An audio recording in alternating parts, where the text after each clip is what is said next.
Transcendental Publishing House presents the book, Inheritance of a Heart. Introduction. In the heart of a wealthy family, where appearances and expectations weigh more than true love, a silent storm brews. A heart's inheritance reveals the inner workings of a world where decisions are made not out of passion, but out of convenience and strategy. As family ties become strained and alliances crumble, the characters confront a painful truth. In the game of appearances, the cost of being genuine can be devastating. The search for love and acceptance in an environment that demands sacrifice leads each to question how far they are willing to go to protect what they value most, and what they are willing to lose in the process. Chapter 1: Scars of the Past. I stand in front of the gates of the imposing Lancaster mansion, my hands still shaking and my heart beating so hard it feels like it's about to burst. I still can't grasp that this very spot will mark the day of my younger sister's engagement to the man who, years ago, promised me eternal love. A tear tries to fall, but I force myself to remain steadfast, immune to the feelings that threaten to overflow. Since I was a child, I was always treated with coldness and cruelty. My mother died giving birth to me, and her pregnancy was a torment perpetuated by Isabel, my father's current wife. My father fell madly in love with her, making my mother's life miserable, to the point of bringing his lover to live in our house. My mother, weakened by grief, fell ill and left me as soon as I was born. Isabel was also pregnant, but she was treated as if she were his legitimate wife. 3 months later. Then my sister, Mariana, was born, and from then on they treated her as the queen of the Lancaster family. Growing up, I could never understand why I was such a stain on the Lancasters' lives. They blamed me for everything, making me feel like my mere existence was a burden to them. During my senior year of high school, I met Gabriel Montenegro, the son of one of the richest families in the country, although I didn't know it at the time. He began flirting with me, and whenever I found myself alone, he would come over to keep me company. For the first time, I felt like someone truly understood and loved me. Gabriel knew how to listen and made me laugh in my darkest moments. To me, he was the love of my life. We had a secret courtship, a teenage love filled with dreams and hopes. We even planned to attend the same university together. On my birthday, he told me he had a surprise planned, and I, excited, awaited a romantic evening. I was so excited that I thought about giving myself to him for the first time. However, when I arrived, what I found shattered my life forever and convinced me I wasn't meant to be loved. Gabriel was in bed with my sister, causing my heart to shatter into 1,000 pieces. It's been 3 years since then, the day I decided to leave this house and cut off all contact with him. Now I'm forced to attend both of their engagements, as my father threatened to stop supporting me financially if I didn't. I'm about to graduate, and although I have a part-time job as a waitress, it's not enough to cover all my expenses. This will be the last humiliation I endure from them. As soon as I graduate, I'll be able to get a full-time job and finally forget I was ever a Lancaster. Miss Elena, your father is waiting for you. You can come in, one of the employees invites me. I take a deep breath and force my legs to move forward. They say Miss Mariana's fiancé was Miss Elena's first boyfriend, and that's why she left the house. I hear someone from the staff mutter, but I pretend not to hear it. Why do you think he left her? Of the two, Miss Elena is the prettiest. I suppose because Mr. Lancaster's heiress is Miss Mariana. I stop, clenching my hands into fists. I hate gossipy people. Out of the corner of my eye, I see the two women hurry away, ending their conversation. Elena, it's so nice to have you home, Isabel greets me with her false kindness. Let's go to your sister's room. I want you to see how beautiful she is, she says, wrapping her arm around mine. I know perfectly well that all she wants is to rub it in my face that Mariana will get everything I ever wanted. You came, my father says when he sees me. He doesn't even show affection, even though we haven't seen each other in over a year. The last time we saw each other was to inform me that the company was on the verge of bankruptcy and to tell me to forget about the inheritance. The little that was left would be used to ensure a good marriage for Mariana. She even warned me not to try to ruin her little girl's life. You left me no choice, I respond coldly. They're harpies, those jewels belong to my mother. Without a doubt, I reply with obvious displeasure. Gabriel is eager to get married. He wants to set the date as soon as possible. He's so romantic that he plans to take me on a honeymoon cruise, where we'll visit many countries. I'm sure I'll conceive our child there, my sister speaks with an emotion that I find unbearable. Aren't you supposed to be getting married because you're already pregnant? I blurt out, immediately earning glares from both women. Julian, do you realize how your impertinent daughter discredits the honor of Mariana? Isabel complains, turning to my father. Watch what you say, girl, my father scolds me. That's what people in high society say, I reply, emphasizing each word. You're wicked and envious. You slander your own sister, who has done nothing but intercede for you all her life. But what can you expect from someone as classless and uneducated as you? Isabel chides me. You should take away her financial support. If she complains so much about us and thinks she's independent, let her prove it, she says, directing her words at my father. Do what you want, I reply, turning around to leave that hell. Elena, we still have to talk, I hear my father say behind me. But I don't stop. I reach the living room and then I see him cross the threshold. I hurry back before he catches me. Look, I'm staying near the stairs that they lead to the second floor. Fortunately, there's not much lighting here. I still do what I did when I was a child, running to this corner, even though I can't fit in that tiny space anymore. I feel pathetic. From my hiding place, I watch him walk in. I thought the sight wouldn't affect me, but the truth is, my heart is beating wildly. He's wearing a tailored suit, his gray eyes contrasting with his dark hair, and his smile is as tender and dazzling as ever. I hear him say hello, and my world turns gray once again. I'm a fool and a masochist, I think. I shouldn't have come. I put my hand to my chest and breathe deeply. Mr. Lancaster, this is my brother Dante Montenegro, I hear him say, and then I look up. I never knew Gabriel had a brother. I thought he was an only child, but apparently, I never really knew him. The man with him is a little taller than Gabriel, his hair is also dark, and his expression is serious. He's wearing a black suit, and I watch him shake my father's hand. Both Gabriel and my father step forward, but his attention is fixed on me. I swallow. Can he even see me? I think. His gaze is cold, there's no warmth in it whatsoever. Seconds later, he's back on his way. I let out the breath I'd been holding and hurry to get out of there. I don't know why, but I suddenly feel quite nervous. I fumble for the keys to my old car, the only thing my savings could afford. At least I have a means of transportation. I need to get out of here, I really don't know what I was thinking coming here. I put the key in the door and then I hear a familiar voice. Are you leaving so soon?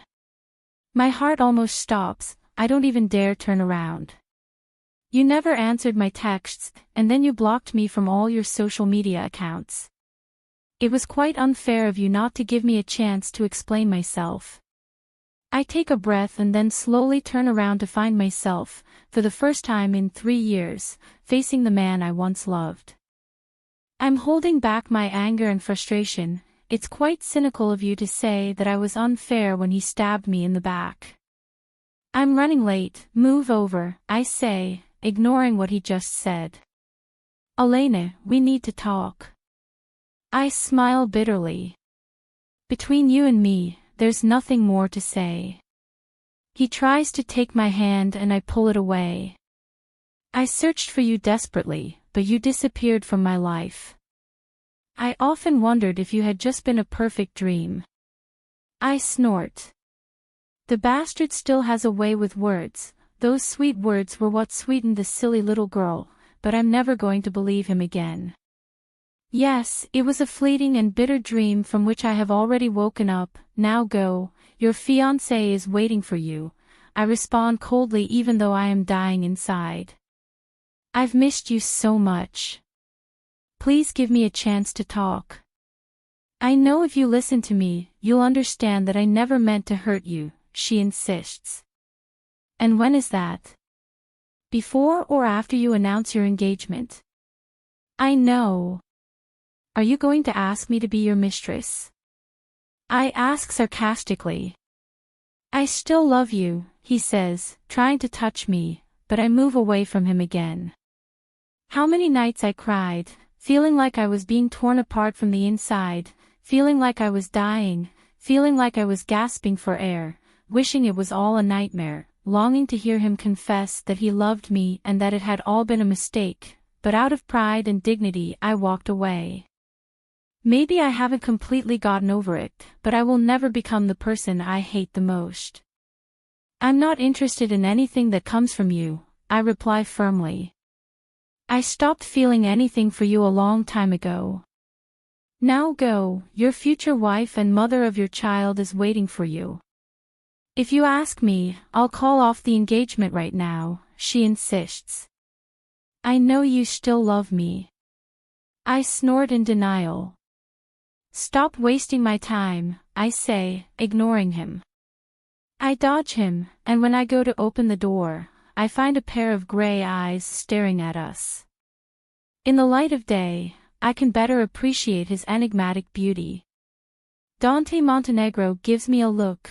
It's devoid of emotion, empty and cold, giving him a mysterious aura.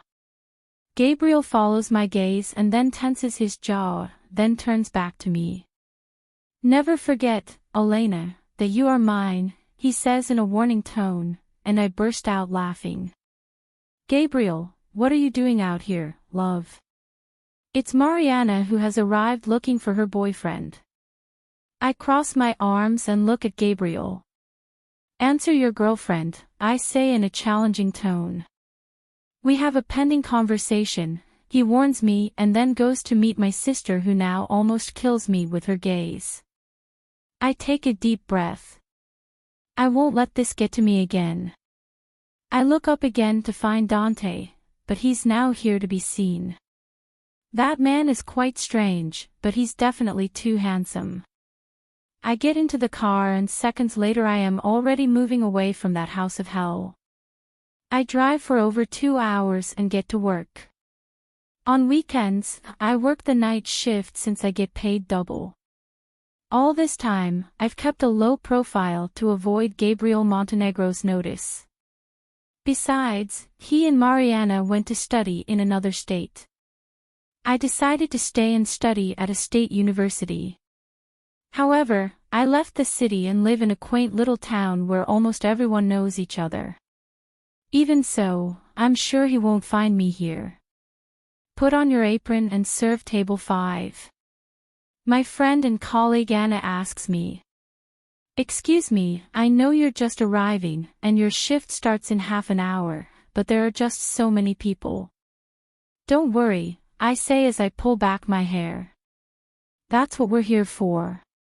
She gives me a half smile and soon disappears. Anna is also my roommate, a great person, but even she doesn't know what family I belong to. There's no need to mention people who don't care about me. Elena of my heart, it's only for you that I come to this place. Ricardo, a boy from the town who seems like a bad guy, but in reality, he's a scoundrel. When will you say yes to me? This day is going from bad to worse.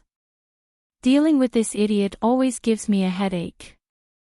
The worst part is that I have to bite the bullet because, to top it all off, he's the son of the owner of the building we rent. I'm not worthy of your attention, there are so many pretty girls in town who would be happy to be your girlfriend. He puffs out his chest and smiles at his friends, he looks like a turkey. But it's you I want. He grabs my hand, and I try to break free, but he's holding on tight. It is convenient, no reject me of it.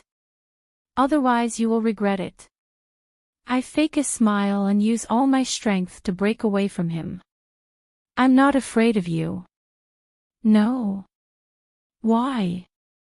You have no one to take care of you. You're wrong, I lie. My boyfriend is a bad man, but the kind who makes you pee your pants. His gray gaze alone can chill you to the bone. He's burly and tall, and he can knock you out with one punch. I see him swallow nervously, and I smile broadly. He believes my lie. I turn around and then bump into the same guy I just described. Dante Montenegro stares at me, and I feel like I'm gasping for air. I'm sorry, I didn't know you were Elena's boyfriend, Ricardo apologizes, and I feel like the ground swallows me up. She smiled nervously at him, but he didn't flinch. Doesn't he have feelings? Find me a table, he says in an authoritarian tone, ignoring what happened. Right away, I reply, taking advantage of the opportunity to escape the embarrassing situation. Did he not hear everything I said? I think, glancing sideways as I cleared an empty table. Who am I lying to? He did hear me. How embarrassing. He's heading towards where I am. Have a seat. May I get you something to drink while you look at the menu? I greet him politely. A whiskey on the rocks, he orders. He bites my lip. We don't have that, I say, earning a cold stare from him. Bring me anything then. I don't know if you heard anything a while ago, I say nervously. I apologize. He raises an eyebrow without answering anything. He's very handsome and all, but seriously, what a cold man, I think as I turn around to head to the kitchen, before I continue making a fool of myself. Take care of table 9, I ask one of my colleagues since Anna has just handed my turn and he's probably already gone. I need to go to the bathroom. I quickly leave and refresh my face. I look at my honey-colored eyes in the mirror and let out a sigh. I have dark circles under my eyes and I look like a mess. And when have I ever cared about such things? I splash cold water on my face and then dry it. I leave quickly, as there's so much work at this hour. As I do, I glance over at table 9 and realize he's gone. What a strange man. What's he here for? I wonder. What if he tells Gabriel where I am? Did he send him? I don't think so. He doesn't seem like the type to run those kinds of errands. In fact, I even think he doesn't get along with him. It's already past 1 in the morning when I finally get off work. I'm sore from exhaustion. I try to start the car, but to top it all off, I can't. I think the battery's dead. I look around and everything is quiet. I'm sleepy and cold. Apparently, luck isn't on my side. So I opt for walking. My room is actually only a couple of blocks away. I start walking along the lonely, cobblestone streets, the only company being the howling of dogs.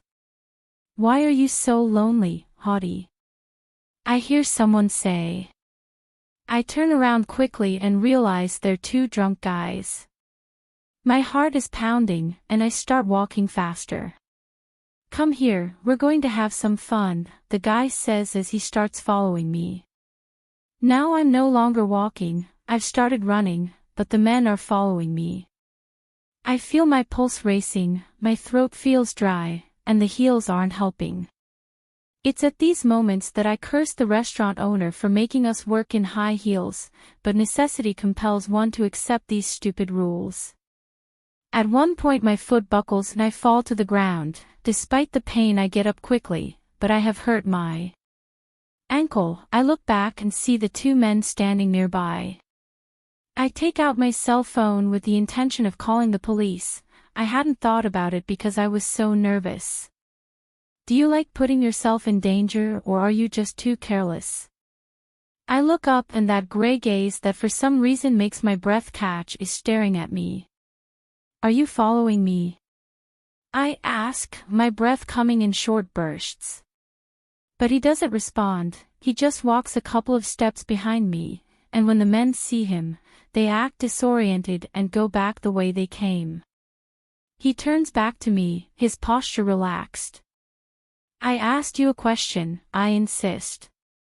You shouldn't walk around alone, you might run into some crazy person in the middle of the night. Yes, I already noticed, I answer. And then I turn around and start limping. Aren't you going to ask me to carry you? He asks, making me stop. I don't know you, to me you're a complete stranger and apparently a lunatic. He smiles for the first time. He has a nice smile. Now I see why the idiot can't get over you. He answers and I frown. He approaches me and I step back, but in doing so I almost fall. He catches me and then lifts me into his arms. Put me down, I didn't trust you to do this, I scold him, and he suddenly lets go, making me stagger, but I manage to hold on to his shirt. Why are you letting me go? I scold him. You told me to do it. He follows my hand with his gaze. You're wrinkling my shirt. I stare at him, he holds my gaze. I look a little further down realizing that I have broken a couple of buttons exposing part of his chest which has a tattoo. It's rare that one of the heirs of the country's most important jewelry chain is tattooed. What did you come for? I ask him again as I let him go. To propose a deal to you, he answers. Chapter 2. I frown, it's the last thing I thought I'd hear him say. I look around and then rub my arms. The cold gets more intense with each passing second. I'm not interested. Good night, I reply as I turn around and begin to walk with difficulty. You didn't even ask what I'm going to propose to you, he says in that husky, manly voice. Does this man have any flaws? Let me be clear, I turn around, hugging myself for warmth. I'm not interested in anything that connects me to the Montenegro family, and that includes you. He closes the distance between us and takes off his coat to place it over my shoulders. The scent of his perfume fills my nostrils, and by the gods, I almost close my eyes to inhale it better, but I restrain myself since I'm under his scrutiny. My contact is in one of the pockets in the coat. Call me early so we can talk more calmly, he says in an authoritative tone. Now go and be careful not to get it dirty, he says, referring to the garment, then turns away without waiting for my response. Wait! I exclaimed. I have nothing to talk to you about. But he doesn't even look at me. I take off my damn coat to give it to him, but it's so cold, I'd rather keep it. I sigh in resignation and then resume my walk. I walk one more block and arrive at the building. My ankle still hurts, but I'm sure it was just the doubloon. I'll be back tomorrow. Good. I open my bedroom door and sink like a stone to the mattress. I'm so tired that all I can do is wrap myself in her garment. The spicy, woody scent of her perfume soon lulls me to sleep. I look at the time and jump to my feet. I slept until noon. No wonder I'm already hungry. I go to the bathroom and clean up.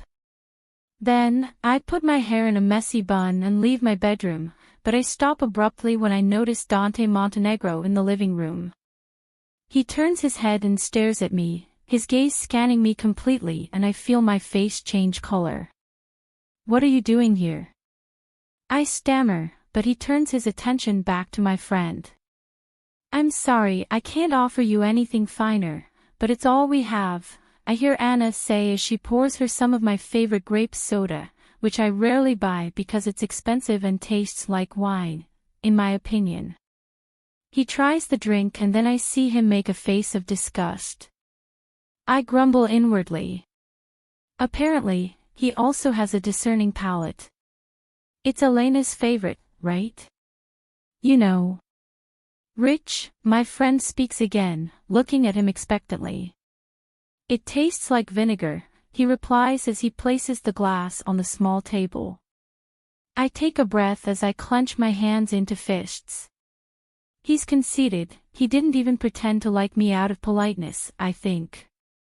Why do you let strangers in? I rebuke my friend. And on top of that, you give her my vinegar soda. I say the last part sarcastically. He told me he's your boyfriend, Anna replies, looking at him with fascination. You really have good taste. You're what? I ask, annoyed. He looks bored. Did you sleep in my coat? Did you want to dream that it was me hugging you? I didn't know you wanted to go so fast. I smile ironically and then take off the damn garment, only to throw it in his face seconds later, but he catches it in midair. Don't be rude to your boyfriend, you don't get one like that so easily, Anna tells me, who apparently believed the story. I'm not his girlfriend. I say, frustrated. I don't know where that came from. He shakes his head as he takes another sip from his glass. Then he leans back in the chair and rolls up his sleeves. He has strong arms, and I'm sure there are muscles behind that formal shirt too. And why am I thinking about that? I shake up my reasoning, he does it on purpose so that I admire his perfection. I'd better go, you two sort your affairs out, my companion says as she takes her purse and leaves the place. Anna, don't leave me with this lunatic, I exclaim, but she ignores me and the worst thing is that I'm afraid of myself when I'm alone with him. I turn my attention to the culprit of my ramblings. Go away, it's not right for me to be alone with a man, I tell him, but he seems comfortable and unwilling to cooperate. I told you to call me, he says, ignoring me. I brought the contract. Read the clauses of our agreement carefully and then sign it. I'm shocked. I've already found one flaw, he's deaf. I won't sign anything, you're really crazy. I don't even know what you want, you come to invade my house claiming to be my boyfriend, how crazy. I say ironically. I walk over to the cupboard and serve myself a piece of toast with Nutella and the last bit of juice left. I'm the one who should be offended. You became my girlfriend without consulting me first, so the next step is to announce our engagement, he says seriously. I put the bread on the plate and stare at it. Boyfriends. Engagements. I say sarcastically. He stands up and walks towards me. I back away by inertia until I am between his muscular body and the wall. Would you like to take revenge on your family and everyone who's hurt you? He asks, looking at me with those gray eyes that sparkle with malice. I swallow nervously. If you sign our agreement, I will put the world at your feet, you will have all the money and power to destroy everyone who has trampled on you, and after a year you will be free and a millionaire, she says, widening her smile, one that has made my heart beat faster. I bite my lips, and he fixes his gaze on them. I don't know what he's really up to, but what I do know is that if I accept whatever he wants from me, I'll lose, and I don't think I can bear to get hurt again because of a Montenegro. I already told you, I'm not interested, I answer with difficulty as I try to push him away from me, but he remains motionless. I'll leave the contract for you to read, but don't think about it too much. You won't get a better opportunity than the one I'm offering you. His gaze drops back to my lips, then he raises his hand, and I'm shaking with nerves. He runs his thumb across the corner of my mouth, seemingly wiping away some chocolate residue, only to turn around and walk away seconds later, leaving me a nervous wreck. My goodness, I nearly had a heart attack. I see him take the coat and then smell it. Leave it, I'll wash it, I say nervously. He turns around. It smells like you, why would I want to clean it? He says in his sexy voice, and I almost melt right there. I stand there in awe watching him walk out. Good heavens. This man always leaves me speechless and heartbroken. That's why I can't accept anything to do with him and his family. I'd rather remain poor, but with my heart intact. Yesterday I didn't even have the courage to read the damn contract Dante left me. I don't want to think about him anymore either. I grab my bag and leave the classroom. Because of him, I haven't been able to concentrate. I can still feel my heart racing when I relive our last meeting. I go to the cafeteria and buy a sandwich, which is all I can afford. I don't have any cash left. I'll have to use the card my father gave me. I walk to the ATM, but when I try to withdraw money, my card is rejected. I try again, maybe I entered the PIN incorrectly, but the same thing happens again. I let out a sigh, this is all I needed. I decide to call my dad. I hate doing it, but I'm really broke. I knew you'd call soon, is the greeting I receive. I feel like I'm swallowing bile, but I hold back. Good morning, Father.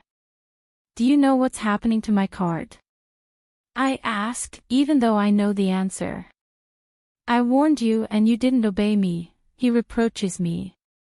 You're aware of what Mariana and Gabriel's marriage means to our family and you almost ruined it. I feel a lump in my throat when I hear him talk to me like that. I didn't even stay for the damn party, and if I did, it was because of your threat, I remind him, so I don't know what you're talking about. I've been patient with you, he says, ignoring me, but you're grown up now. You should grow up. You can't go through life envying your sister for everything. I've tried to be a good father to you, but you've left me with few options. Now you'll be on your own. My eyes fill with tears. Am I jealous? Yes, of course, what ironies of life, if she's the one who's always envied me, is what I want to tell her, but I don't. Fine, do whatever you want. I'll manage as best I can, but my mother's jewelry belongs to me, I remind her. That's the only thing I require of you. I have a photo album of my mother. She was a beautiful and sophisticated woman, she always went out showing off her jewelry, she had many necklaces, rings, bracelets and earrings of great value. I knew this when I was little and my father showed me the chest. On that occasion, he also told me that when I grew up he would give them to me, however, when I have asked him for them, he has put me off and at Mariana's engagement I realized that she was wearing the pearl set. We won't talk about that again. Besides, what do you want them for? You're probably going to pawn them, and I won't allow that. I'm very busy, he says, and then hangs up, leaving me heartbroken and furious. My eyes sting, I want to cry, but I hold back. I'm hurt by his indifference and how little he knows me. I would never sell my mother's jewelry even if I were starving. It's the only memory I have of her. And besides, it belongs to me. Surely he'll give it to her and that's what makes my blood run wild the most. Even my hunger has gone. I turn around and find Gabriel Montenegro. That's all I needed. I ignore him and continue on my way, but he takes my arm. We need to talk. I struggle to break free from his grasp, but he's exerting quite a bit of force. Let's go somewhere private. I owe you an explanation, he insists. I'm not interested in anything you have to say, I respond, taking out all my anger on him. I stopped caring about you a long time ago. In fact, now that I think about it, I never truly loved you.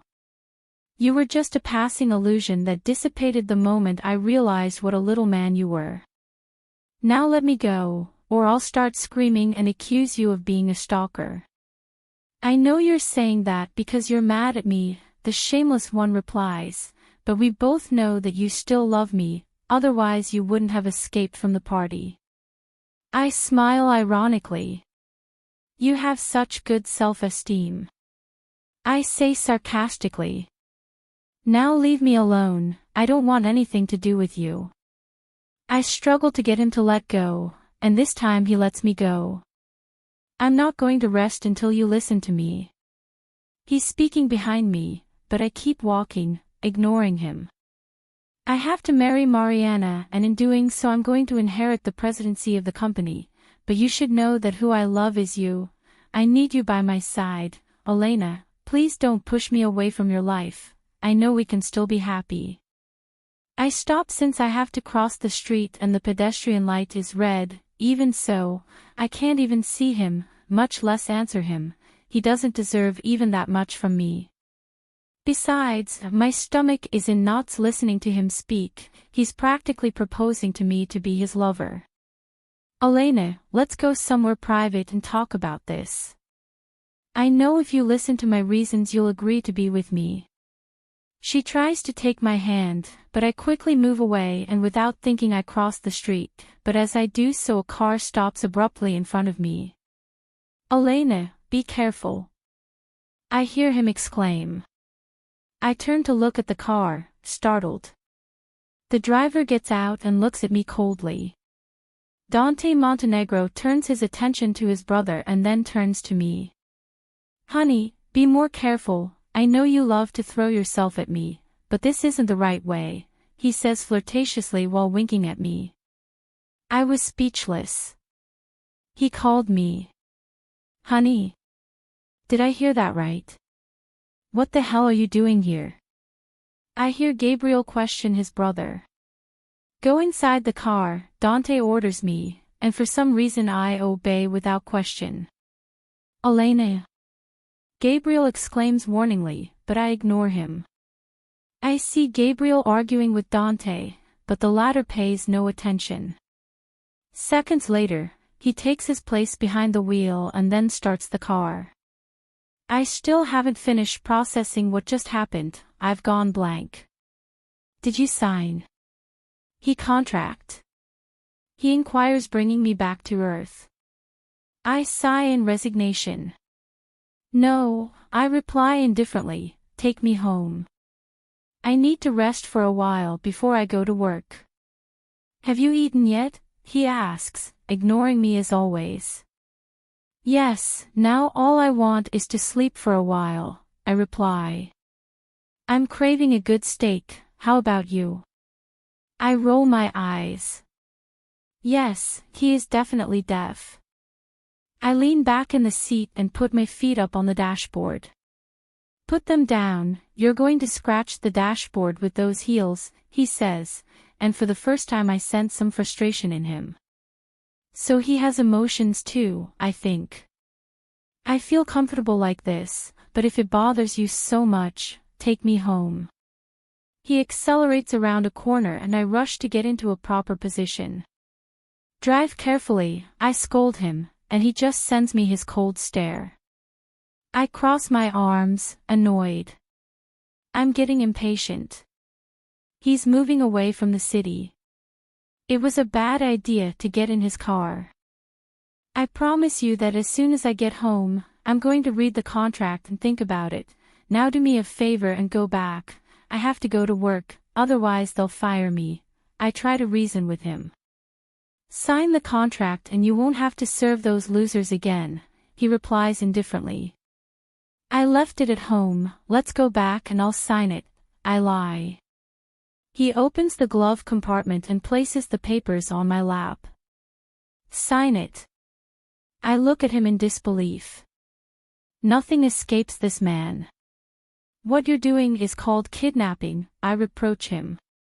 I didn't force you into my car. You can get out if you want.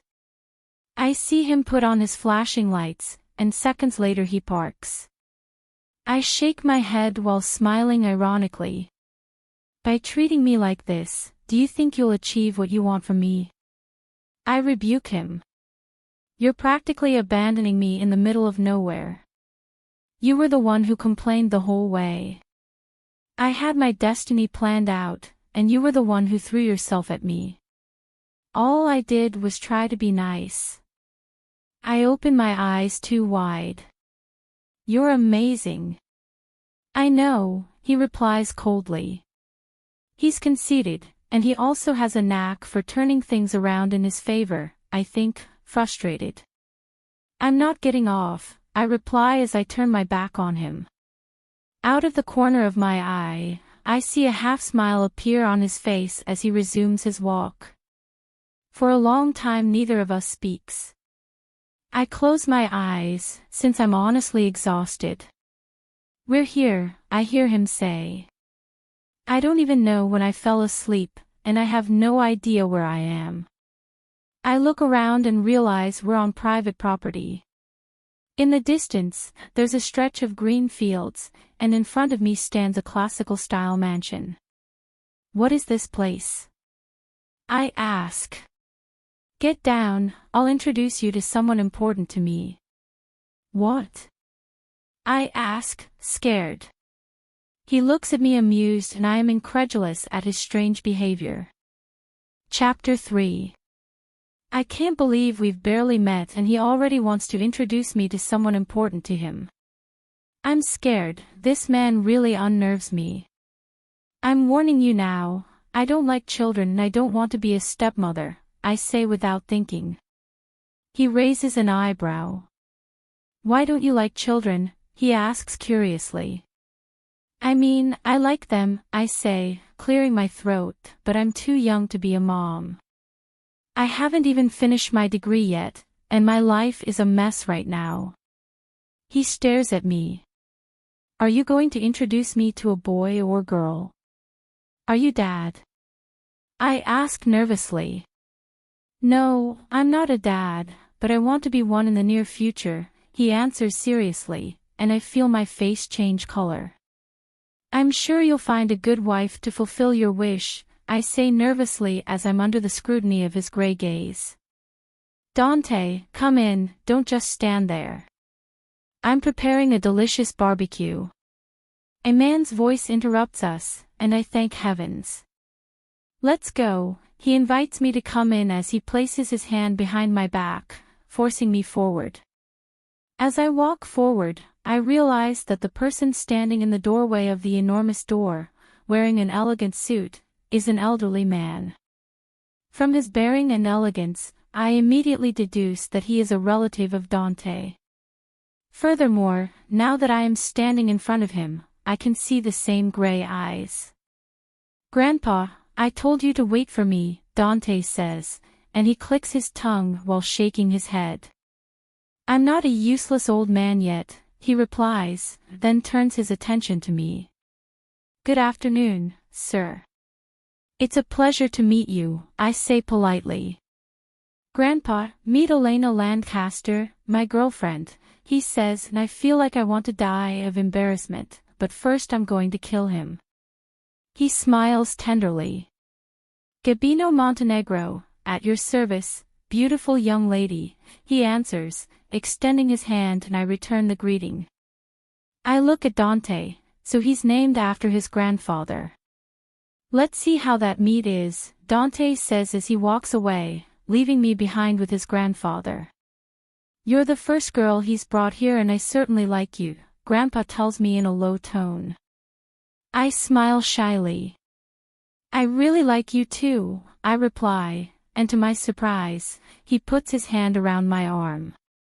You can call me Grandpa. I nod and give him a half-smile. Mr. Gabino is, without a doubt, the kindest person I've ever met. During my walk I notice that there are no employees in this enormous mansion, however, everything looks neatly clean and tidy. We soon reached the backyard. There was a lovely pergola and a wide variety of flowers, including a large expanse of sunflowers. How beautiful! I say, admiring the scenery. Would you like to live here? Grandpa asks, leaving me speechless. I smile nervously, focusing my attention on Dante, but he seems indifferent. I watch him take off his coat, then roll up his shirt sleeves. Seconds later, he takes a pair of tongs and begins placing the meat on the grill. I swallow. He's the perfect image of a sexy, fiery man. I see you're very much in love with my grandson. That makes me happy. I listen to him speak again, and I couldn't feel more nervous than I already am. We're still getting to know each other, I say, swallowing hard. Well, you should hurry up with your marriage. I want to meet my great-grandchildren before I die, she says aloud, catching Dante's attention. She's playing hard to get, Dante replies, staring at me, but with your help I'm sure I'll convince her quickly. I glare at him. He's playing dirty. And why do you think about it so much? Grandpa asks. Dante has told me a lot about you. He told me you've known each other since. Grandpa, come help me, he interrupts. You know I'm terrible at getting it just the way you like it. He shakes his head as he stands up and walks over to his grandson's side. I watch Dante. Who knows how much of a story he's told his grandfather about me? Or have we already met before? I don't think so. If so, I would never have forgotten him. I let go of my reasoning and stand up. Is there anything I can help with? I offer, not one to just sit back and do nothing. Don't worry, just relax. You're our guest of honor, Grandpa replies, ushering me back to my seat. Have this glass of wine and enjoy the view. We'll take care of you. I obey without any choice. I watch the two men from my seat. Dante looks quite similar to his grandfather, and it's obvious they get along very well.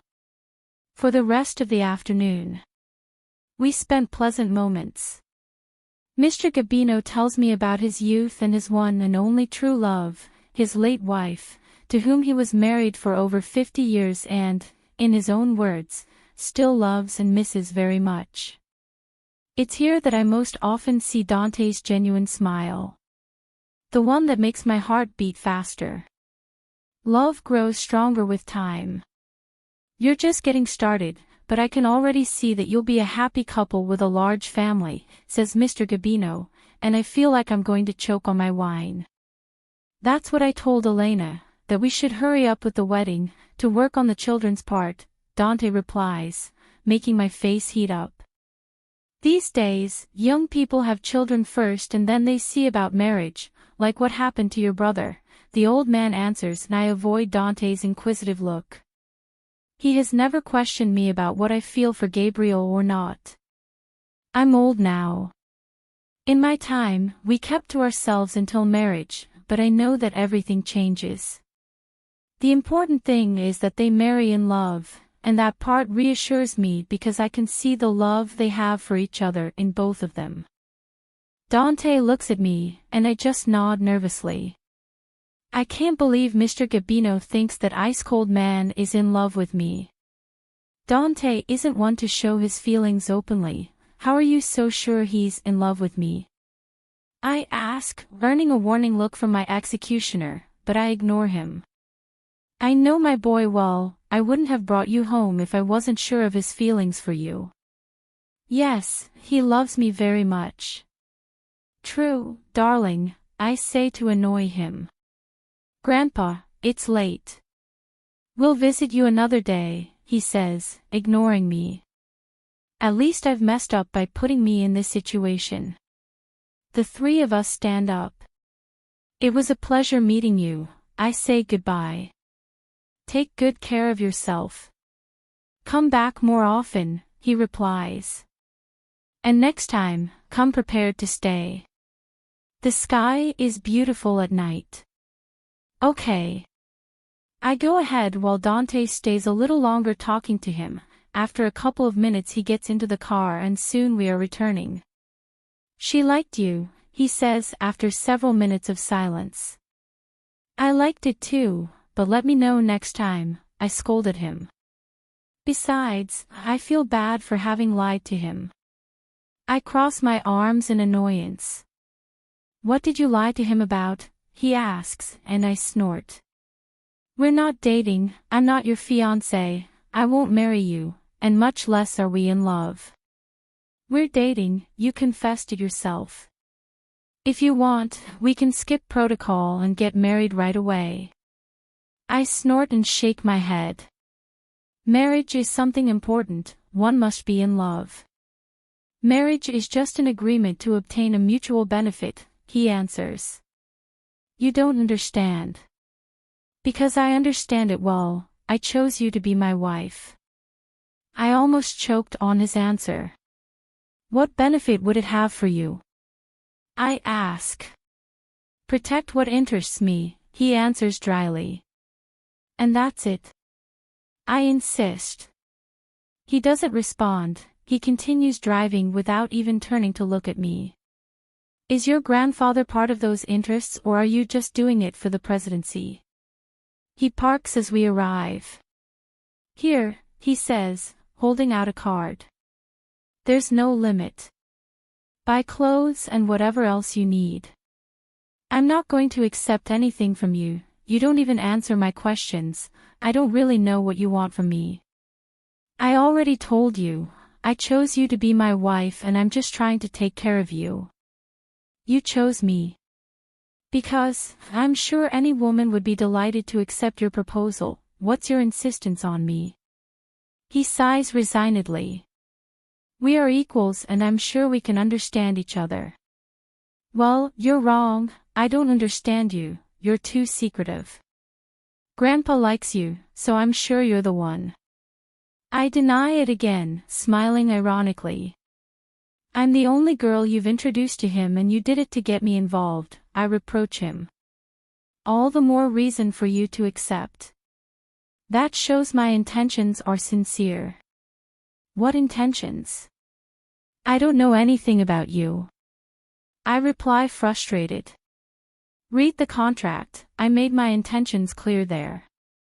Give me a real reason why I should even consider accepting your proposal. You're not interested in my family's fortune, and I'm sure you won't let yourself be manipulated by my parents, much less by yours. He has a point in his favor, I think, but that's not a reason that favors me. Who says I'm not interested in your money? You could be wrong, I reply to prove it. If that were the case, you would have jumped on the card. Maybe he wants more than just a card, I insist. Let's move forward, now you're negotiating. You turn the matter around on me again. What else do you want? He asks. I'm willing to give you anything you ask for. Make me fall in love, be sweet and tender, I think, but I immediately scold myself. I can't fall in love with a Montenegro. He raises an eyebrow as he looks at me. I'll think about it, I say as I try to get off, but he stops me by grabbing my arm. His touch makes my heart race. He leans toward me. You're forgetting something, he whispers to me, and I feel myself trembling at his touch. His gaze drops to my lips, which I'm biting out of nerves. Take my hand, making my heart beat fast. He'll kiss me like the gentlemen in romantic movies do, I think. I don't want my future wife to go hungry, he says, dashing my hopes as he places the piece of plastic in my hand. See you tomorrow. I watch him settle back into his place while I continue to watch him, unable to escape his evil spell. I wake up quickly. You're going to regret letting me borrow this, I warn him as I show him the card. I'll bankrupt you. Try it, he challenges me. I get out of the car and look at him frustrated. By the way, if you use it, it means you're accepting my terms. He doesn't wait for my reaction and soon disappears from my sight. I look at the card and deny. I hate him, but because I like that evil, cold man. You're crazy, Elena. You rose from the embers to fall into the flames, I scold myself. Tell me where Dante took you and why you're coming at this hour. I turn slowly to face Gabriel again. I take a deep breath, this never ends. What persistent men. You don't care, I reply as I turn my back on him. Do you think he's better than me? Do you really think he's actually interested in you? You don't know him, he's just using you, I hear behind me. You don't care either, I reply. At least he's not engaged to my sister. Elena, you can't fall into his trap. He takes me by the arm and forces me to look at him. You have no rights over me, I can do with my life whatever I want.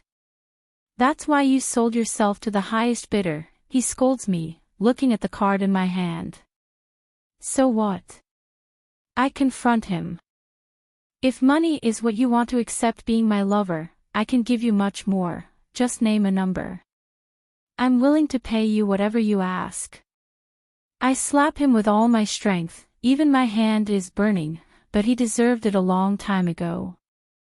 Don't ever come looking for me again, you scoundrel, I exclaimed furiously.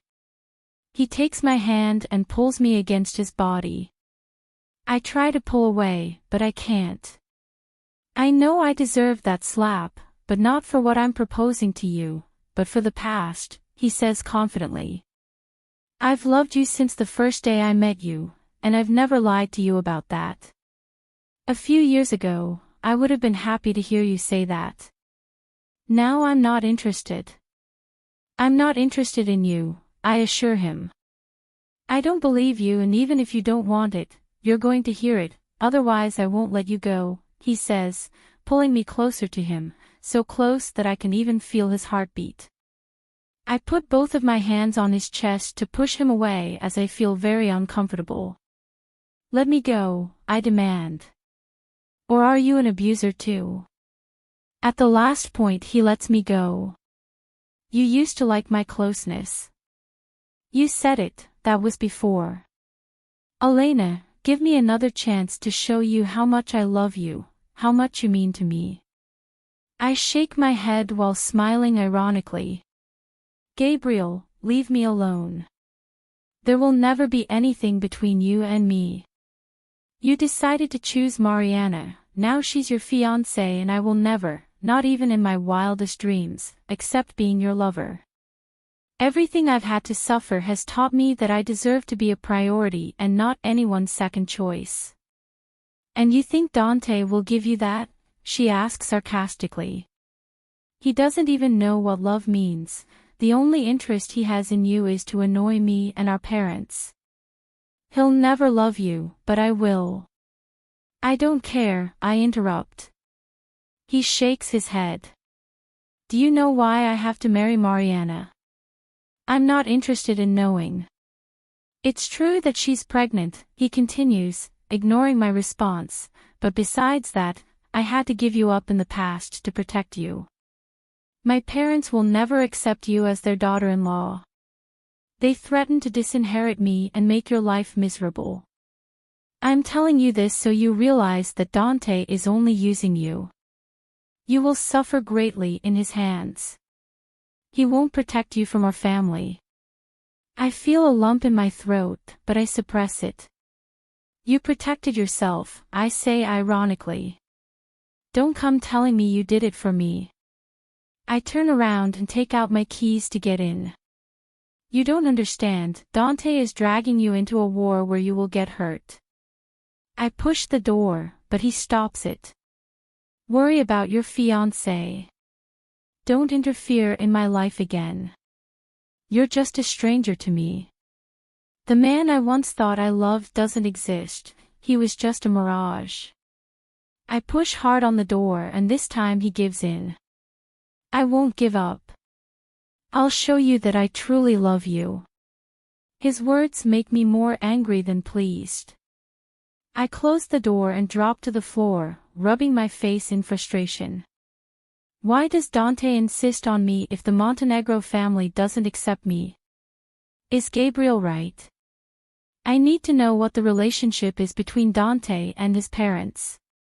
What is true is that he is withholding information from me. However, his grandfather treated me well. Why is it that Mr. and Mrs. Montenegro don't like me? If it were because of my last name, they wouldn't accept Mariana either. My life was fine, but those two had to show up to turn it upside down again. Elena, are you feeling sick? I look up and find Anna approaching me. Yes, I confess. My father cancelled my card, and there are two men driving me crazy. I found Mr. Dante to be a rather attractive man, but I understand the part about driving you crazy. Who wouldn't with that monument of a man? She states. Snort. No, that class of craziness, I answer angry. My companion me look with curiosity with those big, round brown eyes. Well, maybe so, I don't even know what I'm saying anymore. I get up from the floor. I'm sorry to be the one to give you more bad news, he says, drawing my attention again. So what did I do now? I reply as I sink onto the couch. Not showing up for work. That was also the fault of that cold, handsome man, I say disconsolately. Anna smile while denying. You should take the contract, he says, approaching me. Curiosity got the better of me, and I took a look, he confesses. From my point of view, it's a good deal, aside from the fact that he's not only a millionaire, but also incredibly handsome. We both look at the leaves that are still on the nightstand. It's not that simple, I reply. I don't really know anyone. Dante Montenegro, and now I found out that for some reason I don't know, his family doesn't like me. You won't marry his family, but him. He answers. Also, you need to solve your economic situation, you were fired from your job. Releases the news as I would like to convince myself. That's impossible. I only missed one job, and I'm one of the restaurant's best employees. Besides, if they fire me, they should give me my severance pay. According to the boss, we're not entitled to severance pay because we're part-time employees. Furthermore, we never signed a contract and our pay is in cash. There's no law that protects us. It's true, I've been working with him for so long that I even forgot. Anyway, it's unfair. I'll go talk to him tomorrow. He has to give me back my job, otherwise I'm going to threaten to sue him. There must be some law. I'm asking you to protect me, I respond, annoyed. I've even supported him with marketing campaigns without charging him a cent, and now he comes up with this. I'm not going to let him go like this. You'll just be wasting your time, he replies. I stare at her. Is there anything else I should know? You're acting quite strange. You should support me. That's what I try to do, but you're quite stubborn. I watch her get up. I'm going to sleep, I'm tired and I have to go to college tomorrow. I watch her with a frown until she disappears from my sight. It seems even the universe conspires against me. I take the document and start skimming through it without reading it carefully. After the informational part there are a couple of clauses. I stop at the part of the commitments on the part of Dante. The Lord Dante Montenegro undertakes to compensate the Lady Elena Lancaster with $50 million at the end of the contract, which will be in the form of shares of the prestigious Nakazari jewelry chain Montenegro. The wife will inherit the marital home and will enjoy a pension for life if she agrees to give birth to the Lord's heir Dante Montenegro. This man is crazy, I think. How does he expect me to give birth to his child? I drop the papers, even feeling my cheeks heat up. Does he want us to have? I shake my head. I skim the document again and get straight to my obligations. The Lady Elena Lancaster, she agrees to be the Lord's fiancé Montenegro for 3 months. After that time, they will be married legally as established by law. From the first day of the engagement, she is obliged to live with the gentleman. She must be faithful for the next 18 years if she agrees to be the mother of his child. Yeah, he's crazy, I would have said. He'd better put a chastity belt on me for the rest of my life. Appear in public as attentive and loving fiancé. I believe it, with how much he loves it. Show affection, I think. This agreement seems more like the demands of a capricious child. Everything that Miss Lancaster acquires during the engagement will be your property, including gifts such as jewelry, cars, properties, and everything that Mr. Montenegro wished to give him, her a gift. They will have to sleep in the same room from the first day they move in together, even if Miss Lancaster knows she is forced to have sex with the gentleman Dante. How thoughtful, I think sarcastically. The method of conception will be open to discussion and discretion by both parties. I throw the papers on the table. What a tiresome guy. He should have gotten himself a better nun. All he wants is a faithful human incubator. There's no way I'm going to accept it. Where does it say if he'll be faithful? I didn't see it. Besides, the method of conception will be up to him. Yes, of course, he'll definitely want to perform artificial insemination on me. And where are my feelings? No, definitely, I will not accept. Chapter 4. Another day of declining academic performance. At this rate, I won't be ready for the final exam. The worst part is, it's almost here. I check the time and hurry to the restaurant. My boss has to listen to me. I walk quickly and then get to work after taking public transportation. My car is still broken, so now I'm having a hard time getting from one place to another. I go straight to my boss's office, but conveniently he's not there. Have you seen the boss? I ask one of my colleagues. The boy just denies. He'll be here soon, my friend replies. I turn around and find Anna, who looks quite dressed up. I raise an eyebrow and look her over from head to toe. This is definitely not the right attire for waiting tables. But you look like the manager, not a waitress, here, I say with a quizzical look. Or were you fired too? Let's say yes, he replies, his smile widening. Did they fire you or not? I ask her. You seem pretty happy and not at all worried. Let's go to the office, I'll give you an explanation there. I continue to look at her with distrust. What's he up to? He's definitely up to something, I think. We enter the office and she starts walking around, looking around happily. A lighter shade of paint would look good on it, don't you think? She asks. And I always hated those old curtains. A vase of flowers in that corner would be perfect too, oh. And a swivel chair so my back doesn't hurt, she says, staring at me. I smile. Don't tell me, you're the restaurant manager now, I say sarcastically, and she looks at me with a wide smile. Really? I ask incredulously. Are you kidding me? I insist, and she shakes her head. You know, my dream has always been to manage a company, which is why I studied business administration. Besides, I'm a woman who knows how to take advantage of the opportunities life presents, she asserts. I won't turn down this great opportunity, not even because of our friendship. It's my time to improve myself. I'm sorry. What exactly do you mean? I ask, not quite understanding what's going on. Even though I'm the manager, you're fired.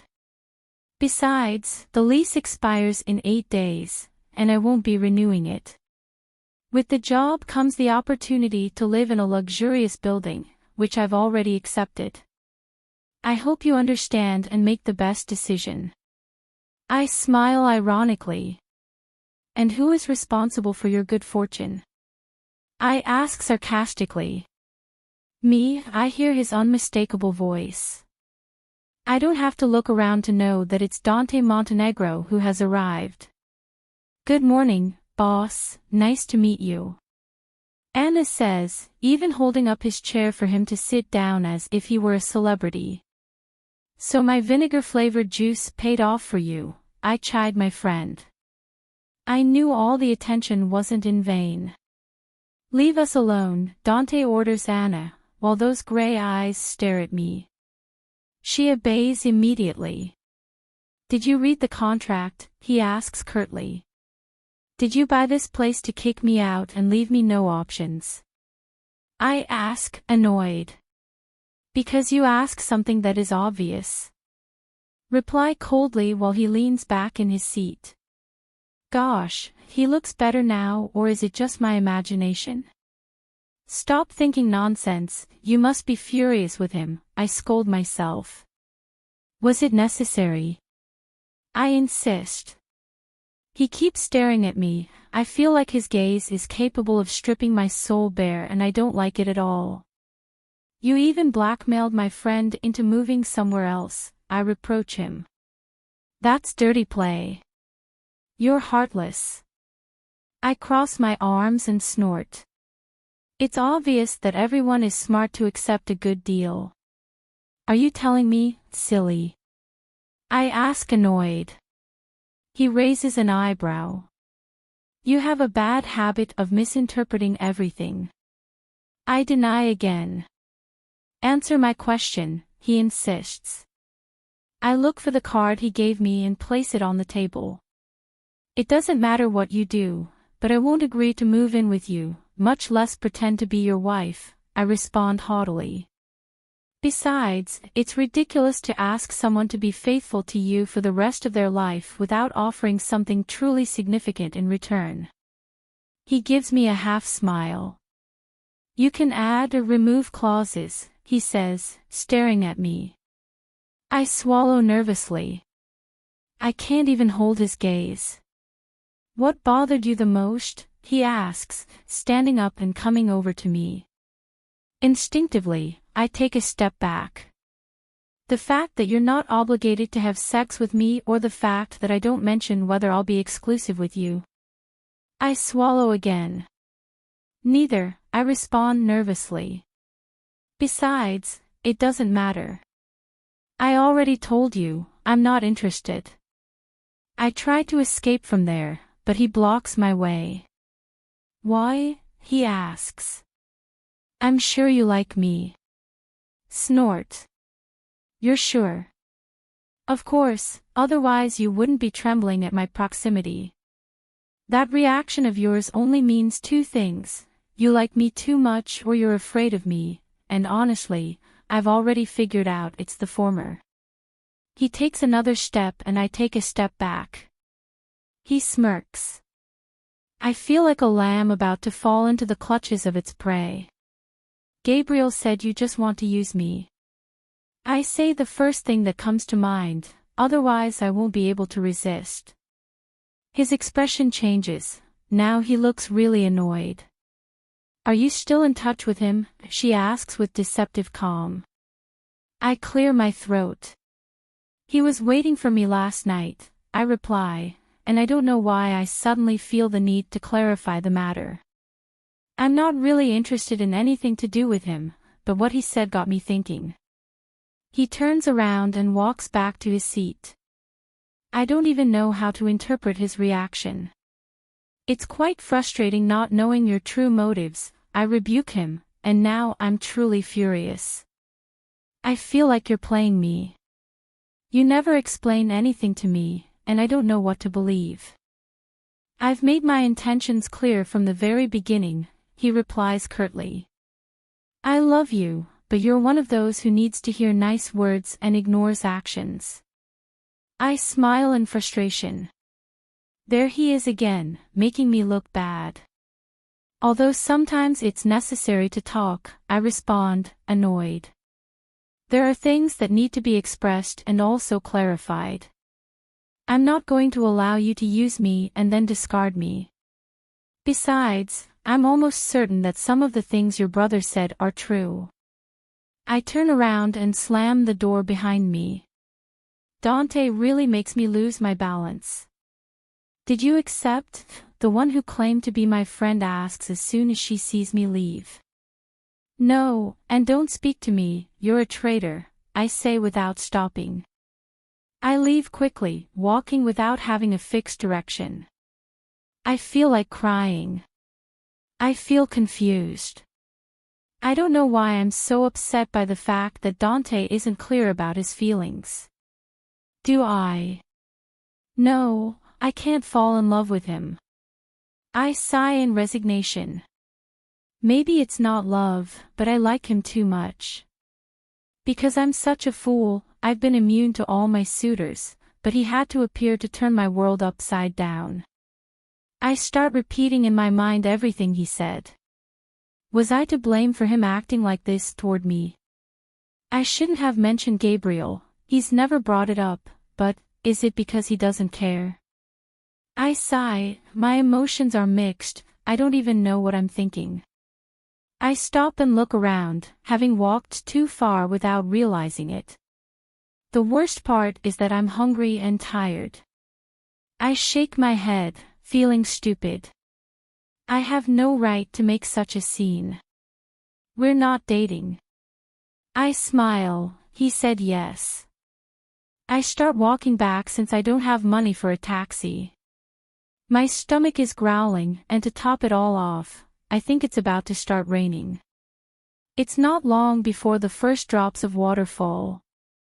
I start to quicken my steps, but the rain soon picks up. You're crazy, you want to get sick, I hear him as he puts his coat on me, turns me around, and by golly, I even let out a sigh when I see him. Dante Montenegro is my condemnation. The water ruffles his hair and soaks his clothes, now he looks like temptation incarnate. My gaze follows the path of the drops that slide from his hair to his chest, revealing his well-defined pecs, adorned with the ink that permeates his skin. I look up and his cold, gray gaze has now turned bright, just like the sky at its most starry night. Me. Let's get in the car, he interrupts before I can confess my feelings. He takes my hand and despite the cold I can feel his warmth. He opens the door and helps me put on my seatbelt. Seconds later, he takes his seat and drives without even looking at me. I'm sorry you had to get wet because of me. He continues with his attention fixed on the street, and from his tense expression, I sense that something is bothering him. Drop me off at my house, I say again. But no me does case and take address unknown to me. Will you tell me where we're going, or will you continue to ignore me? I reproach him. I will take to home, he answers dryly. Take me to mine. There's no point in continuing with whatever we're doing. You and I don't understand each other. I'll give you an explanation. I look at him in disbelief, but I don't dare say anything because I'm sure we'll end up fighting and I really need to hear what he has to say. I settle in and enjoy the warmth of the air conditioning. After several minutes on the highway, he parks in front of one of the most luxurious buildings in the city. My father once owned stock, and we owned one of the penthouses, but he lost that too. We got out of the car and after taking the elevator we arrived at the top floor where the most luxurious penthouse is located. I don't even stop to admire the architecture of the place, none of this excites me anymore. When all my life I have been denied affection and compensated with material things, now I am even deprived of that by the person who should protect me. I hadn't even realized he was holding my hand until we stop when we hear a man's voice. So it's true that you're dating the girl, he says, and both Dante and I turn in the direction of the voice. I don't know why, but suddenly my heart starts beating faster when I see Mr. Freud Montenegro. He's a man in his 50s, still in pretty good shape, but it's clear he has a strong character. Father, what are you doing here? Dante asks. I try to break free from his hand, but he won't let me. Mr. Freud doesn't miss this gesture, and I can sense his displeasure from here. I came so we could talk. Your mother and I are worried about you, he replies as he finishes reaching us. He sets his gaze on me. Good afternoon, Mr. Freud, I greet him. "You've grown quite a bit," he says, staring at me. I nod nervously. I've never had the chance to see him face to face, much less speak to him, even though I've known him for a couple of years. He's one of those serious, businesslike men who always attends the gatherings of the most renowned families. "We'll talk tomorrow," he replies to his father. "I'm busy now." He turns around and opens the door. "Change your clothes, I'll wait for you in the parking lot." "I didn't come all the way here just to waste time," Mr. Freud replies. Dante looks pretty upset too. "It's not work time," he replies coldly, "and if it's about my private life, I'm warning you that I'm an adult and I can do whatever I want." "I won't support you with this madness," his father replies. "Come in, I'll be with you in a moment," Dante tells me as he smooths a lock of my hair. I nod and immediately do what he told me. The door closes behind me. I don't know if it's because my clothes are wet or because I'm nervous, but I feel quite cold and my body is shaking uncontrollably. I look around. The apartment is decorated in shades of gray and black. It looks very much like its owner. I sigh sadly. It was true what Gabriel said. His parents didn't like me at all. A lump forms in my throat. The truth is, I'm used to people's contempt. I guess I've accepted it because I feel I deserve it. Even my mother had to die because of me. I take off the coat Dante gave me. The air here feels warm, but my body is still cold. I rub my arms with my hands, even feeling like my throat is hurting. My cell phone rings. I look at the screen and it's my father's number. I ignore it. He's probably calling to give me a sermon, but the doorbell is insistent. Now it's Mariana who has left me a text. I swipe to read it. "It's your fault my father is in the hospital. If anything happens to him you will be the only one responsible." I frown and, unable to help it, my heart races. I quickly call back Dad's number. "You're reckless and selfish," I hear Isabel on the other end of the line. "Your father almost had a heart attack, and it was all because of your selfishness," she reproaches me, and I still can't understand what's happening. "I'll be right there," I say, then hang up. I know he's not the best father in the world, but for better or worse, he's my dad. I quickly leave, looking for Dante, but I can't find him. I don't know how I'll get to the hospital.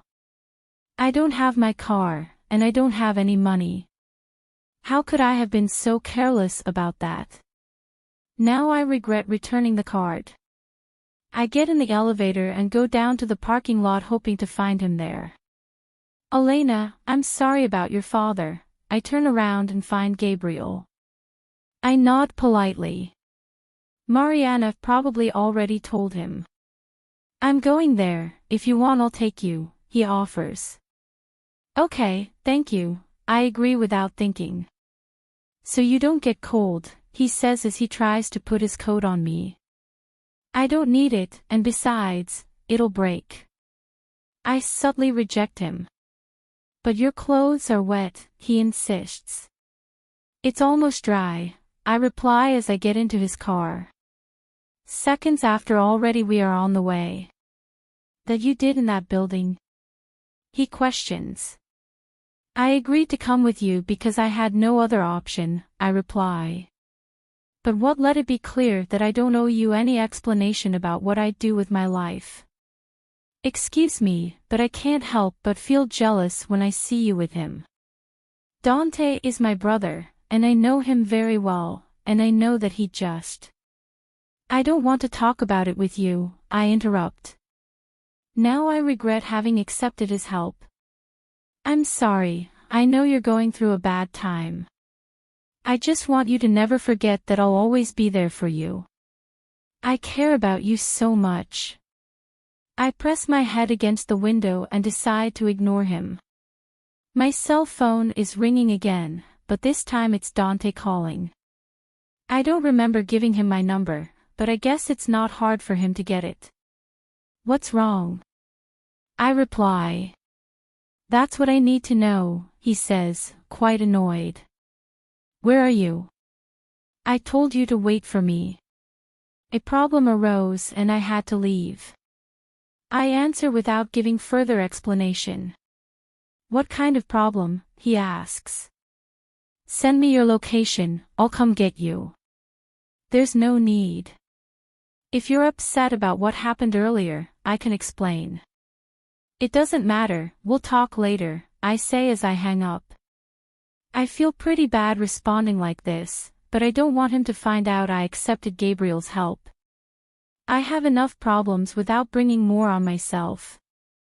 If they start fighting because of me, I'll earn even more of Mr. and Mrs. Montenegro's dislike. Why didn't you tell him the truth? Gabriel asks. Do you like my brother and are you afraid he'll be disappointed in you? I sigh in frustration. I'm not interested in him, much less in you. All I want is to be left alone. I answer with a half-truth. After several minutes we arrived at the place. Leave me here and please wait a few minutes before coming in. I don't want to have to deal with your fiancé, I ask before getting out, then I leave without waiting for his response. I hurry and make my way to the reception room. I ask for information about my father, and the manager gives me the necessary directions. I head straight to the restroom where they're keeping him. As expected, the two women are with him. Dad, how are you feeling? I rush over to him. Her look of disappointment doesn't go unnoticed and a lump forms in my throat. It's all thanks to you, Isabel scolds me. You'll probably be happy if he dies, what an ungrateful daughter you are. Leave her alone, Mom. We already know that Elena, although she's always been rebellious and capricious, loves Dad and would do anything he asks. Right, sister? She says with her innocent expression that only she believes herself. Daughter, it's good that you came, my dad says as he tries to sit down. I hasten to help him. Don't push yourself, I tell him as I adjust his pillow. Leave me alone with her, he asks the two women. Don't make your father angry. If anything happens to him, you'll be on your conscience, my stepmother warns me before leaving. I don't even answer her, it's not worth wasting energy on that. Besides, I'm already used to hearing her blame me for everything. Daughter, I know I haven't been an exemplary father, says my father. Don't say that, I interrupt. We've only had our differences, and I love you, Father. You look so much like your mother, maybe that's why I can't look you in the eyes. It's the first time in many years that he's mentioned her. My eyes glaze over. There's no point in talking about the past, what's important now is that you're okay. Elena, I want to ask you a favor. I know I have no right to do so, especially after treating you unfairly. I smile sadly, and even though I try not to, tears roll down my cheeks. He didn't call me because he missed me. Tell me what you need. All I want is for you to be okay, I assure her, my voice breaking. Mr. and Mrs. Montenegro threaten to cancel Mariana's engagement, he confesses, and I feel as if someone stabbing me in the heart. He'd do anything for his darling. I'm broke. I sold the last building I owned a couple of months ago, and with that money I've been able to pay off some debts. I only have a couple of stores left in the metropolitan area, but it's not much.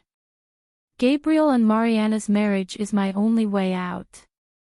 They offered to help me with my debts and also a partnership in his multi-million-dollar company. In exchange they asked that you stay away from his eldest son. I wipe my tears and smile sadly. Yesterday the bank foreclosed on the house, and when I called Freud to ask for help, he said I could count on his help as long as I talked some sense into you. He takes my hands in his in a fatherly gesture he hasn't shown me in many years. My child, I know you don't even like the boy. Besides, he's not a good man for you. I did some investigating and learned that despite him being the eldest son, his parents aren't willing to let him run the company. They even sent him to study abroad, and he only returned a couple of months ago. So it's best if you don't see him again. His request sounds more like an order to me, but I just nod. I'll unblock your card right now, and if you want, after your sister's marriage, when our finances are stable, I'll pay for a ticket for you to specialize abroad. I'll buy you an apartment, and you'll be able to find a good job. A man you fall in love with. I know what you love most is your freedom. You'll have all that, I won't interfere in your life again. Would you do it for us, your family, and for your sister's well-being? I feel dizzy and drained of energy, my stomach is drooping and my head is pounding, yet I force myself not to show how much his words have affected me. Okay, don't worry, I reply, feeling my heart shatter, but in the end I know it's the best decision. Could you buy me the ticket as soon as possible? I ask. But you're about to graduate and my finances aren't stable, so let's wait a little longer, he asks, letting go of my hands. I nod, giving a small smile, even though inside I feel like I'm dying. I don't know if I can bear to be around Dante and continue rejecting him. The truth is, I'm not doing this for Mariana, or even for my father. The decision is for my own peace, Mr. Freud's visit, and more. Even with the threat to my family, they've made it clear to me that I'm not welcome. Besides, Dante doesn't love me and is most likely using me. I won't deny it, this whole situation hurts me. Once again, I'm not welcome in the lives of the people around me. It's best if you let your father rest, he's already gotten too worked up talking, Isabel says as she comes in. It's as if she's been watching him all this time. I'll call you tomorrow, I say goodbye to him. Don't forget your promise, he reminds me, and I nod. As I leave the room, I find Mariana with Gabriel. I hope it's clear to you where you stand, she warns me. I ignore her and just continue on my way. Elena, I'm talking to you, I hear her behind me. Already is enough, you warns her fiancé. I shake my head while snorting. I step outside, feeling like I can barely stand. I'm so weak and in pain that even breathing is difficult. Chapter 5. The first rays of sunlight warm my body and comfort my soul. Every part of my existence aches. I wake up from the cold hospital bed feeling like a zombie. I thought you'd already left. I look up and find a very well-groomed Mariana. She always looks impeccable. Do you like my earrings? My father gave them to me, she says, pointing to her ear. My gaze soon locates the jewel, it is a ruby earring from my mother's collection. He promised to give me the whole collection as soon as I marry Gabriel, she adds, and I feel my stomach turn. Anyway, you don't have anywhere to show them off, so it would be a waste for me to give them to you. On the other hand, as soon as I become Mrs. Montenegro, I'll be attending important events and I have to live up to it. I smile as I shake my head. How unhappy you must feel to come and try to provoke me with something that doesn't matter to me. I stand up and stare at her. She takes a step back. Do me a favor and tell your fiancé I appreciate him bringing me here last night, I say to get even and lessen the anger I'm feeling. And you, dear sister, keep him busy so he stops bothering me. She puffs out her cheeks, she's furious. My mother was right, like father, like son, you're a dead fly pretending to be dignified, he responds angrily, but soon you won't even be a bad memory, my father was right to suggest you go far away, so you won't be the shame of our family anymore. I give him a half smile. You're right, daughters tend to resemble our mothers, you're the living example. Like your mother, you'll have to live in the shadow of another woman, always insecure and distrustful of your husband's love. You know why? Because he's still looking for me. I hate you, he says as he tries to slap me, but I stop his hand. Be careful not to poison yourself with your own poison. I let go and then turn around to leave the place. I walk outside, feeling like I'm about to fall at any moment. I'm tired of pretending that nothing affects me.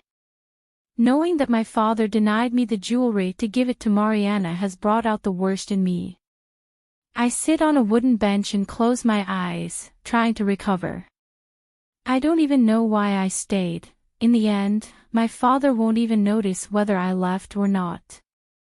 Here, I hear his voice, staring at the glass in front of me, then looking up to meet that gray gaze watching me. I can tell you need this. I'm spellbound by his perfect image. From where I stand, he looks like a sexy demon inciting me to sin. My hand is getting tired, take it, he says coldly, breaking the spell. What are you doing here? I ask, accepting the glass of coffee. I hate it when people don't obey me, he replies, sitting next to me. And you drive me crazy. You're stubborn and irresponsible. You're driving me crazy. I watch him, feeling a sense of calm. Being with Dante makes me feel safe. I take a sip of coffee and it's just the way I like it, bitter, but with a hint of sweetness from the milk. This coffee tastes bad, I say to annoy him. Give me yours. He doesn't even think about it, he just takes my glass and hands me his own. I look at him in disbelief, and he sips from my glass while staring straight ahead. Now I'm nervous. I take a sip from my glass and realize it's the same taste. If you want to taste my lips, don't use cheap excuses, you can ask with confidence, he says, and I almost choke on my coffee. I didn't do it with that one. What did you come to the hospital for? He interrupted. I'm back to take of the glass for gain time. He turns and stares at me. I bite my lip nervously. Now that I have him in front of me, I'm not sure what I promised my father. Do you know why your parents don't like me? I ask, not answering her question. I'm not quite sure, but does that matter to you? I let out a sigh and shake my head. No, I don't even know why I mentioned it. Let's get married. I look at him, incredulous at what I'm hearing. Let's forget about the damn contract and marry me, he repeats, looking me in the eyes. Why would I marry you? I need you. I shake my head, my eyes glaze over. Everyone needs something from me, but they never ask me if I need something from them. I don't want to be anyone else's savior. I'm tired of everyone expecting something from me, I say, feeling a lump in my throat. It's better if you and I never see each other again. I stand up and he does the same. Elena, you are misinterpreting my words, he assures without taking his gaze off mine. It doesn't matter at all, I say, trying to hide my feelings. I made a promise and it's best for both of us if we forget this. I turn around with the intention of leaving, but he takes my arm. I can't, nor do I want to forget you. I'm sure I'm just a mere whim to you. Men like you are used to having everything they want, which is why you become so stubborn about me, but I'm not willing to continue being anyone else's plaything. I wriggle to get loose. You're wrong, he says coldly. I can't even see a hint of empathy in his eyes, much less what I really want from him. I don't know you well enough, but I'm sure you're just using me for your own benefit. Goodbye, Dante Montenegro. Do you like me? He asks, making me stop. Tell me what you want to hear from me. I clench my hands into fists. I honestly don't like you, I lie. I don't want anything from you either. Look me straight in the eye and say it again. I take a deep breath and turn to look at him. I know I can't lie to his face, but as I do, I see my father coming out of the hospital behind him. He stops and watches me from a distance. My heart is pounding and tears are threatening to spill out. I fake a smile. I don't like you, you're not my type of man. He takes a step in my direction and I step back. Your mouth says one thing and your body another, I know you're lying. You need me as much as I need you. Snort. I've never needed anyone. Stay by my side, I'll protect you, he says, and I feel like I can't keep rejecting him. I shake my head as I turn around and run away. Please hurry, take me as far away from here as possible, I ask the first taxi I see. I look behind me, and luckily he's not following me. I rest my head on the back of my chair and let my tears flow. It's the best thing. I like Dante so much, I even feel like I've known him my whole life, but I know I'll never be happy with him. On days like this, I curse the boy who saved my life. I can't remember his face, I never even knew his name.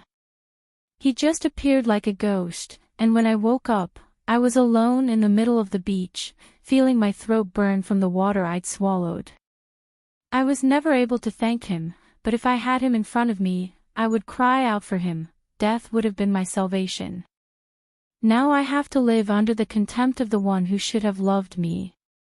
Since that day I've been afraid of the sea and never wanted to learn to swim again. In every way, my wings have been clipped and I'm just a woman with a broken soul who thinks that no one can truly love her. Where do you want me to take you? The taxi driver asks after a while. I wipe my tears and look around. We're near a shopping mall.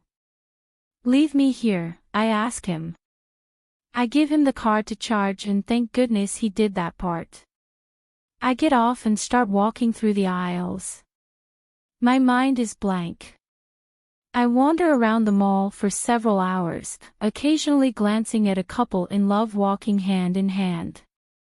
Other times, my gaze wanders off into the smile of a little girl happily walking hand in hand with her parents.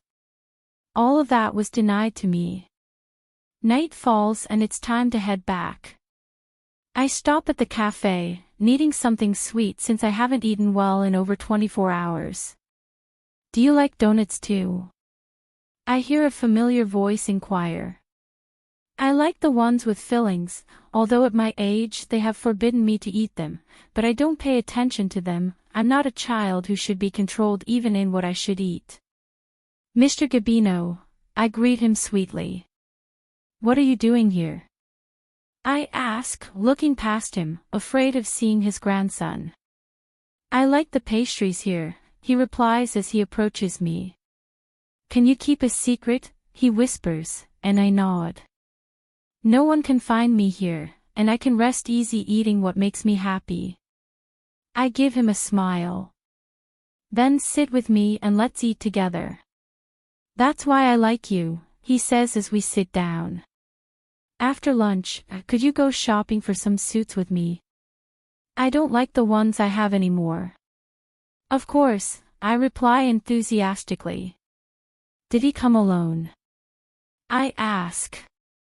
Yes, I took a taxi, they don't let me drive and to top it all off the driver tells my son everything.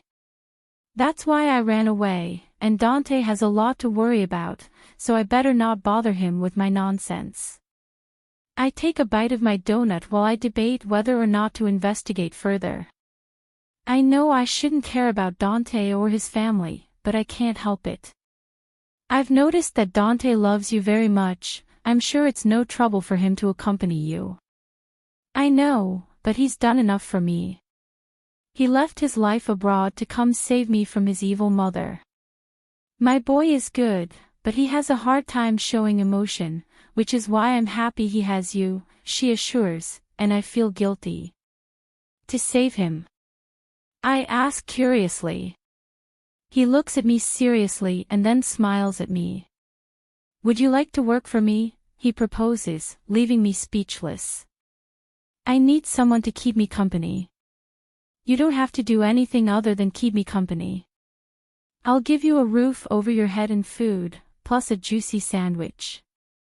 I'm even willing to keep it a secret if you want. I'm sorry. Have you heard the saying, the devil knows more because he's old than because he's the devil? He interrupts me. Yeah.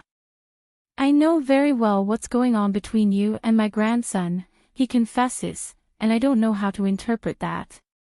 I like you very much. I know you're a good person, and for the moment, we're both alone.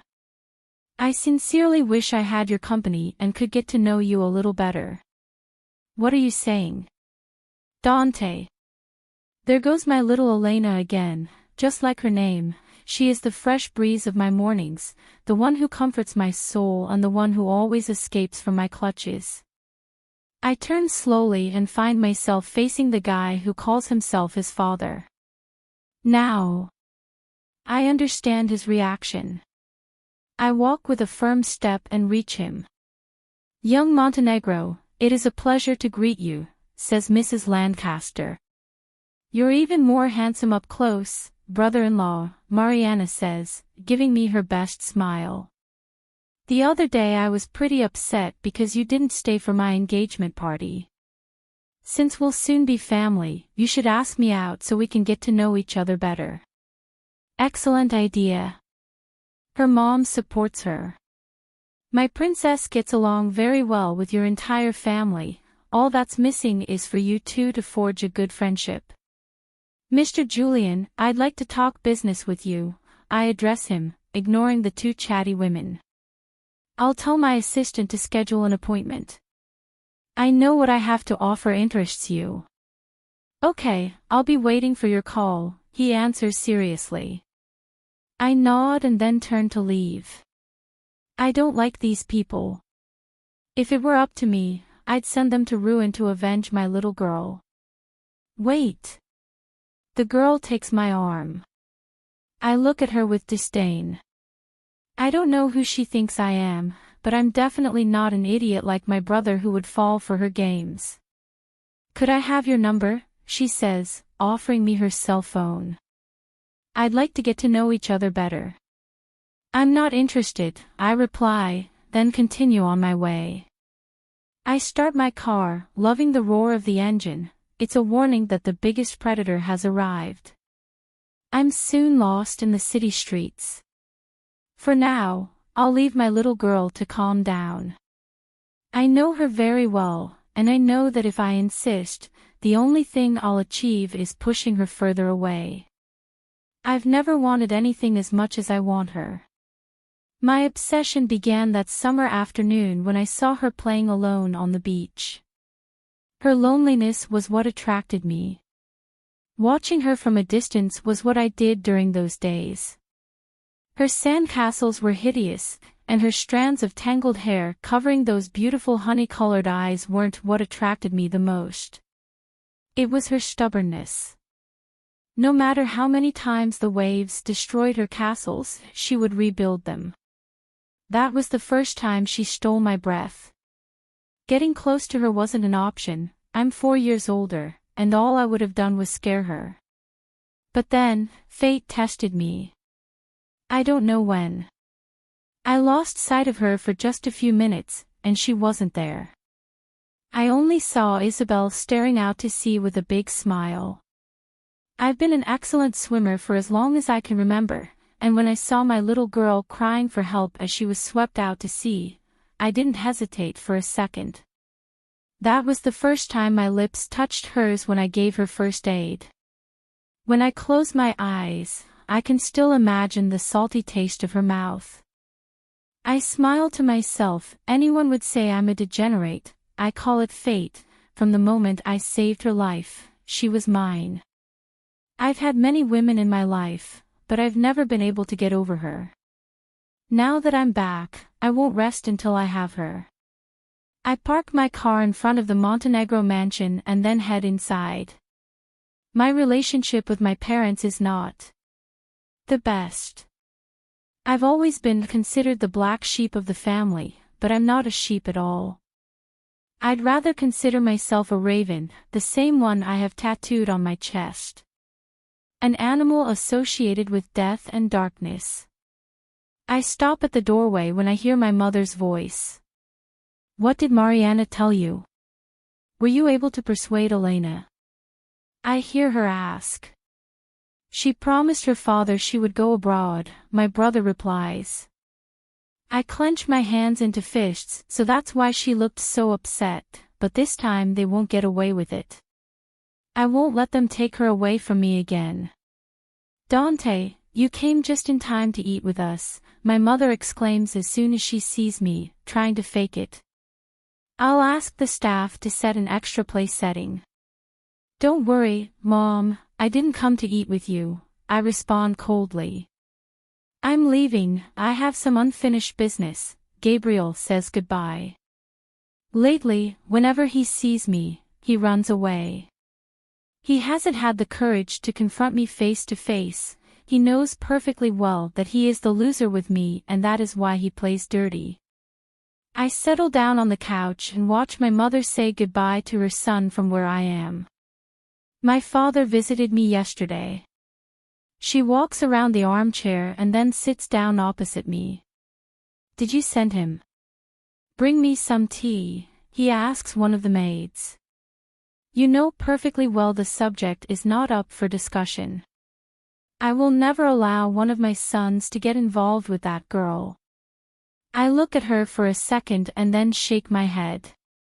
Mother, you know I respect you, but you're forgetting that I'm no longer a child you can manipulate at will. You sent me abroad to keep me away from her, but all you've achieved is making my obsession stronger. I saved Elena when she was 13. At that time, I was 17 and my brother Gabriel was about to turn 14. At that time, he and I were quite close, and I told him my secret. Whenever I went on vacation with Grandpa, Gabriel seemed to be excited to hear about my adventures, as I was usually the one Grandpa took on vacation. I never imagined Gabriel would be jealous of me, but it wasn't until years later that I discovered that everything I shared with him, he told Mom, and not only that, he tried to steal what was mine, and that's the last thing I'll never allow. She was mine from the moment I saw her, and even though I've had my setbacks, I'm the best player. I was protecting you, you couldn't go near a minor, he tries to justify himself. I was also a minor, I remind him. You know perfectly well what I mean. He justifies himself again, it would have been a scandal. Besides, the girl is just like her mother, she couldn't catch one and tried to seduce the other. I'll never accept someone like her. I see her take the cup that has been brought to her and sip a little of her tea. She never knew about me, and Gabriel was the one who seduced her with deception. Leave her alone. She's not to blame for your past insecurities, I reply. I won't let you talk to me like that, she replies furiously, placing the cup back on the table. Don't forget that a mother's tears are harmful to ill-mannered children. Freud is to blame, she continues with her blackmail. I always told him I didn't like you going to live with your grandfather. Because of his bad influence, you even marked your body as if you were a criminal. I smile, my mother hates my tattoo. That's another topic we need to talk about, I remind him, referring to Grandpa, but that will be another time. For now, I just came to warn you that I don't care what you do, I won't give up on Elena. Dante Montenegro, she exclaims angrily. If you continue with this whim, I'm going to appeal to have the shares your grandfather gave you transferred to your father's name. Remember, you're still his guardian, he didn't inherit them from you, she threatens. Furthermore, I'm going to convince the directors to name Gabriel as president and not you will have legal action to protect your grandfather's demented old man. You can't do that, the crazy old man, as you call him, I respond sarcastically. He's still the president and majority shareholder. I'm going to prove to the court that he's not in a state of mind, and I'm going to send him to a special care facility. So think about it carefully. I stand up and smile at him. Mrs. Euphrosyne, I call her by name. If you dare convince my father to disable Grandpa, I'll forget you're my family. She knows that without my contacts abroad, they won't be able to maintain sales. You're threatening your mother because of that girl, he scolds me. Do you know why not even her father protects her? Because she's the daughter of a whore. Julian had to put up with the accusations and gossip. The truth is, I still doubt the girl is a Lancaster. This is the first time I've heard her say that. Isn't Elena a blood daughter of Lord Lancaster? I doubt it. Stop talking nonsense, woman, my father reprimands her as he enters the room. And you, he says, turning to me. You should forget about the young girl. I know she's a very beautiful woman, but unfortunately, because of her past and the misunderstandings within her family, we can't accept her. You'd have to deal with the accusations. Our society is very harsh, and it would be embarrassing for us. Even though Julian claimed that Elena was his daughter, no one believed him. Even more so with his attitude, everyone believed he got married and accepted the little girl as his legitimate daughter out of convenience. I don't care about Elena's past or origins.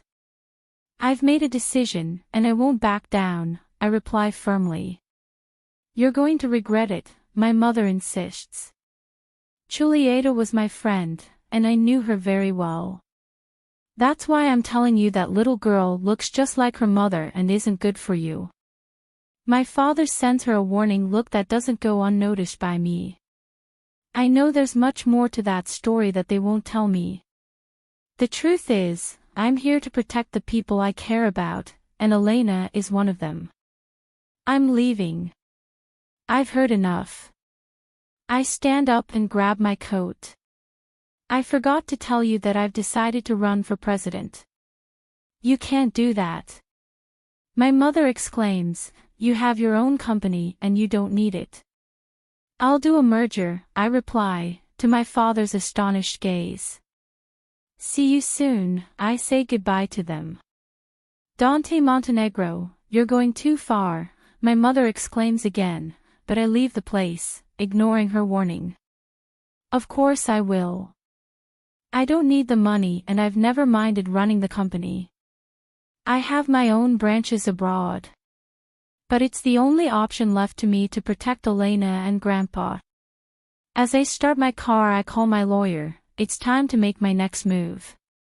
Chapter 6. Elena. All this time I've been fighting for my independence, and although at one point I thought I'd achieved it, the truth is I haven't. Perhaps this is the opportunity I've been waiting for, and if I continue to deny it, I might regret it later. I accept the job, but on one condition.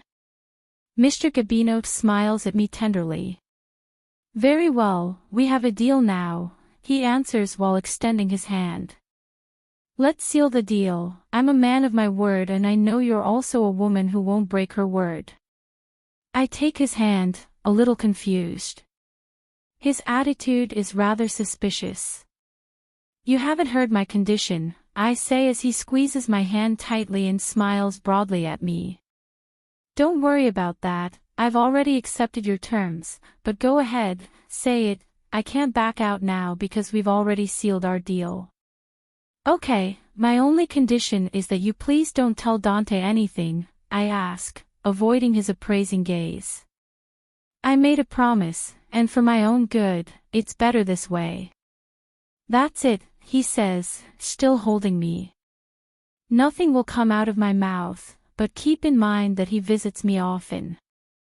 If you run into him, it won't be my problem. You're right, I should have thought better about it, I express my reasoning. You already gave me your word, you can't go back on it, you would be a bad person to deceive. Thus, to a defenseless old man, he blackmails me. You're very clever, I say accusingly, now realizing that what I said was also a warning. Give me back my hand. You still have her attached to your arm, he jokes as we both laugh. Come with me to buy my suit, and then we'll go get your belongings. From this moment on, you're working for me. He lets me go and I have no choice but to accept. To be honest, I really like Mr. Gabino and I feel like I can trust him. Time goes on while we go from store to store. My mind is so busy that I forget all my worries. I must admit you have excellent taste, I praise him. Of course, I'm old, but I like a fashionable, he says as he pays for the expensive suits. We leave the place and continue our walk. He stops in front of a store of women's clothing. He looks at my outfit and frowns. Is something wrong? I ask. I'm hungry, and the place I want to go to eat won't let you in wearing those old, wrinkled clothes. I raise an eyebrow. Now I see where Dante got his lack of tact from. Do you have to be so direct? I ask, crossing my arms. It's noticeable that you haven't even changed since yesterday. He says, and I'm left without arguments because it's true. I'll buy you a dress, let's go in. No need, if you want I can cook you something delicious. I worked for almost 3 years in a restaurant and even though I was a waitress I learned to cook, I assured. It will be another time, now choose a dress because I'm too hungry. I look at him doubtfully. Girl, you must learn to accept everything good. When someone offers you something it is because they love you and you deserve it, so who learns to receive and if necessary just gives thanks. My eyes glaze over. Is this a life lesson he's giving me? I don't know if I deserve it, I haven't earned it yet, I say in a broken voice. Of course you deserve it, she affirms. You deserve everything good in this life. The problem is if you think you don't. Open your eyes and learn to receive. A lump forms in my throat. Not even my father spoke to me as tenderly as Mr. Gabino, and his tone of voice isn't gentle at all. Thank you very much, I say, somewhat embarrassed. Anyone who saw me would swear I came from a poor family. It's been a while since I bought expensive clothes. If you want to show your gratitude, start by calling me Grandpa. I've always wanted a granddaughter, and I like you, he says. Now let's go inside. Okay. Grandpa, I say, feeling a mixture of nostalgia and joy. He gives me a pleasant smile and then invites me in. After several minutes, I choose a black straight-cut dress. I go into the fitting room and put it on. The garment hugs my curves and makes me look elegant. I fix my hair and then head out to get the okay from Grandpa. Grandpa, how did you? My words trail off when I meet Dante. He looks me up and down. He takes a step in my direction. I swallow nervously. Beautiful, he whispers to me. You look beautiful. My heart is pounding, I can't even speak. I give him a half smile and nod, then I turn around with the intention of entering the fitting room, but he stops me. Leave it on. He turns me toward him. This complements perfectly, he says, taking out a black velvet box and removing a pair of earrings. They are teardrop-shaped, and the stone appears to be a diamond. He tucks my hair behind my ear and then places it on me. It wasn't necessary, I say nervously, but he turns me over and places the other one with expert hands. I like it, he whispers. I like you better, I think. Where is Mr. Gabino? I ask nervously, not knowing what else to say since his gray gaze has me so uneasy. He had an emergency and went home, he replies indifferently. He betrayed me, I think. He promised not to tell Dante. I'm going to change. I don't need any of this anymore, I say. It's already paid for. Grandpa canceled the purchase, and it would be a waste. We'll go to dinner together. Mr. Gabino is going to listen to me. He lied to me, I say, annoyed. Are wrong, he never tells lies. So why are you here? Wasn't he the one who called you? I ask.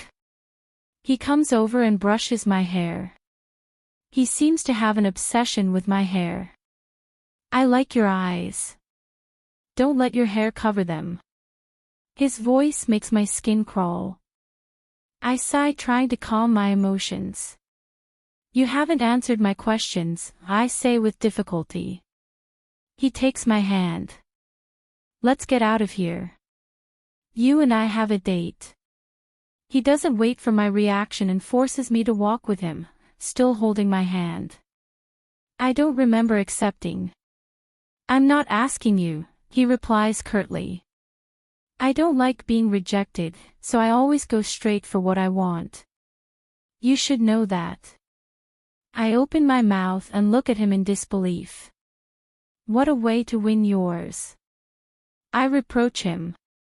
I'm glad to know that you've already been conquered by me. What?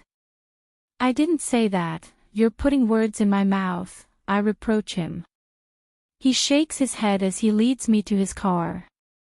He opens the door for me and then leans dangerously close to me. Let me take care of you, he whispers, making my heart almost stop. My eyes fall on her lips. I feel the need to taste them, to feel the warmth of her body, but I force myself to avoid her gaze. I don't know why you say those things, I don't need anyone to. You don't have to say anything right now, he interrupts. I owe you an explanation, and I'll give it to you. Then you can decide whether it's better for you to marry me or move in with me, and then we get married. I'll give you the chance to choose. I snort as I shake my head in disbelief. I watch him turn around and take his place. I'm still in shock. This man is crazy. The good thing is that you're giving me the opportunity to make a decision, I respond sarcastically. He nods seriously. You weren't joking? I ask, and he shakes his head. I cross my arms and stare at him for a few long seconds. He doesn't even flinch and drives calmly for several minutes. Then he parks in front of a fancy restaurant and then turns to me. From now on, I'll make sure you eat well, so you'll always be in a good mood, he says, and I don't know why I think of another kind of food, not the one he's probably offering me. I'll accept, just because Grandpa told me I should learn to let myself be taken care of, I say, clearing my throat. He didn't actually say it that way, but that's what. He grabs my chin and forces me to look at his face, interrupting my poor argument. Will you let me satisfy all your needs? He asks, making me gasp for air as a pit forms in my stomach. I would like to, but I don't think it's the right thing to do, I confess. He stares at me. Elena, don't be afraid, you've never been alone. From the shadows, there's always been someone watching and caring for you. My heart almost stopped, those words were the same as. No. How does he know that? Did Anna show you my personal things? I inquire, feeling the heartbeats of my heart pounding inside my chest. He denies. I take his hand away and walk away from him. Could you take me home? I've lost my appetite. What are you afraid of? He asks. Nothing, I lie. I'm afraid of rejection, of knowing that in the end I was just used. Of ridicule, of having to accept in the end that my father was always right. I refuse to be a mere prize in a power game. So don't let yourself be manipulated and accept your feelings, he says in a challenging tone. I don't have any feelings towards you, I lie again. Show me, he says, caressing my cheek as he approaches me. My breathing becomes labored. My heart beats frantically in anticipation of what will happen. My lips are trembling. He leans in slowly. I can feel his breath, his scent. I close my eyes and wait. Dante. I feel her tremble at my touch. I can even smell her desire. She closes her eyes and I smile to myself. She won't reject me, I know it. She wants me as much, if not more, than I do. I watch his lips, they're trembling with anticipation, but I force myself to stop. Why don't you reject me? I whisper to her, and her eyes quickly open, her gaze turning furious. I like that. I need her to express her emotions, to push her to her limits and make her feel alive. You're a jerk. Her cheeks turned red. Because you're blushing. Did you want me to kiss you? No, she exclaims, annoyed. I see her open the door with difficulty, then seconds later get out of the car, showing her annoyance. I roll down the window and approach. If you ask me for anything you want, I'll be more than willing, I assure her, but she turns around and gives me her back. I'm hungry, so stop messing around and let's go inside. I didn't dress like this for fun, he complains, and I smile broadly. He's already asking me for food, he'll soon ask me for something else, I think to myself. I check my cell phone and read the text that one of Grandpa's bodyguards sent me, informing me that he's already home. He doesn't like being followed, he was always against having people to look after him, but despite his reluctance, I can't leave him unprotected, he's too stubborn and likes to go out for walks, I'm afraid something bad might happen to him. That's how I realized where he was and decided to come look for him. My surprise was finding him with Elena. I don't know what they were talking about, the truth is that I have to find out, but I know that neither of them will tell me so easily. The only thing Grandpa did was order me to pay for the dress and tell me to bring her to eat. The earrings are something I had wanted to give her for a long time and I took the opportunity to do it. I never know what's going through his head, much less what he's planning behind my back. Even so, I'm grateful to him for leaving her with me. I get out of the car and look at her frowning. She really looks beautiful even without makeup. Let's go in, I say, taking her hand. It's something I do without thinking, a need to feel her as mine. She tries to sneak away, but I don't give in. The reservation is already made, so we're soon at our table. What's your favorite dish? I ask. She puts the letter aside and stares at me. I don't have a favorite dish, but I really like beef. I think it's because it's so easy to cook, he answers seriously. I like it too, I assure you. My grandfather is responsible, since he loves barbecue, and I have fond memories with him. She smiles. This is the first time you've shared something personal with me without me asking, she says, her expression showing satisfaction. I imagine you had a very nice childhood. I have good memories. I used to go to the beach often with my family. Once, I met a girl who took my breath away, I confess, trying to find out about that summer when I met her. She settles into her seat and crosses her arms as she frowns at me. I thought you had a heart of ice, but apparently there was a girl who left her mark on you forever. Was she your first love? Her tone of voice lets me know she's jealous. I watch her for a few seconds without responding. She avoids my gaze. I can tell she's nervous. You don't have to answer, I really don't. It doesn't matter, he says, sounding defensive. Yes, he was my first love, I reply. She takes the drink that has been served to us and looks away while running her index finger along the edge of the glass. I don't like the sea, he says without looking at me straight on. It's as if he were lost in her memories. Unlike you, I have bad memories. What happened to you? I ask. She returns her attention to me and sighs. It's not important, he replies with a half smile. And again he's hiding his feelings. Mine was unforgettable and important, I say smugly. You should go find that chick, she'll probably be delighted to know that you're still pining for her. Who knows, she might even agree to marry you, he says sarcastically.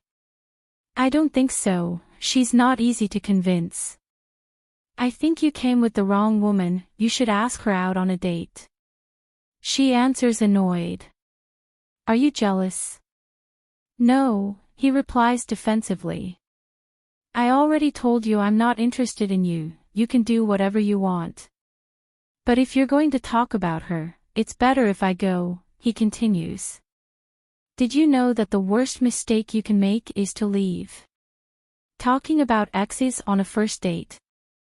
That's a total fail and a red flag. I smile as I shake my head. Now you're even smiling. What's so funny? You're jealous, I say, and she rolls her eyes at me. I'm not, she says, her cheeks turning red again. The waiter takes our order, and after a few minutes, our food is served. For the rest of the time, Elena remains silent. I focus on watching her. I'm having a hard time containing myself. I want to confess that she's the girl who stole my heart, but I feel like it's not the right time yet. Tell me what you want most. I ask. She looks at me thoughtfully, then smiles again. I've gotten to know her. That smile is her defensive wall. Are you the genie in the lamp who will grant my wishes? He asks jokingly.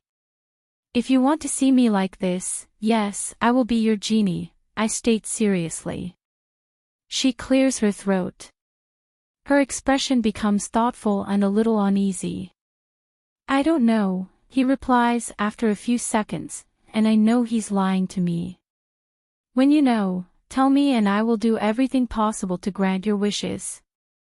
Why? He asks. Because I want to protect you and because I need you too.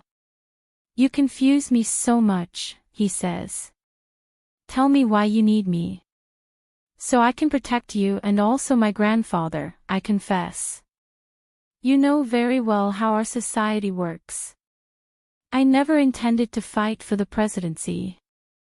Not Cesare Montenegro, but if I don't do it, Gabriel will take that place and my mother will be able to manipulate him at will. She has always wanted to get rid of Grandpa and I recently discovered that she is planning to send him to a retirement home for the elderly and disable him, all to force him to resign from the presidency. He wants to retire, but he'll never accept Gabriel as his successor, much less commit suicide. He's happy in the mansion where he lived with his grandmother. My wish is for him to live out his final days as he always wanted. And what's my role in all this? It's clever, I know it very well.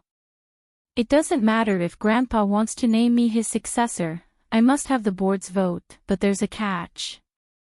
She smiles genuinely. I know which one it is, he says. They classify you like a rebel and irresponsible person. Isn't that so? Well, not quite like that. She shakes her head while smiling. I clear my throat. I need to present the image of a responsible family man, I continue. And to do that, I need a wife. My mother married my father because she loved him, but he did it to satisfy her father's wish. In the end she was not happy, she replies, her eyes crystallizing. That's what I heard when I was little, she whispers nostalgically. I'm so sorry. I don't wish that same fate on myself. Find someone willing to help you, I can't. I don't do it to satisfy anyone else's desire. I know that too, he says sadly. I know you're doing this to upset your family. You're misinterpreting everything. Because it has to be me. Because I chose you. She denies it again. I already made a promise. And besides, this isn't the answer I was hoping for. Now take me home. I see her get up and leave the place. I quickly cancel the account and then chase after her. Elena, what do you want from me? I don't know, Dante, I'm confused. You confuse me. I like you, I really like you, I confess as I pull her towards me and take possession of her lips. At first, I feel her resist, but soon she gives in to my caresses. My mouth tastes the sweet flavor of hers. It's no longer salty as I remembered, but soft, tender, and sweet. I let myself be intoxicated by her lips as our kiss deepens. Chapter 7. Elena. I run my fingers over my lips as I look at myself in the mirror. I can still feel his kisses, the way he made my body tremble when I felt the closeness of his. I smile like a fool at my reflection. From this moment on, you belong to me, you're mine. His words still echo in my mind. I would have liked to tell him yes, that I am his, that I like him too, but I didn't have enough courage to do it. Even so, I allowed myself to taste his soft lips and his intoxicating taste. The only bad thing is that now that I know what it feels like to be surrounded by his arms, the warmth emanating from his body and his scent etched into my skin, it will be difficult for me to reject him and keep my promise. Dante Montenegro has claimed me as his, and I long to be his. I sigh deeply and then wet my face because just reliving his kiss makes my cheeks warm. I leave the bathroom and run into Anna, who just came in. Where have you been all this time? Did you stay overnight with him? She asks curiously. Don't talk to me, I respond, annoyed. You didn't hesitate to betray me the first chance you got. I'm sorry. I know I did wrong, he apologizes, rolling his half-dead sheepish eyes. But you have to understand, this is an opportunity one couldn't turn down. Besides, I also did it thinking I was doing you a favor. I snort as I shake my head. Don't be a liar. You did it for your own good. If you were really my friend, you would have at least had the decency to warn me, I demand. You practically left me adrift. Please don't be mad at me, she says, pouting. Mr. Dante is a pretty convincing man. He assured me you'd be safe with him and that he wouldn't allow you to be left on the streets. I only did what he told me to. If you have to complain to anyone, it's him. I shake my head again as I frown at her. You're hopeless. Elena, don't be hard on me, yes, please, don't get angry. I don't know, you let me down. You even dared to show my things to Dante, I scold him. What things? I don't understand what you mean, she asks, puzzled. Don't lie, did you let him into my room? I ask, staring at her. Of course not, she replies seriously. Why would I? Besides, he's never asked me to do that. I clear my throat and look at her suspiciously. I swear, she assures again. By the way, why do you think he was in your room? Do you still need your thongs? She asks with a mischievous smile. Is he one of those men with strange fetishes? Forget it, I say, turning around and leaving her alone. I enter my room and lock it with a bolt. I search my closet for the small wooden chest. I check it, and it's exactly as I left it. I find the key and unlock the lock. I stare at the white envelopes and let out a small sigh. Before I started dating Gabriel, back in my teenage years, every month I would find a letter inside my mailbox. The first one I received confessed that I was his first and only love and that when the time was right he would introduce himself to me. Other times it was just a written poem, other times I would. He said he missed me, and once when I was going through a period of depression, I received one that said he always watches me from the shadows and that he promised to always take care of me. It was these letters that often comforted me. Then I met Gabriel, and he confessed to me that those letters were from him. That was one of the reasons I fell in love with him. However, no one else knows about them, and when Dante mentioned that phrase, I felt a strange feeling. Maybe he heard Gabriel say that, or maybe it's a common phrase in his family, what do I know? The truth is that although there is nothing between Gabriel and me anymore and now my heart races for his brother, I am unable to discard them. I lock the lid again and then start packing my suitcase. I don't own much, but they are things I value very much. It's almost dawn, and I'm still packing. My cell phone rings. Who's texting me at this time of the morning? I unlock the screen and a smile falls on my face followed by my heart agitated. It's him, my cold-eyed man. A silly chuckle escapes. Now I use the word mine. I bet you've been thinking about me. I guess so, I explain my reasoning while letting out a small sigh.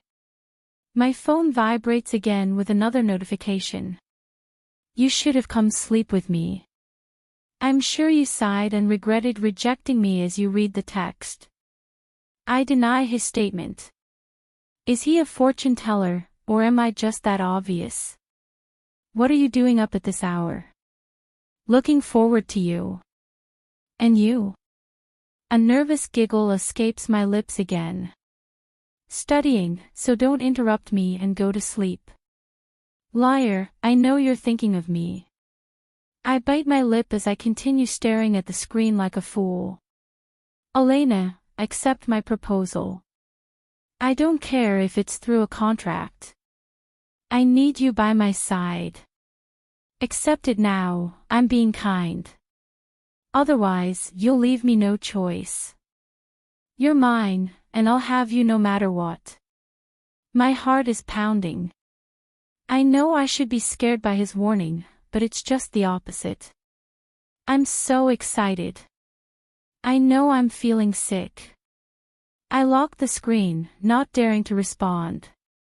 After that wonderful kiss, he asked me again to accept his proposal, but I haven't been able to. I'm so full of insecurities holding me back, especially the promise to my father and the fear of being rejected again. I couldn't bear it, I know that would be the end of me. I lie down and close my eyes. Maybe sleeping for a little while will help. I pour myself some juice and some bread with Nutella. I know it's not a breakfast of the more nutritious, but it's what I usually eat in the mornings. Are you still upset? Are you really not going to forgive me? Anna asks as soon as she sees me. I forgive you, but that doesn't mean I'll trust you again, I reply. The only thing I feel guilty about is the fact that I'll have to leave you alone. Now I'll take the last of my things, he assures. I've already hired someone to clean the apartment as soon as you move out, so you won't have to deal with that. I'll also pay the utilities for the month. I hope I can make it up to you, even with that. She says, looking remorseful. Do you have a place to live? Don't worry, I'll figure it out, I reply without adding anything else. Here, he says, placing some bills on the table. I think that can pay for a few days of hotel time, but seriously, don't be silly and accept Mr. Dante's proposal. I risked our friendship to force you to accept him, but I can see you're stubborn, he assures, letting out a sigh. I don't need your money, keep it, I assure you. I've already resolved my situation. Did you accept? He asks enthusiastically. I'm not going to answer you, but don't worry. I'm fine. You'll never forgive me, will you? She says, pouting. I hope everything goes well for you.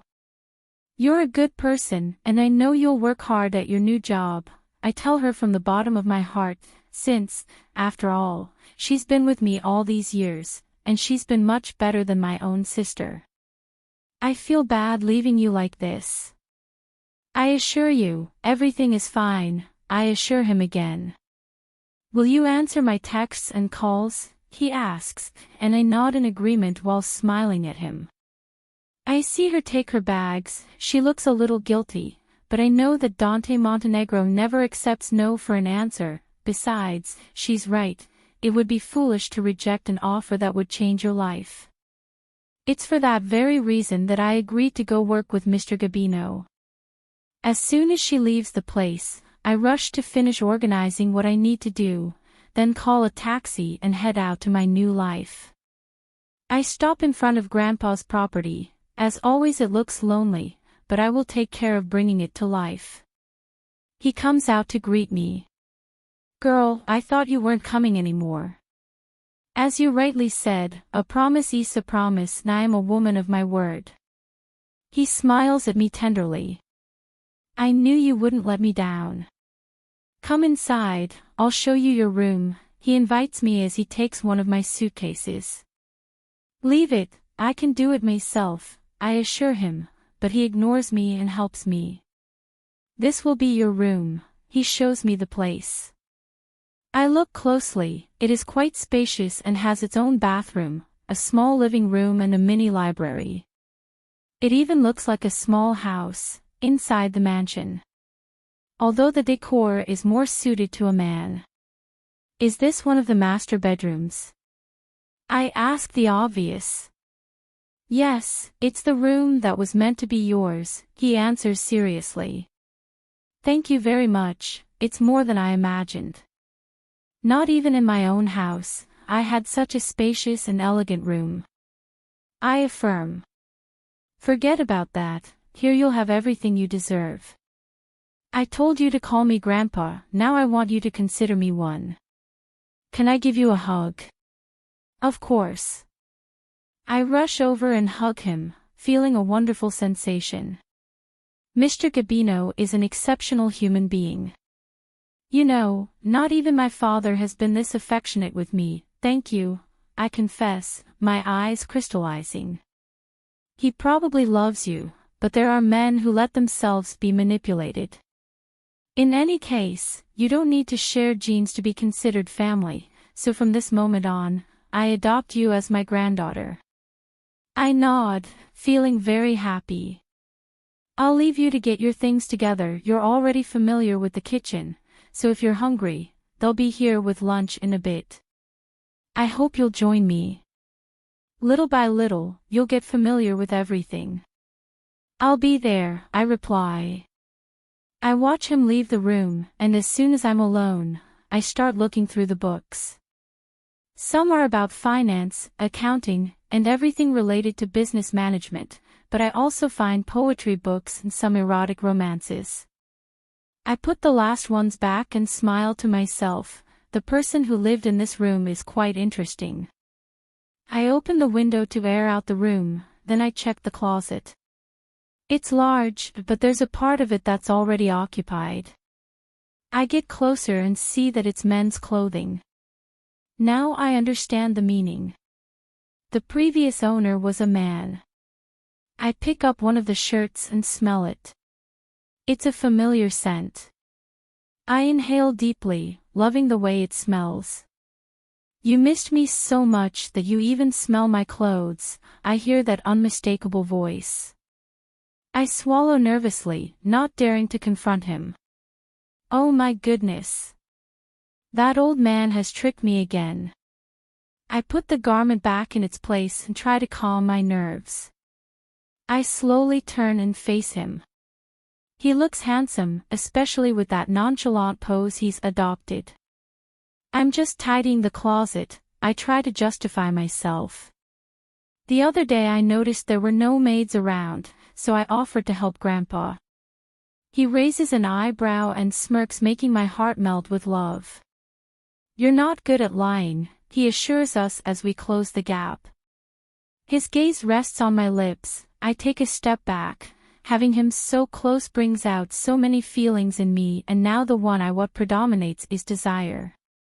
My room is always tidy, and every 8 days, a full cleaning crew comes. "Now tell me, what are you doing here?" "You don't care," I respond defensively as I try to escape. He hinders my path. You're in my room, and I won't let you leave until you pay for invading my personal space, he says, making my heart nearly leap out of my chest. I'm even more eager to taste you completely. Oh my goodness. That statement has my pulse racing and a slight tingling sensation spreading throughout my body. Let me out, I ask with difficulty. Because I would. You came straight to me, I guess because you need something, he says, his gray gaze darkening. He reaches out to touch me, but I recoil. If I let him, I'm sure I'll get burned. I didn't know it was your room, otherwise I wouldn't go in there, I say, clearing my throat. Why? What are you afraid of? He asks, taking a step closer to me. I step back again and then realize I'm trapped between the wall and his sinful body. You have nowhere to run now, he whispers in his husky, manly voice. Now you have no choice but to pay me with a kiss, but if you prefer, we could do much more than kiss. I try to calm my breathing. I clear my throat again.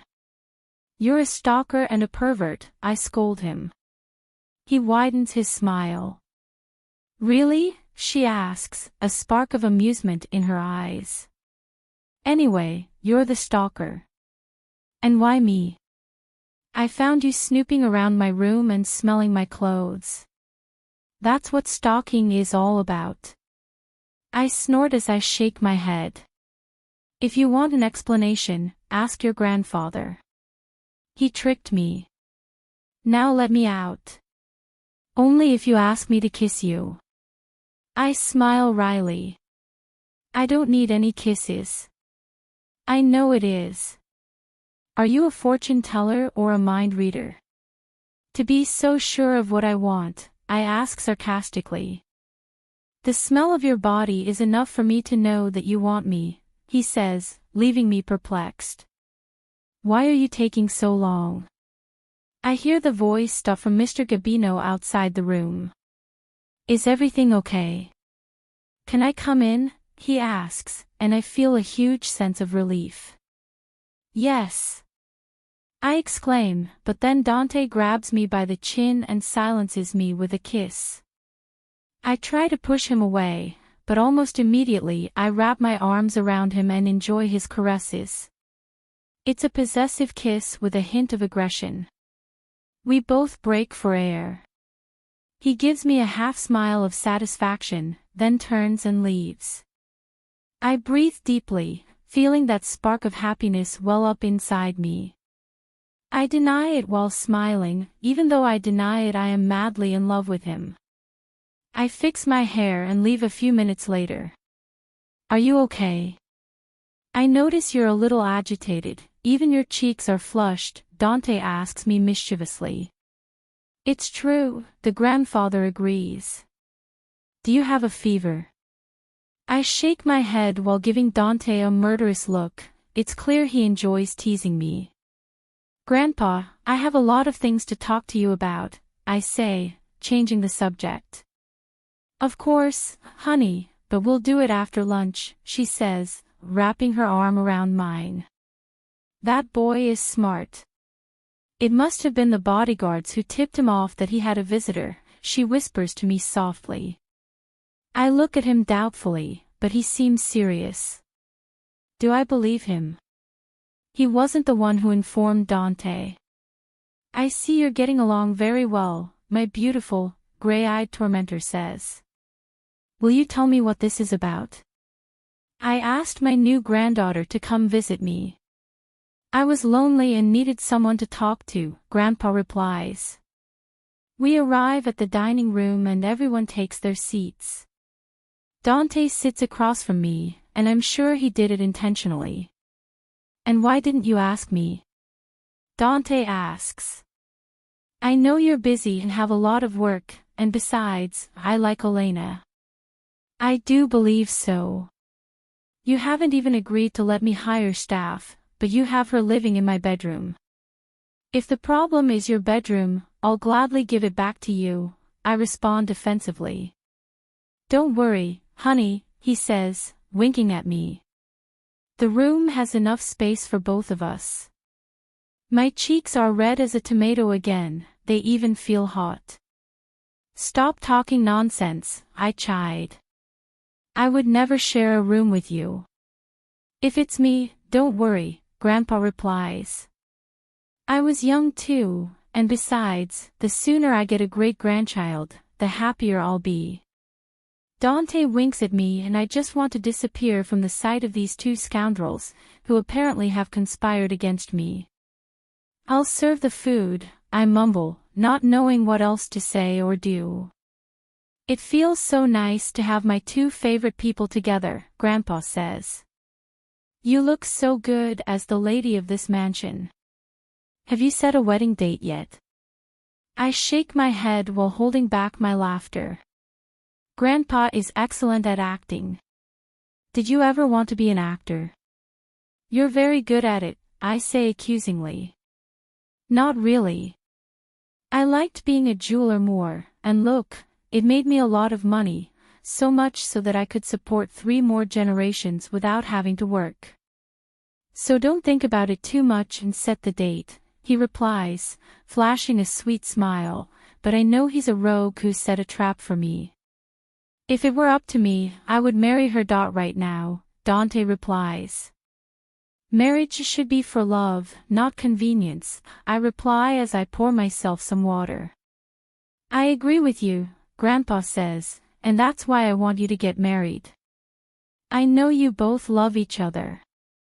I look at Dante, waiting for his response, but he doesn't even look at me, he's focused on his food. I do the same, and for several minutes, silence reigns in the dining room. I knew your mother, Grandpa says, breaking the silence. You look a lot like her. Thank you very much. I only knew her from photos, but I'm flattered to know. He just nods with his gentle countenance. She had a collection of jewelry. They were exclusive designs of my jewelry store. Some she designed herself, and others I created. Do you know if your father still has them? The grandfather asks. I clear my throat. I've seen a couple of them, but I don't know if he still has the complete collection, I reply, not daring to look at them. Talking about my family in front of Mr. Gabino makes me a little embarrassed. I understand, he replies, staring at me. Those earrings are from the new collection, they look great on you. I smile shyly. Dante gave them to me, I say, looking at him out of the corner of my eye. I figured as much. It's good that you let him pamper you. Since he's interested in you, he must treat you well, he says, making my face blush again. I offered him my card and he refused it, Dante replies. I'm sure Elena wants you to offer her your heart first. Both Dante and I almost choked on our drinks. The grandfather just shakes his head while sighing. Shortly after we finished our meal, Dante and I raised the table. Neither of them said anything else. Did you like the kiss? He whispers to me as he watches me wash the dishes. I decide to ignore him. I know that with him I am the loser and that is why I use silence as a weapon of defense. Don't you have work? It's late. You should go. You're already acting like my wife, and you only gave me a few kisses. I roll my eyes. You stole them from me, I remind him. But you love it. I put the plates back in their place and turn away without answering again. I walk over to where Grandpa is resting and sit next to him. Seconds later, Dante does the same. I heard you lost your home, my beloved tormentor says. Do you have a place to live? He's shameless, he acts like it's not his fault. I've already solved it, I respond sharply. Great, he says, pretending not to be interested. Grandpa, I'll be staying with you. My apartment is being repaired, and I won't be able to return for a few days. Is that a problem? I give him a dirty look. How shameless. Also, a liar. Not at all, you can stay as long as you want. Grandpa, I exclaimed in a complaining tone. It's true, he says, feigning dementia. I forgot I asked Elena to stay for a few days and gave her your room. I guess you can share it. The others are dirty. Don't worry, I can clean it. I'm sorry, my girl, but I forgot where the keys are. At my age, I forget everything, but I'll look for them tomorrow. You can spend one night together. Besides, you're dating, and that's normal. Don't worry about keeping up appearances. You heard him, we'll sleep together, he says, winking at me. These two will drive me crazy. The worst part is that I like it. It feels good to have this kind of connection. For the first time, I feel like part of a family, but the fear still lingers. Feeling like I can have everything I've always wanted and at the same time risk losing it makes me hesitate. Chapter 8. I need some privacy. Could you wait outside? I say to Dante, who looks quite comfortable in bed. No, I'm fine here, he replies, placing his hand behind his head and adjusting himself. I snort in frustration. This sharing a room isn't going to end well.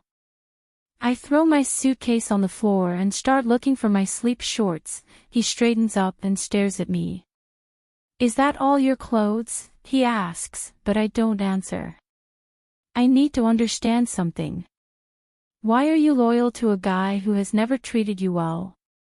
I stop and swallow. He hadn't inquired about my personal life. I don't understand what you mean, I lie. I see him straighten up and cross his arms. I know you promised your father to keep away from me, he says, leaving me perplexed. Is there anything this man doesn't know about me? Is that promise what forces you to doubt us? He asks. There's no us, I reply sadly. Since we met, all you've done is ask me to commit to you, but I'm not the kind of woman who pledges her love. You're too insecure, you should work on it, she replies curtly as she returns to her initial position. I huff in frustration. Is he a psychologist now or something? Besides, he has no right to question my decisions. I feel quite annoyed. I'm not insecure. I grab my things and head straight to the bathroom. I undress and then step into the shower. His words are repeated over and over again. What an annoying man. How dare you question me like that? I'll put the cold water on, maybe that'll calm my anger. After several minutes, I leave the room. I find my hairdryer and start drying my hair. I see him get up and I almost drool. It's the first time I've seen him only in boxers. Could you cover up? I say, forcing myself not to see him. He walks up to me and I don't dare look up. Does it make you uncomfortable?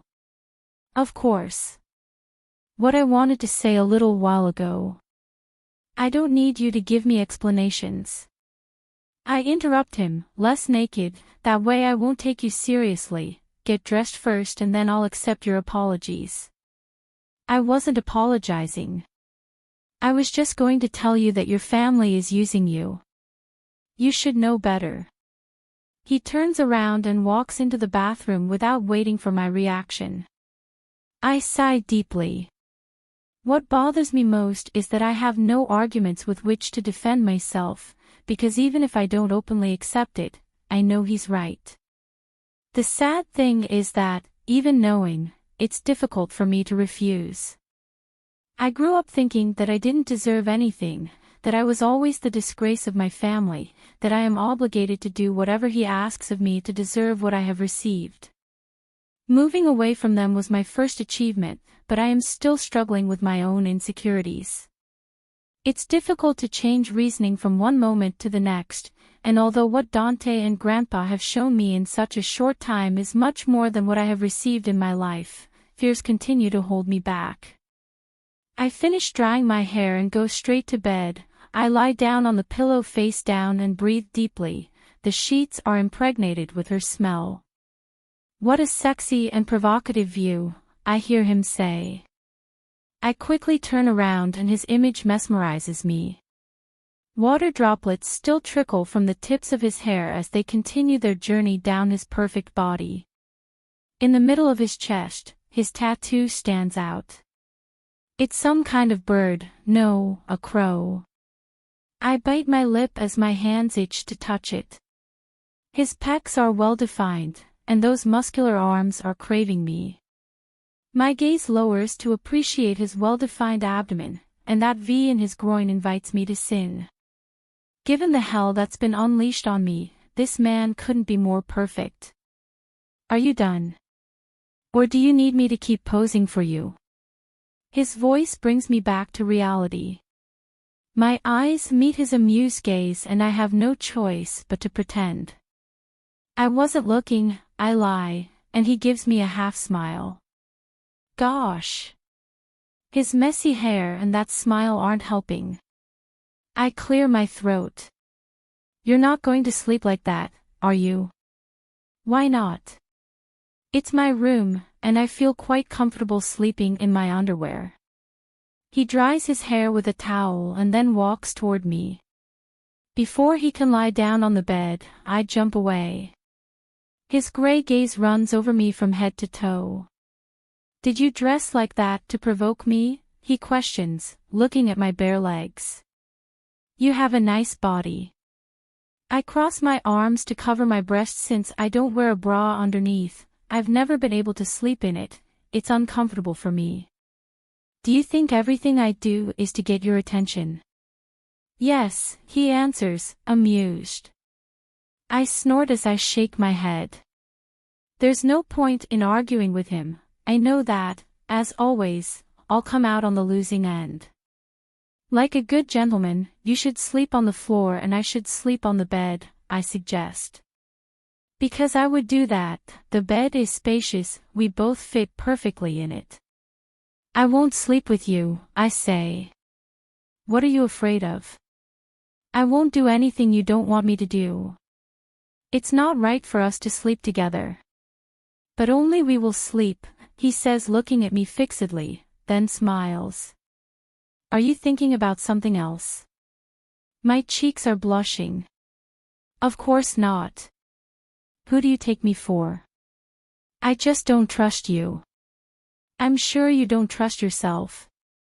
I start biting my lip as I weigh my options. "Don't do that." I frown, not understanding what he means. "Okay, I'll leave the bed to you," he says as he stands up and puts on his pants, leaving his torso bare before leaving the room seconds later. What was all that about? I think, puzzled. I lie back and enjoy the scent that's lingering there. He's right, I don't trust him, but it's his fault for being so sexy. I sigh, then try to settle in, but I can't. I shouldn't have been so fussy. Now I regret making him leave. Is he okay? I toss and turn, unable to sleep. Could it be that he won't come home to sleep? I stare at the door, the minutes turn into hours, and Dante doesn't appear. I'm tired of lying there and not getting to sleep. The sound at the door lets me know he's finally back, so I quickly pretend to be asleep. I feel him watching me. "What will I do with you?" I hear him say, and then the mattress shifts with his weight as he settles in next to me. My heart is beating fast. I feel his hand caress my face. It's hard to keep up the pretense. Then I feel him lift my head slightly and place me in his arms. Feeling his skin against mine has made my poor heart nearly collapse. He surrounds me, and I allow myself to bask in his warmth. Its scent soon calms me, I relax and for once I let go of my fears. I wake up and instinctively look for him, but he's not there. I smile as I remember how good it felt sleeping in his arms. It's the first time I've slept so peacefully, and it was thanks to his warmth.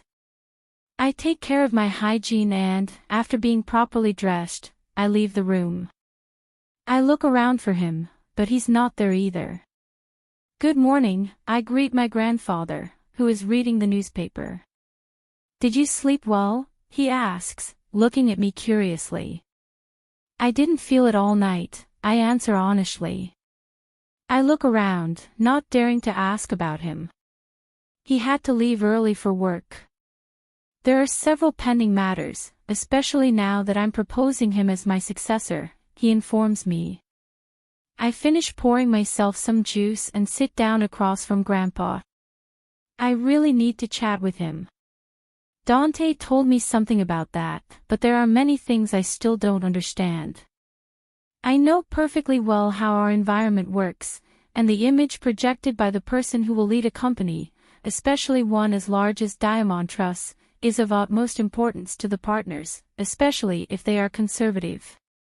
But the family's opinion is also important, and in this case, I bite my lip, trying to find the right words so it doesn't sound like a complaint. I understand your concern, he interrupts. That's where I come in, he assures. I will give my grandson my full support, both material and moral. I respected his decision to stay abroad. It was hard for him to have to give up what he had always longed for, but he thought it was the right thing to do for the other person's happiness. As cold as he may seem, he is actually a man of good feelings. I assure you that you will be safe with him. Grandpa, I'm afraid your parents will turn their backs on you because of me, I confess. He smiles at me tenderly. That says a lot about you and your feelings. I know you were raised under our customs and ideologies, and an important part of that is respecting your parents' wishes. But Dante is different. He's always been true to his heart. That's why I fully trust his abilities. Ever since he was born, I chose him as my heir, even over my own son. Freud isn't a bad person, he's just been influenced by his wife. I take a sip of my drink as I analyze Grandpa's every word. Do you think I'll be a good wife for him? I ask. He smiles at me as he places his soft hand over mine and squeezes it lightly. You are what Dante needs to be able to face what is coming, he assures and then withdraws his hand. I sigh, trying to understand his words. Do you still doubt his feelings? He asks. He told me he likes me, I say shyly, not even knowing why I'm talking to him about this. Give him the chance to get to know you better, and I'm sure all your doubts will be cleared up. But remember that you must also open your heart to him. Don't let him steal your chance at happiness. You're not obligated to carry the burdens imposed on you. I nod as I feel a lump forming in my throat. Mr. Gabino has shown me time and time again more understanding than I have ever received in my life. I have to go out, I have to take care of my car, I've abandoned it and I'm missing it, I say, changing the subject. I'll go out too, we can go together, I'll tell the driver to take us. Okay, thanks so much for just now, I mumble.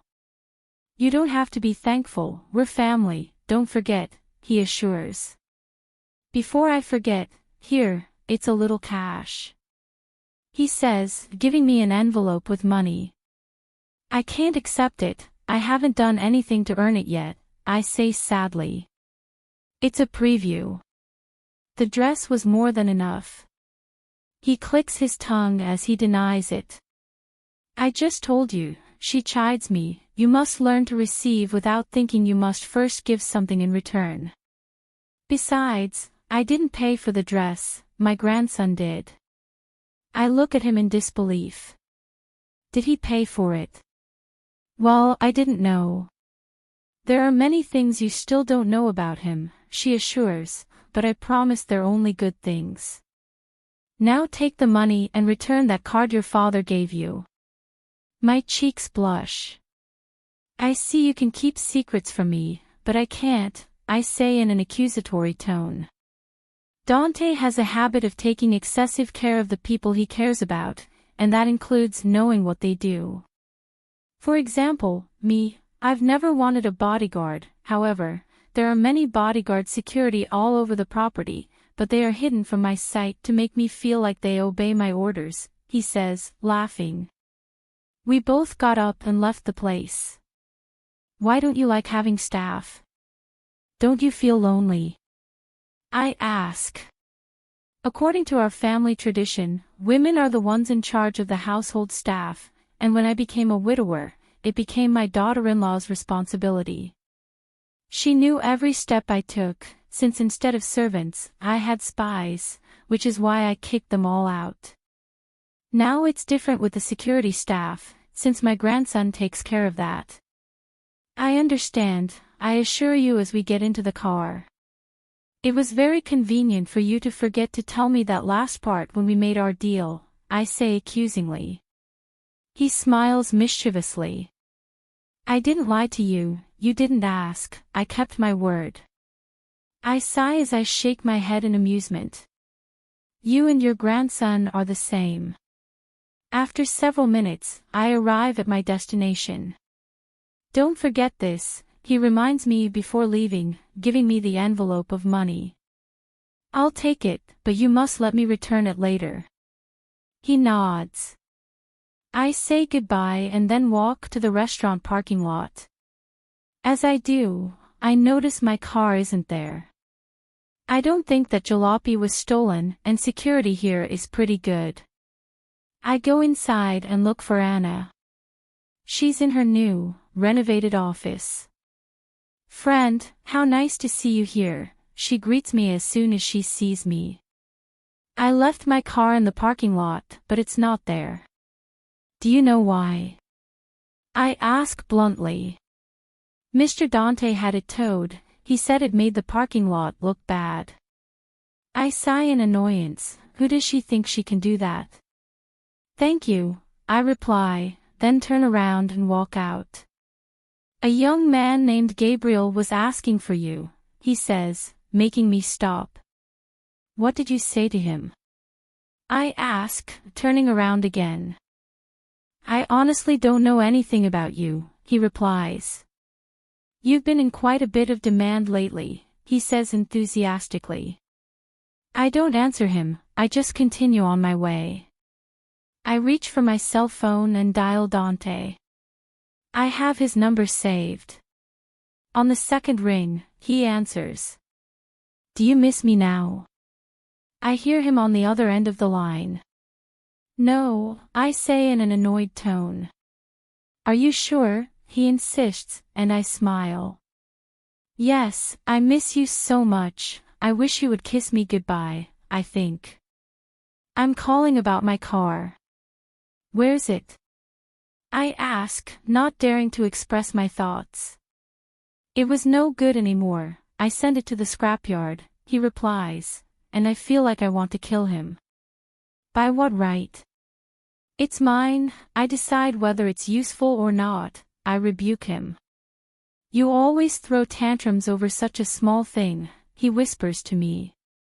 I turn around and find myself face to face with him. I didn't even feel him coming. He gives me a half smile.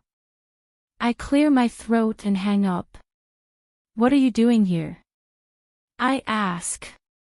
I came to give you your car, so you can lievito throw tantrums. I don't throw tantrums, I defend myself.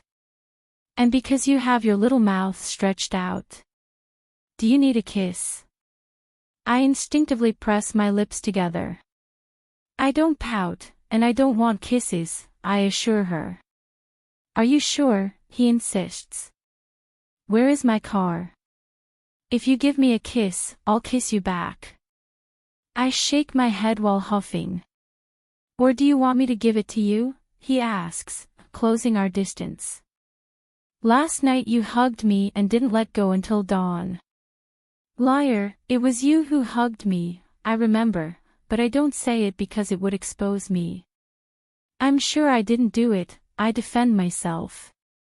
Will you tell me where you left my car? I really need it. I'll trade it for something better, he says, turning me around and showing me a car with a red bow. Gosh, that's a luxury car. It's beautiful, but I can't accept it, I say, swallowing.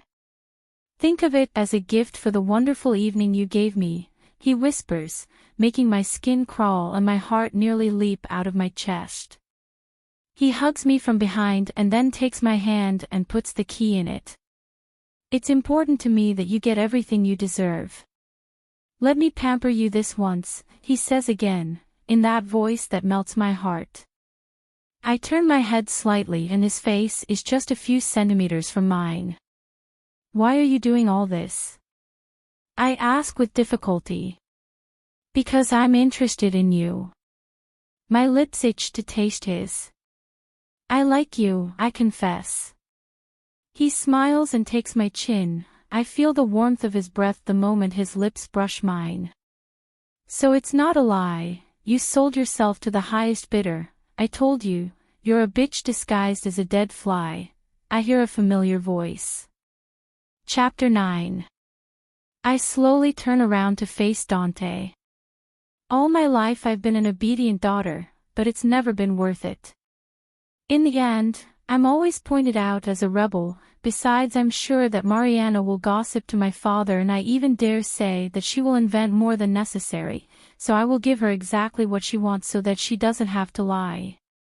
My love, I love the car, I say in a sweet voice as I wrap my arms around his neck. I'll make it up to you tonight. Dante smiles at me as he presses my body against his. The only bad thing is that I can't see my sister's face. I'm sure you will, he replies, playing along, or so I think. This time I am the one who takes over his lips. I kiss him passionately and even dare to play with his tongue. You kiss too well, he whispers to me. I nod as I watch him amused. I'm sure that, just like me, the kiss provoked something more in him, and it wasn't fake at all. He'd been wanting it for a while. You have no shame. I hear Mariana say again. How shameless, putting on a show in the middle of the street. Were you here? I say sarcastically as I turn to face her. I hadn't even noticed you. You've become invisible to me lately. Her expression reveals how furious she is. She looks me over from head to toe with contempt. Enjoy it while you can, in the end they'll just use you like the bitch you are, she says, but her words no longer have any effect on me. Dante takes my hand and brings it to his lips to leave a tender kiss, instantly stealing a genuine smile from me. He is becoming my universe. You'll soon receive the invitation to announce our engagement, he replies, leaving me speechless once again. This is when I realize that I can really trust him, since he is always willing to defend me, although he is also quite intelligent, taking every opportunity to get what he wants. But I have to admit that on this occasion, I loved his response. Mariana frowns, unable to believe what she just heard. Are you really going to marry the woman who was your brother's girlfriend? Aren't you ashamed? Aren't you embarrassed? He asks, and I stifle a laugh at his expression. I'm sure she never expected him to answer. She snorts. You made a promise to our father. She reproaches me. Because of you, he'll lose everything he's worked for. If anything happens to Dad, you'll be the only one to blame. She uses the same argument again, not knowing how to continue attacking me. I'm used to being the one to blame for everything, so I don't mind adding one more to my long list. I confront her, and I've never had a problem defending myself against her. My weakness is doing it in front of my father. I won't say it was nice seeing you. I say goodbye. I start walking without letting go of Dante. You're inconsiderate.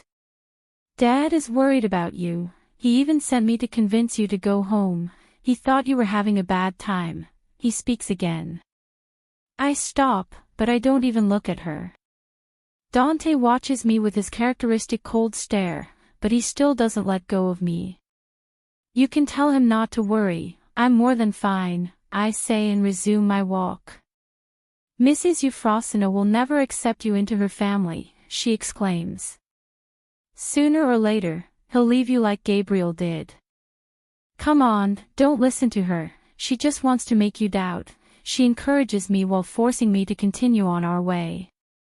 Ask Dante the real reason his mother will never accept you. He tries again to destabilize me, but both Dante and I pay no attention to him. He opens the driver's door for me. I get into the car and that's where I realize I was holding back my breathing. I let out a sigh and force myself not to let anything affect me again. Mr. Gabino is right, I shouldn't doubt it. Maybe it's time for me to open my heart and let myself be loved.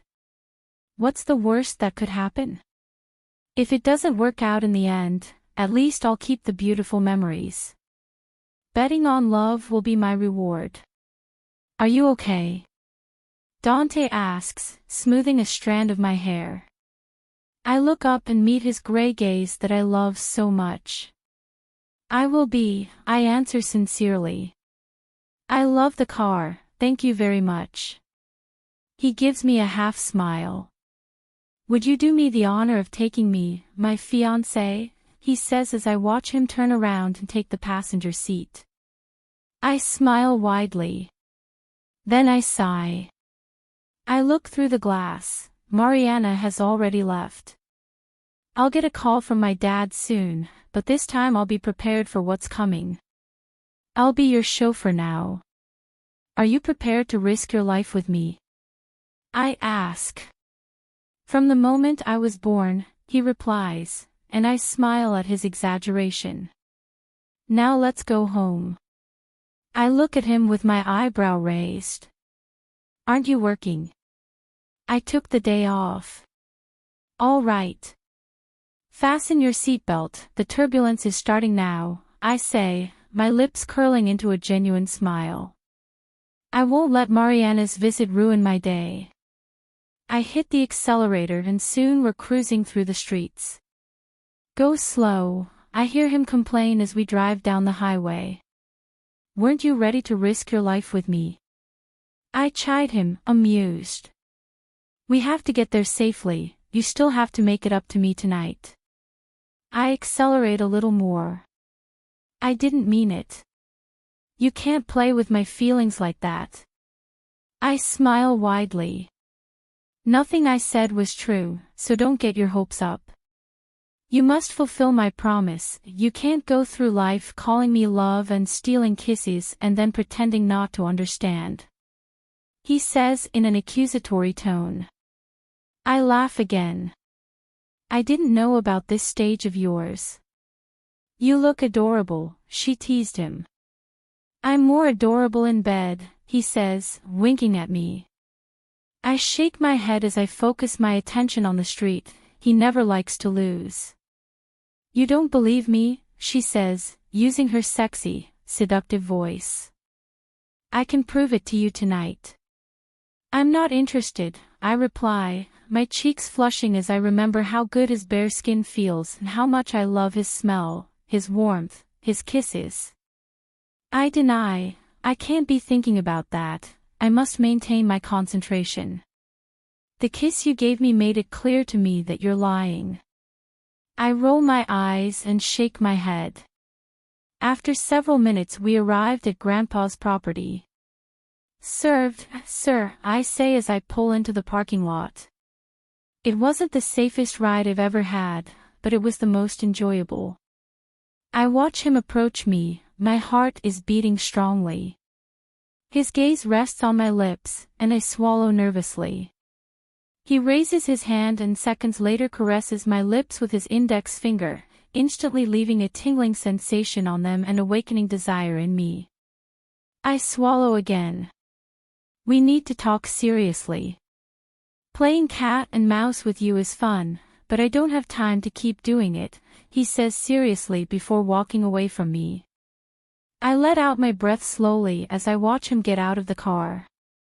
I take a deep breath to stabilize my accelerated pulse, and it causes very strong sensations in me, so much so that I even feel like I'm running out of energy. I get out of the car and face him. I promise to give you an answer. Just let me visit my father. There's something I need to do first, I ask, and he nods. Do you need me to accompany you? No, I have to do it alone. He comes up to me and hugs me, leaving me perplexed. I love you, Elena, I have since I first saw you. My eyes fill with tears, his words have taken my breath away.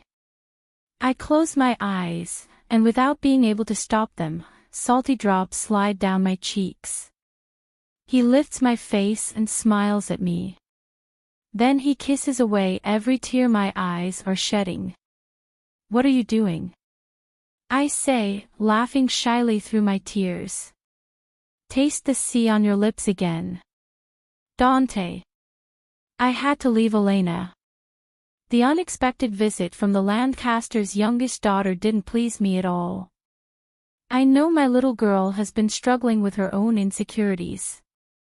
There are many things I've wanted to confess to her, but I know I have to take things one step at a time with her. If she feels overwhelmed, I know I'll lose her. Mr. Montenegro, it is a pleasure to welcome you to our humble home, Mrs. Isabel greets me. Thank you, ma'am, I reply out of courtesy. She laughs in an exaggerated way while gesturing with her hand. If you speak to me so formally, you'll make me feel old.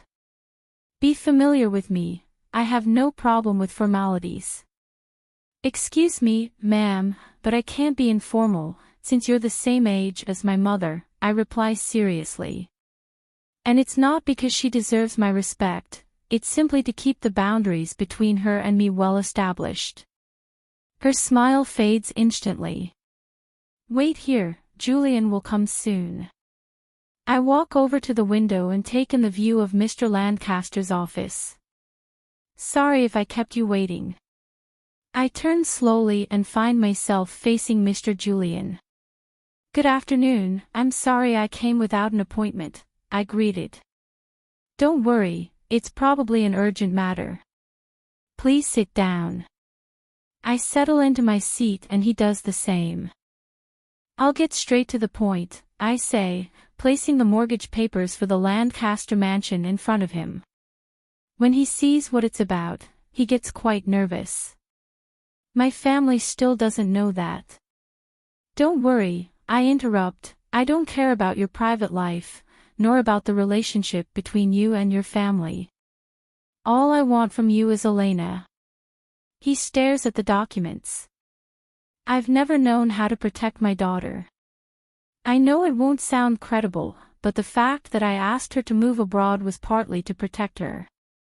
I know very well what the gossip of people in our society can do to us.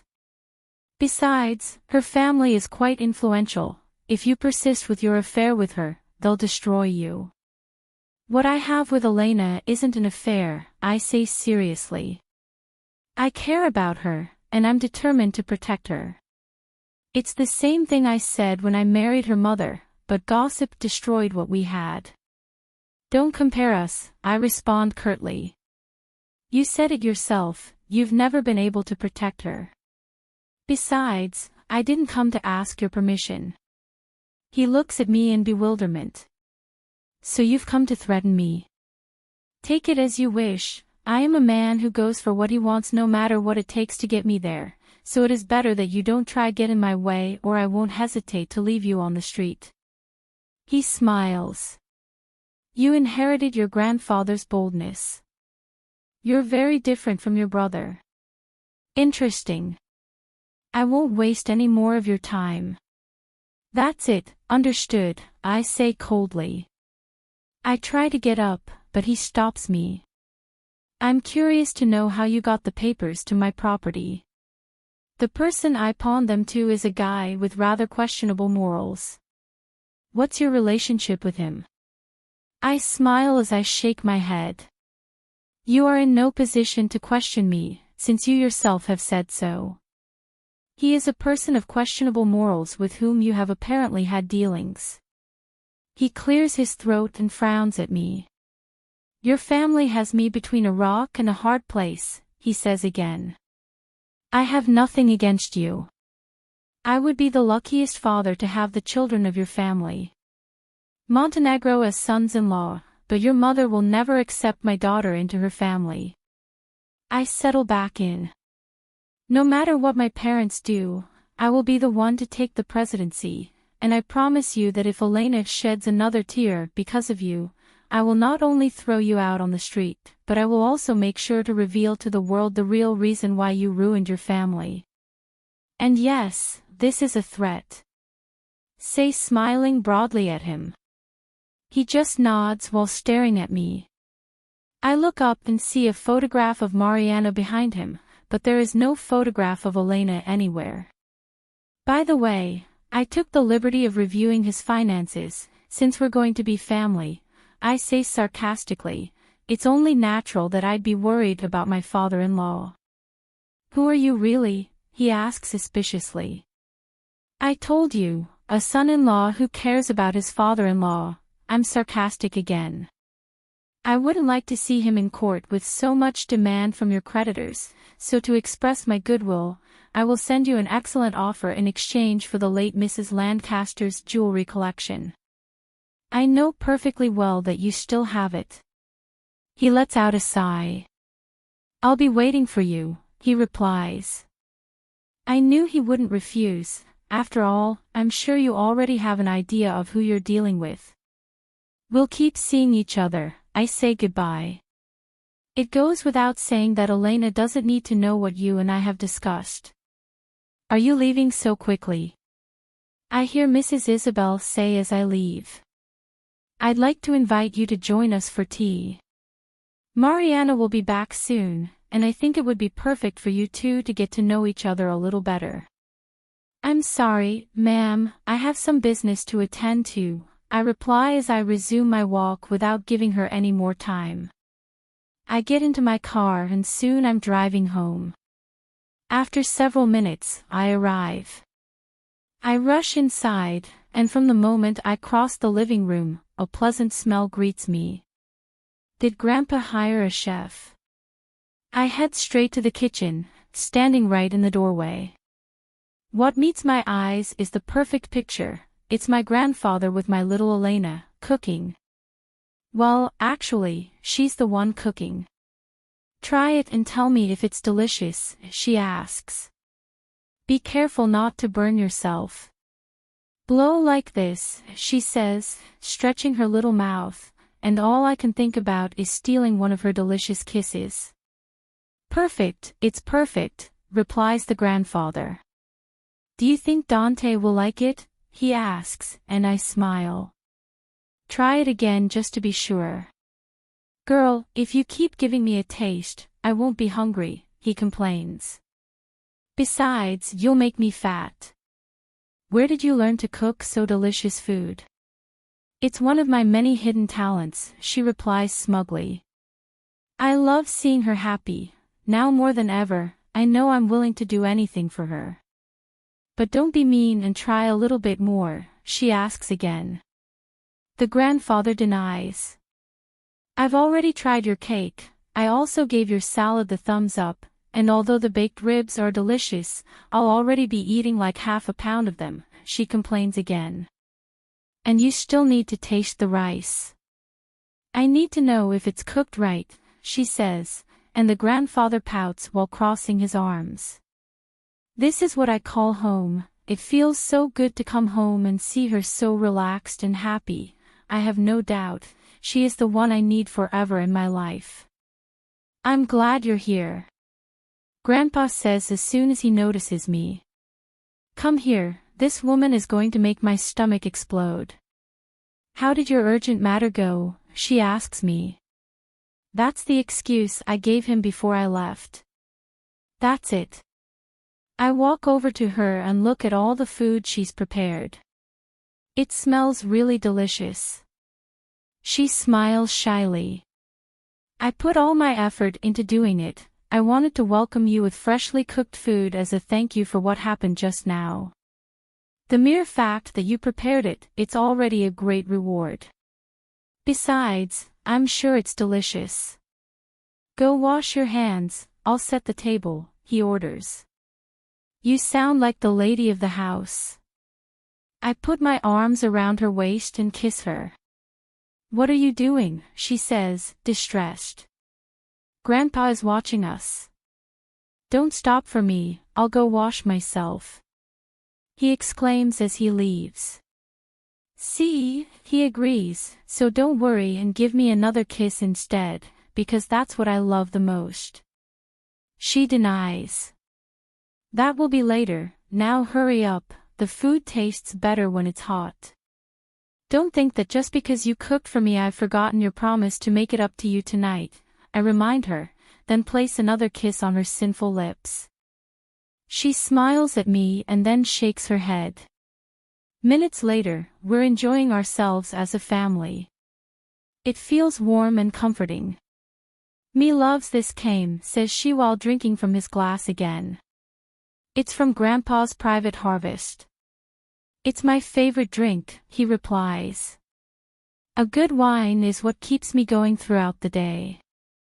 I really like it too. I used to buy a drink that tasted like wine. It was my favorite until someone said it tasted like vinegar. He says, looking at me accusingly.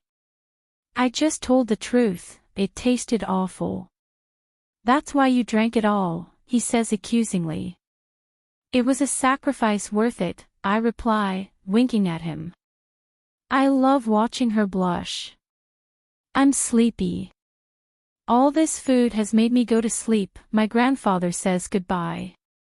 Everything was delicious, he thanks her. Do you want to join me for some more wine? I ask when we're alone. Do you want to get me drunk so you can take advantage of me? He asks. Do you think it would be necessary? She licks her lips as she watches me. No, he answers in a whisper. What I told you this afternoon is true, I really like you, I confess. I like you too. Come here, I ask her and she obeys. She sits on my lap. I watch her intently. She's nervous, but she tries to hide it. I want to confess something to you, he says, swallowing, but I don't know how to say it. I smooth her hair as I watch her, feeling my heart race. She has that effect on me. I've never. She bites her lip doubtfully. You know, I haven't. I smile. It's okay. You don't have to say it if you don't want to, and I won't ask you for anything you don't want to or aren't sure you should do. Just let me feel you close to me. I want to hold you and feel your warmth. That's what I'm striving for right now. Okay, he replies, leaning against me. Dante. Yeah. I've fallen in love with you. Chapter 10. Elena. I wake up and the first thing I see is him. He's still asleep. It feels so good to sleep in his arms. I smile at the memory of what we've experienced. Nothing has happened beyond a few kisses, but I must admit that the way he treats me has me on cloud 9. It's nice to feel loved. Now is when I can truly differentiate between a first illusion and true love. I've made up my mind, I must face my father and fight for what I want. I know that with Dante by my side, I'll be able to endure and find the courage. I straighten up and look at him for a few more brief seconds. I don't know how he manages to look so handsome even when he's asleep, or is it me who sees him with eyes of love? I trace the outline of his face with my fingers, capturing his image in the safest place in my mind. I will never forget your face, your kisses, your caresses, or even your smell. You have entered every fiber of my being. I love you like I have never loved anyone before, I confess in a whisper. I love you too, my little one, he says, turning me around so I'm tucked under his perfect body. Good morning, he says in his husky voice, giving me a half smile. How long have you been awake? I say in an accusatory tone. Long enough to hear your confession. It makes me very happy to know, he says, his gray eyes darkening. He settles on top of me and then kisses me tenderly. What are you doing here so early? I hear Mr. Gabino's voice outside our room. Something's happening, I whisper, breaking the kiss. I don't care, he assures, before taking over my lips again.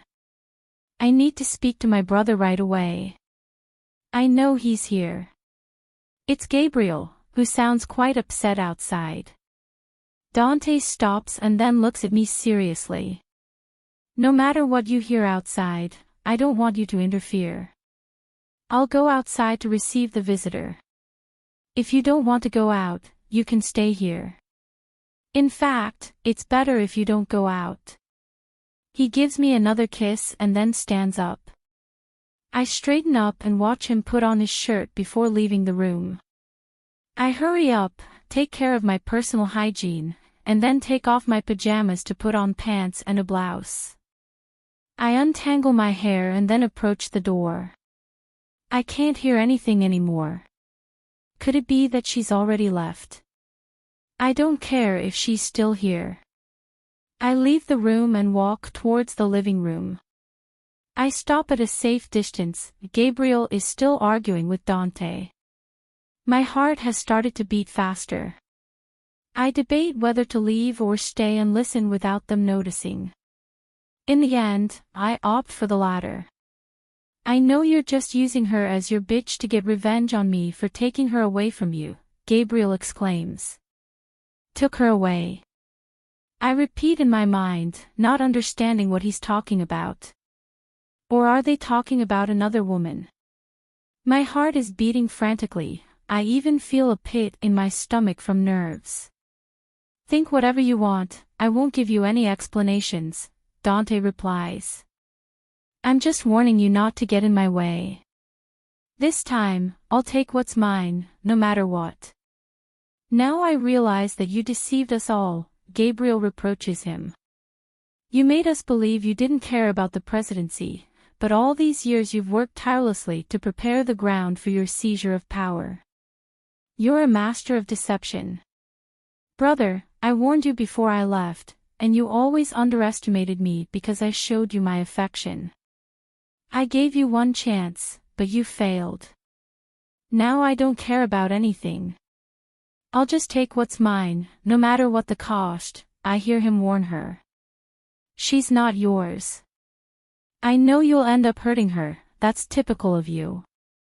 Gabriel replies, tell me the truth, are you doing this for revenge? My breath almost stops, I can't understand what they mean. Elena is mine since the day I saved her life and you are just the fake who tried to take her away from me, Dante answers. I hope that makes my position clear to you. I drop down in the middle of the stands, feeling like I can barely breathe. He saved me, my eyes fill with tears. I remember again that day when I thought my life was over. Why didn't he mention it before? How long has he known me? Is Gabriel right? Are you listening to yourself? You never truly loved her, she was just an obsession, but I know you'll grow tired of her and sooner or later you'll discard her like you usually do with everything. Accept it, brother, you weren't born to be devoted to anything or anyone. That's why I'm asking you to return to your life abroad. I know you don't need the position, much less her. I start to sob uncontrollably, I feel stupid, I don't even know what to believe anymore. Dante notices my presence, his eyes the gray ones look at me coldly, I can even perceive their tense jaw. Elena, I told you to wait inside, he says, letting his frustration show. I shake my head as I stand up. He tries to approach me. I run to the bedroom and lock myself in. I feel confused, I won't be able to face him now. I start to cry uncontrollably. Thinking about being used by them makes me feel stupid. There are so many things I don't understand. I didn't even know Dante Montenegro existed, and it turns out I'm just his obsession. Elena, we need to talk. Let me in. Dante exclaims from the other side of the door. Leave me alone.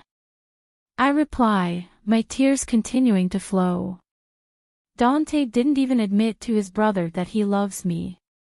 Now I don't know what makes me more angry, knowing he cheated on me or letting everyone think that I am just a simple obsession or whim or whatever, except love. Several minutes pass, and I don't hear anything anymore. He didn't even insist, but what can I expect from him? He's always been as cold as the Antarctic ice sheet. Wretch! And I fell in love with him. I'd have been better off letting myself drown. Now that I know it was him, I'm going to sue him. I get up and reach for the doorknob, but I stop. I'm kidding myself, I'm just looking for an excuse to see him. I know all I want is for him to beg me and tell me he loves me. Damn, I'm that in love. I turn around and take cover under my sheets. The minutes keep ticking by, and he doesn't come back. I look at my phone and it's been over 2 hours and I'm still working myself up into a rage. I'm even hungry.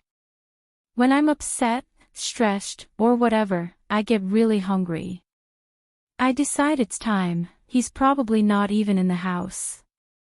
I open the door and my heart nearly stops. He's lying across the hall, staring at me. Is your tantrum over yet? He asks coldly. I look at him annoyed. I didn't throw a tantrum. I say in frustration. He tilts his head and looks at me. I feel like his gaze can even discover my most intimate secrets. Weren't you the one who was screaming and throwing tantrums like a spoiled brat for the last 2 hours? Annoying snort. Aren't you supposed to be apologizing and trying to get him to listen to your explanation? I chide in frustration. Is that what you want? No, forget it. I turn around and try to continue on my way, but he stops me. Not everything you heard is true. How long have you known me? Since the last time you were on vacation with your family at the beach. I turn and face him. Were you the one who saved me from drowning? I know the answer, but I need to hear it from him. Yeah. Why did you do it? Because I couldn't let you die. Well, I say dryly, since it wasn't the answer I was expecting. Do you remember what I told you on our date? I frown as I begin to remember. I tried to tell you, but I was waiting for the right moment. I say, biting my lips as I remember that I even got jealous. Were you talking about me? It's always been you, Elena. I saved you because honestly it's what I would do for anyone, he says, stealing like always the romantic moment, but I did it especially with you, because I loved you from that first moment. He caresses my face tenderly. If I haven't been able to forget you all these years, would you still doubt my love for you? There's a part of me that tells me I should trust, but there's also my insecurity, the one I've lived with and the one that makes me doubt. Doubt others, but never me. If you give me a little bit of your trust, I'll do the rest. I look into his gray gaze, and even though he denies it, I need to believe him and trust him. I don't want any more secrets, I ask him. Okay. Just so you're happy, I'll write it to you. Will you write me a letter? I ask excitedly. He nods as he smiles at me again. I'll go get a sheet of paper and a pen. I think I'll keep some in my suitcase, I say. I turn around and search excitedly in my wooden chest. I know, I look like a little girl, but that's how in love I feel. I get up with the objects in hand. He enters the room and looks at my small chest. What do you keep in there? He asks. I bite my lip nervously. First write your oath, then I'll tell you, I say, giving him the sheet of paper and pen. He takes them and then walks over to the nightstand. I watch him write, my heart pounding. Are you done? I ask impatiently. Yes, shall I read it to you?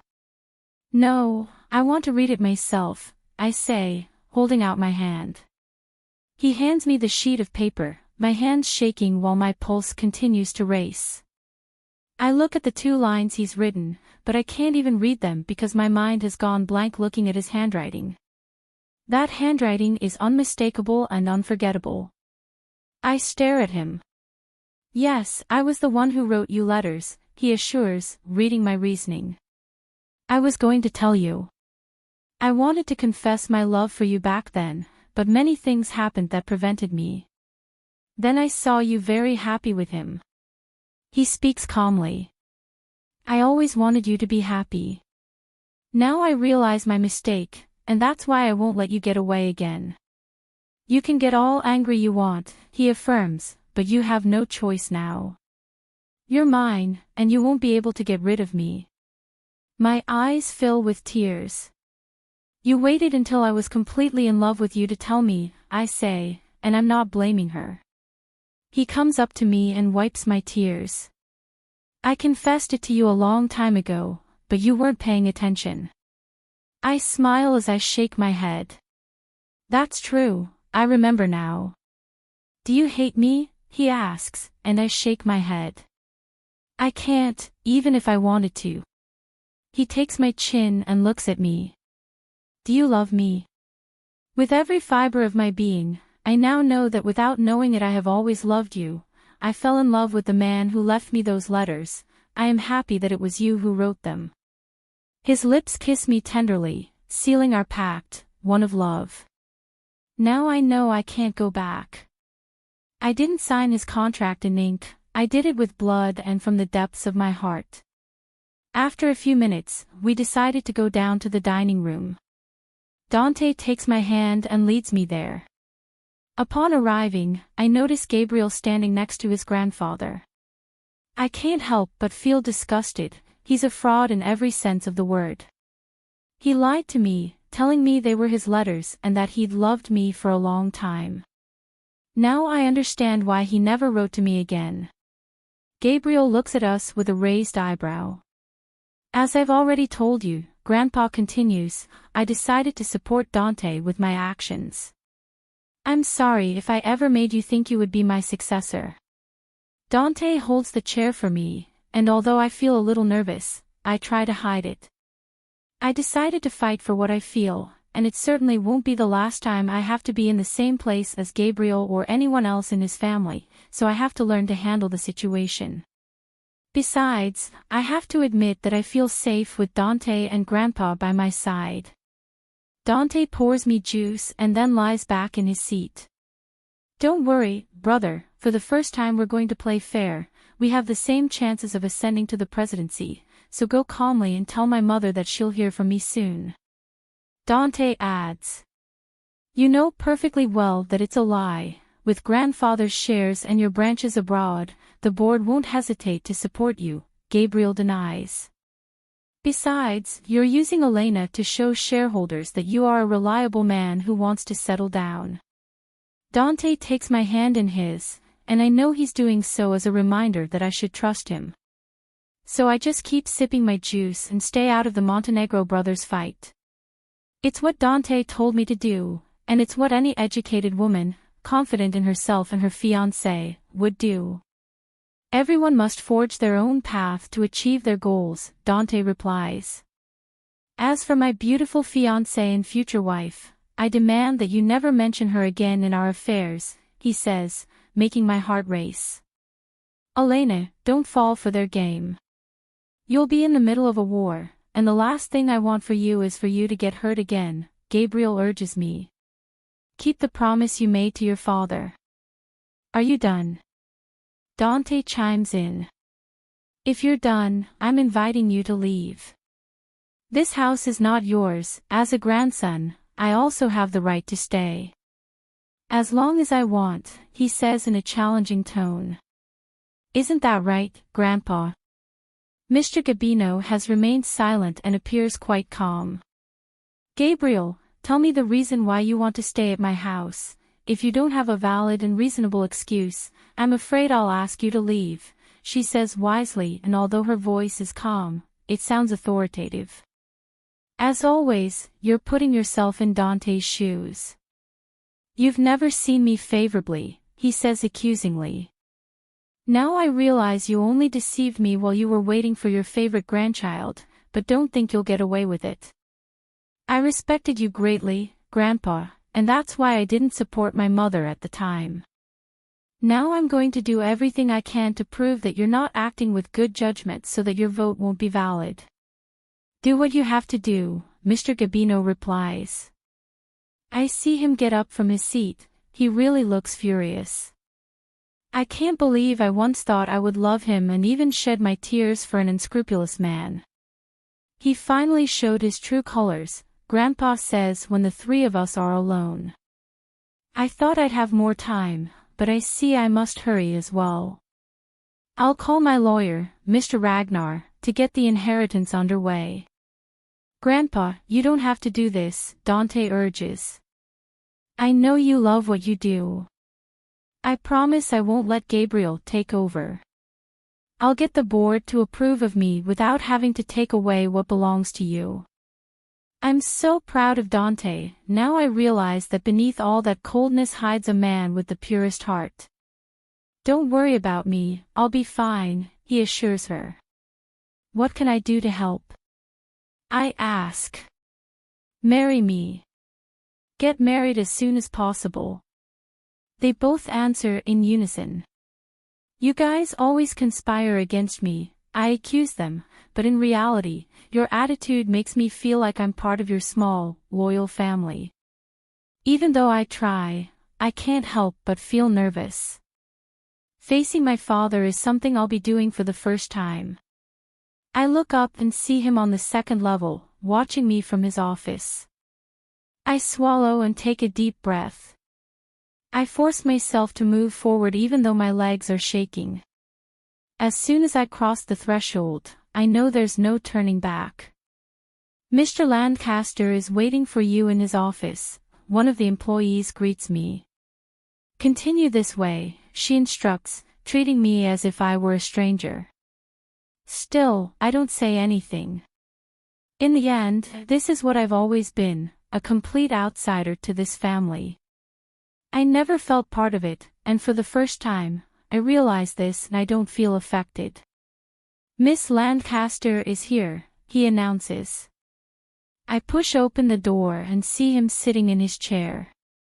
This image is etched in my memory. Many times when I was little, I would walk in and find him just like now, but with the difference that Mariana was often on his lap, and while he showered her with praise, what I received was scolding from Isabel for interrupting my father.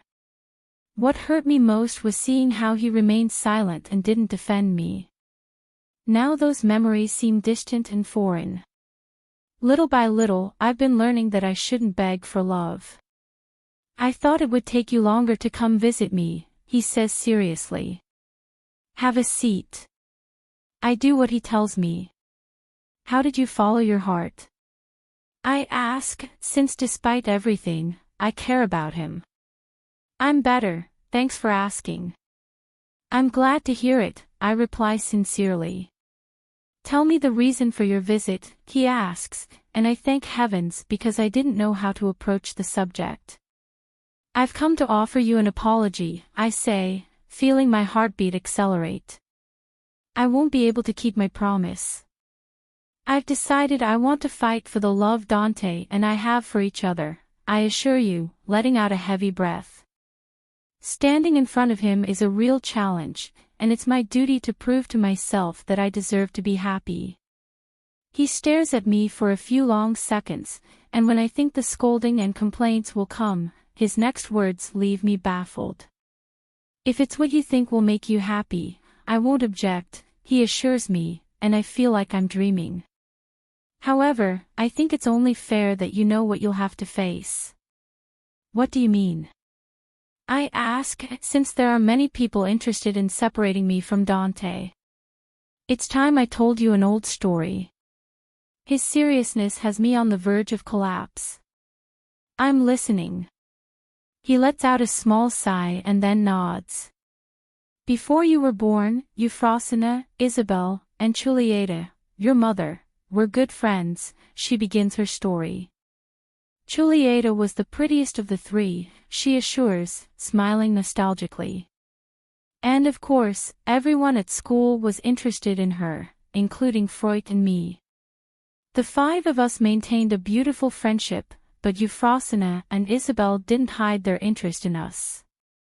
Julieta, on the other hand, was excited to continue her career and make a name for herself in the world of design. She was an excellent draftsman and very creative. It was because of this that she met Mr. Gabino, and he grew very fond of her. It was then that Euphrosyne's jealousy skyrocketed, but I thought it was just girl stuff. Both Euphrosyne and Isabel separated from Julieta, and that's when I took the opportunity to get closer to her. I truly loved her, she assures. I can't help but feel a lump in my throat. At what point did you stop doing it? I inquire. Never, she was and is the love of my life. I shake my head as a tear escapes me. I can't believe it, when you truly love someone, you don't cheat, I reproach him, besides, you've never loved me. I don't even know where I got the courage to tell him that last bit. Guilt made me distance myself from you. I couldn't face you knowing all the harm I'd done to her. I thought I didn't deserve your affection. Seeing you is like seeing her. Now my tears run wildly. And what I felt. Doesn't that count? My whole life I felt excluded, thinking about what I'd done wrong to deserve your lack of love.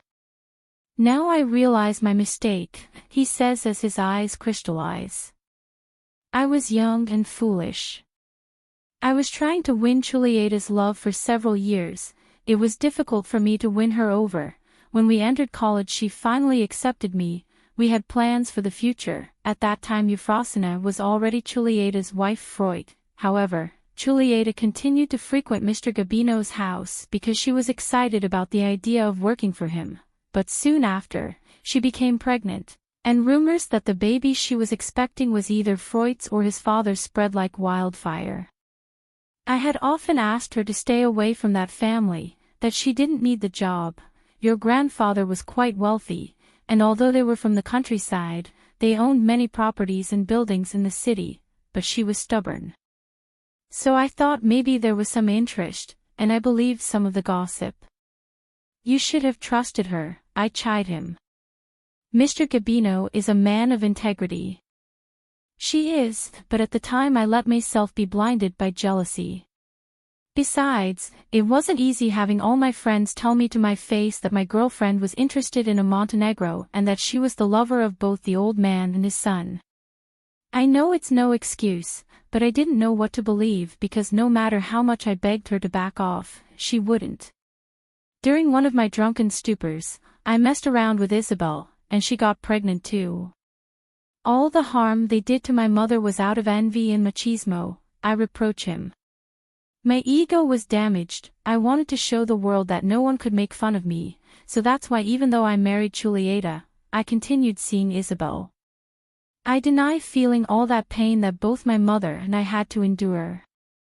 My mother died, and her name was tarnished. I can't believe you cooperated, since your attitude confirmed it.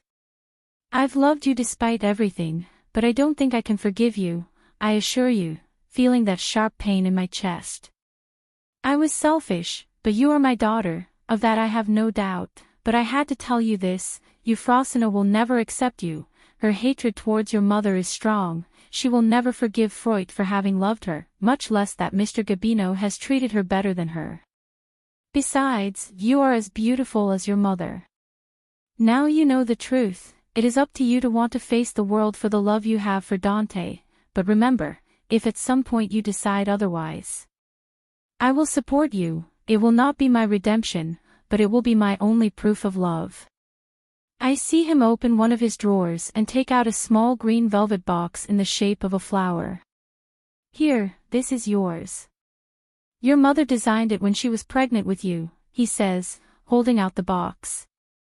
With trembling hands, I pick it up.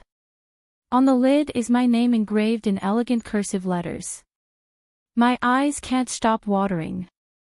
I run my index finger along the outline of each letter. Then I open it. Inside is a white gold necklace. From it hangs a green, teardrop-shaped stone engraved with the words, "Forward without looking back. I love you." Then, I write her initials. A lump forms in my throat again while my cheeks fill with tears. The stone is a peridot, my father says. According to ancient beliefs, it is said to help one leave behind old emotional patterns and also help foster good relationships. I suppose that was your mother's way to protect you and let you know that everything would be okay. Thank you, I say as I put it in my wallet. I think this will be the last time you'll see me in this house, I say as I stand up. I see you've already made your decision, but don't forget that I'll be here for you. I deny feeling that pain even deeper, as if they were daggers stabbing me. Now there is no turning back.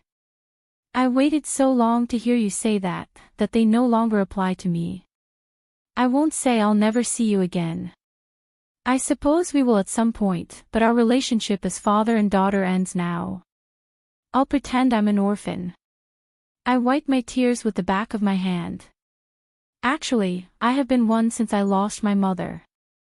I turn around and walk out without looking back. It's time to move forward. Chapter 11. I close my laptop and then stretch. The silence of the library makes me sleepy. I look around while sighing.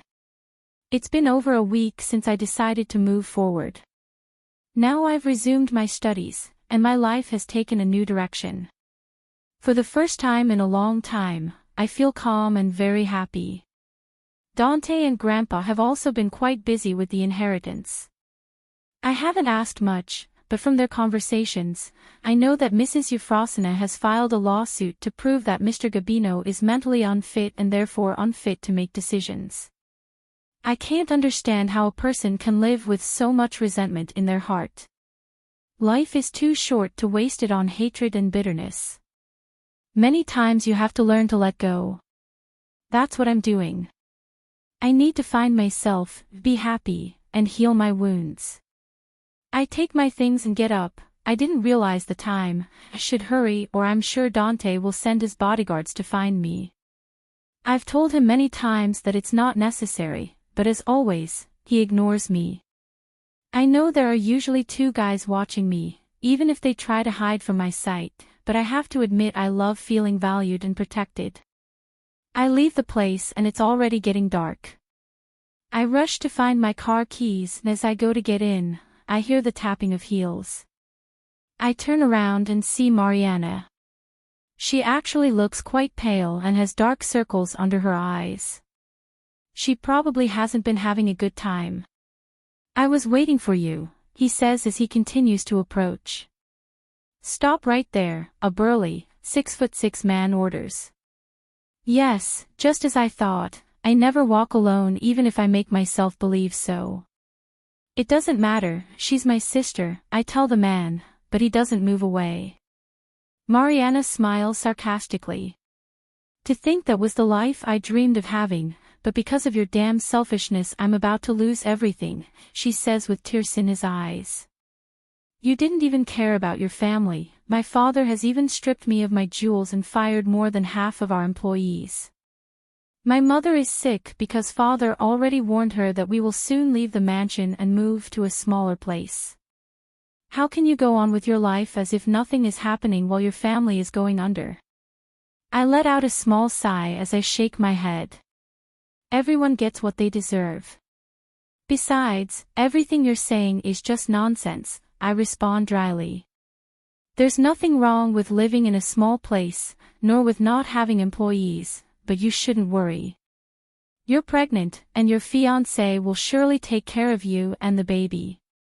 For the sake of your nephew, I ask you to go far away and forget all this matter. You have always known how to manage without anyone's help, you are used to being alone. Besides, Dante will soon leave you, since Clara, his former girlfriend and daughter of one of the shareholders, will soon return and Lady Euphrosyne chose her as her eldest son's fiancée. Even though my heart is beating fast, I force myself to stay calm. Miss, by orders of Mr. Montenegro, it's best that you get back on your way. He's waiting for you, the bodyguard tells me. Nothing you say or do will make me doubt it. What Dante and I have is stronger than any of your lies. Besides, I'm very sure of his love for me. However, I realize that you aren't, otherwise you wouldn't be here trying to persuade me with your mediocre arguments, I respond coldly. Now, I'm leaving.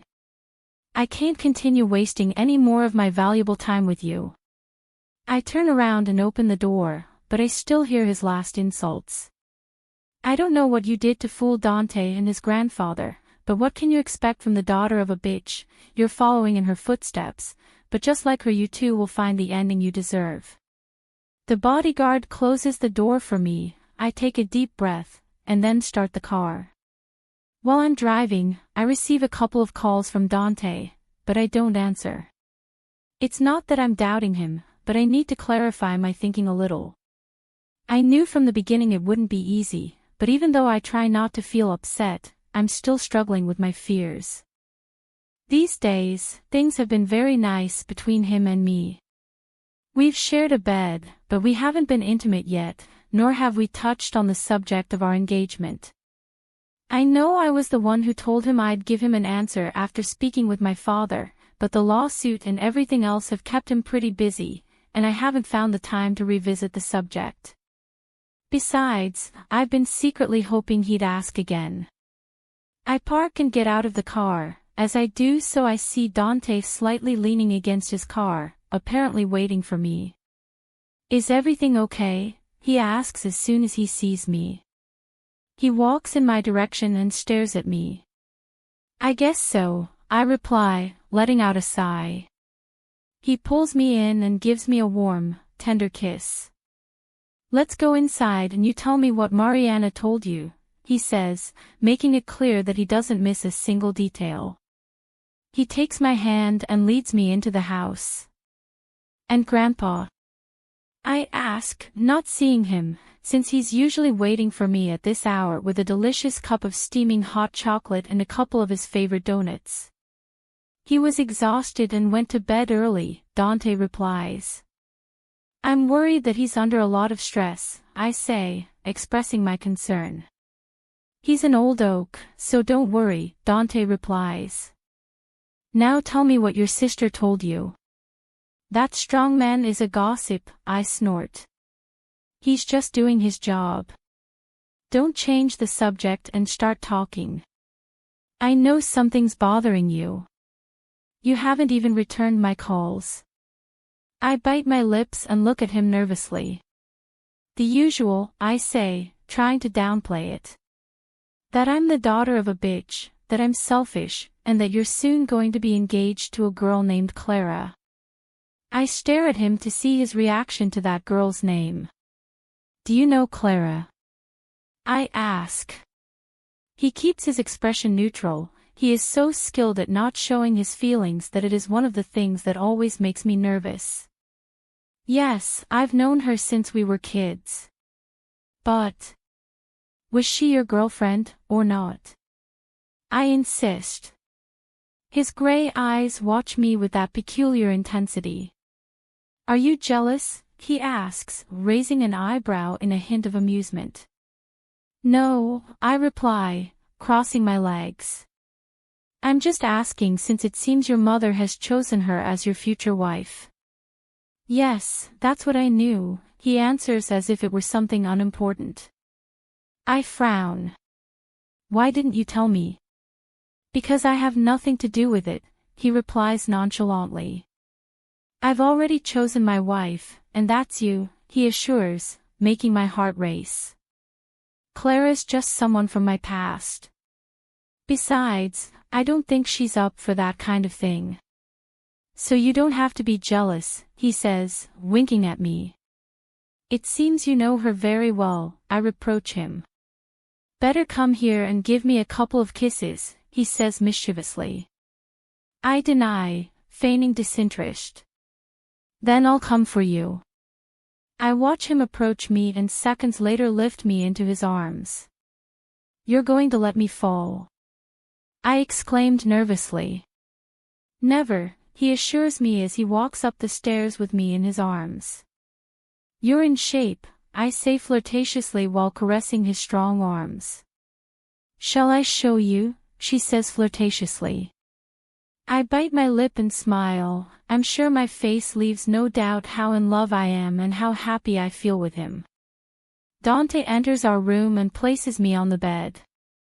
Then he caresses my face and looks at me with that peculiar gleam in his eyes. Never doubt me, he whispers to me. I nod as I reach up and caress her exposed breast.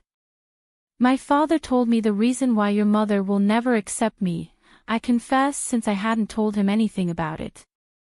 I figured as much, he says, positioning himself on top of me but not quite placing his weight on my body.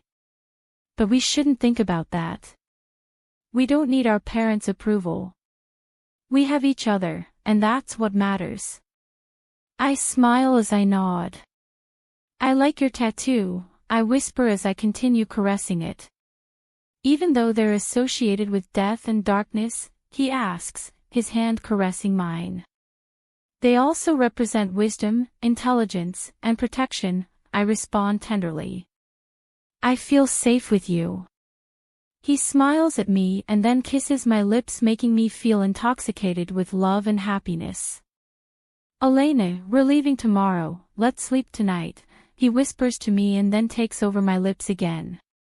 If you keep kissing me like that, I don't think we'll be able to sleep. He smiles against my lips. It's your fault that I'm so charmed by it. I laugh again. I pull him away to look at him head on.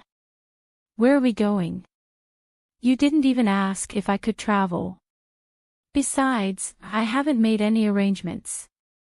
Everything is ready, now just let me kiss you a little more, he whispers to me, and since I can't resist his charms, I continue enjoying his caresses until my lips are swollen thanks to his demanding kisses. I won't deny it, I'm dying to be his, but Dante just holds me close, and soon I hear him sleeping. What this man does to me is torture. I cling to his body, he has a calming effect on me.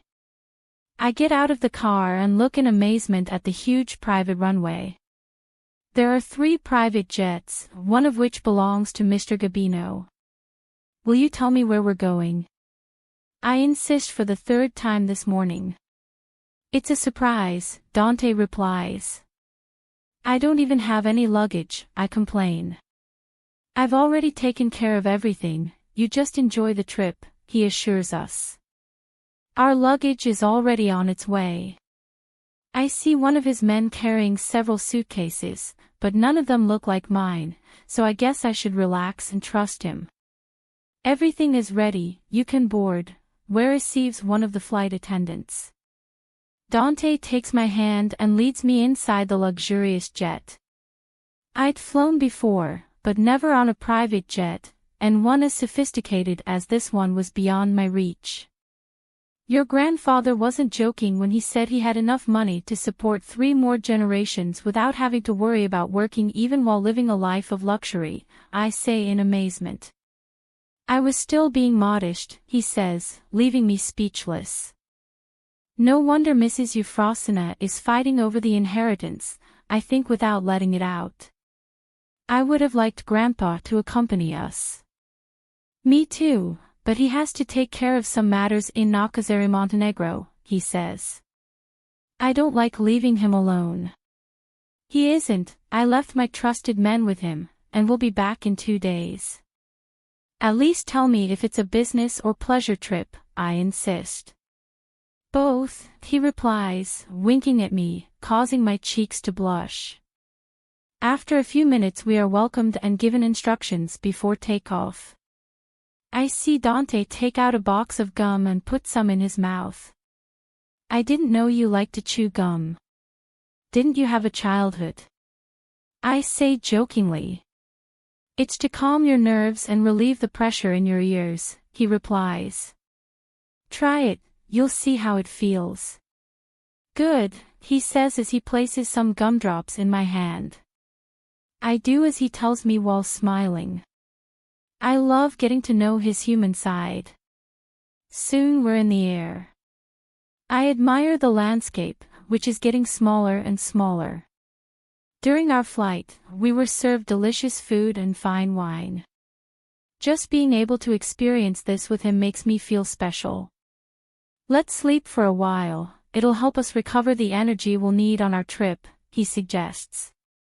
Dante guides me a little further into the middle of the jet, and indeed, there is a luxurious room with a comfortable bed, and there is even a bathroom with a shower and even a bathtub. Do you happen to have a bar and games area as well? I ask jokingly. Yes, do you want to go now? He asks seriously. No, I prefer to rest, I reply, trying not to show my surprise. I have a question. Was it necessary to travel with so much luxury? He gives me a half smile. Of course, he says. You must get used to this. You're my wife, and you'll only get the best. I'm happy to have you. He puts his arm around my waist and then presses me against his body. You've got me with the whole package. Then it takes over my lips, making me feel like I'm truly on cloud 9. After sleeping, well, actually, we didn't sleep much, but rather spent the time cuddling each other. One of the attendants radioed to inform us that we would be landing soon. There are winter clothes in the closet, put them on. Dante orders me. I watch him with curiosity. Did you bring me north? I ask. He nods in agreement. I put my hand to my mouth in disbelief. I always wanted to see the northern lights. I say enthusiastically. I think I guessed it, he replies smugly. Liar, you probably saw it on my wish list, I accuse him. Do you have one? He asks, playing innocent. Dante Montenegro, I'm getting to know you, I say in an accusatory tone. As soon as we step off the jet, the cold north winds greet us. I'm quite excited to be here in the company of the man who has won my heart. We soon left the airstrip and headed off in a pickup truck. During the journey, I admired the icy white landscape. After a short drive, we arrived at a beautiful cabin. I get out of the car and breathe in the cold air again. Dante gets out after a few seconds and puts his arms around me. I rest my head on his chest and sigh. Thanks for bringing me here, I whisper, then turn around and kiss him. Your nose is freezing, we'd better go inside, he says, then takes my hand and leads me inside. Inside the cabin it feels warm thanks to the fireplace with its crackling fire. Dante gives me a little tour of the place, showing me our bedroom, the kitchen, and other areas. I'll get the suitcases, I'll be right back, he tells me. While he takes care of our luggage, I wander around the kitchen and busily prepare something light for dinner. Several minutes later, I see him come in. As soon as he sees me, he winks, triggering 1,000 emotions in me. This place, far from all the people who oppose us, makes me feel at peace and calm. I could stay here forever without having to be on guard all the time, but I know even that reasoning is selfish, since I must learn to deal with the bad things and trust myself as well. Dinner's ready, come eat, I say as I finish serving. I've already sorted our clothes, he informs me, drawing a sigh from me. My boyfriend was so efficient, you've earned a kiss. I approach him and give him a small kiss. Is that all? He asks flirtatiously. For now, yes, do more and you might be surprised, I say as I settle into my seat. Don't give me any ideas, he says in that sexy voice. Oh my goodness. How could I resist this man? Just his gaze makes my heart race and those butterflies that never stop fluttering inside me. I didn't thank you for the clothes, everything fits perfectly, I say, trying to divert attention. I have the silhouette of your body engraved in me mind, so it was easy, he replies smugly, making my cheeks turn red. In short, this man has seduction in his blood. I busily finish my dinner, overcome with nerves from thinking ahead to everything that could happen here, but I also don't want to get my hopes up, since at times I've thought Dante is saving me until we're married. I let out a sigh as my mind continues to wander in forbidden thoughts. I need you to put on some warmer clothes and a pair of gloves, I hear him order, breaking my reasoning. Dinner was delicious. I nod as I watch him get up from the table and head outside. I approach the window and observe him. He seems to be on the phone. I return to the room and, after taking care of my personal hygiene, I look at what he packed for me. I smile. Everything is new, not a single one of my old clothes is there. He surprises me more and more every time, even my eyes glaze over. No one has ever treated me as well as he has. It's not just the material things, but every detail he doesn't miss. Dante is always there, attentive to my needs, and that makes me feel like I really matter to him. I get dressed and then put on the warmest, fluffiest coat I can find. What beautiful lights, he says as he watches me from the doorway. I smile at him. Where are we going? I ask. To a special place.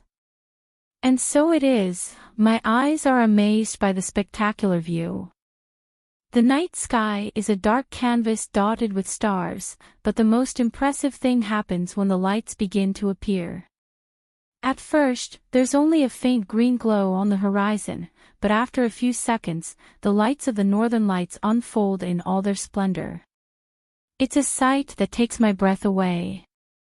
The ribbons of green, purple, and blue light undulate across the sky, creating a spectacle that seems straight out of a dream. It's much better than I imagined, I say in a whisper without taking my eyes off the sky. The most beautiful image I have ever seen.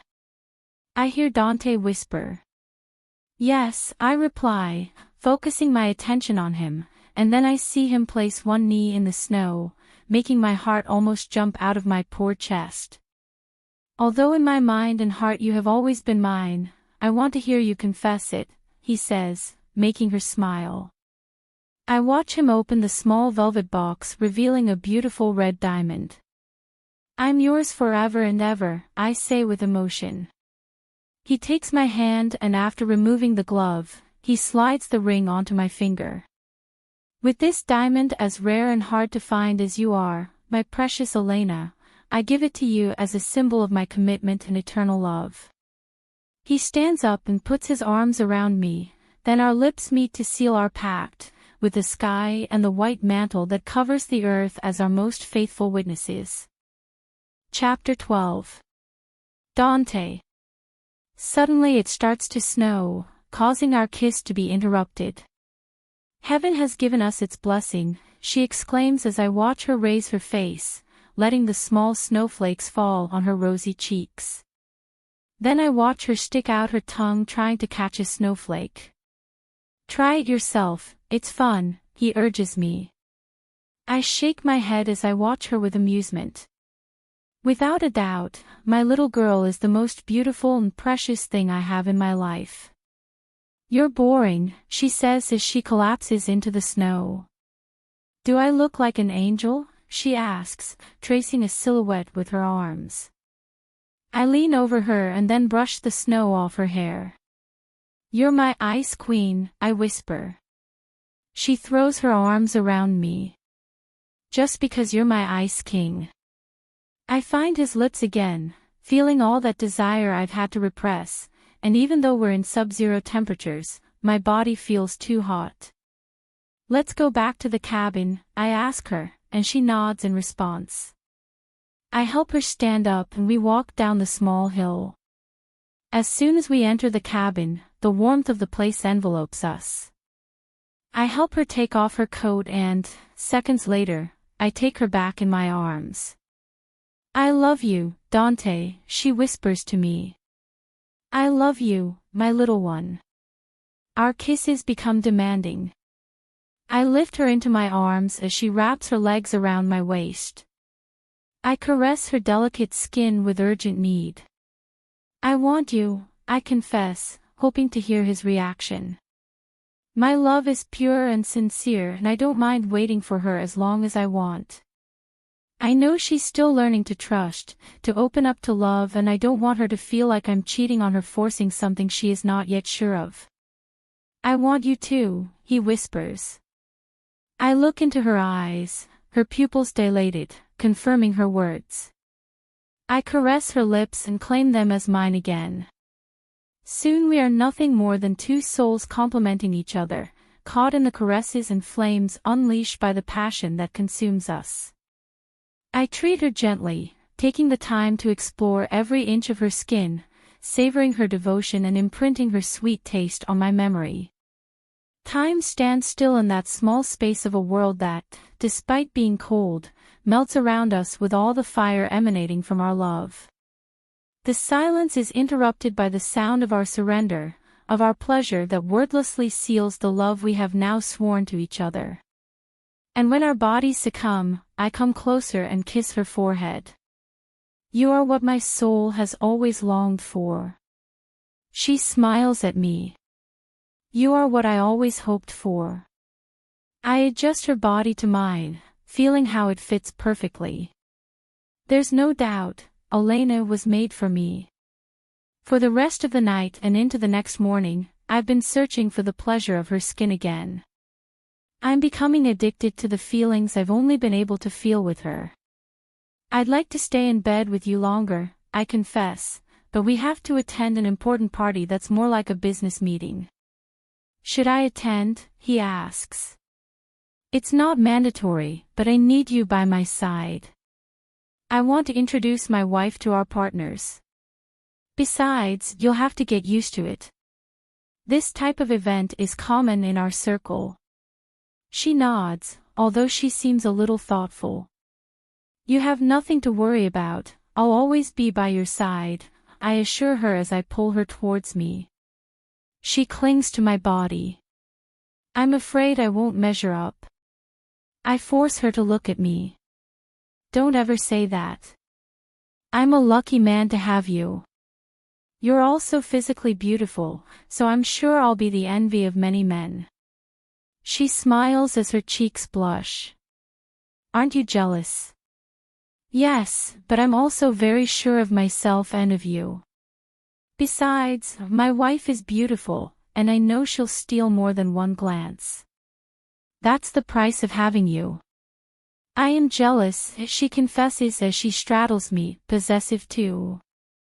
You have me all to yourself, I'm all yours. Although, you should never mistrust me. Okay. She nods. It's a promise, he replies. I know it won't be easy. My mother has already made her first move. Bringing Allison is her way of showing she's serious. Her father is one of the senior partners, and they've always dreamed of strengthening our ties with marriage. In the past, she and I were friends with benefits, but there was never anything more than sex and physical attraction. She always made that clear and never showed any interest in me. After her, I dated a few girls, but it was only casual sex. That's why I don't think Clara will play into our parents' hands, but I can't let my guard down. Elena can be vulnerable, and that's what worries me most. I give him a kiss and then get up. It's time to get ready, I inform him. She also does her thing, and after eating something light we dedicate ourselves to getting ready to go out. Several hours later, the sound of the helicopter in front of our cabin tells me it's time to leave. How do I look? I hear her ask. I turn around to appreciate her beauty, and indeed, she's taken my breath away. She's even put on makeup. I think it's the first time I've seen her like that, and even though she doesn't need it, I really like it. I'm regretting it. Right now I feel like ripping off that sexy dress, making you mine again. I confess, stealing a half-smile. I approach her and take out of my jacket the necklace that matches the earrings I gave her the other day. This will complete it, I say as I put it on. She approaches the mirror and appreciates it. I love it, but don't you think you're indulging me too much? She asks. For the love of my life, nothing is too much. You deserve the best, and with me you'll get it. She turns and gives me a chaste kiss. I'm afraid that the price of all this happiness I'm feeling is too much. Stop, he confesses, his eyes reflecting insecurity. It's in these moments that I blame myself for not having fought for her from the beginning. I know her childhood was difficult and she was always made to doubt her worthiness, but I'll take care of erasing all those bad memories. My precious, don't be afraid, if there is a price, I will be the one to pay it. She smiles shyly. Let's forget everything and try to enjoy. Okay. I suggest. I take her hand and soon we are flying over the area. Notice to my women, he note that you love the scenery.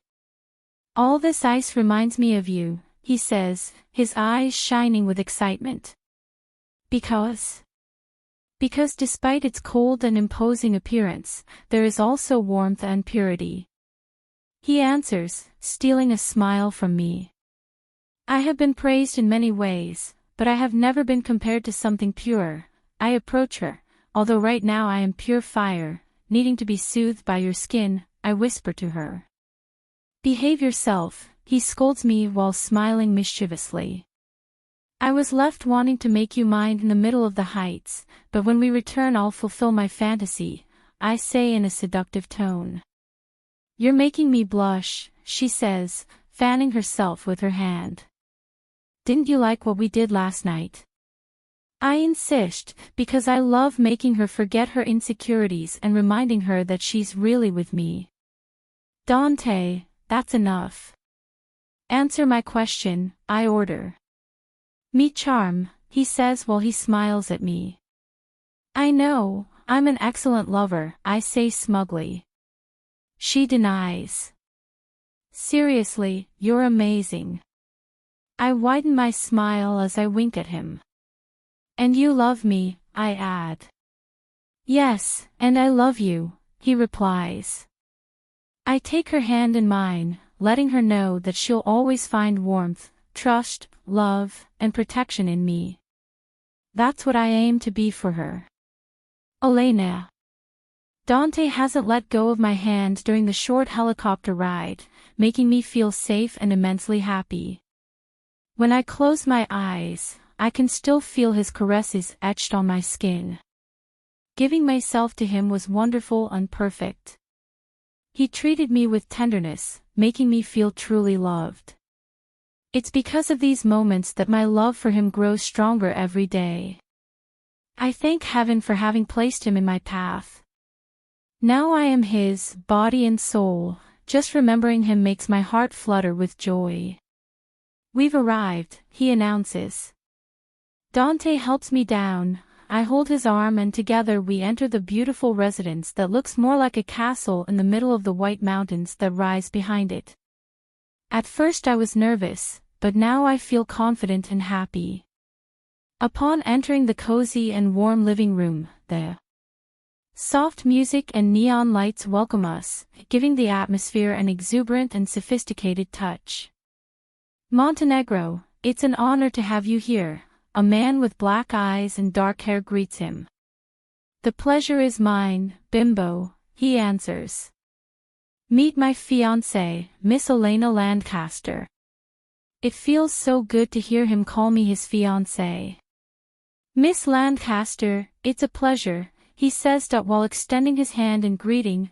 I congratulate you, now I see that your good taste is not limited only to jewelry. With all due respect, your fiancée is one of the most beautiful women I have ever met, take good care of her, without. There is no doubt that the most precious jewel in your exquisite collection is her, he says, addressing Dante. Elena is not just a woman for show, she is the love of my life, he answers, making my heart race. I didn't know about your romantic side, but it's true that with the right one, even the coldest heart melts, he replies. Dante watches me with a half-smile, making my heartbeat race even faster every second.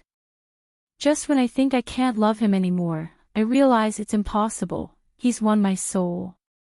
Love, come, I want you to meet Dante's fiancée, he speaks to a blonde woman. Mr. Montenegro, I'm delighted to have you back here, the girl greeted.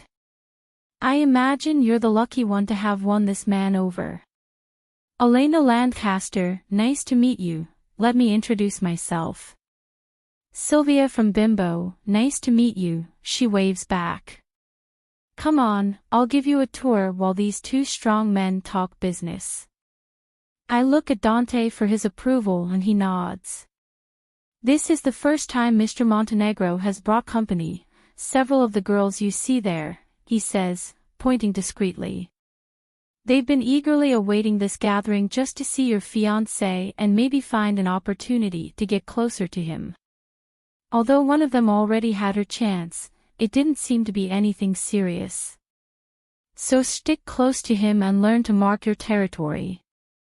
I'll tell you, my husband, although not as handsome as yours, also has a lot of flack around him, so don't hesitate to bring out your claws and defend what's yours. I smile discreetly. I think I like Sylvia now. Thank you so much for your advice. She turns to look at me and smiles. Talk to me informally. I think I'm a couple of years older than you, but it's not important. Youth is in the blood, he says. I agree with you, besides, you don't even notice that you're old, I say sincerely since it's obvious how well cared for she is.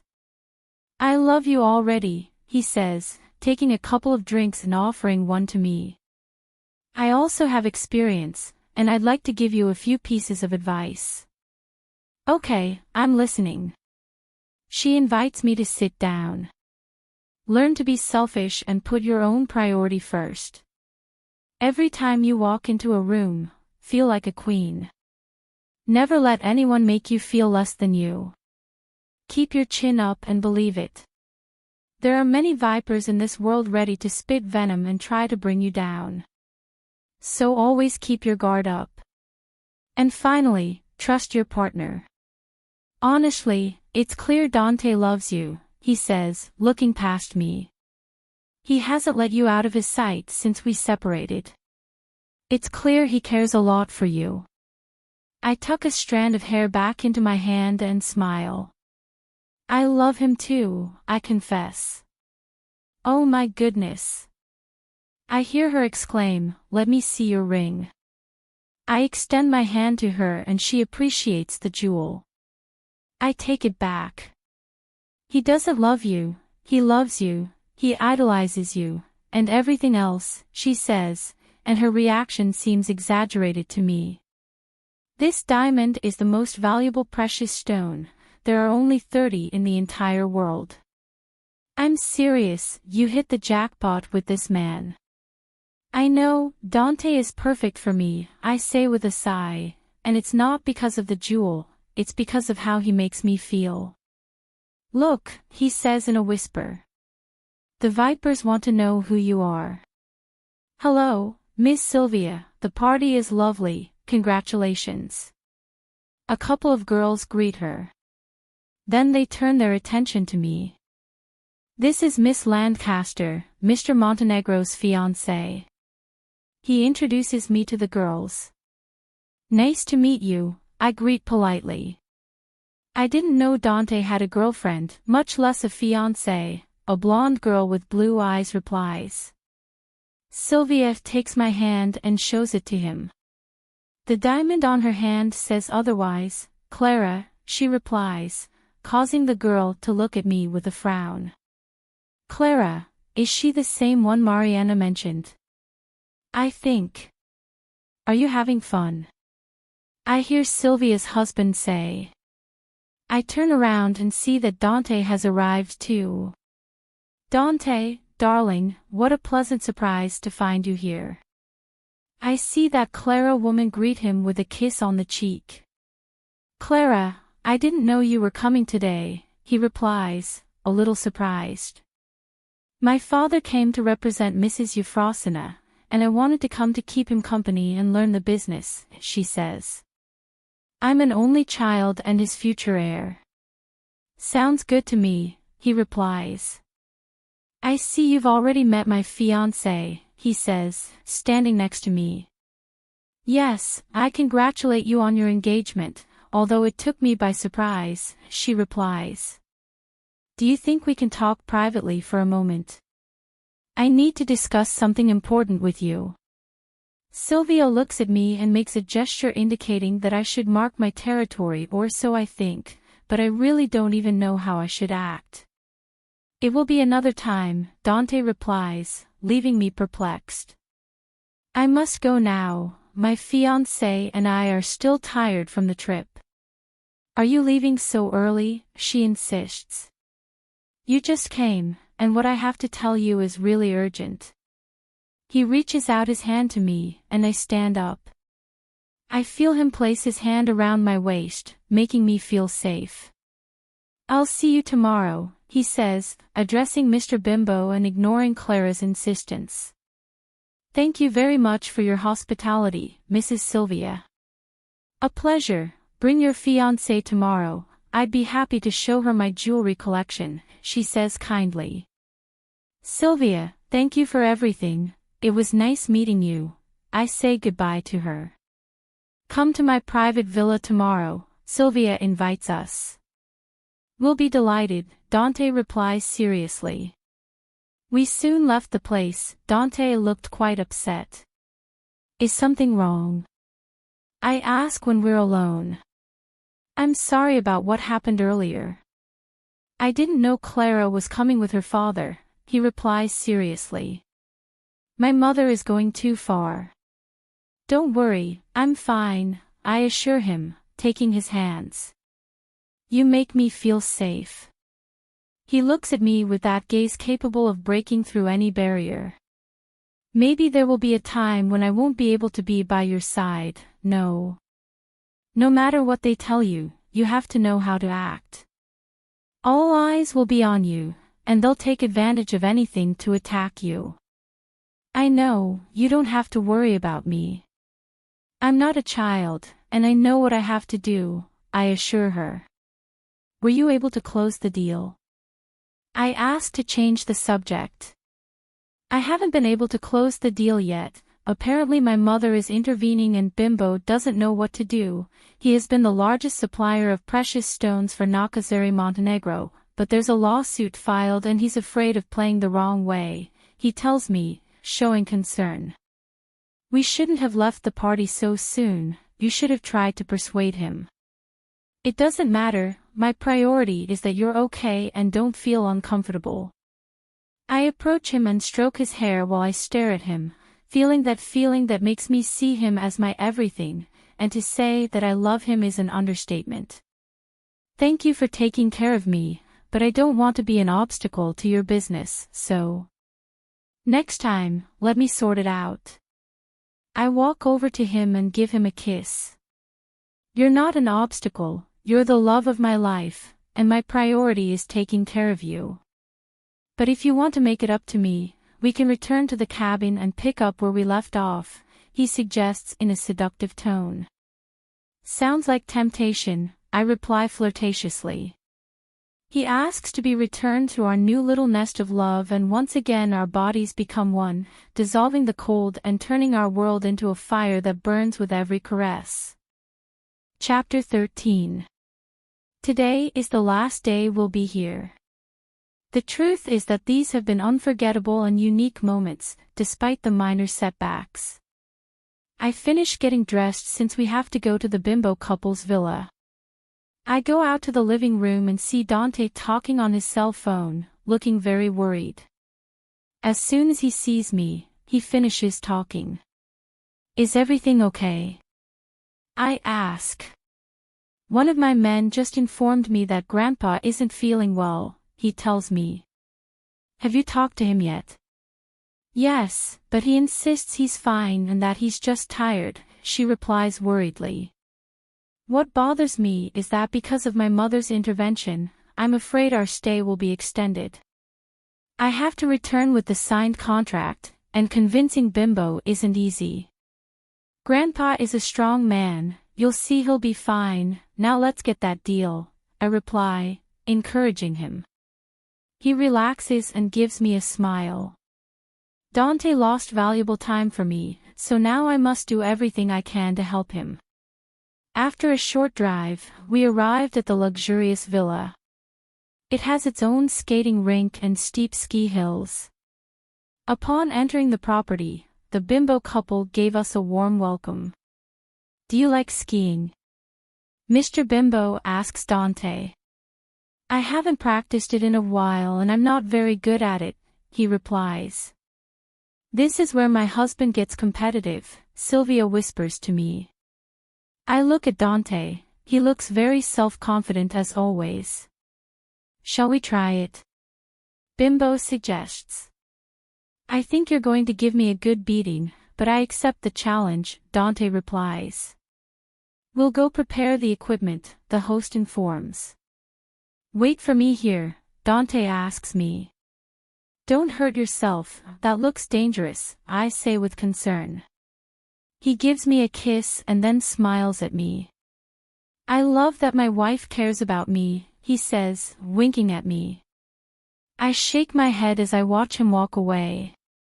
While they get ready, come on, I want to show you my jewelry collection, Sylvia invites me. It will be a privilege, I respond enthusiastically. I follow her to her room, which is spacious and elegant, decorated in earth tones. She invites me into the annex to her bedroom, where several glass cabinets display various necklaces and a varied collection of jewelry. It's not very big, and I'm still missing my own red diamond, she says, pulling out a pearl necklace. This is one of my favorites, it's casual and goes with many outfits. I approach to appreciate the piece. My mother had one just like it, I say. She designed it for Nakazzari, Montenegro. This one belongs to the same collection, he replies enthusiastically. There are 5 of these, each one has a letter engraved on its clasp, and the 5 of them form the name of the collection, Elena, he says, looking at me in surprise.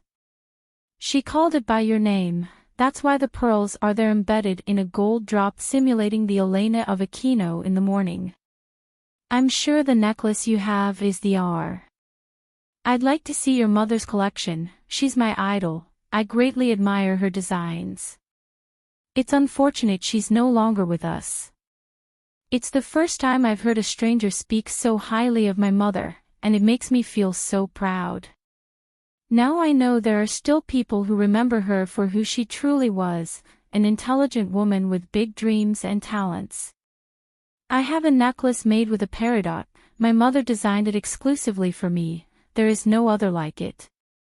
I would also like to show you along with her jewelry collection, but I'm afraid that if your husband doesn't sign the contract with Dante, you and I will not be able to see each other in the future, I affirm, trying to use this opportunity. It is no secret that the Montenegro family is divided at the moment, but my fiancé has the support of his grandfather, who is still the president and founder of Nakazzari, Montenegro. There are many unpublished pieces in the great Giuliette's collection, and of course I will not miss this valuable piece opportunity. Do you think you can give me permission to replicate some of them? Of course, I have no problem with that. Excellent, consider the contract between your fiancé and Bimbo as established, he replies, and I widen my smile.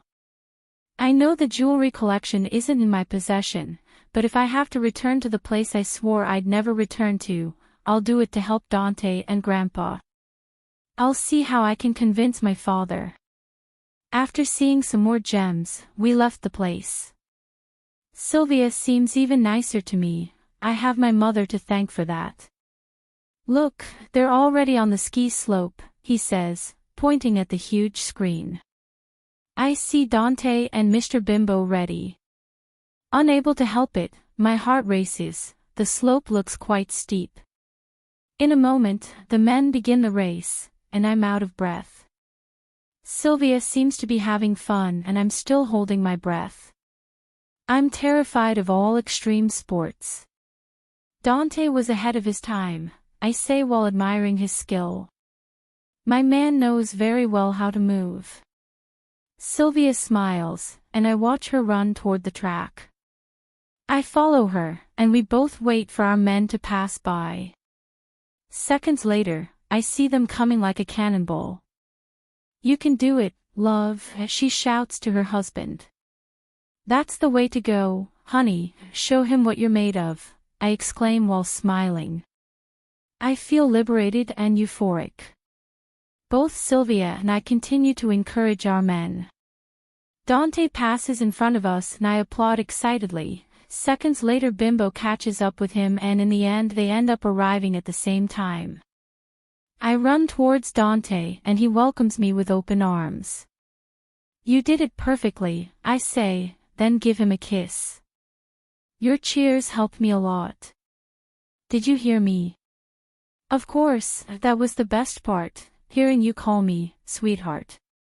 I smile widely as I look at him, feeling my heart overflow with love. "Let's have a drink to celebrate," says the host. "Love, give me a moment," I hear Sylvia say to her husband. "Anyone you want, my life," he replies. "I'll go ahead to take off my gear." Dante reports. "I thought you couldn't ski, but you did great." I praise him again. "What other surprises do you have in store?" I ask flirtatiously. "Many, but I like showing you my skills in bed the most," he whispers to me. I shake my head while smiling. He doesn't miss an opportunity, but I love this new facet of our relationship. The afternoon progresses and the four of us continue to enjoy ourselves in the beautiful villa until we are interrupted by a visitor. "Good afternoon," Clara greets. "I'm sorry I came uninvited, but my father caught a cold and sent me to present our contract." "Have a seat, dear," Mrs. Sylvia greeted her. "I'm sorry about your father and that you had to come all the way here." "It's no bother at all," she replies as she takes her place and sets her gaze on my man. "I'm very sorry, but I'll have to decline your father's offer," Mr. Bimbo replies. "I've worked for Nakazzari Montenegro for several decades and I like to keep my roots. Dante has come representing Mr. Gabino and his offer is much better for my company." Dante glances at Bimbo, but as is his custom, he doesn't show any feeling, although I have a feeling that he didn't expect it. My gaze searches for Sylvia, and she winks at me, letting me know she's done her part, and of course I'll do mine. So I simply respond with a small smile. Once again, it's proven that although men appear to be in charge, it's actually women who call the shots. "I understand," Clara replies. I expected this answer. I've known Dante for a long time, and I know he's an intelligent man, which is why I knew he wouldn't lose to my father. My fiancé is excellent at everything he does, so it's normal to feel admiration for him, I say, appearing confident and relaxed. "I won't be modest and accept your praise, otherwise I wouldn't have you by my side," he answers me, while taking my hand. It was very difficult for me to win her over. I had to use all my intelligence to convince her, he assures, stealing the invitation laughter from those present, although Clara's does not seem genuine. "I'm so happy for you," Allison replies. "I'll be off then." "We'll keep seeing each other," she says, staring at Dante. "Mr. and Mrs. Bimbo fire her." "I took the credit, but I know I owe it all to you," Dante whispers to me when we're alone. I don't answer him, I just smile at him. After a few minutes, Dante and Mr. Bimbo sign the new agreement. The conversation turns to business, and Sylvia and I stay out of the way. After a couple of hours, we say our goodbyes. "Save my contact information," my new friend asks. "I'll visit you as soon as possible." Okay, we'll keep in touch, I reply. We're soon returning home. Dante was in a hurry, still worried about Grandpa. I'm worried too, but I also feel happy and renewed. I'm convinced that I will be able to face everything the future holds for me because now I have a reason to defend my love. A few hours ago we arrived at Grandpa's mansion. Dante has been in a meeting with him and his lawyer. It seems things are not as good as we thought. I pace back and forth, hoping for some news. I'm worried about his health. Minutes turn into hours, and I still haven't been able to see Mr. Gabino. Trust that everything will go according to our plans. I am the best lawyer and I have never lost a case.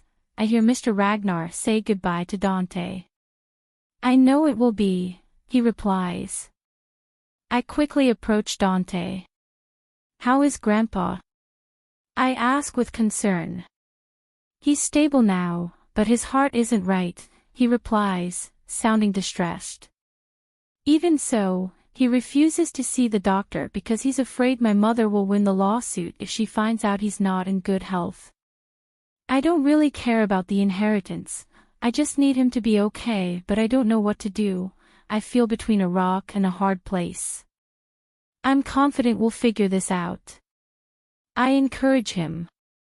Grandpa will be fine.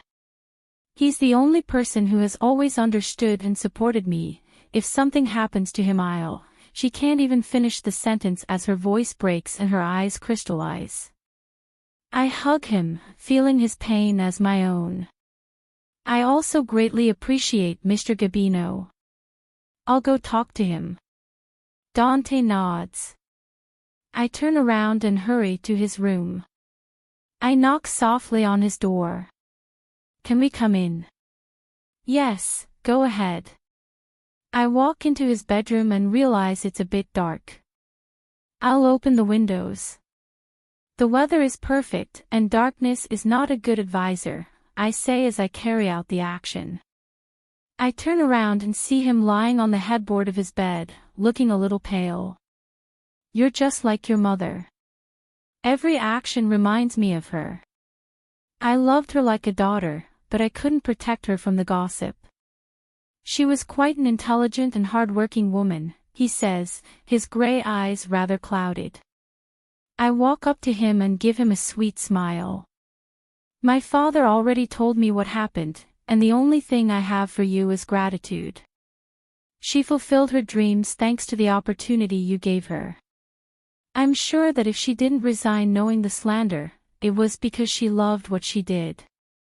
I dare say that it was here where she lived her happiest moments. You're so sweet, my girl, he says, taking my hand. I've felt guilty for not stopping Euphrosyne. Now I'm worried she'll turn on you. Don't worry, it won't do your heart any good. I'm a strong woman and I won't let anyone hurt me again. It's what my mother would have wanted. I take off the necklace and show it to her. My father gave it to me, it's the last one Mom designed for her. I will now keep her close to my heart, all the beautiful thoughts, every smile and dedication that she put into this jewel will be with me forever and will give me the strength I need every step of the way. I see you're growing, and that makes me happy. Never doubt what you are and what you deserve. It's a beautiful piece, just like you. He assures. I see you've already accepted my grandson. I smile as I look at my ring. It's impossible to deny what I feel for him. Now I feel refreshed, he says as he tries to stand up. We have a wedding to plan. I help him stand up while smiling. We don't have a date yet. The sooner the better, my days are numbered and I already want to meet my great-grandson. He says as I watch him check the calendar.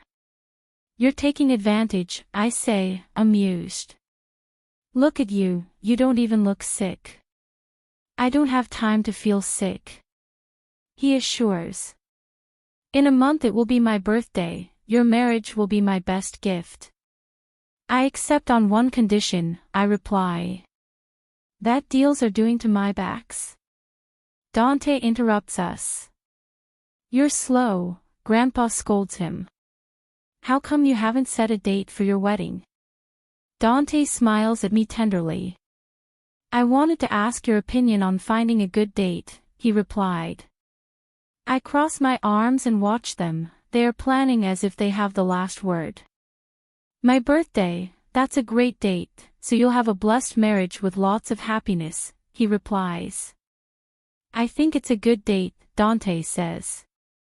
Since Elena is my adopted granddaughter, I'll ask you for a dowry, Grandpa says, making me laugh. I sense you've already benefited from her, so it's up to you to do it. Are you going to profit from me like I'm cattle? I ask, amused. Grandpa approaches me. No, the dowry is for you, so let me negotiate what suits you best. You have to get the most out of it, he whispers to me. I see why you became a millionaire, you think big, I reply, and he nods. You must learn, so let me negotiate for you. Okay, I'll leave it in your hands, but remember I still have to tell you my condition, I remind him. Isn't it the other way around? Dante asks. It's the bride who has to give a dowry. I know Dante is just playing along like me, but I love seeing Grandpa back as himself. I make the rules, so it's up to you, he says seriously. I was afraid of that, that's why I already have something prepared, Dante replies, winking at me. If that's the case, I have no objection, the wedding will take place in a month, says Mr. Gabino. But you haven't accepted my condition, I reproach him. Whatever you want, I'll accept. In that case, you'll let me take you to a checkup, I say, wrapping my arm around yours. I need you to be okay because you'll be the one giving me away on my wedding day. I don't want to give you Frosina any reason to attack Dante. I'll be fine, don't worry. We're in this together, and I'll do everything in my power to protect my family. The most important thing now is their health. He taps me on the arm and smiles tenderly. Mr. Gabino is like a child who needs to be cared for and shown understanding. We walked to the living room and then took our seats. Grandpa, trust Elena and me, everything will be fine. Besides, I'm proud of her. Thanks to my beautiful fiancé, we were able to get the contract with Bimbo, he tells me, making me blush. They both look at me with pride and I couldn't feel happier. They make me feel like I'm part of their team, part of their beautiful family. I'm proud of you, Grandpa praises me. It's important that you start playing your part. Soon you'll be given the task of hiring staff to help you with this great house, which is yours. It's my wish that this will be their home as well. Thank you very much, I won't let you down. I assure you. To celebrate that we already have a date for our wedding, I want to present my first gift. My fiancé speaks to the time I see several of his men enter with some chests. They place them in front of me. I look at Dante, who walks over and opens the first one, leaving me breathless and with a lump in my throat. My mother's jewels, I say with my eyes glazed over. I recognize them because I have seen them a few times. It is a valuable treasure that I always wished to have in my possession. They're yours now, he says, wiping away one of my tears. I know it was something you wanted. I have the title deeds and the agreement signed by your father, which makes you their rightful owner. I'm sure you must have offered him a significant amount to get him to give them to you, I say, looking at him with a mixture of gratitude and embarrassment. Money isn't important to me, the most valuable thing is seeing you happy, and this is a small sample of what I'm willing to do to always see you smile. He comes up to me and puts his arms around me. I love you, Dante, I affirm while giving him a chaste kiss. You have my approval, Grandpa says. The truth is, seeing the collection that belonged to Giulietta brings back many fond memories and nostalgia. I turn away from Dante and lean in front of the other chest to look at its contents. My thoughts wander among each piece. I imagine the time my mother spent designing each one. I admire the small details. The most valuable thing about them are the memories and their sentimental value. They are proof of her dreams, her struggle, and everything she endured for it. I wipe my tears and then close the chest. I was wondering how I could show them to Mrs. Sylvia. That's what she asked for in return for the deal, I told him, but thanks to you, I won't have to go see my father now. Sylvia de Bimbo was a fan of Giulietta's work. What else did she ask of you in return? Grandpa asks. Replicate some of them, I answer. Are you sure you can do it? He asks. Yes, I want many high-class women to society, where my mother's designs. I know that some are exclusive and do not belong to any collection. If you allow me, I want it to be a tribute to my mother. I think it's a great idea. What do you think? He asks Dante. Anything that makes Elena happy makes me happy too, he answers, making me want to kiss him. You guys are the best. I exclaimed enthusiastically. I see I've arrived just in time to join the celebration. I turn around and my breath catches for a second when I see the person who has arrived. Chapter 14. Dante. The happiness that was reflected on my wife's face has disappeared in the moment when my mother came in to break into our moment. Lately, you and your youngest son have forgotten your manners, I hear Grandpa tell my mother. It's not polite to arrive without first giving notice, or failing that, receiving an invitation, he scolds. My mother smiles sarcastically. I'm glad to see you too, father-in-law, he says without taking his attention off Elena. I take a few steps forward, catching my mother's attention. Mom, what can I help you with? I ask, earning her a reproachful look. Are you going to treat me like a stranger too? She chides. At least pretend to be polite and invite me to sit down. I keep my face calm, she's my mother and I won't lose control in front of her. Let's go to Grandpa's office and talk there, I ask her, but she ignores me. I see her circling me. I turn around and realize her target is my wife. You, little girl, he says contemptuously. Weren't you taught how to greet your elders? Or are you mute? Mother, I say warningly. Nice to meet you, ma'am, Elena replies, and although she looks quite calm, I know she's not having a good time. Forgive my rudeness. Please take a seat. My mother makes a gesture that although it could be interpreted as a smile, I know it is a mockery. Go and get me something to drink, he orders as he settles into the armchair. I take Elena's hand and shake my head. My fiancé isn't bringing you anything. This isn't a courtesy visit, I say, sensing I won't be able to keep my temper under control. Elena, please go upstairs and wait for me there, I ask. I'm not going to expose her in front of my mother. Dante, don't worry about me, I'm fine, he answers me while giving me a sweet smile. She is so tender and sweet, I could not allow her to continue being harmed, when the only thing he has done is love me and give me all the happiness I always dreamed of having by his side. Would you prefer tea, juice, or water? He said, addressing my mother. Water, my mother answers. Elena turns around and disappears into the walls of the mansion. I return my attention to my mother. Will you tell me the purpose of your visit?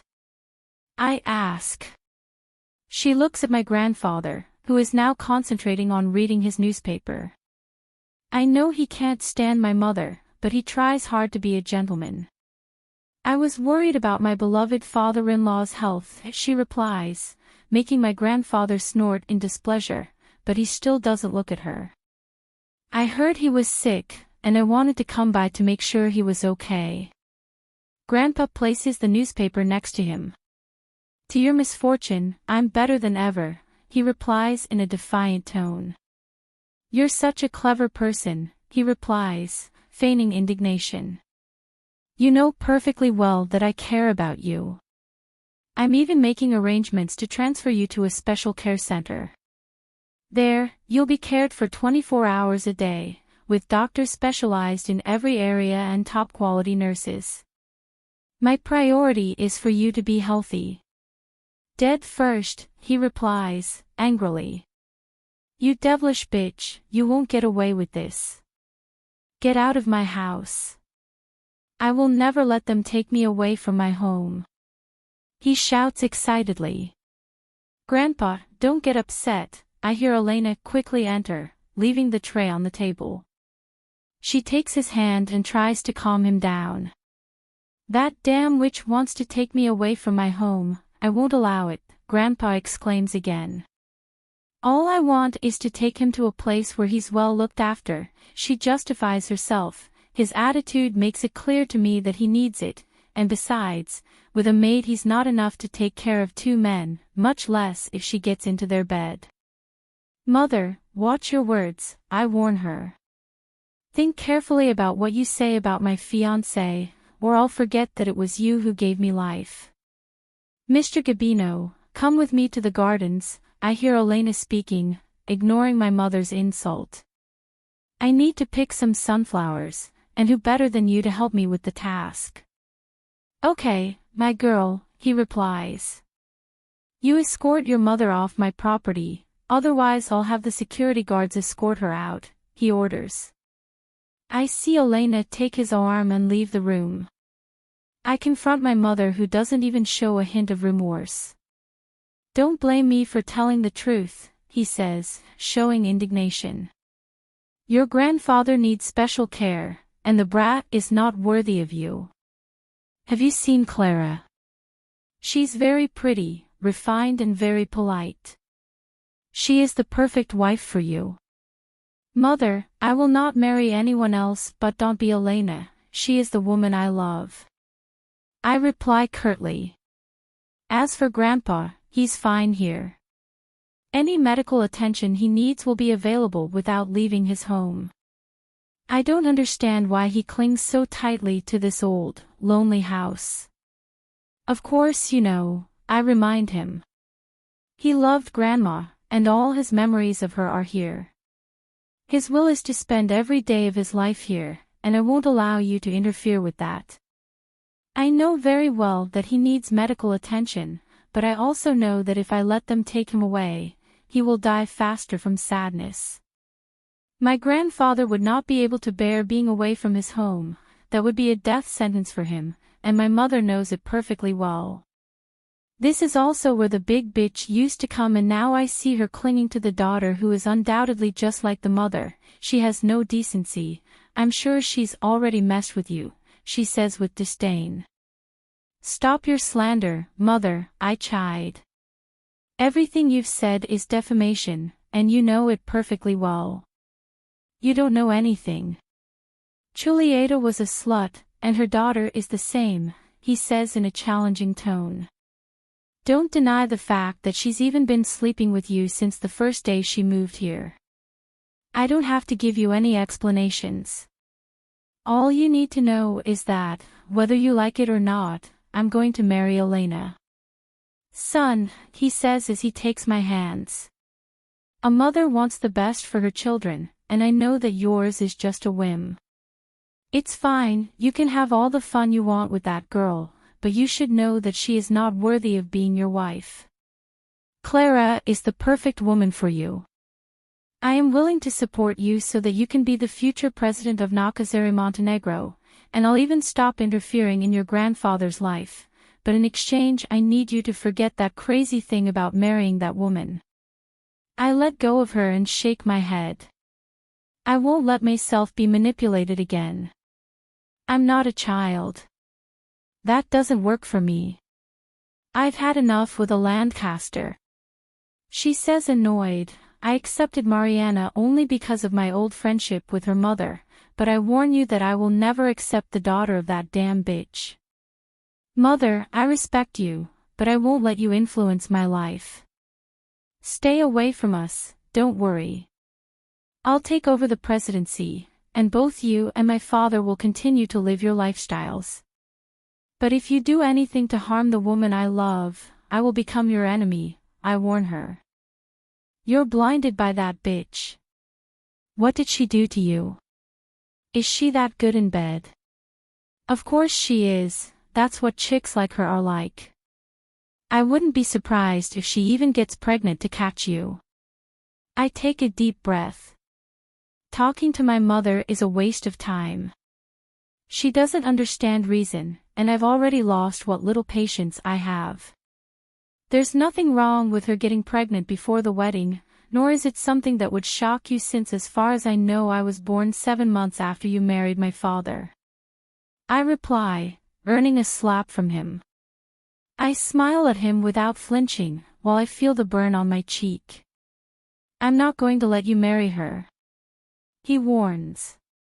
I'll make you see her as she really is. My mind's made up, and nothing and no one will change my mind, I respond in a challenging tone. Elena will be my wife. Over my dead body, she responds excitedly.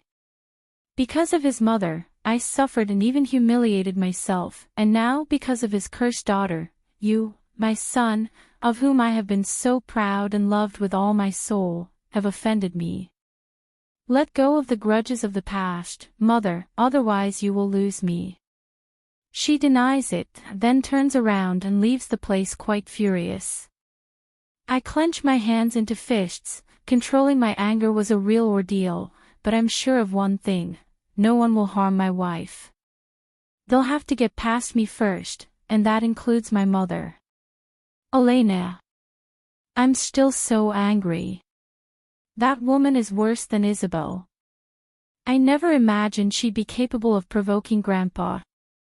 I don't care what she said about me, but now I've realized how hateful she is. I remained calm out of respect for the man I love and to show him that I wouldn't stoop to his insults. I placed the sunflower in the basket while my reasoning continues with Dante and what his mother will be telling him. He'll be fine, he knows how to deal with it, my grandfather tells me, intuiting my reasoning. Are you feeling better now? I asked worriedly. The truth is I was saddened when I saw him upset. I had never seen sweet Mr. Gabino get so angry. Thanks to you, I feel calmer now, he replies, handing me a sunflower. You have to watch yourself, that woman is evil.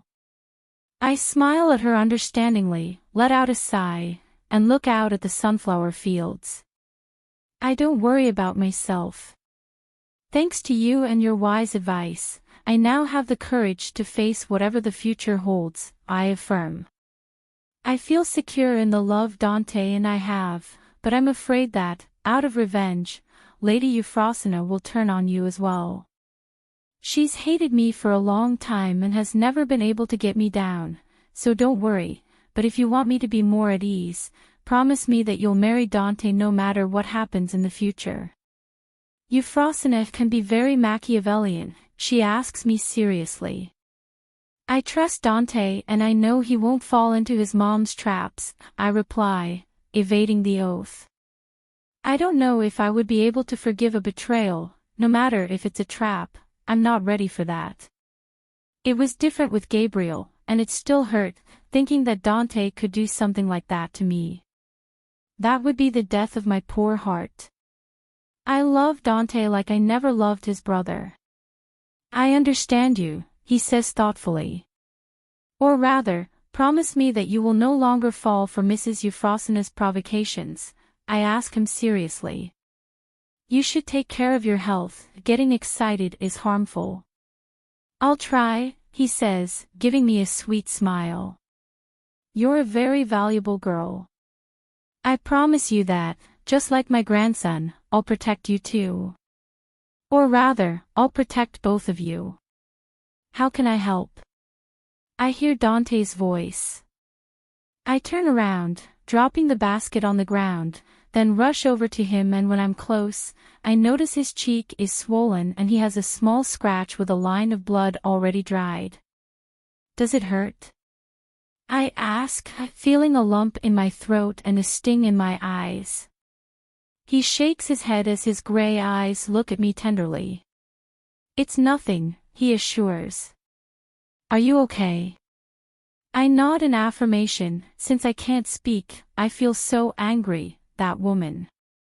He even dared to hit his son. What did he say to her to make her act like that? I feel guilty. Grandpa, are you feeling better?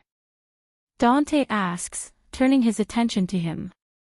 Yes, the fresh air helped me clear my head and sort out my emotions, he replies. I see you got the worst of it.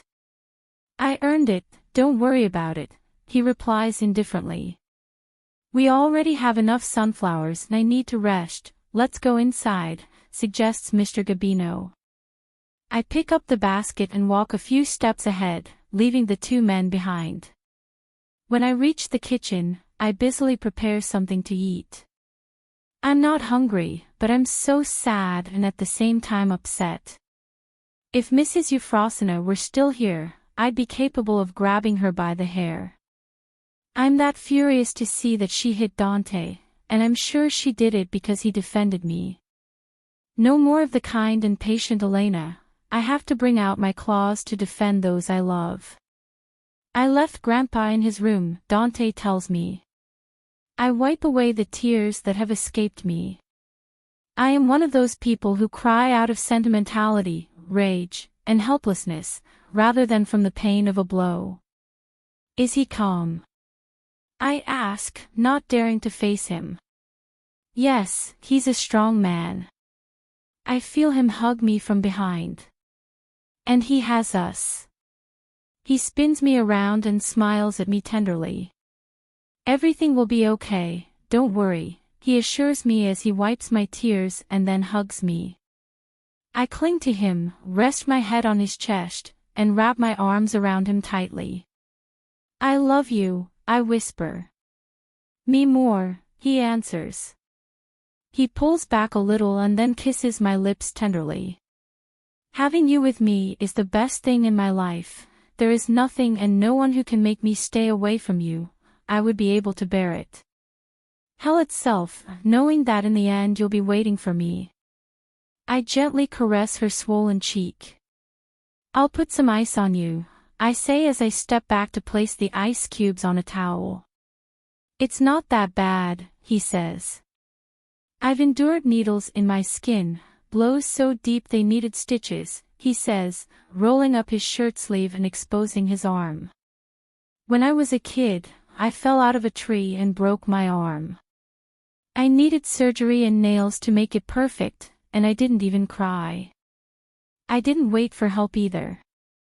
I just got up and told my mom I'd fallen. I noticed the small scars near his elbow and stroked them. Since you were little, you've been an expert at hiding your feelings. I look up and meet his gray gaze, the one that makes my heart beat faster. Until you came into my life and made me realize that I still have a heart that beats for you. I take the towel and put it on his cheek. He sits down and opens his legs and then has me stand between him. He surrounds my waist and watches me silently while I continue to hold the cold compress on his cheek. A couple of kisses would be better, he whispers, making me smile. I lean in and kiss him, but he takes over my lips and the kiss intensifies. Wait, I'm going to burn the food, I say, remembering what I was doing. I want to eat you, but you, he says to me in that sexy, seductive voice. It'll have to wait, I reply, trying to push him away from me. He lifts me up in his arms and forces me to wrap my legs around him. I want you now, he says in a demanding tone. At least turn off the fire. I watch him do so without letting go, and we both start laughing.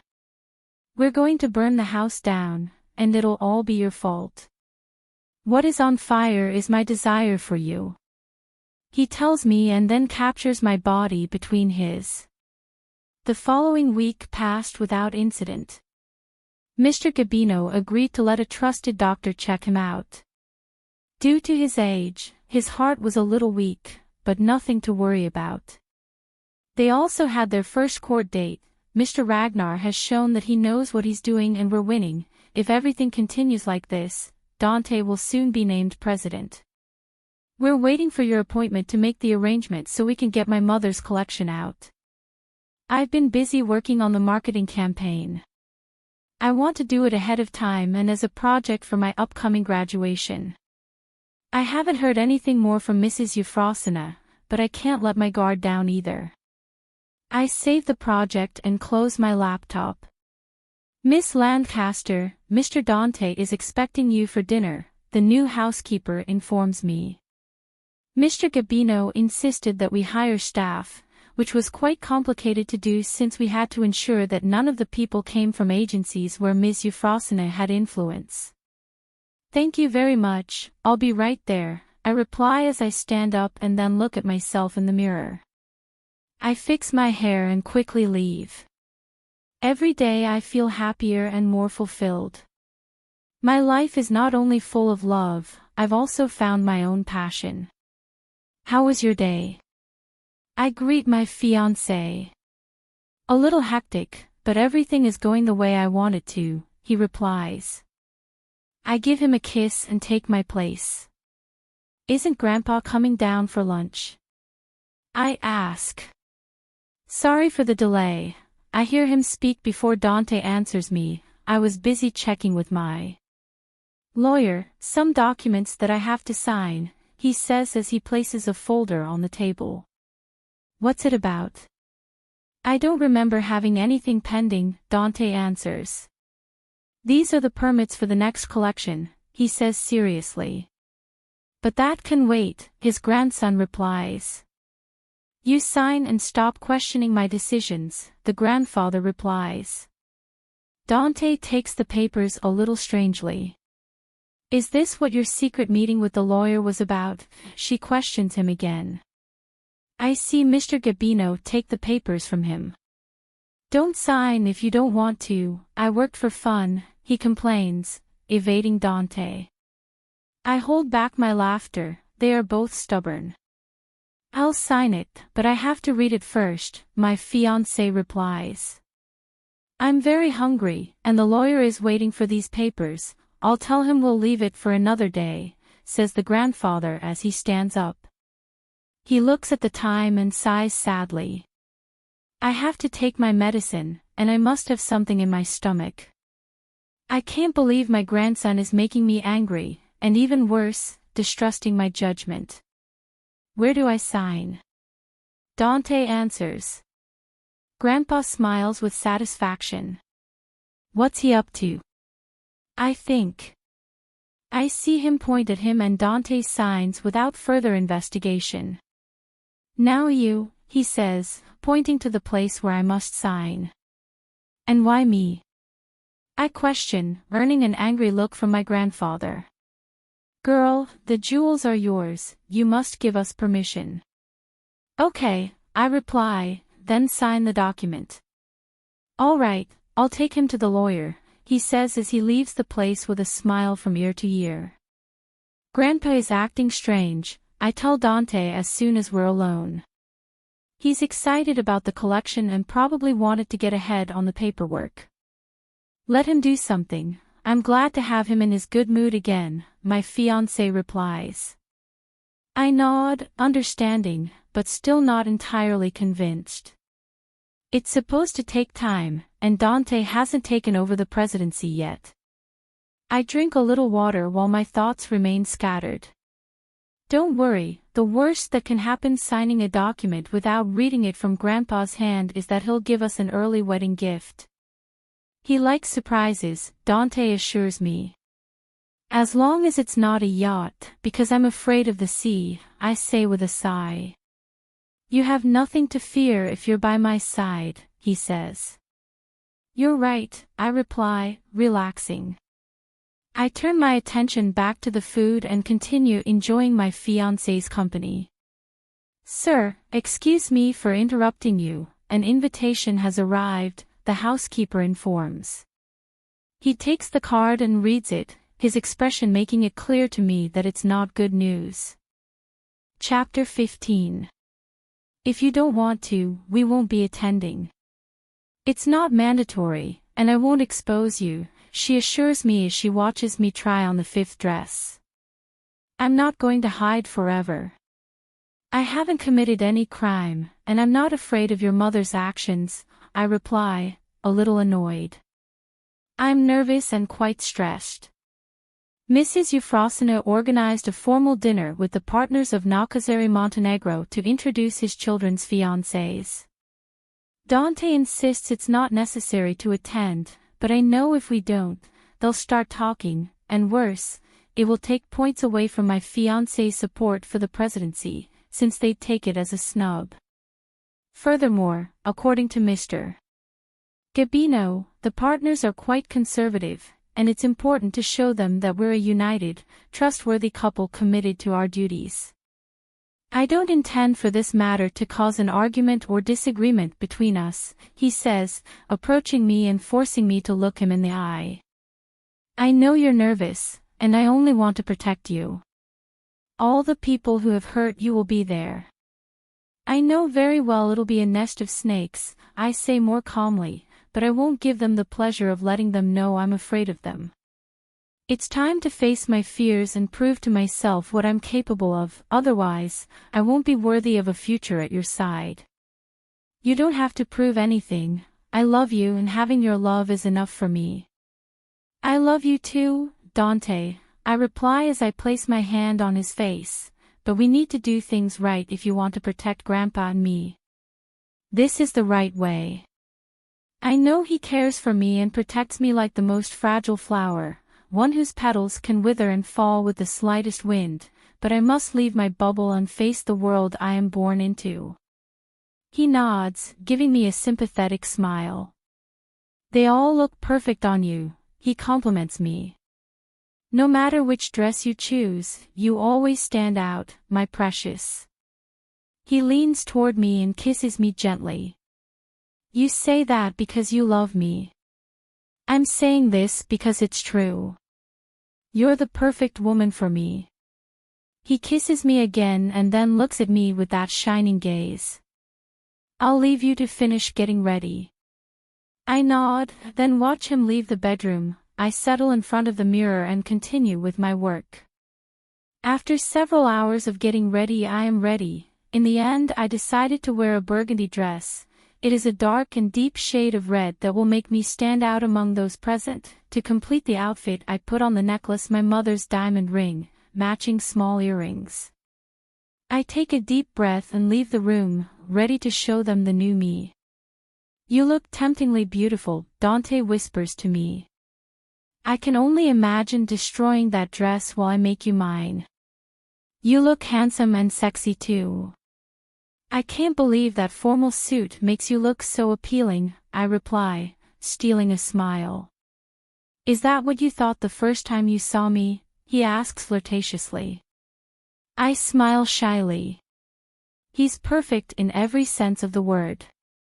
He's flirting with me right in front of the door to the grand hall where the event will take place. I've noticed that every time I'm sad or nervous, he plays with my mind to distract me. How could I not love him when he's the one who compliments me? I won't answer that question, I say, smiling with my mouth closed. Anyway, I know, you even threw me the rope without asking my permission. I deny his ideas. Now it turns out I was the one who was chasing you, I respond, feigning indignation. Yes, with your sinful reasoning, he answers, making me smile. Young Montenegro, Miss Lancaster. The person in charge of hosting us greets us. Please follow me, I'll lead you to your table. Dante takes my hand and together we walk through the great hall, classical music playing in the background, giving it a relaxed and elegant atmosphere along with the fine decoration of the place.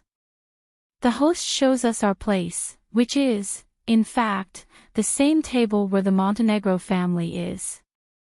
Father, mother, thank you for the invitation. Dante greets politely. Mrs. Euphrosyne looks me from head to toe without responding to her son's greeting. It's a pleasure to be able to accompany you, I greet, also feigning courtesy. Your place isn't here, Mrs. Euphrosyne replies. You're not part of the family. Go with your own people. Mother, please don't start, Dante scolds her. You know the rules, she replies. Mariana is also at her family's table. It won't be until her engagement is formal that they'll be able to share the same space, which is why I've organized this event, since I do care about our family's reputation. Don't worry, I'll be fine. You have to follow the rules, I say to lighten the mood. I was waiting for you. Let's go to my table. It smells like poison in here. Mr. Gabino arrives to intervene. He arrived several minutes before us, insisting on going ahead. I now understand his motive. As always, he's a loyal and trustworthy man. Father, your place is here with us. Mr. Freud speaks for the first time. You can't let gossip about your family start because of your actions. Mr. Gabino places his hand on his son's shoulder and sighs. I didn't raise you to be your wife's puppet, but you've disappointed me again, which is why I never considered you as my successor, she replies, leaving him speechless. Let's go to my table. The only family I have is you. Both Dante and I followed Grandpa under the scrutinizing gaze of those present. The boldest ones approach us expressing their intentions and interest in supporting their grandfather and his election to the presidency. I am amazed at the way the two of them behave, and I confirm once again that it was his grandfather who raised Dante. How lucky Mr. Julian is to have as his son-in-law the two most desirable and richest men in the city, says a middle-aged woman. It's obvious that the young ladies were smarter than their mothers in marrying such good matches. His tone of voice leaves no doubt about his malicious comment. I'm lucky to have the love of my beautiful fiancé, Dante replies, leaving her perplexed. Congratulations, he replies, then turns around and goes off to pursue the gossip elsewhere.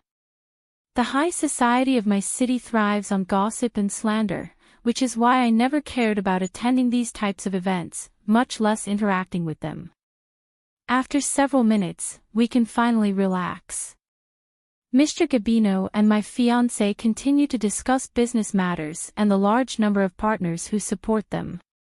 In the distance, I see my father with his family.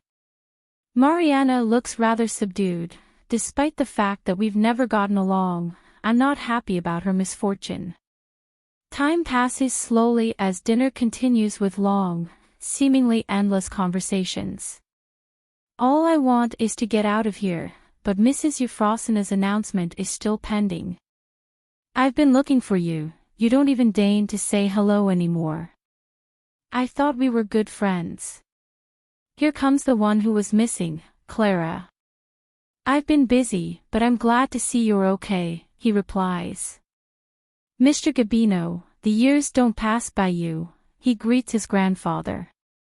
Young lady, nice to meet you, he answers her kindly. Hi, she says to me with a fake smile. Could I borrow your boyfriend for a moment? I need to talk to him. Or are you just jealous?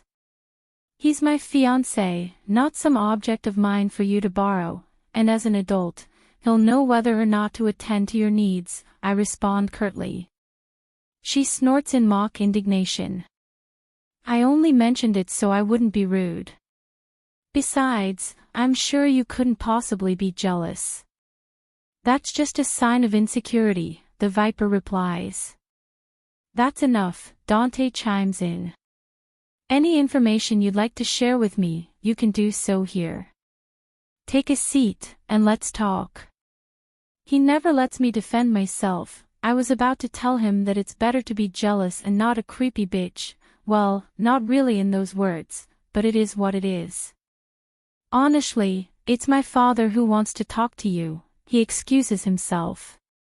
He has an excellent proposal to make regarding his vote for the presidency.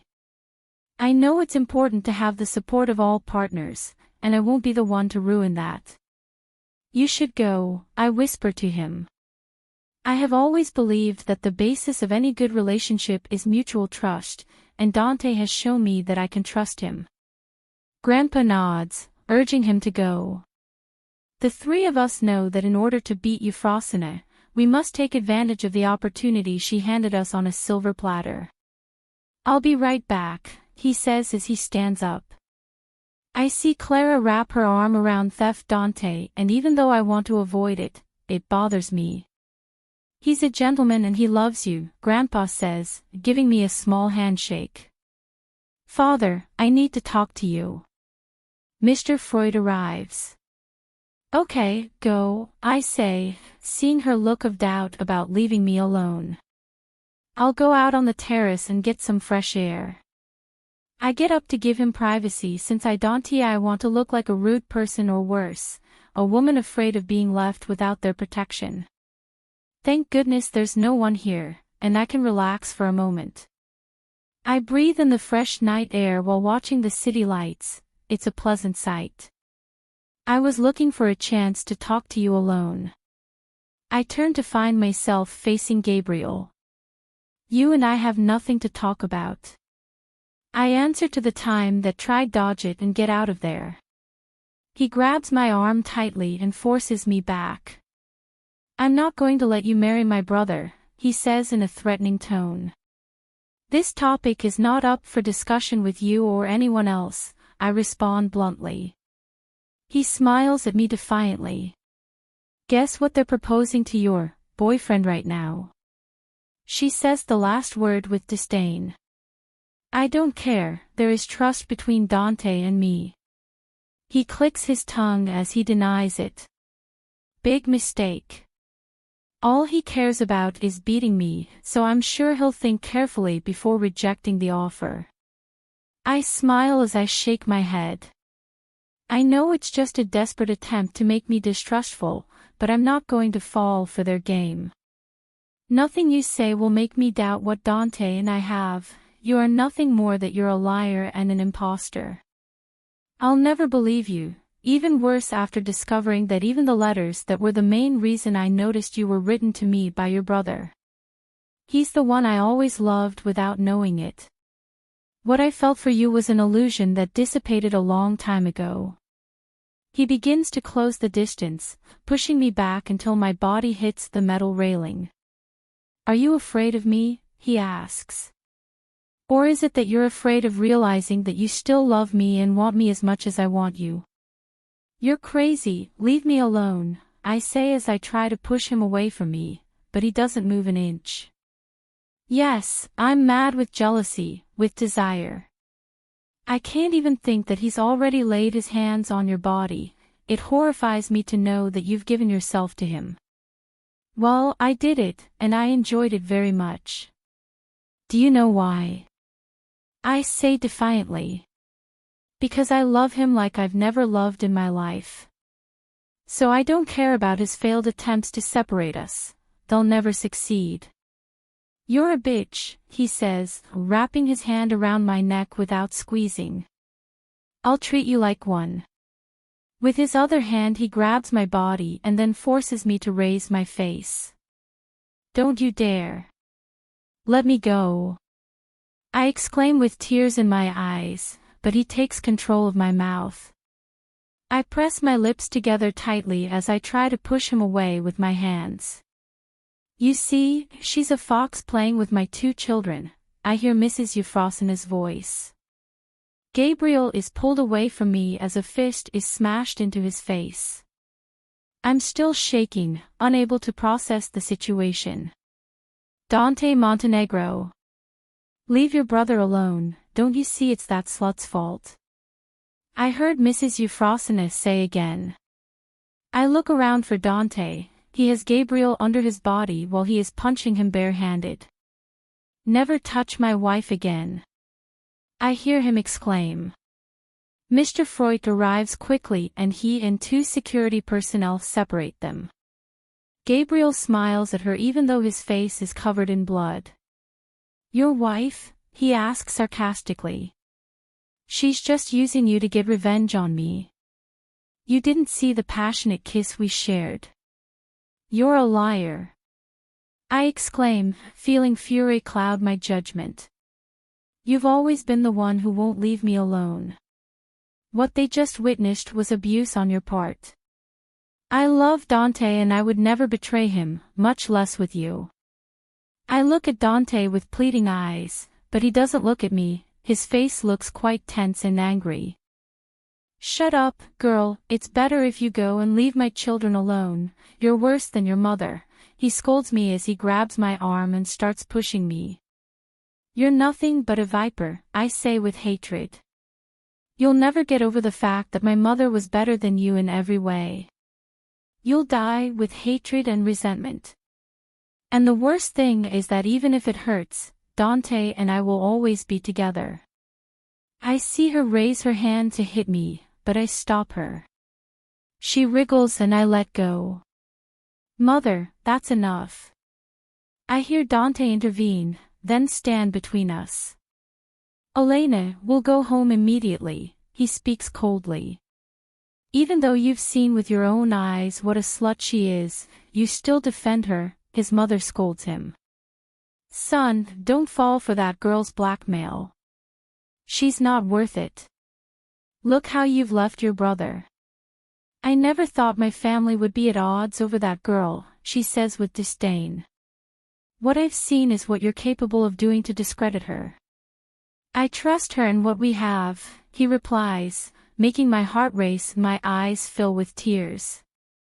He trusts me, I think, feeling a great relief. "You and I will meet again and settle the score," he tells me. Gabriel making Dante turn around in his direction again. She grabs him by the collar of his shirt. "You approach her and I'll—" "Will you kill me?" she interrupts him defiantly. "Is that what you like?" their mother scolds me. "Two brothers who hate each other to death because of you. You deserve to die." I shake my head as my eyes fill with tears. "Dante," I say in a choked voice. "Don't fall for his provocations." I see the men get between us again. I start walking to get out of there. This is crazy. My legs feel weak and my breathing is labored. I never should have come here. My eyes stay on Dante. I see him turn around and walk in my direction. I stop right at the stairs to wait for him, but then I feel a push that knocks me off balance. "Elena!"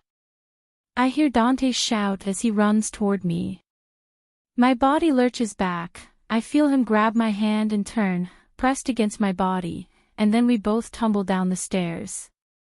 I squeeze my eyes shut as his arms surround me. In the distance, I hear screams mingling with the sound of our bodies colliding, and then we stop. I feel a deep pain in my legs and arms, but I'm still conscious. I start to move and realize I'm over Dante's body. I raise my head and see him. "Love, are you okay?" I whisper, feeling like I can barely breathe. "Dante," I say, my voice cracking. I straighten up and see that he's not moving, but my heart nearly stops beating when I see the stand start to fill with blood. My tears begin to flow, my heart tightens. "Dante, please answer," I shouted, on the verge of madness. Someone pulls me away from him. There are murmurs and shouts. I see Euphrosyne moving her mouth and looking at me with hatred, but all I hear is a dull noise. It's all confusing to me. I don't even know where the men who are now raising Dante came from. I try to get up and I can barely stand. It's not that I'm hurt physically, my body just feels bruised, but the emotional pain is driving me to the brink of insanity. What happened? It's my father who has arrived. I shake my head as tears start to well up in my eyes. "You wicked witch. Mr. Gabino yells at Euphrosyne. It's your fault my grandson is on the verge of death. I won't forgive you. No, no. Those words bring me back to reality, sharpening my pain. I break away from my father and run to where they are taking Dante. My love. Please talk to me. I exclaim as I watch him being loaded into an ambulance. Let me go with him, I beg. It'll be your fault for whatever happens to my son, his mother scolds me. Have a little decency and stay away from him. She gets into the ambulance and then closes the door in my face. Seconds later the car drives away. I quickly look for Mr. Gabino. He looks agitated. I disown you. You're not my son. How can you stand by and watch that witch kill her own children? She yells at Mr. Freud. Take him away, I hear Gabriel order, and several men hold him down. I don't even know what to do. This is like my worst nightmare. I look around, and not even the guests are present. I ran here hoping to seek help from Grandpa. I go back outside, agony and helplessness consuming me. I'll take you to the hospital if you want. It's my father speaking to me again. Yes, please, I ask since I have no one else to turn to. He guides me to the car and soon we are leaving. Tell me exactly what happened, he asks me. I start to cry uncontrollably. It was all a setup, I say, feeling my heart shatter. Dante defended me, and his mother was furious when she saw that he believed me. She was the one who tried to kill me, but he used her body as a shield, and because of me, he's now seriously injured. I'm sorry, is all he says to me. I curl up into a ball and let all the pain out while I say prayers for him to be okay. We're here, he tells me. I rush out and run into the hospital. I head to the reception desk and ask for information about Dante. The lady tells me he's just been taken to intensive care. You're so shameless. How dare you come here? Mrs. Euphrosyne demands. You have no heart, I say through my tears. How can you blame me? We both know you're the one who caused this. I confront her. No one is going to believe a slut like you, and you better stay away from my family. You've seen what I'm capable of, so be smart and get lost, he tells me with hatred. You're worse than hyenas. Guards, he exclaimed. Get this girl out of here. She's not allowed to enter. No need, my father, who has arrived, intervenes. I'll take her. Julian, it's best that you keep a close eye on your daughter and teach her her place, she warns my father. Otherwise, I'll be sure to ruin your family. My father smiles at him. I never took good care of this girl, don't worry, I will now, he says at the same time who takes me by the arm and forces me to go out with him. I need to know if he's going to be okay, please help me, I beg my dad for the first time. My tears flow endlessly as my heart aches as if it had 1,000 daggers stuck in it. I'll take you home, and then I'll help you find out about his health status. For now, we can't do anything. The hospital is private, and the only ones who have access to Dante's information are his family. I don't want to go to your house, I have a home, I don't even know why I'm asking you for help, I sob. I don't know if you noticed, but Mr. Gabino was also hospitalized. You have nowhere else to go, he tells me, causing my pain to intensify. It's all my fault. I never should have gone to that damn dinner. Now they're both in danger because of me. I'm nothing but a disgrace to those who once loved me. My chest tightens and I remain sunk in darkness and pain. Chapter 16. I've been locked in my old room for over a day, the agony of not knowing anything about them growing stronger. I don't even know what to do at this moment. I approach the mirror, and the reflection it returns is that of a defeated and wounded woman. My tears are now dry, but the pain still tears at my soul.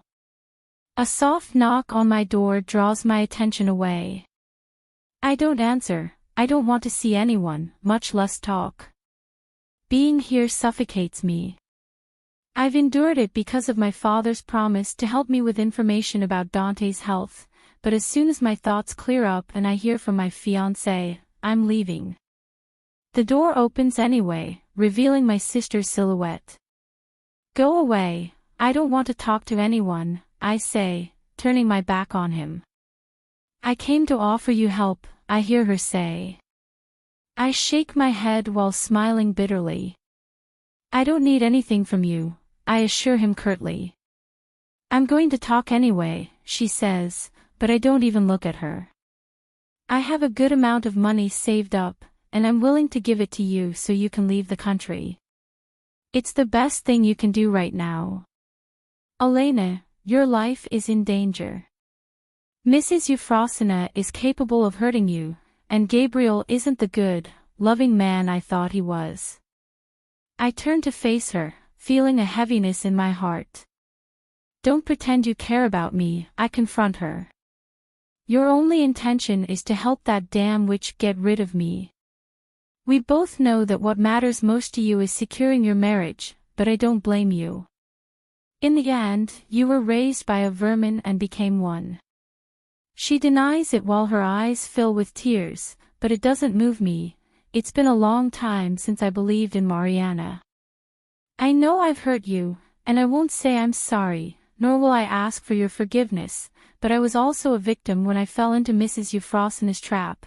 The day I gave myself to Gabriel, she was the one who told me where he was and that it was me he was waiting for. She was the one who convinced her son to be with me. Then they forced him to commit to me so that you would suffer more, although honestly he didn't put up much resistance when his mother promised him that he would be the one to preside Nacazere Montenegro. She's even prepared for it. Still, you deserve to know the truth, and I'm telling you this so you realize she's capable of anything to keep you away from her family. I already know what she's capable of. You don't have to come and warn me about anything. The past doesn't interest me, and I don't feel sorry for you either. In the end, you got what you deserved. You and Gabriel are made for each other. Now go and leave me alone. I don't know what Mariana's true intentions are, and I don't care either. In fact, I don't care at all anymore. I just want Dante and Grandpa to be okay. Elena, you are my sister, and despite our differences, I do not wish death on you. Please, forget all this and go far away, he insists again. I grab my wallet and leave. I can't hold out for another second. Whether their intentions are good or bad, I won't give up. Elena, where are you going? My father asks me when he sees me leaving. Far from you, I respond furiously. Don't you want to know about Dante? He asks, making me stop. It's the only thing that kept me here. I assure him as I turn to him. Please tell me what you know, I ask with pleading eyes. He shortens our distance. Her life is out of danger. I feel as if a great weight has been lifted from my heart. But she's not awake yet, she's in a coma. I don't understand, I say desperately. She's already out of danger because she's still in a coma. He's not at immediate risk of dying. His vital signs are stable, but the blow was severe, and it's possible he has some brain damage, which is why he's not responding to external stimuli, he explains.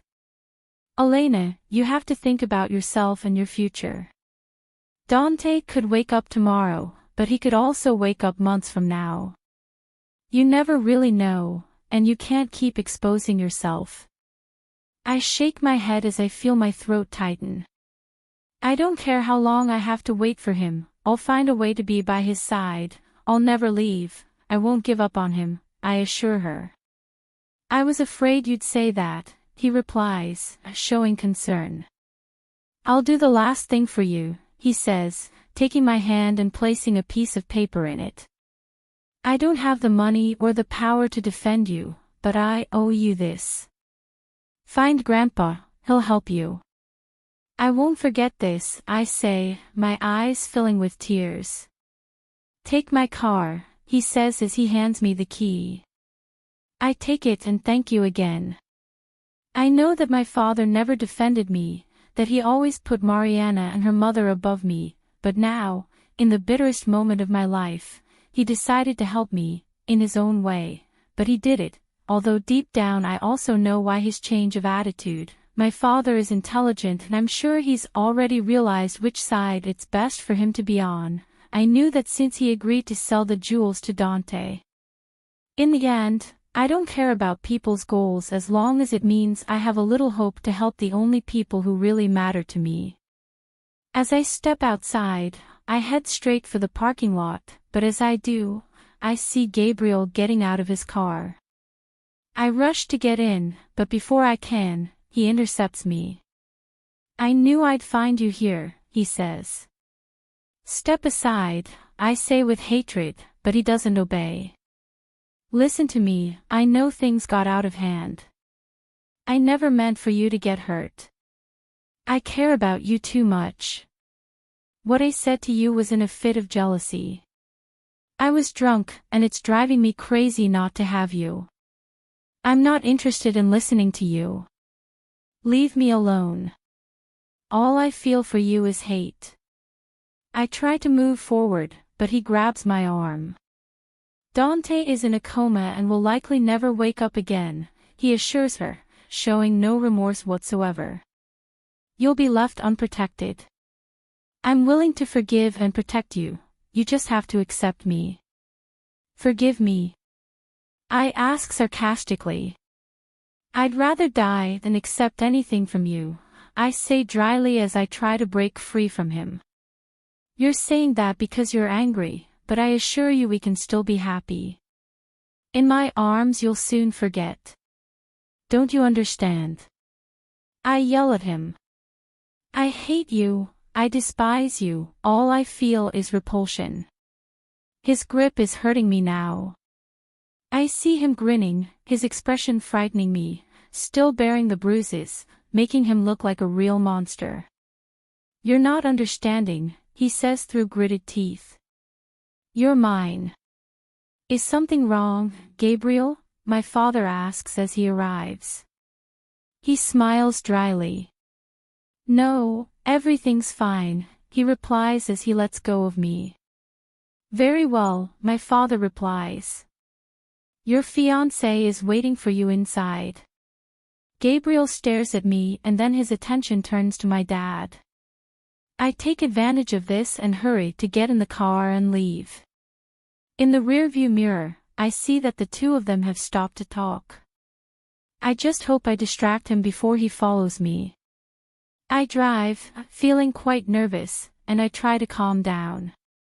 I have to be strong.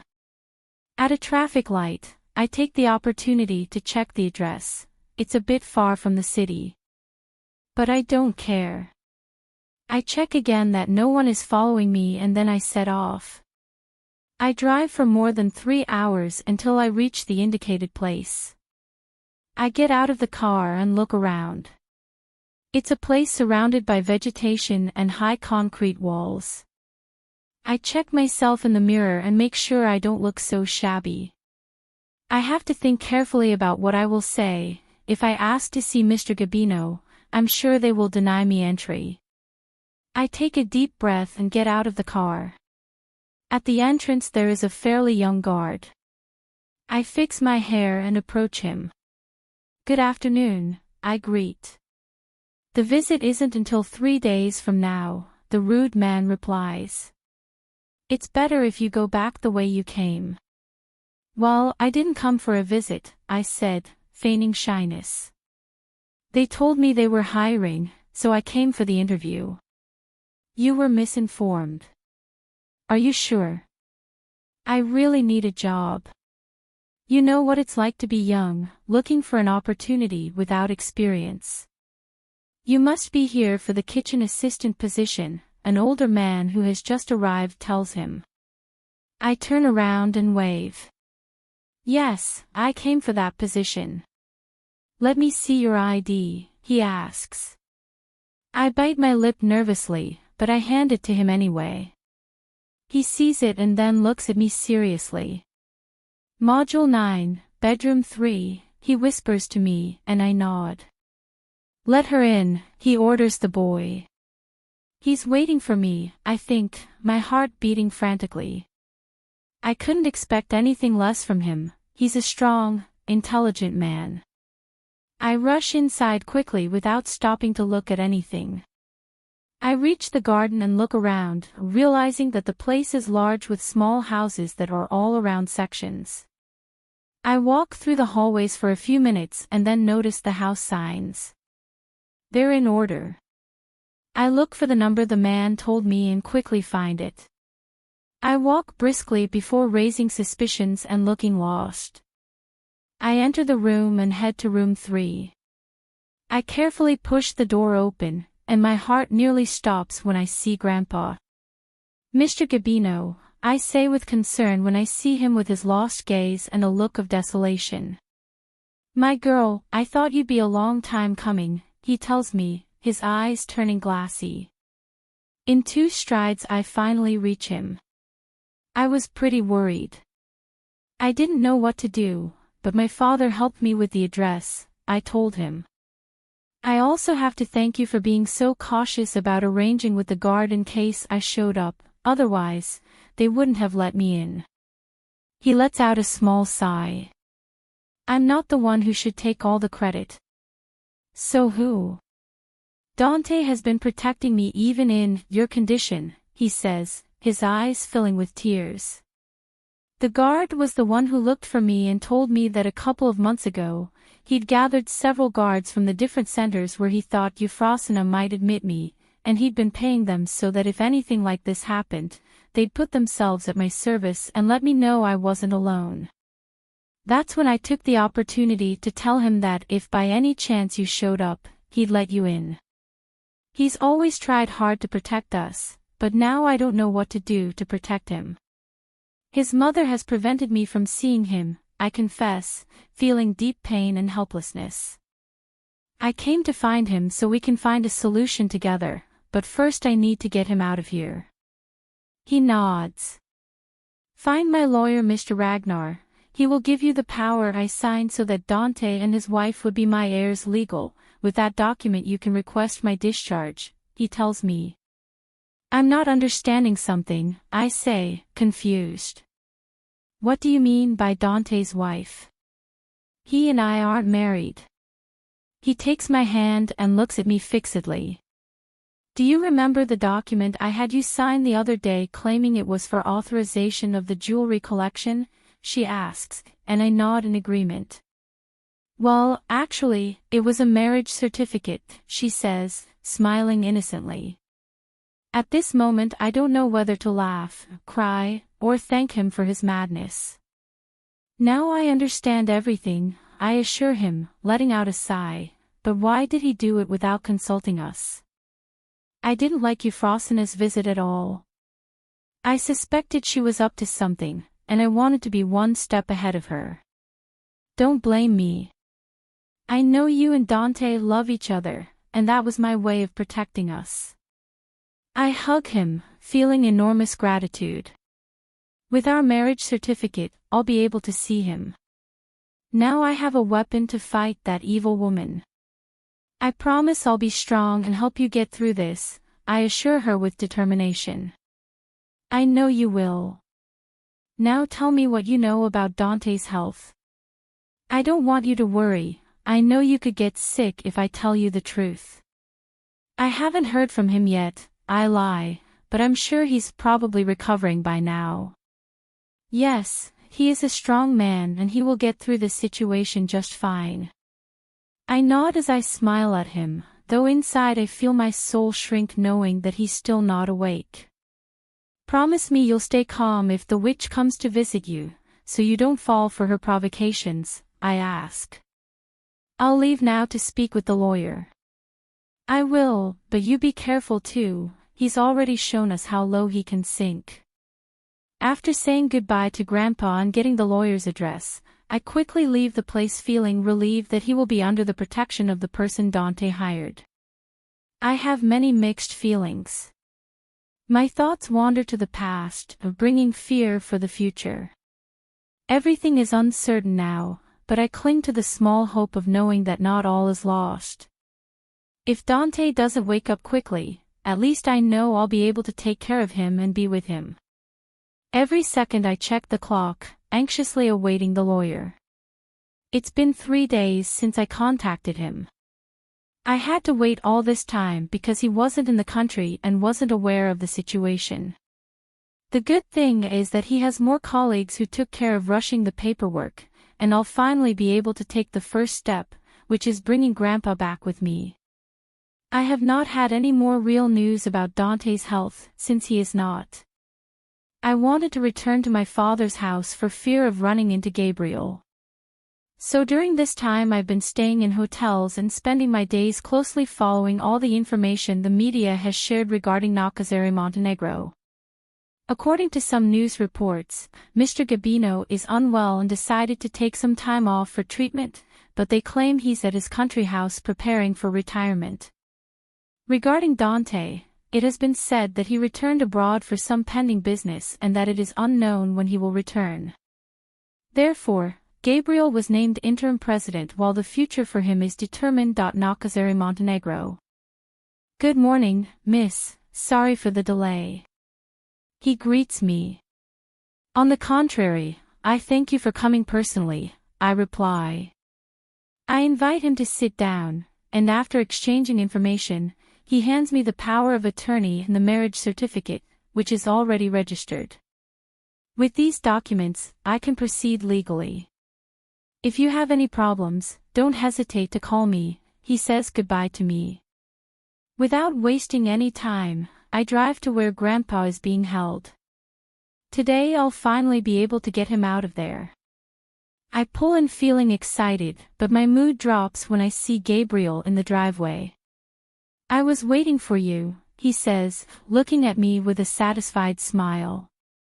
You're wasting your time, I say dryly as I continue on my way, determined to do whatever it takes to get Mr. Gabino out of here. If you're coming for Grandpa, I'm informing you that you're late. I pause for a moment, but then continue. I'm not going to believe anything he says. I came for Mr. Gabino, I show the letter to the guard. He doesn't even take it. Miss, I regret to inform you that he has already been discharged. They took him away a few hours ago. The same man answers me who let me in the other day. Sorry, I couldn't do anything, he says quietly. I feel a stinging in my eyes. I warned you, but you didn't believe me, Gabriel speaks again. I turn to face him. Where are they holding him? I yelled angrily. If you dare hurt him, I swear. Calm down, she interrupts. He's in his own house. I'm not a demon to hurt my own grandfather, but tell me something, how are you planning to get him out of here? I don't believe you, you're probably lying, I reply, ignoring his question. He stares at me, then smiles. You can see for yourself, he's probably at home now. I watch him close the gap, and I back away at the same time. This is a small token to let you know I'm willing to do anything to earn your trust. I'm not like my mother, my only goal is to have you. I let out a breath as I clench my hands into fists. You'll never have me, I assure him as I try to push past him. I have to check if he's telling the truth. He stops me abruptly. Now that I have the presidency and Grandpa in my possession, I can resume my plans with you. I promise to make you happy. I deny feeling anger and frustration. I already have someone who makes me happy, I reply as I let go of him. My brother never truly loved you. Say whatever you want, in my heart I know the truth, he even risked his life for me, so even if my eyes and ears tell me otherwise, I will continue to believe my heart. Don't be naive, the Dante who loved you no longer exists, he has completely forgotten about you. I don't believe you. Forget it and accept being mine, he says while caressing my face. My body is shaking, I pull away from him as my heartbeats pound in my chest. I don't believe your lies, and much less will I accept anything that has to do with you, I say through gritted teeth. Then I'll move on. I won't listen to his nonsense anymore. I won't fall for his game, I won't let his words affect me. You'll give in sooner or later. You're mine, Elena. You always have been, he assures us. Even more so now that Dante has woken up and doesn't remember you. I stop dead in my tracks as I feel a chill run down my spine. No, that's a lie. I know he's just saying that to make me suffer. Don't you believe me? I hear him whisper inches away. You'll soon see for yourself, he's lost his memories. Now you're alone and unprotected, but despite your sin and having scorned me so many times, I will welcome you with open arms, because in life you are my love, the woman I wanted for myself and what I will have at any cost. You're just obsessed with beating your brother, but you won't have me. That remains to be seen, he says. My eyes fill with tears as I continue to deny it. I take a deep breath and resume my walk without looking at him. I get in the car and drive as fast as I can. He couldn't forget us. I know it's a lie. Yes, I won't believe him. I cling to that last thought even though my heart is heavy. Chapter 17. Dante. 2 days before. I feel like I've woken up from a long nightmare, but I can't remember anything. I don't even know the reason why I'm in this hospital. My dear child, you had me so upset. I see a lady come in. Who are you? I ask, and she stops dead in her tracks. I observe her carefully, noticing my scrutiny. She smiles and then resumes her walk, seconds later sitting on the edge of my bed. Don't you remember me? He asks curiously. Looks familiar, but... No, I answer curtly. I'm your mother, she says. I turn my attention back to her, then straighten up. What happened to me? I ask. Why don't I have any memories? You were in a car accident, he replies, and I frown. I guess the blow to the head made you forget, but don't worry, your mom is here to help you recover your memories and your life. Trust me, I'm your mom, after all, and a mother will always be there to protect her children. I nod as I look at the door. For some reason I feel like there's something I'm waiting for someone else. Do you have my ID? She nods as I watch her take the ID out of her wallet. I check it, realizing I'm single. Thank goodness, it would be disastrous to be married and not remember my wife. I'll go talk to the doctor, he says after a few minutes. But first, I want to introduce you to your fiancée. She's been quite worried about you. Am I getting married? I ask, and she nods. I snort. I don't think I'm the type to have romantic relationships, much less want to tie myself down to a woman. I don't want to see anyone, I say, feeling frustrated. Do it for me. I know this is a lot to take in, but your girlfriend suffered a lot seeing you in this hospital. We were afraid you weren't going to wake up soon. As soon as the doctor told us, we ran to see you. She's outside. He insists, don't reject her, she's a good girl. She's already aware of your situation, so you shouldn't worry. Just wait a moment. I watch her leave, feeling quite irritable, but I still have to face my apparent life. Minutes later, my mother walks in, followed by a blonde girl. I look at her from head to toe. She's beautiful, I won't deny it, but that's all it is. Dante, honey, you had me pretty worried, she says, approaching me and hanging around my neck. As soon as the doctor told us you'd woken up, I rushed over here. The last 2 days have been pretty rough for us. I place my hands on her shoulders and gently pull away. I'm not comfortable with displays of affection. She turns to my mother. She makes a face that I interpret as an attempt at a smile. Then she approaches me, pushing the blonde aside.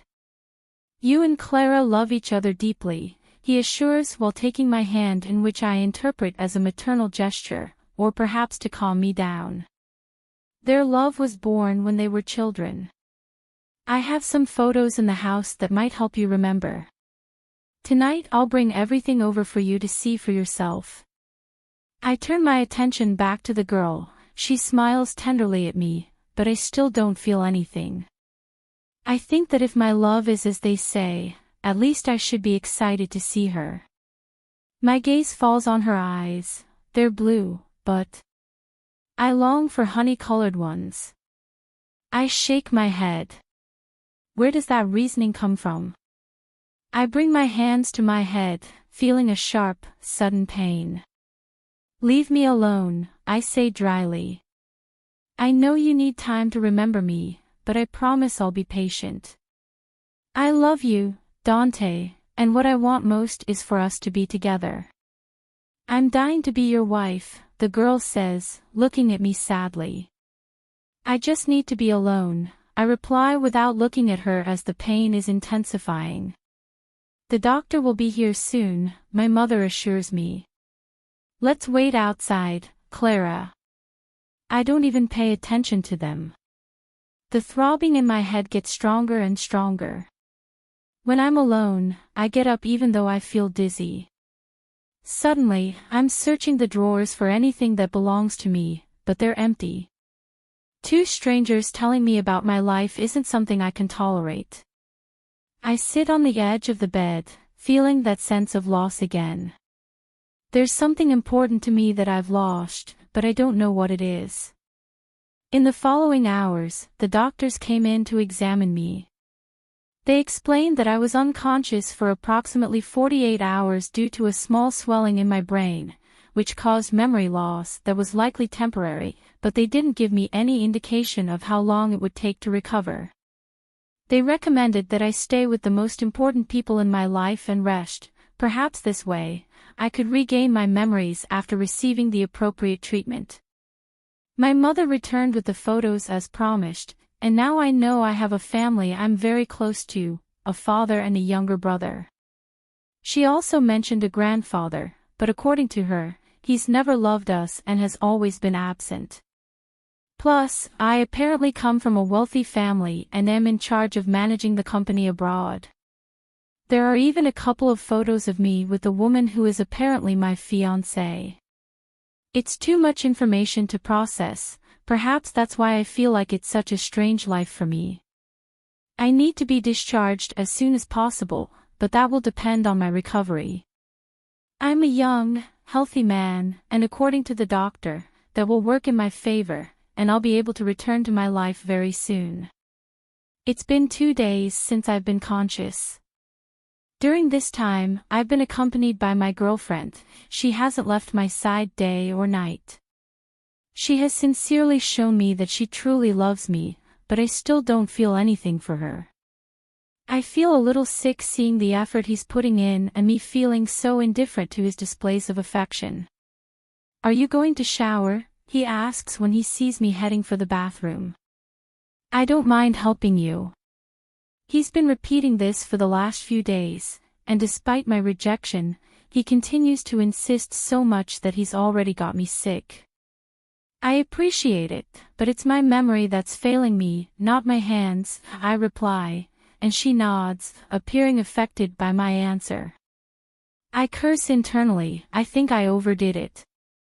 I didn't mean to be rude, I say, seeing her teary eyes. Don't worry, I'll be fine, it just hurts to see how you reject me day after day. I miss the Dante who loved me. She says, bursting into tears. I approach her and hug her. "Give me time, you'll see that I'll soon recover my memory and be the same as before." She raises her face. "And if you don't recover?" she asks, looking distressed. "What will happen to our engagement?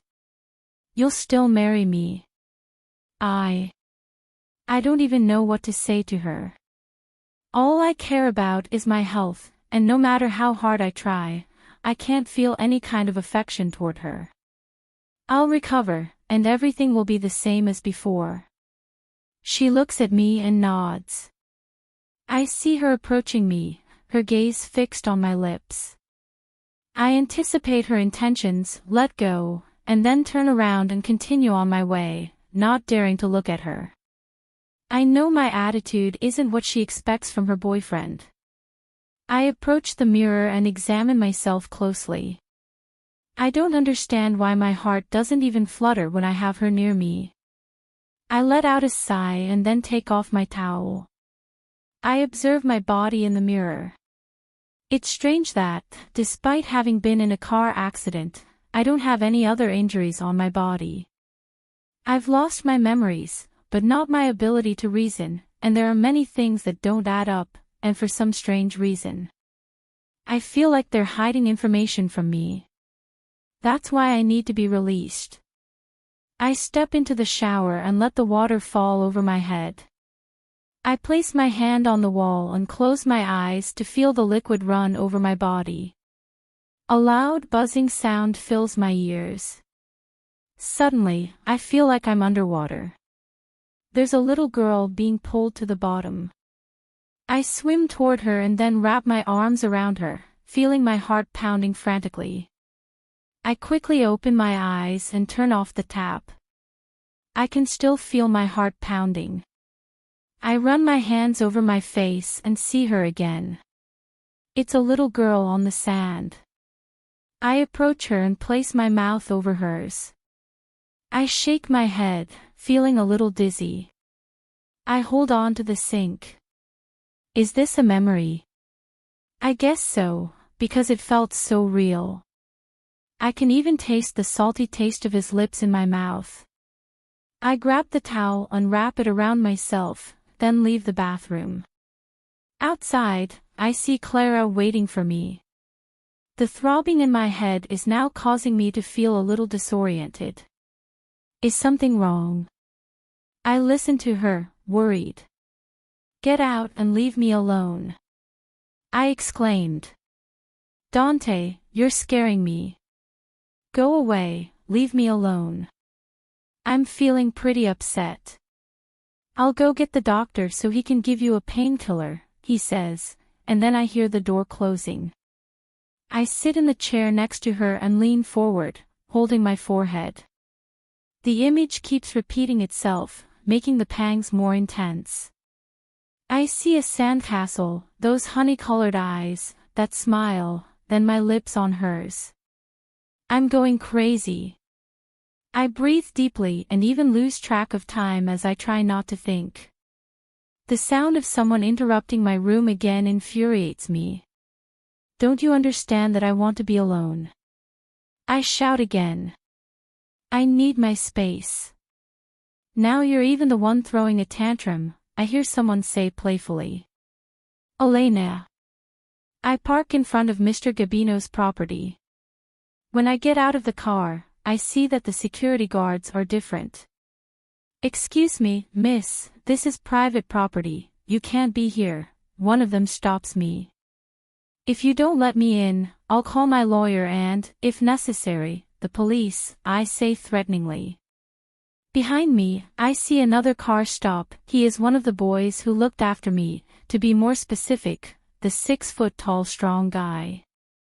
"Miss, I'm sorry, I couldn't do my job, but the gentleman's mother fired us and although my team is loyal to the boss, we didn't know what to do or who to turn to." "You're just in time," I assure him. "You haven't told me your name." "Bourbon, at your service." "Very well, Bourbon. Gather all of Dante's men, they'll now be at my service," I say, showing him the document that certifies me as one of the heirs to Mr. Gabino's properties. In the absence of my husband, I'm the only one authorized to manage all of grandfather's properties. Your first task is to expel all those men from my property, I order him. Without wasting any more time, I resume my path, and this time no one hinders me. Even if you did this for me, don't think I've forgiven you, I hear Grandpa say, who is talking to his son, Freud. Grandpa, I was worried about you, I burst in. My child, I'm sorry for putting you through that bad time, but my wayward son now wants to return to the flock. I greet Mr. Freud as I stand next to Grandpa. I don't agree with everything Euphrosyne is doing, he replies. I won't allow my father to continue to suffer the consequences. If I didn't stop him before, it was because I believed they were just empty threats. But that doesn't mean I'm okay with the relationship between you and my son. I'm not interested in your approval, I respond coldly. I've decided that nothing matters more to me than defending what's mine. He smiles. You remind me of your mother. That's what everyone who knows me says, but the resemblance is only external. I reply. I didn't inherit his good heart. Now anyone who tries to get in my way will be taken out by me, I assure him, holding his gaze. Be careful of Euphrosyne. Don't worry, I know very well what kind of person you are. He just nods. Father, I'm leaving you in good hands. I'm leaving now, he says goodbye. Bourbon is changing the security staff, I inform him as soon as we're alone. I promise you, from now on, no one will hurt you. I knew I could trust you, she replies. That day the boys couldn't do anything because they weren't allowed in. That witch had everything well calculated. From now on, that will never happen again. He nods. Why do you think Mr. Freud changed his mind? I ask, changing the subject. He wants me to support Gabriel, he answers thoughtfully. He's afraid the company's stock will plummet if it becomes known that we have a major internal conflict. Besides, according to him, he's protecting me. Will he do it? I ask. Of course not, besides, I no longer have a say, the power is now in your hands, all that's missing is for Dante to get well soon, at least you're awake now, he says, showing concern. Did you know? Freud told me everything, so you don't have to pretend anymore. I'm fine. As soon as Bourbon finishes his task, I'll take some men and go after Dante, I inform him. I'm not going to allow that woman to poison him against me. Act wisely, it's not convenient for Euphrosyne to know that you're married now. She'll start to investigate, and once she gets to know you, she'll look for a way to turn Dante against you. Remember, he doesn't know what I did. Besides, according to Freud, my boy doesn't remember what happened. But if I don't make use of my marriage, she won't let me near Dante. Threaten him with the power of attorney I signed over to you. You're the heir to all my shares in my grandson's absence, she reminds me. Tell him you'll fight for the presidency. I assure you, he'll give in. You can even ask the lawyer for help to validate your words. That's what I'll do. I take a deep breath, no more running away, now not even she can stop me from seeing the man I love. I walk with my head held high, escorted by the boys in charge of my security. How dare you come here, he confronts me. Guards, take this woman out onto the street. Bourbon stands next to me. If you lay a hand on me, it's you who'll end up on the street, I say defiantly. I came to stay and take care of the man I love, and not even you can stop me. You have no right to be here. You're wrong, I have every right. What gives you that? He asks sarcastically. The love we have for each other. She starts to laugh. Look, kiddo, it doesn't matter that you come with all those guys, you don't scare me, I know you well, you're a loser just like your mother. I give him a half smile. He won't say that when I'm the one who takes over the presidency of Nakazari Montenegro. I reply with a satisfied smile. The position is still vacant, Gabriel isn't guaranteed, and a fresh image would be good for the company. You're just talking nonsense. You'll never get that position in your wildest dreams. To do that, you'd have to. He doesn't finish his sentence. His eyes widen, and then he shakes his head in annoyance. Freud, tell me that your crazy old father is still under our care. She speaks to her husband, who is a few steps behind her. Don't talk about my father like that, he replies. Answer my question, she shouts excitedly. I don't have time for your nonsense, I interrupt her. From this moment on, the staff that will take care of Dante and me are the men I have hired, so you must withdraw yours, I warn her. If you try to block my way, I will call my lawyer who is awaiting my instructions, and I promise you that I will appeal for the presidency, even if that means a collapse in the stock market and even a powerful threat of falling into ruin. You're incompetent, she reproaches her husband. Very well, you've won this game, but it's not all over the place, she turns to me. You can go in and see the man who loves you, she says mockingly. So much so that he doesn't even remember you. For him, his fiancée and the great love of his life is Clara. And don't try to tell him otherwise, all you'll achieve is worsening his situation and his rejection. If you don't believe me, ask the doctor. I take a step towards her, closing our distance. I know very well what kind of viper it is. I whisper to him, I'm not afraid of him anymore.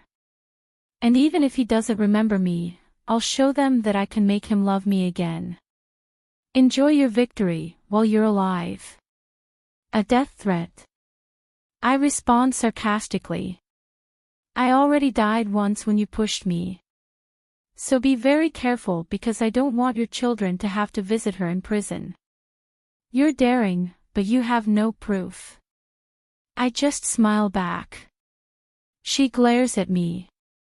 I know I've stirred up the snake pit, but I'm not afraid.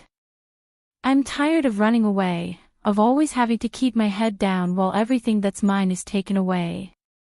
It's time to show myself what I'm capable of. Gentlemen, I ask you to please remain calm, we have patience, asks the doctor who has arrived accompanied by Clara. We'll keep seeing each other, he tells me in a warning tone before leaving. In the end, both she and her men retreat. As Mr. Gabino said, she cares deeply about her position and the power that the Montenegro money gives her. Come with me, the doctor asks me. I follow him to his office. There he explains Dante's current situation to me. He reports that, indeed, he has been experiencing severe headaches that may be caused by a small lesion in his brain. He warns me that if I decide to give him any information, it could trigger an even more serious injury, leading him to even lose motor skills. He warns me that the safest course of action is to allow him to rest, and that with therapy and the proper treatment, he will be able to fully recover. In the end, I come to the understanding that even if I don't want to, I will have to continue sharing him with those harpies. I'm not afraid, nor do I doubt our relationship. One of the strengths of our relationship was mutual trust, and as I said before, and as he showed me, even if my ears and eyes tell me otherwise, I will believe my heart, I will never doubt his love. I accept your terms, but from this moment on I will work as Mr. Dante Montenegro's personal nurse, I warn the doctor. I will no longer blindly believe in what I am told, they say, they won't make me leave him alone either. I'm going to make sure that his recovery is reliable and I won't allow him to be turned against me. He agrees, and after giving me a few details, I head straight to his room. My heart is beating frantically, but I have to stay strong. I push open the door and my breath catches for a brief moment as I look at him in pain. My first instinct is to run to him and hug him, to tell him I've missed him so much, that everything will be okay, that I'm here to take care of him, but I force myself to remain immune to my feelings. Don't you understand that I want to be alone? I hear him raise his voice. I need my space. I take a breath and respond as he would to me. Now even you're the one throwing tantrums. Chapter 18. I see him straighten up upon hearing my voice, then he stares at me with a frown, his gaze not cold, but rather curious. I take a deep breath as I try to calm my racing heart as he stands up and walks in my direction. Does he know who I am? Does he even remember me? I think nervously. Have we met? He asks in that sexy voice that melts me while he doesn't take his eyes off me. Yes, and I love you, I reply in my reasoning, but I force myself to keep it quiet. We could do it, I say instead, smiling flirtatiously. I like the color of your eyes, he says seriously as he leans in a little to look at me closely. I'm tempted to reach out and caress his face. It takes all my self-control not to do so. Your cold, gray gaze reminds me of someone important to me, I say, trying to gauge his reaction. But he walks away and just smiles at me. Are you a nurse? She asks, leaning her head to one side and looking me over from head to toe. Why do you ask? You've cured me of my bad mood, he replies flirtatiously. Are you this flirtatious with all the strangers? I ask, raising my eyebrow. Is it wrong to be that? He asks, turning around and settling into his bed. I let out a sigh. I shouldn't be jealous, but I can't help it. Besides, his body language makes it clear that this is indeed a blatant flirtation on his part. Someone might be very upset with you, I reply through gritted teeth. He smiles as he places his hand behind his head, exposing his perfect torso and covering the rest of it with that small towel.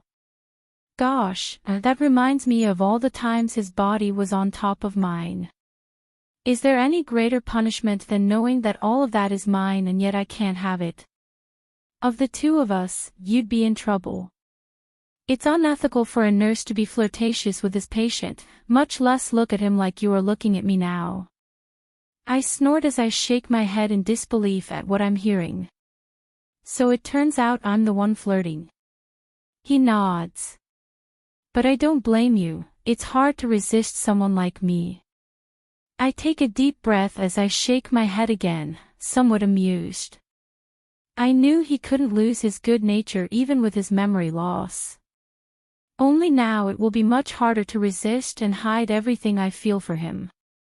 Very well, Mr. Montenegro, I will formally introduce myself to you, I say, trying to make this situation more serious and not be so obvious about my feelings. From now on, I will be your personal nurse. I will be with you 24 hours a day and will assist you with anything you need. Since we're going to be so close, call me by my first name, he replies, making my cheeks blush and at the same time leaving me almost speechless. Okay, I answer with difficulty. He raises an eyebrow. What do you agree on? On being intimate, he says, amused. Yes, I say no, I stammer. I don't know why he keeps making me so nervous. I should be openly flirting with him and feeling happy that even though he doesn't remember me, it's obvious he likes me. I feel like I know you, he says, changing his expression to a serious one. Maybe we already knew each other, I answer expectantly. I don't think so, if that were the case, you wouldn't have been able to forget me, he replies, dashing my hopes, as he's just playing with me again. According to your file, you suffer from memory loss, I say, trying to sound neutral. Do you still not remember anything at all? He denies. But I'm sure that with your care I'll be able to recover quickly, he answers and then winks at me. Darling, interrupts the hateful Clara. Are you feeling better? I watch her approach the bed and stroke her hair. I grit my teeth, wanting to rip out her extensions. The nurse is very good at her job. She gave me a good sedative and I feel much better now, he replies, earning me a glare from the blonde. Unlucky girl, I should be the one who's furious, but apparently he's believed his own lie and in his empty head he thinks she's really his girlfriend. Miss, I don't know if you've received the new information from the hospital, I say, staring at her, but from now on you won't be able to interrupt the patient's room whenever you want. There are visiting hours, and you must adhere to them. My fiancé needs me to remind him of our past, she replies defiantly. So I'm sure that rule won't work applies to me. Right, love? She says, turning to him, you still need me. The nurse will take care of me, so don't worry, you've done enough for me. It's better if you go rest and come back tomorrow during visiting hours, he replies. I want to stay with you a little longer, she says as she leans on him and hugs him. Old beggar, seriously, I want to drag that Anna away. Give me space, I have to go to the bathroom, he says as he gently pushes her away. She stands up. Shall I come with you? She asks. Dante looks at her coldly, but doesn't answer her. You have 1 minute to get out of here, I tell her as soon as I see Dante close the door. Otherwise, I won't mind making a scene and asking the guards to drag you out. I take a step and close the distance between her and me. And next time, keep your hands to yourself in place, otherwise you may lose them. I was saying that behind your fly-faced dead, there was a real bitch hiding. Still, I'm not afraid. I have Mrs. Euphrosyne as support, and Dante has shown me his love. You can't do anything about it. Sooner or later, he'll be my husband. I give him a smile. It's obvious how much he loves you, I respond sarcastically. Even with his memory loss, he can't stand you. The sound of the door opening makes me take a step back. I thought you'd already left, he says to Clara. I wanted to say goodbye to you, she replies as she approaches him. I turn my head, I won't be able to see him kiss another woman. I think if he does, I'm capable of sending this drama overboard. I breathe deeply, I do it for him, for his well-being. I don't want his brain to collapse, but in the end I look up instinctively and feel as if a weight was taken from my heart when I saw that kiss left on his cheek. Do you love your girlfriend a lot? I ask as soon as we're alone. I don't know, he replies, looking at me with that same gaze that was capable of even laying bare my soul. I don't remember anything that happened before the accident. I nod as I walk over to the window and look out at the scenery. Do you have a boyfriend? I hear him ask. When I turn around I realize that I have it almost pressed against me. My eyes fall on his bare chest, on that tattoo as mysterious as he is. I swallow, then look up, shaking my head. Boyfriend? No, I answer, almost breathless. He nods and then me dodge for appreciate the view. You still haven't told me your name, nurse. He says without looking at me. I bite my lip nervously, I hadn't thought about that. Would it be a good idea to tell him my real name? Elena, I answer in a whisper, gaining her attention. I look in the mirror, I look tired and have dark circles under my eyes. Last night I couldn't sleep thanks to my reasoning, which robbed me of my peace of mind. For a moment I thought Dante would remember me when I told him my name, but he didn't. Now I'm doubting his true love. How could he forget us? He hasn't even shown a single sign of remembering me. At this rate, I don't think he will. If that happens, I'm afraid he'll decide to marry Clara, and if that were to happen, I would have to reveal the truth to him, and I'm afraid of earning his contempt. I let out a sigh. I have to let go of my fears. I came determined to fight for our happiness. I will not give up so easily. I will continue trying to make him remember. I leave the place and then head to his room.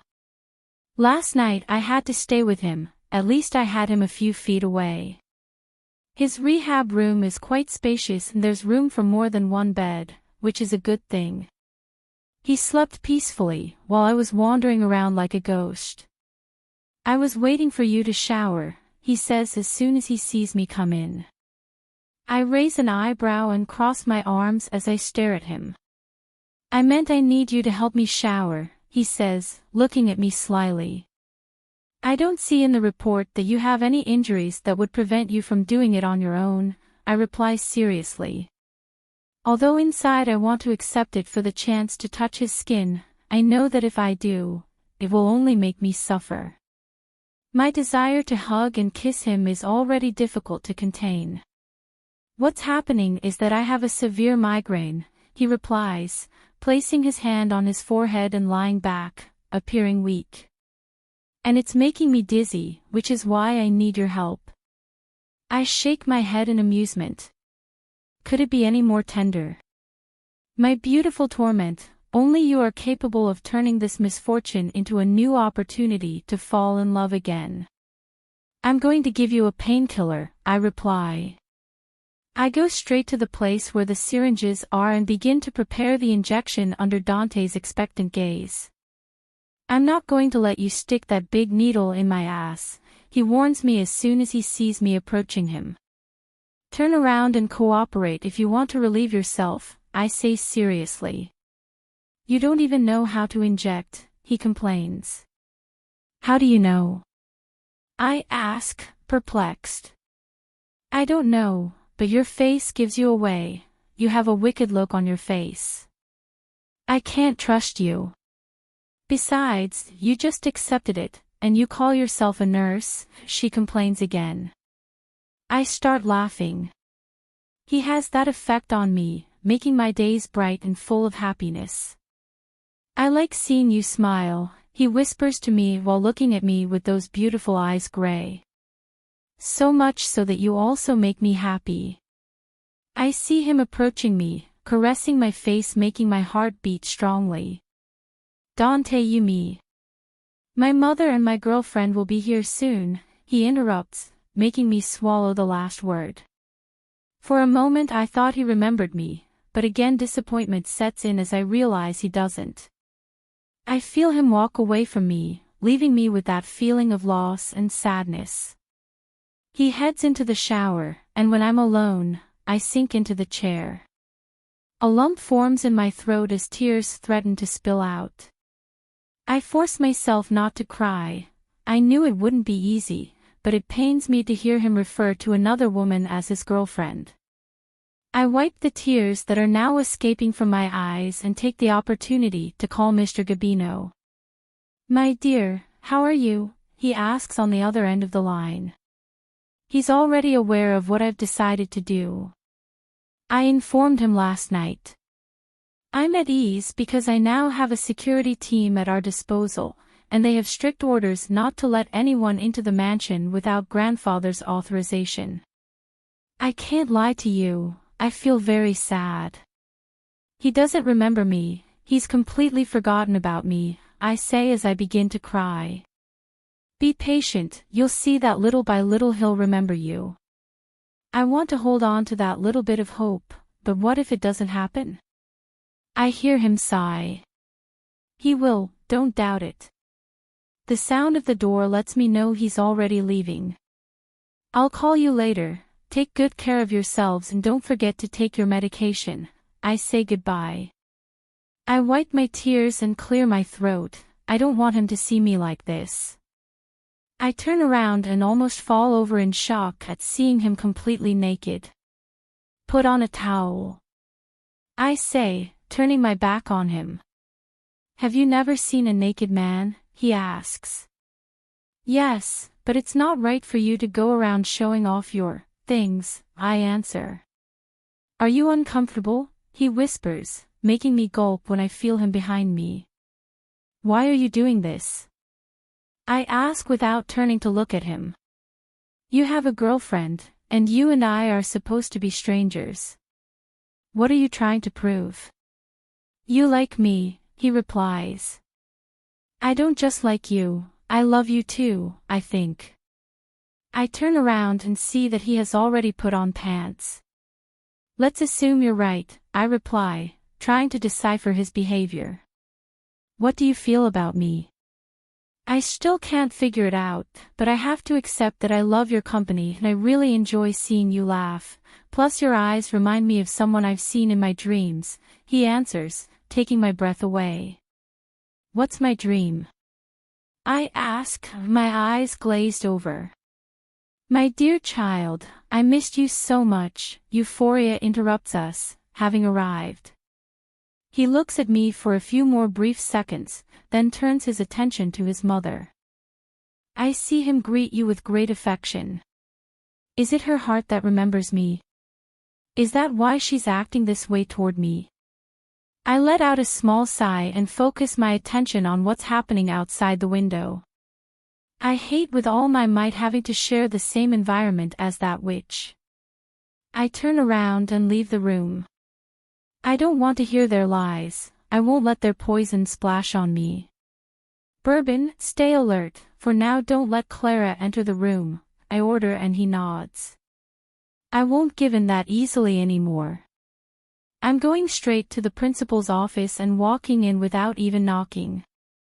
Miss, they didn't teach you how to play. I know very well that this hospital is private and that one of the shareholder families is the Montenegros, I tell him, ignoring his complaint. So I suspect you're following Mrs. Euphrosyne's orders, since the patient isn't receiving any treatment. I see him denying, feigning indignation. I understand your situation, but I won't allow you to doubt my ethics and professional integrity. Mr. Dante is receiving the best treatment, but it's too soon to see any improvement in his memory. Please be patient. I'm no fool, and I won't let them take me for one. Starting tomorrow, I want you to give the order for Dante to leave with me. If you don't, I'll bring an order to get him out of here. I inform you that you cannot make those decisions, Mr. Dante is only your fiancé. I smile broadly at him. You're mistaken. He's my husband. If he doesn't believe me, I'll bring him the documents. I approach the desk and stare at him. 1 week, that's all I'm giving you for my husband to start receiving the treatment so he can recover his memories. I'm sorry, I didn't have that information, but his family doesn't know. That's none of your business, doctor. I suppose it's not out of place to say that you're not authorized to reveal what I've told you, otherwise as my wife and shareholder Nakazari Montenegro, I will take care of hiring a more efficient director who meets my demands, and if that's not enough, I will file a lawsuit against him. In my defense, I'll say I was just following orders from the gentleman's relatives, but now that I know you're his wife, the situation changes. I'm glad we're understanding each other. I turn around and walk out of the place. From tomorrow on, I'll make sure to make him remember. And if he doesn't, I'll leave my modesty behind and conquer him. Tell me why they won't let me in to see my boyfriend, the blonde demands as soon as she sees me arrive. I smile ironically. Your boyfriend? I mock. You've believed your own story. Even if it hurts, he didn't remember you and that means you're not that important. Now I have the chance to get back what was always mine. Good luck with that, I challenge her. Let her pass, I order bourbon. I'll show him I'm not afraid of him. She widens her smile and without wasting time I see her enter. Why did you do that, ma'am? Bourbon asks. Because I trust Dante, I answer. I wait a few minutes and then go in to confront the two vipers. Visiting time is over, I say tersely. Allison, stay a little longer with your fiancé. You just got here, Euphrosyne tells her. I'll go ahead to give them privacy. You should do the same, she says disdainfully. Dante needs quality time with his girlfriend. Right, son? I stare at him waiting for his answer.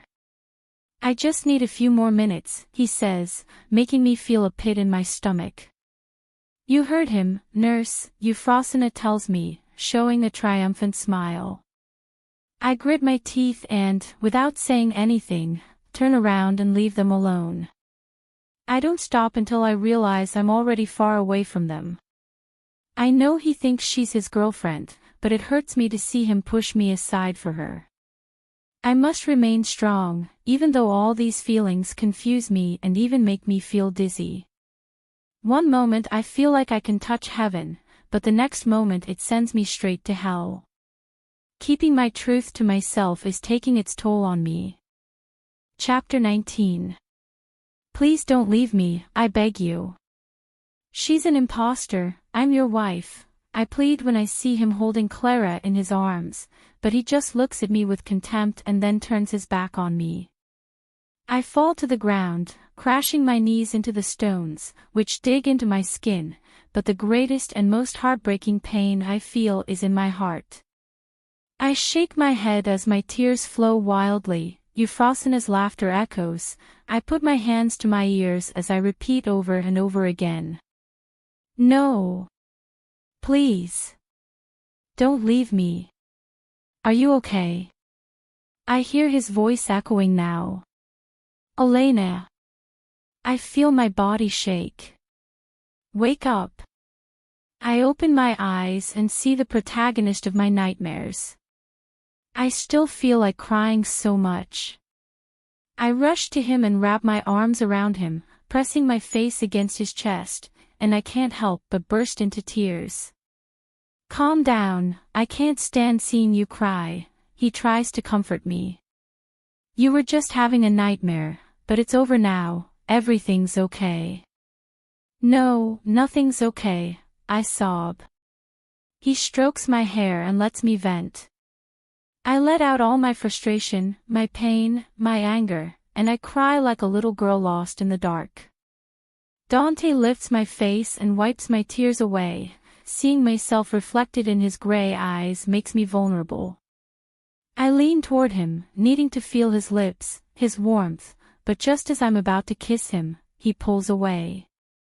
Try to sleep, he spoke to me in a neutral tone. It's almost dawn. And just like that, he leaves me feeling the cold that chills even my heart. My eyes glaze over again, but I swallow my tears. Then I curl up into a ball and pray for it all to be over soon. I wake up early. After my painful nightmare I couldn't sleep. I probably look like a raccoon now with so many dark circles and eyes swollen. I start to straighten my clothes. I love Dante with all my soul, but seeing him with Clara is torture, and I'm no masochist. I'm going back to the mansion with Grandpa. I need a day alone to think. I'm still here hoping he remembers me, and because he's in this situation because he saved my life, but I'm not as strong as I thought. What are you doing? He asks, straightening up. Today is my day off, I reply, not daring to look at him directly. Didn't you say you would watch over me day and night? Yes, but I ran into a problem. Besides, you're fine, you don't need me. I mumble the last part. I'll go with you, he says as he stands up. You can't go, I reply. I'm not asking you, I said I'll go with you, you're my personal nurse. Besides, yesterday the doctor informed me that from now on my treatment would include trips outside under your supervision. It's true, I forgot that I went to demand that from the doctor, but it was before he pushed me aside to spend more time with that viper and, on top of that, rejected me. Yes, but nothing, he interrupts, there's no excuse that'll make me give up. I'll go out with you just as planned. I shake my head in annoyance, I can't believe he doesn't remember anything, but he's still the same bossy guy as always. You haven't had breakfast and I'm in a hurry. Invite me to eat something, she says as she changes her clothes. I sigh in resignation. I know that I never have the upper hand with him. I grab my purse and leave my suitcase half-packed. Honestly, I'm mad at him, and that's why I want to run away, but Dante isn't making it easy for me. We left the hospital, followed by the security personnel. Bourbon was already aware of the situation. They'll be following us closely. They're in charge of your security, I tell him a half-lie. As you know, you belong to an influential and wealthy family, so you can't walk down the street without them. He nods without asking any questions. I pay attention to his every movement, trying to decipher whether he really remembers nothing at all or perhaps something seems familiar, but he shows no emotion. Get in, I ask him when we reach the parking lot. Is this your car? He asks, looking at the car he gave me. Yes, it was given to me by someone very important to me. That person has excellent taste. I smile. As long as he is lucid and in his right mind, yes. I answer as so much bothers Dash. But when he lost himself, even he lost his good taste and now he settles for low-class people, I said, staring at him. Give me the keys, he says, ignoring my double take. I'll drive. How do you know you can drive? I ask. I just know, he replies with a frown. But I can't trust you, not now. I affirm. So you take the passenger seat. No way, you drive like crazy. I turn to look at him, feeling again that spark of hope mixed with happiness that makes my heart beat faster. How do you know that? I inquire with difficulty. Women drive badly, I'm sure you're no exception, he replies, dashing my hopes once again. And that's how these days have been. At one point, his attitude or his statements make me think that the man who loves me has returned, but reality hits me hard and hurts me to the core. That's a sexist comment, I say angrily. If you want to go with me, get in. The car is mine, and I'll drive it. I slam the door behind me and then turn it on. He quickly takes the seat next to me while looking at me with amusement. I love your temperament, he says flirtatiously while winking at me. I take a deep breath without answering, then I hit the gas and drive at full speed. He has to pay me for this somehow.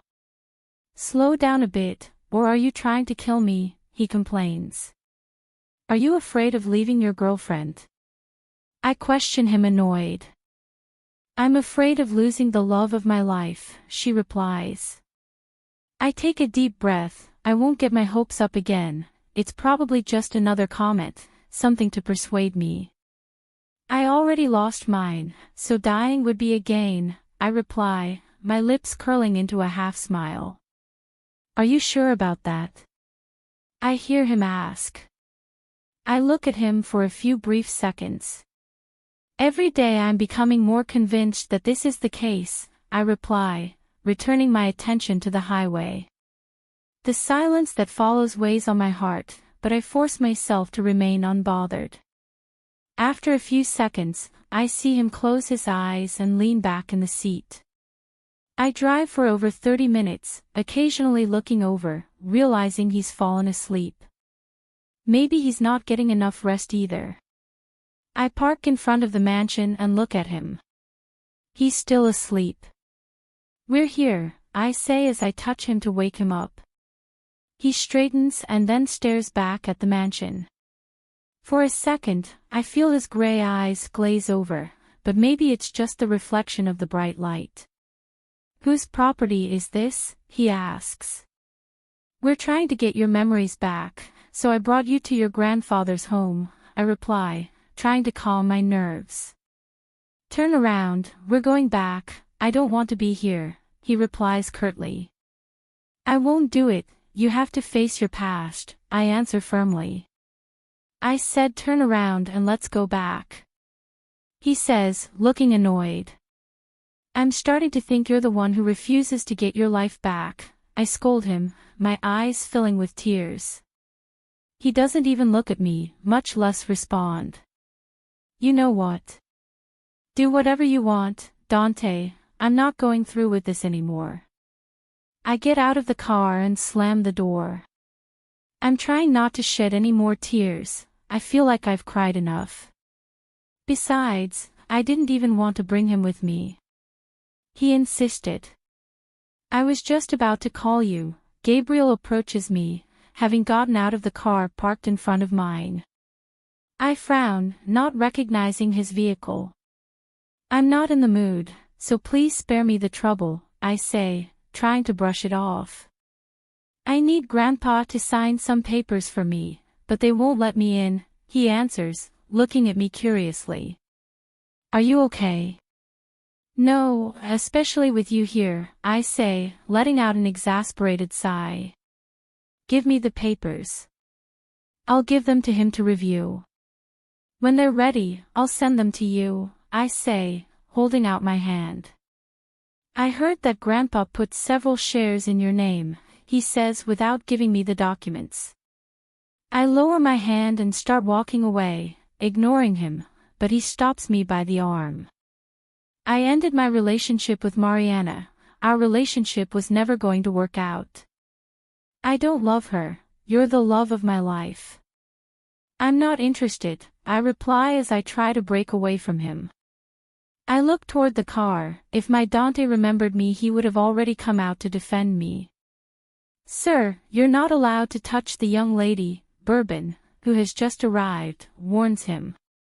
Please let her go, or I'll be forced to act. Gabriel lets me go as he snorts. In the absence of the older dog, you have a group of inept people. Weren't these the same people who left you unprotected the other time? If you have nothing else to say, you can go back where you came from, I reply curtly. Elena, I truly care about you. My love for you is genuine, unlike my brother's, who has already forgotten you. While you continue to suffer, he and Clara already have a wedding date. This morning, my mother and she left the country to have the wedding dress made. They've got the staff going crazy with the party preparations. It's just another one of your lies, I reply, choking back my tears. I don't want to doubt him. I refuse to. I have no reason to lie to you, he says confidently. I turn around, focusing my attention in it, but you're right not to believe me.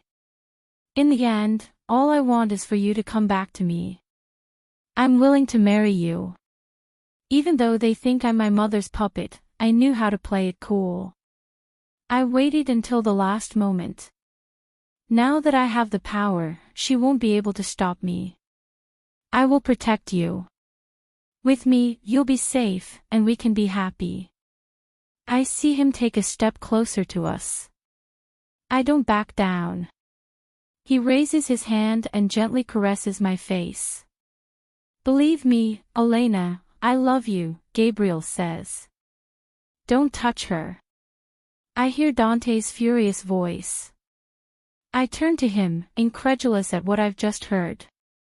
Does he even know who I am? Dante looks furious. He grabs my hand and tries to pull me away from Gabriel, but Gabriel has grabbed me too, and now I'm sandwiched between them. Let her go. Dante demands. Why would I?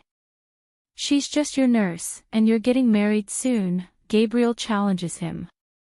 The two of them start a staring battle as they pull me. I'm not either of your toys to be fighting like that. I yelled at them furiously. Let me go at once. Neither of them seems to give in.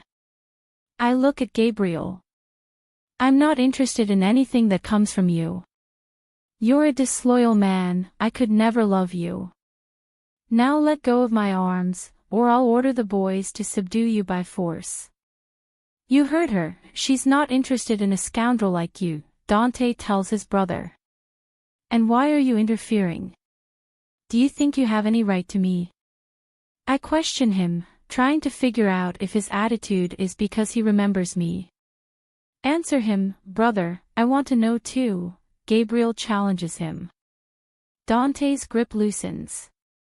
Noticing this, Gabriel lets go of me too, but his expression is one of satisfaction as he sees Dante take a step back. I saw the young lady's discomfort. It's obvious she doesn't like you, but I think I acted rashly. I smile bitterly, my lips are trembling, but I keep my head held high. Bourbon, accompany Mr. Dante back to the hospital, I say, staring at him, but he avoids my gaze and seconds later turns around to return to the car. Do you believe me now? Gabriel asks. Yeah, no, have nothing further that do, come back and try not to show up here. I answer as I turn around and walk into the mansion. As soon as I step inside the house, I burst into tears. Little girl, why are you crying? I hear my grandfather worried. He has already forgotten me, he will never remember me. I sob. He didn't even want to come in. He's not the man I fell in love with. Calm down, she comforts me as she hugs me and lends me her shoulder to cry on. Let's go to the kitchen. I'll make you some tea. I wipe my tears and follow him. I sit down, but it still hurts to accept that he doesn't remember me. I'm not going back to the hospital, I'm not going to torture myself anymore, I declare. Grandpa places a steaming cup in front of me and then takes his place. I know this whole situation is difficult for you, even for me, but tell me what really happened. I begin to recount the events in detail, trying to remain calm, but in the end, I fall prey to my feelings and end up in tears. I can't keep fighting for the love of a man who no longer exists, I say, feeling my heart hurt. My child, be patient, hold on just a little longer. I know I'm asking too much of you, but I have a feeling about this situation. Dante has loved you. Since childhood, he never gave up on that love and I'm sure he never has. Grandpa, I appreciate your comforting words, but I don't want to keep deluding myself. I'm going to wait a few more days to contact the lawyer and request an annulment of the marriage, then I'll leave the country. I can't bear to see him in another woman's arms. He lets out a sigh, you can tell he's worried. I promise I'm going to get to the bottom of this, he says with determination. I take a sip of the hot drink, my thoughts clouded, and as soon as the water passes down my throat, I feel a slight discomfort in my stomach. I smell it, and it's ginger, but again, I feel the repulsion. I'll go to my room to rest for a while, I say as I stand up, but then I get dizzy. Grandpa rushes to help me. You're pale and your hands are cold. I'll call the doctor, he says worriedly. It's not necessary, I'm just tired, I'll be fine soon, I reply while taking a deep breath since even my legs feel weak. Elena, were you using any birth control? Grandpa asks. I look up, feeling a tightness in my chest. I can't even speak, I just shake my head. It is very likely that you are pregnant, he says, making my heart ache. I hold on to the table while shaking my head. How could I have been so careless?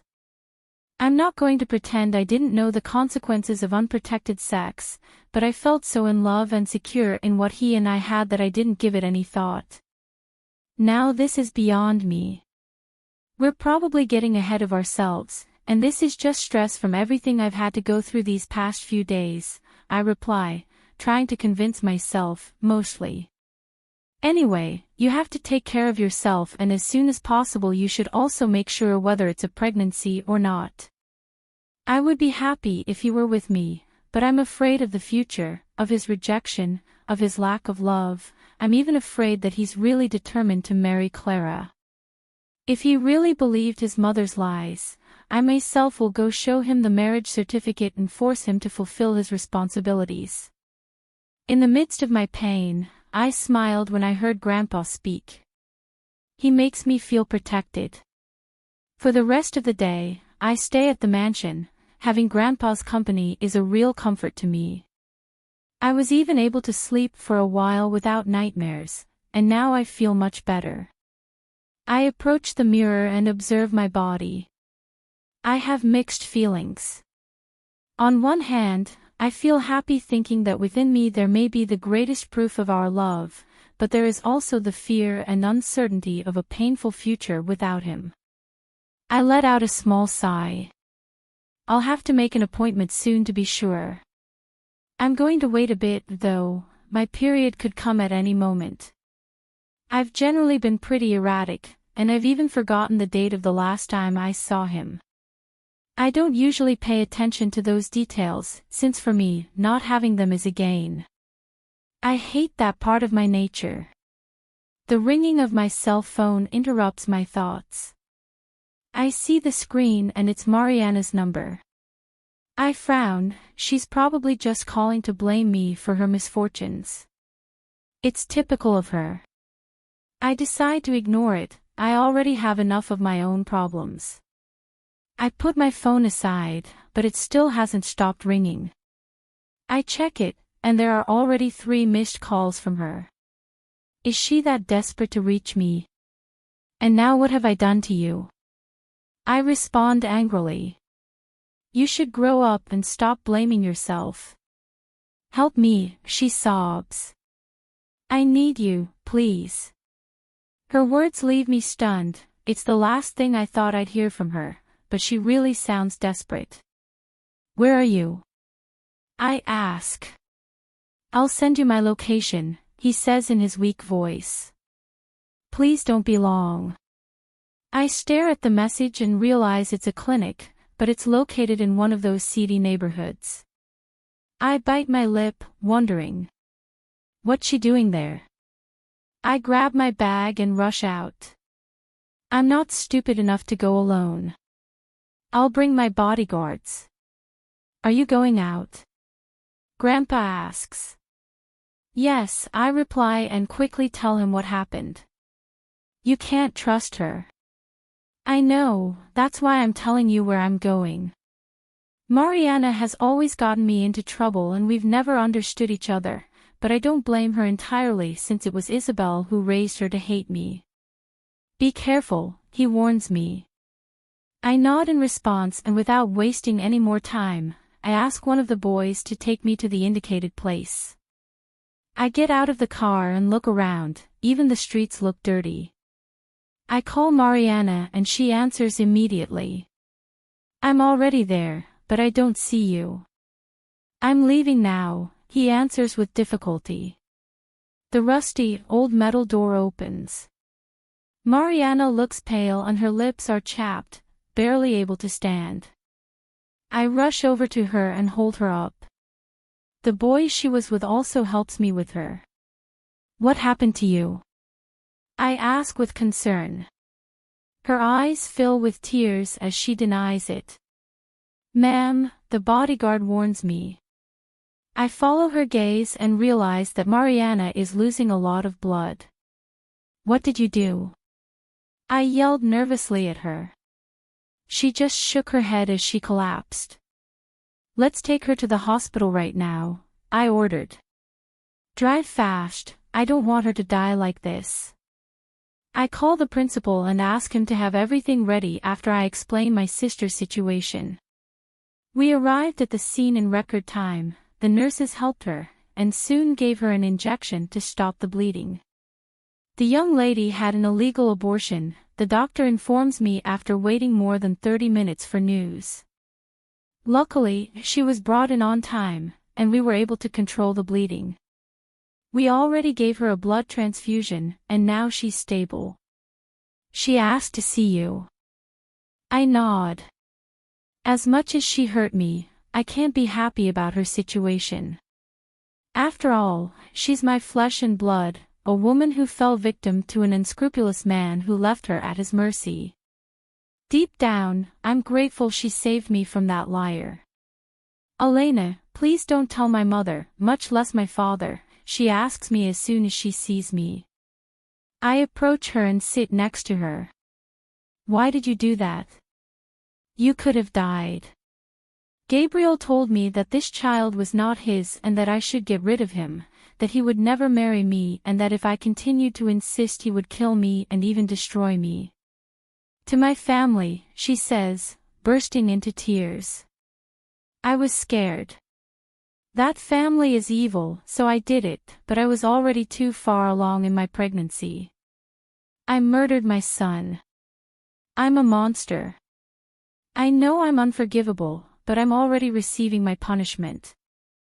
Seeing her suffer like that hurts me, even more so now that there's a chance I could be pregnant. Don't be hard on yourself. You were alone and didn't know what to do. The important thing is that you're okay and have a new chance to make amends for your mistakes. Maybe in the future you can find a good man and have a nice family. She denies while crying bitterly. The doctor told me I'd never be able to be a mother, my womb was damaged. It's the price for my sins, I deserve it. I lean towards her and hug her. I'm sorry, I say frankly. Forgive me for everything I did to you, I'm not even worthy of your pity, you're a good woman and you deserve to be happy. Everything I did to you was out of envy and jealousy. I let myself be blinded, but I'm not going to make excuses either. My eyes fill with tears. Many times you have to lose yourself and hit rock bottom to be able to reconsider. And the worst part is that the main cause of all this is your own mother, allowing herself to be manipulated by the evil of Euphrosyne, who started all of this. Don't worry, I won't lie to you and tell you it's all forgotten, nor will I promise to forgive because I'm not the one to do so. Time will take care of both of us, and perhaps by then we'll have been able to heal our wounds. Now rest. She nods. I straighten up, intending to leave. Elena, he says, making me stop. Take care of yourself. The other day I accidentally overheard Mrs. Euphrosyne talking to me. She was planning to hire a hitman to kill you, but then she told Clara it was more satisfying to see you suffer from Dante's rejection. I nod as I feel a lump in my throat. Don't worry, I'll take care of myself. Rest. I turn to leave the room. I have many feelings, now the most important thing is to know if I'm expecting a child, then I'll see what steps to take. That woman is evil incarnate, but I'm not going to allow her to destroy me like she did my mother. Chapter 20. Dante. A few hours earlier. I can still feel my blood boiling.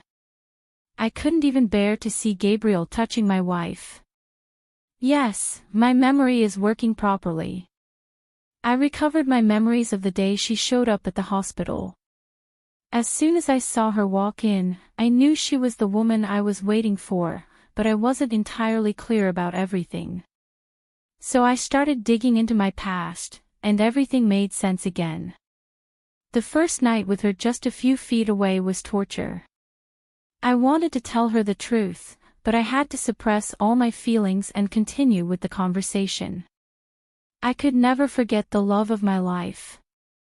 Elena is the only woman I've ever loved, and for whom I still pretend.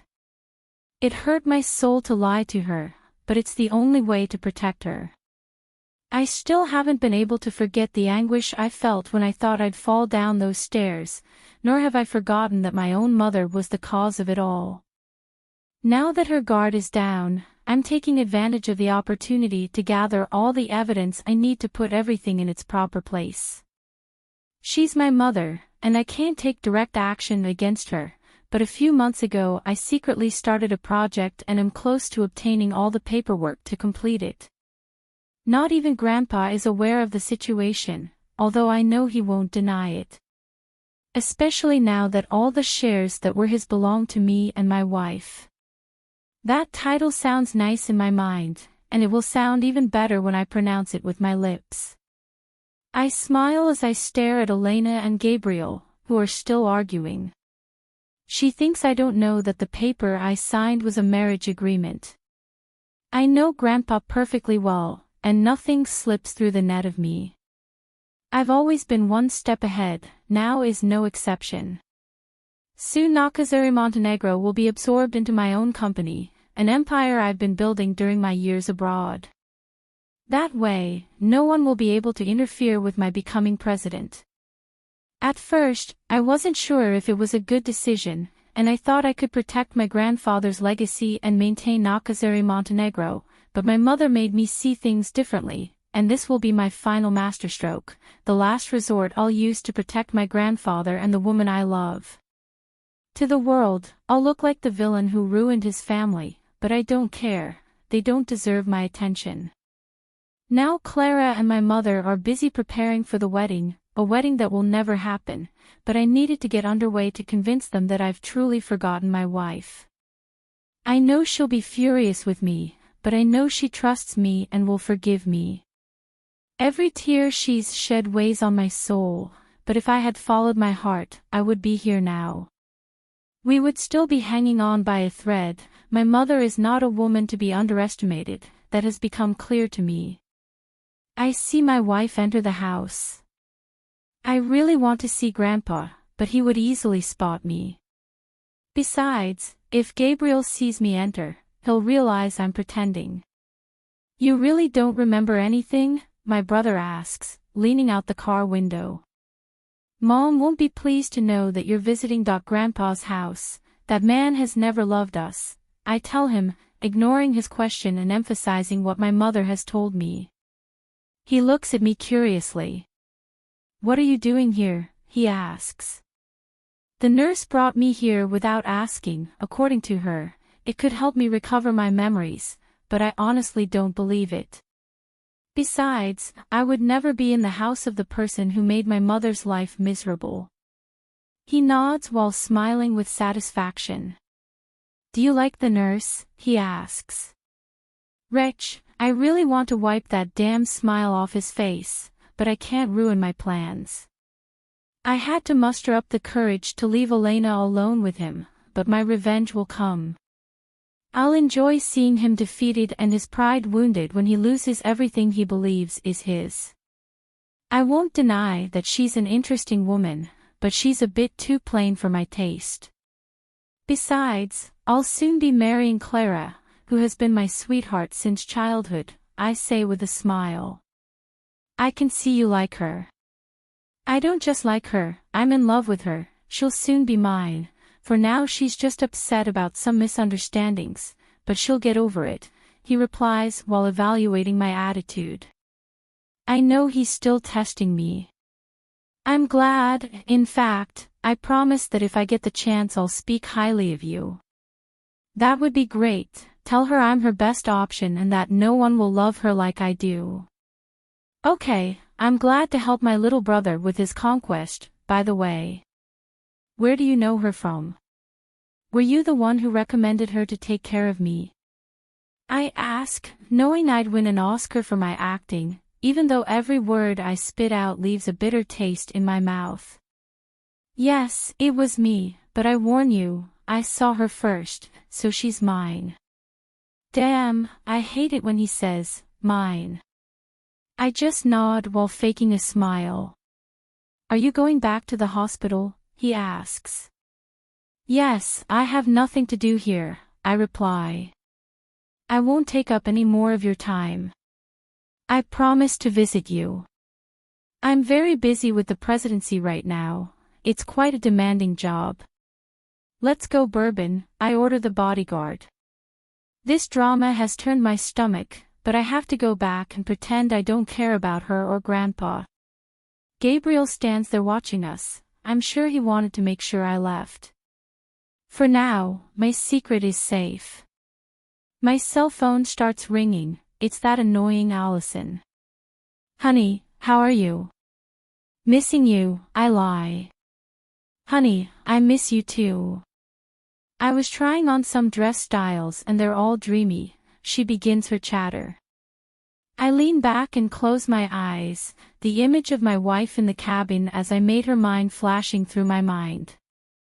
I crave her like water in the desert. I need to call my lawyers to start the process as soon as possible. Ragnar already knows what I plan to do with the company. A couple more days and this whole nightmare will be over. What is Elena doing? Why didn't she come back with me? Don't even think about not coming back, because I'm capable of escaping the hospital and going after her. Having her close comforts me, especially seeing how her cheeks blush when I flirt with her. I love testing her limits. One is a princess cut and the other a mermaid, I overhear. Dante, are you paying attention to me? She asks. No, I even forgot I was talking to her, I don't even know what she said. Yes, by both, I reply. But I didn't ask you that. Well, forget it. I know men aren't interested in those details. I'll call you tonight. I love you. Bye. I hang up the call and even turn off my cell phone. I don't have the energy to talk to her again, then I make something up. Bourbon, I want you to keep me informed of all my wife's movements from this moment on, I order him. He looks at me in the rearview mirror and then smiles. He's my right-hand man, so there's no problem telling him the truth. Nice to have you back, sir, he replies, and I nod. After several minutes we're already in the damn hospital. Honestly, I'm fed up with being locked up, but I still use my time to continue working without distractions. The day progresses, and although I stay busy, I can't help but check on my wife, but the hours pass and she doesn't return. What if she's mad at me and doesn't come back to take care of me? That's not possible, she has to be with her husband, I would have made her sign a contract. I snort in annoyance, then smile when I remember that she's now legally mine. Does she already know that? Grandpa is my idol, although I'm always one step ahead, he's smarter, and I have to learn from him. I like that old man. I get up and look out the window. I need my little girl back soon, maybe even steal a couple of kisses from her. I shake my head as I let out a small sigh. I look like a teenager thinking about her. If she weren't so proper, I would have even tucked her into my bed, but with that story, I'm sure she won't budge. Maybe I should show more interest, or act like I'm hurt so she'll take care of me. A knock on my door makes me put aside my reasoning. Sir, Mrs. Elena's bodyguard just informed me that they are in the hospital, specifically in emergencies. My heart almost stopped. Did something happen to my wife? I ask anxiously. No, he reassures me. It's her sister who's hospitalized. Bourbon explains what the other guy told her, but I still don't quite understand the situation. So I decide to go for a walk around the emergency room to meet her. I circle around a couple of times, but I haven't been able to locate her. I order the bodyguards not to let her go and to tell her I'm waiting. Then I turn around, and as I'm crossing the lab area, I see her coming out with a piece of paper in her hand. I stop and look at her. She looks quite pale and seems like she might burst into tears at any moment. What do you have there? I ask, pointing at the sheet of paper. Elena. I wander around, considering my options. The truth is, I can't continue with this uncertainty. I look around to make sure no one is around, then sneak off to the lab area. Good afternoon, I greet the clinical lab technician. I need to get a test done, I ask nervously. Very well, could you show me your order? I bite my lip nervously. I don't have one, please, I need to take a pregnancy test, I say, feeling my cheeks burn. She smiles at me understandingly. I'll give you a urine test. Those are pretty efficient and quick, so you'll clear up any doubts. I nod as I sit down. She hands me a sample jar. Do you want to do it yourself or would you rather give me the sample? I prefer to give you the sample, since I want to give me the result in writing, I answer. And what's more, I'm so nervous that my hands are shaking and I wouldn't be able to do it by myself. I do as instructed and then wait for about 10 more minutes. I take a deep breath, trying to calm my nerves, but it's impossible. Thousands of scenarios run through my head. I think about how if Dante were here with me, he could hold my hand and make me feel like everything is okay. Then I imagine confessing to him about us, but he rejects me. In another version, he hugs me and confesses that he's happy with the news. I shake my head, this is killing me. The results are here, he announces, offering me the envelope. Do you want me to tell you the result, or would you prefer to read it alone? I'll read it, I say, taking the envelope. She gives me privacy. I close my eyes and breathe again and again. Okay, this is what determines the decisions I make from now on. I open the page, and a positive, highlighted in black letters, is the first thing I see. My eyes fill with tears. It is a mixture of feelings, joy, sadness, fear, and uncertainty. Then I remember what Mariana did, and my heart aches. No, I would never do that. Just thinking about it feels like a string is tugging at my heart.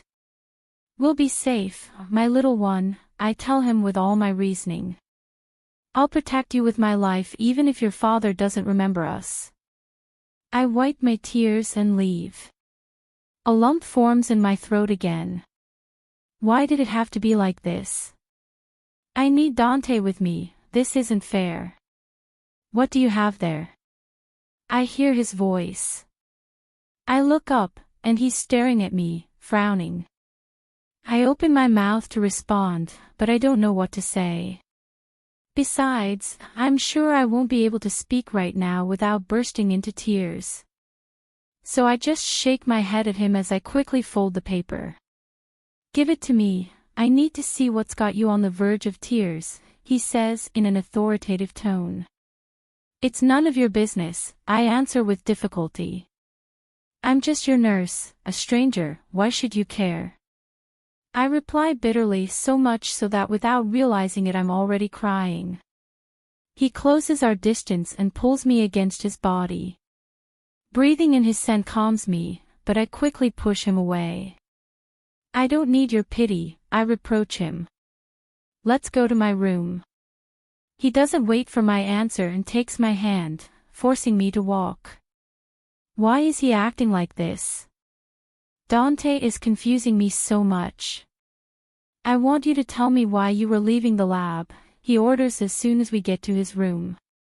Give me a reason to confess my affairs to you, I say defiantly. Because I'm interested in you, isn't it obvious, he says as he stares at me, his gaze making my heart race. Why are you interested in a woman you just met? I ask, my eyes glazed over. You're getting married, aren't you? I confront him. Elena, he whispers, wiping my tears away with his index finger. I love you, don't you realize? My breathing becomes agitated as I shake my head at the mixture of feelings. Do you remember me?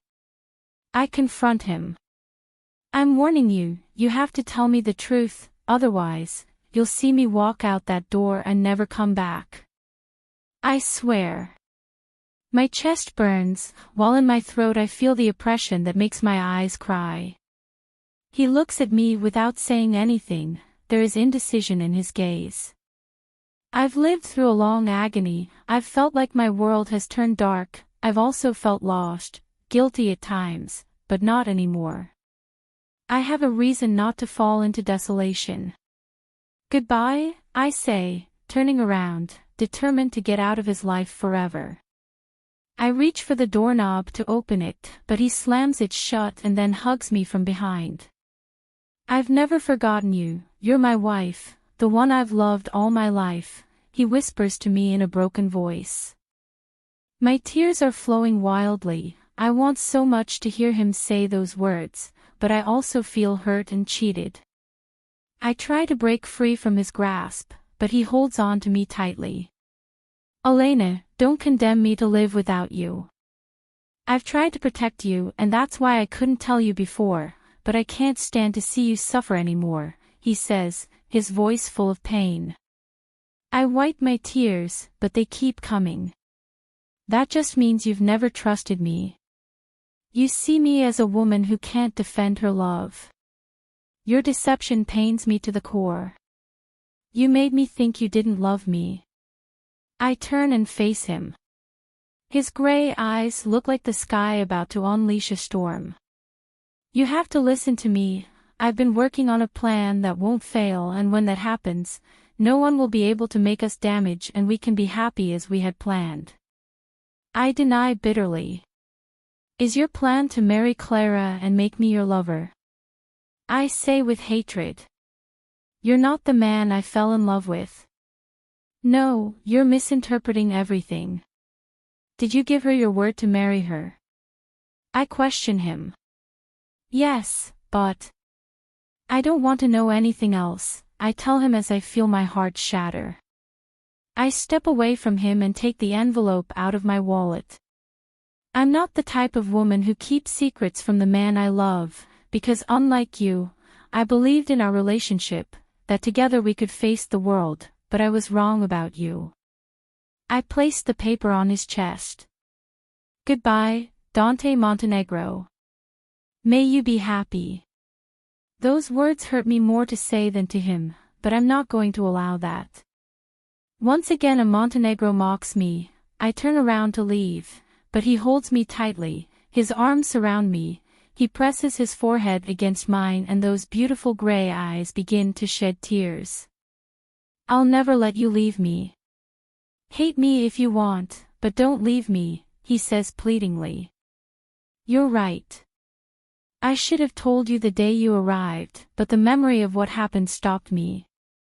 I had to find a permanent solution to stop my mother. Elena. You can't leave me. I won't allow it, even if I have to kidnap you. You were cruel, I say bitterly, and now you're selfish. He smiles, his face looking tender in contrast to his tear-filled eyes. I'm just a man who loves you madly. Now kiss me and tell me everything will be okay and that you forgive me. I won't, I'm furious with you, I reply. What do you want me to do to make you forgive me? Ask for discharge and let's return to Grandpa's mansion. I also want you to cancel the marriage. We'll face this together. Give me a couple more days, and everything will be in place. I walk away from him and shake my head. I can't stand seeing you in that witch's arms. If you insist, you'll lose me. Trust me once more. I huff in frustration, then walk over to him and take the envelope out of his hand. While you decide what's more important, I'll take this. If you want to know what it's about, you'll have to return home. I'll be waiting for you there. You have 24 hours to do so.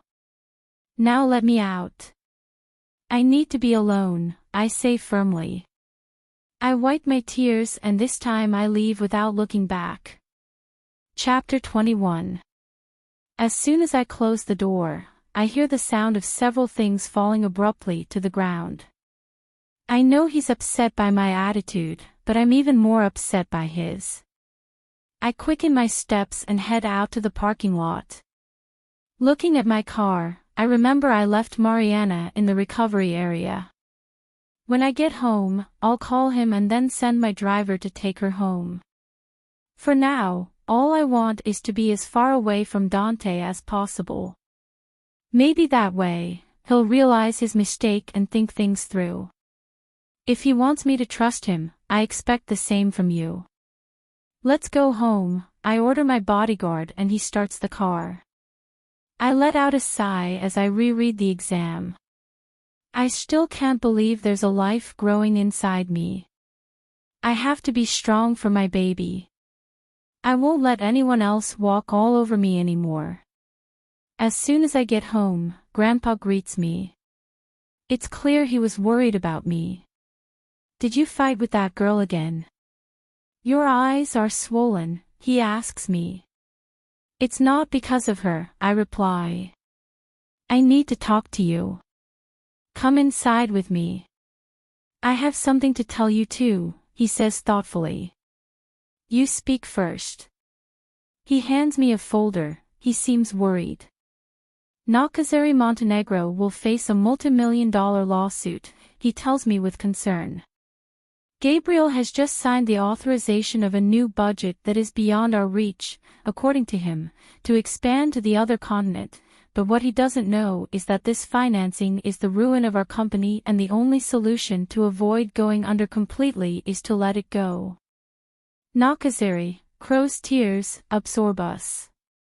I'm investigating who the owner is, I've had dealings with him in the past, but I've never seen him in person. He helped me face several crises and gained my trust.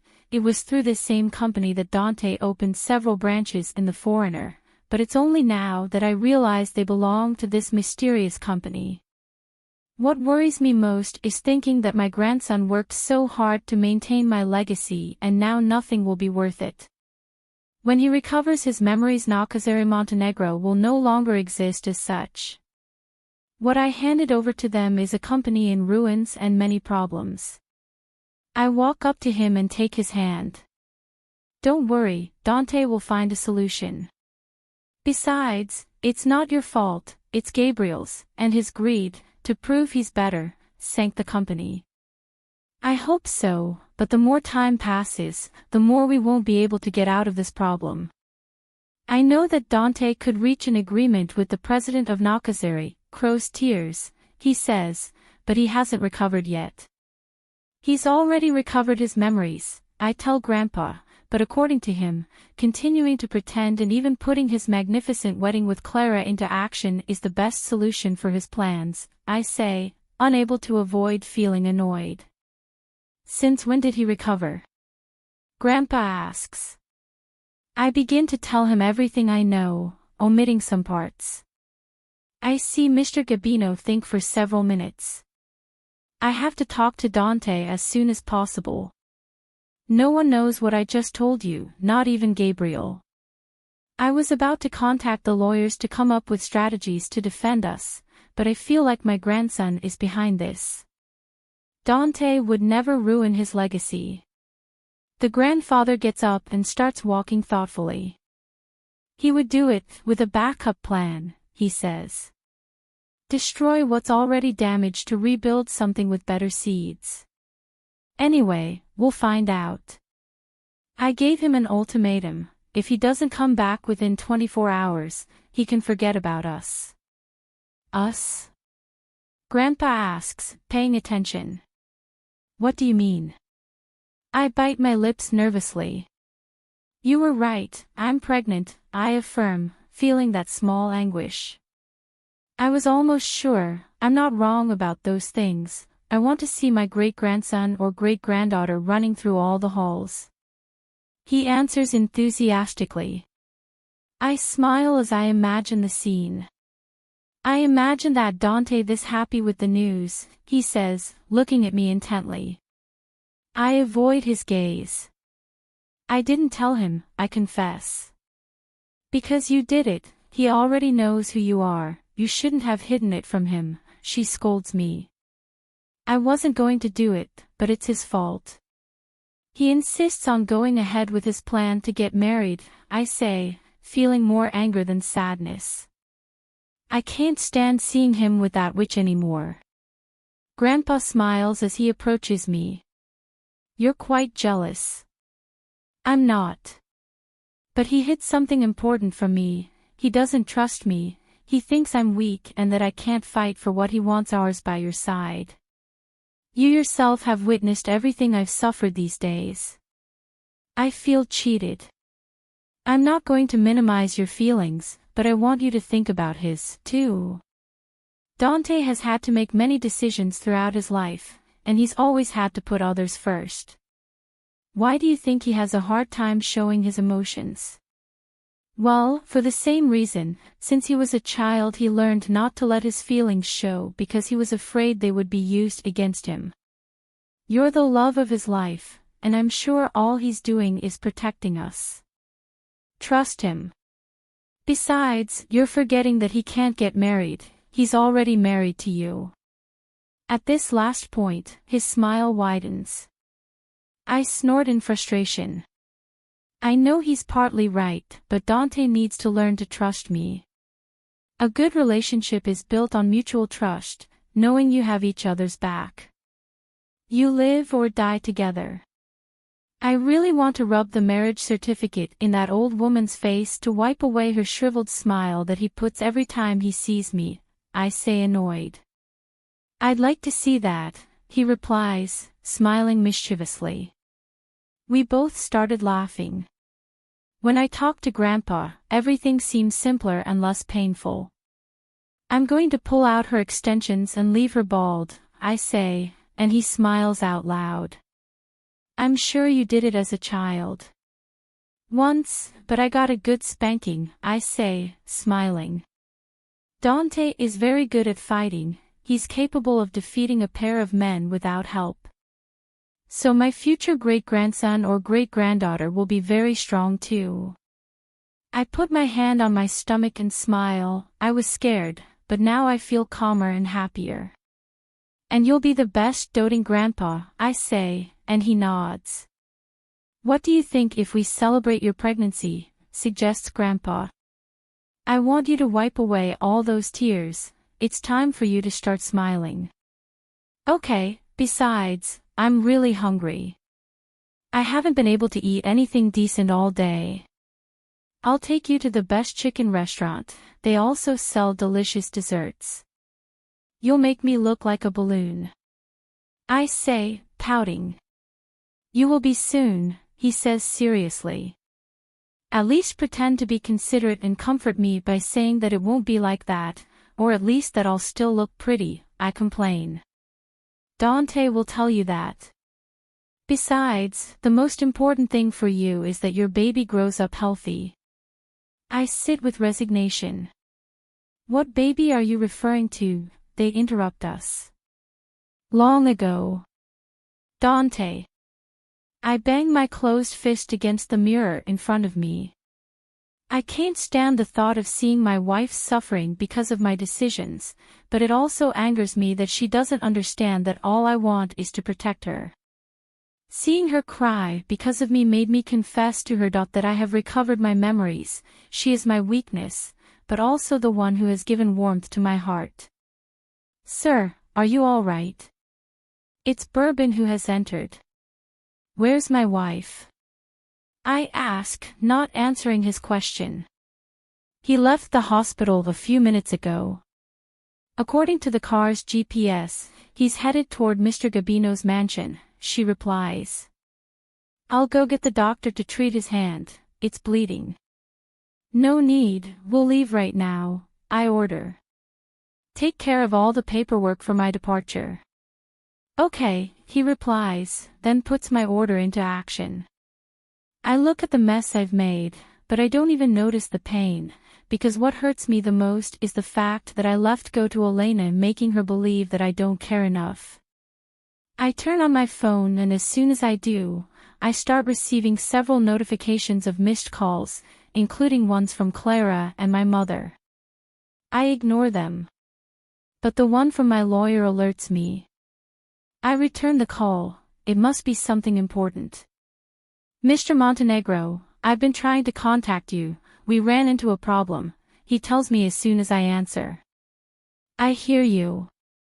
Mr. Gabino, you are already aware of the situation between Nakazzari Montenegro and Nakazzari, Crow's tears. I curse internally, of course he's already detected it, he's an intelligent man who doesn't miss any detail.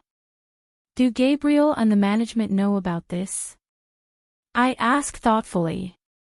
If so, nothing I did will have been worth it. No, the lawyers haven't received any orders yet. Okay, I need you to move everything forward.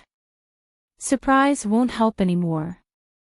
We'll attack head on now. Leave the rest to me. I hang up and leave. Bourbon is already waiting for me in the parking lot. Let's go home, I order. I don't want my wife to spend the night suffering because of me.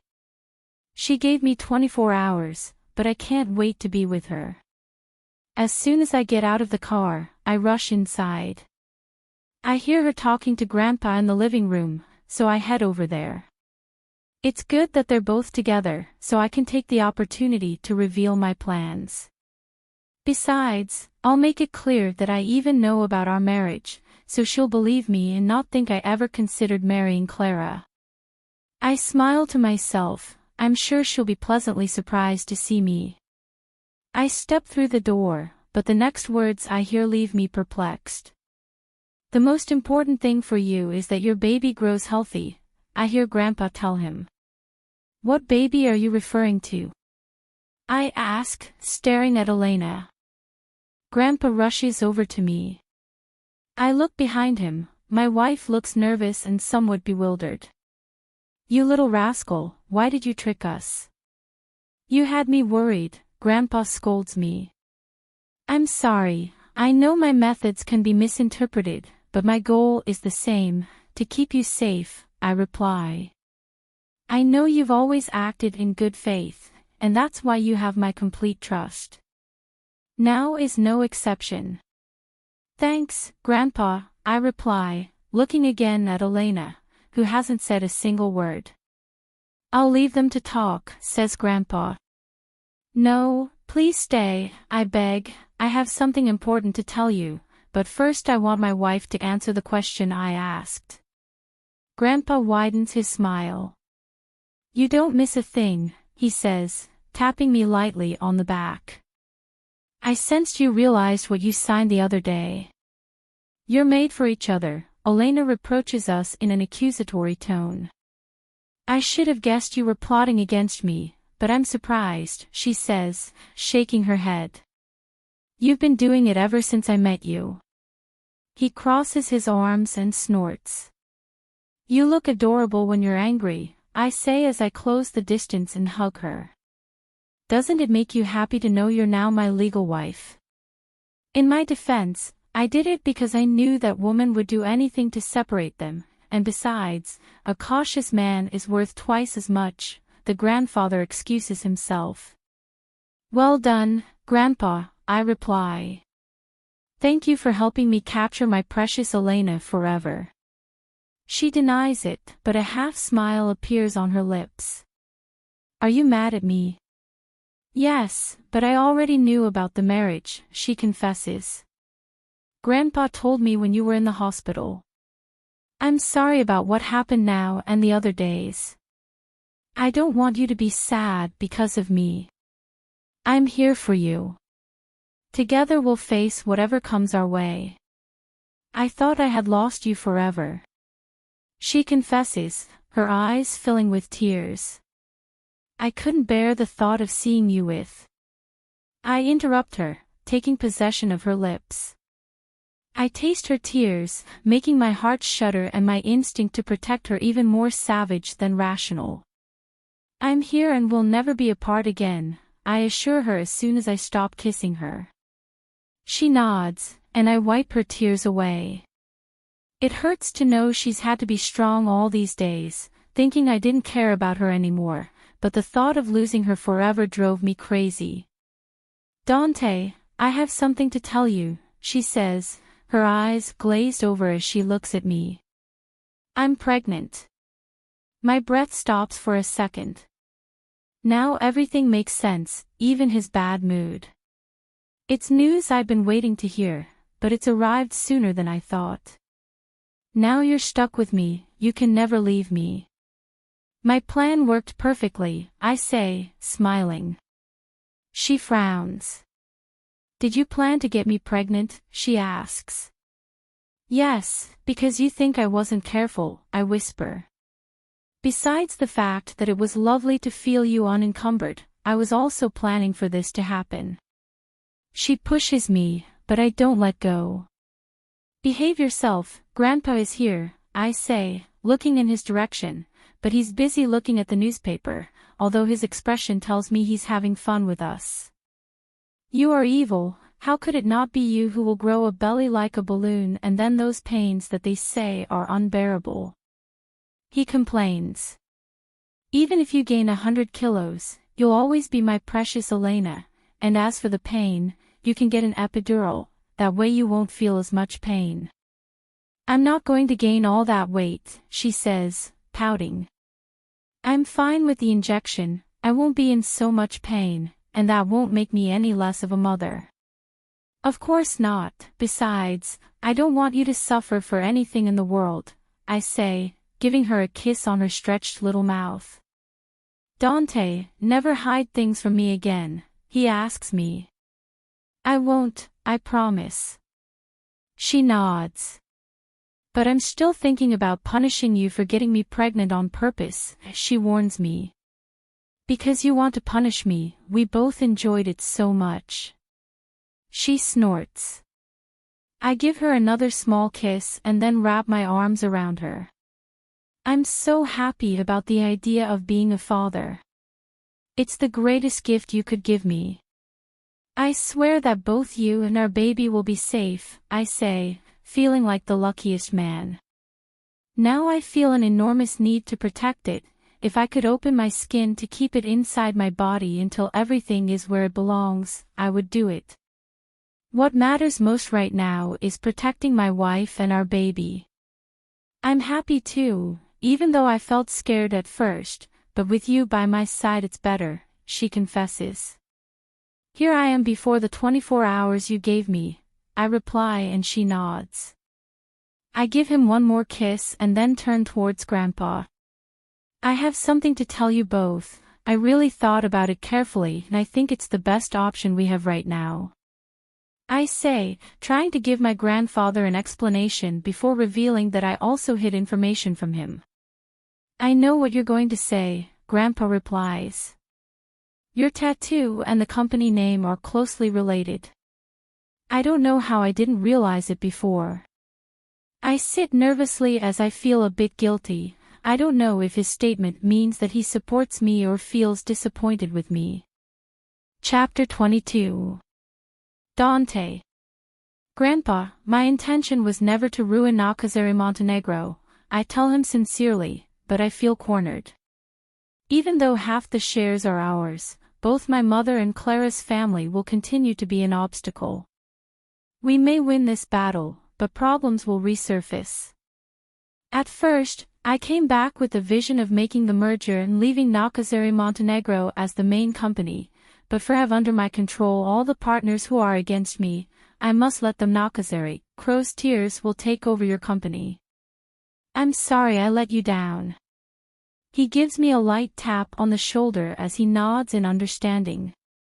You don't have to feel bad. I've told you before. I trust you and your abilities. It will remain the same to me. My legacy will continue under your direction, just as I always intended. The name change is irrelevant. You have my approval to carry out your plan, he says, making me feel less guilty. Very clever name, he says, changing the subject. Also with great meaning. Elena smiles at me tenderly. A messenger like the ravens of the ancient gods, he says as he approaches us. Do you know why he named his company, Crow's Tears? Grandpa asks Elena. She denies. Grandpa, don't tell him, I ask him, although from his smile I know he'll do it anyway. When they forced him to leave the country to get away from you, he left crying like a small, scorned child, he says, and I shake my head at my wife's appraising gaze. It's true, Grandpa says. To try to forget you, or at least not think about you, he turned his pain into his own driving force to build his company.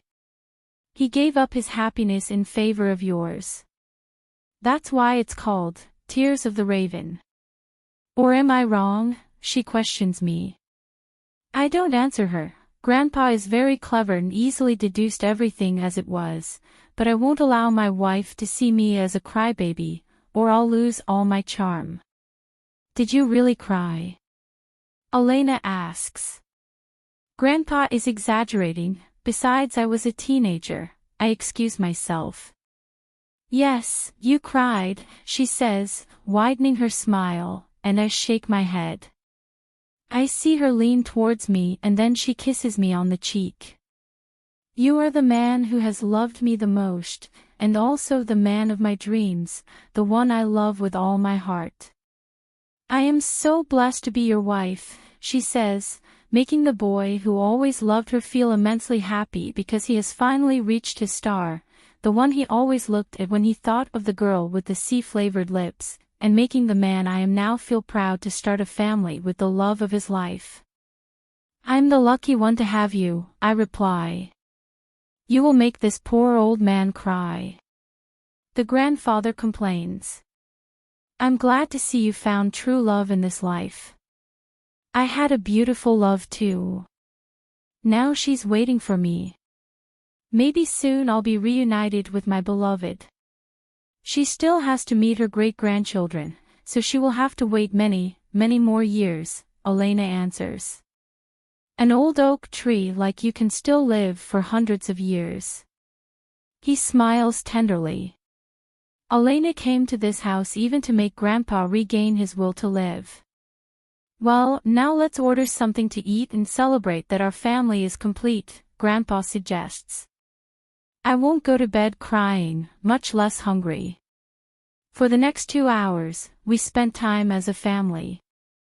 Little or nothing remains of my cold, distant heart. Elena took it upon herself to warm it back up.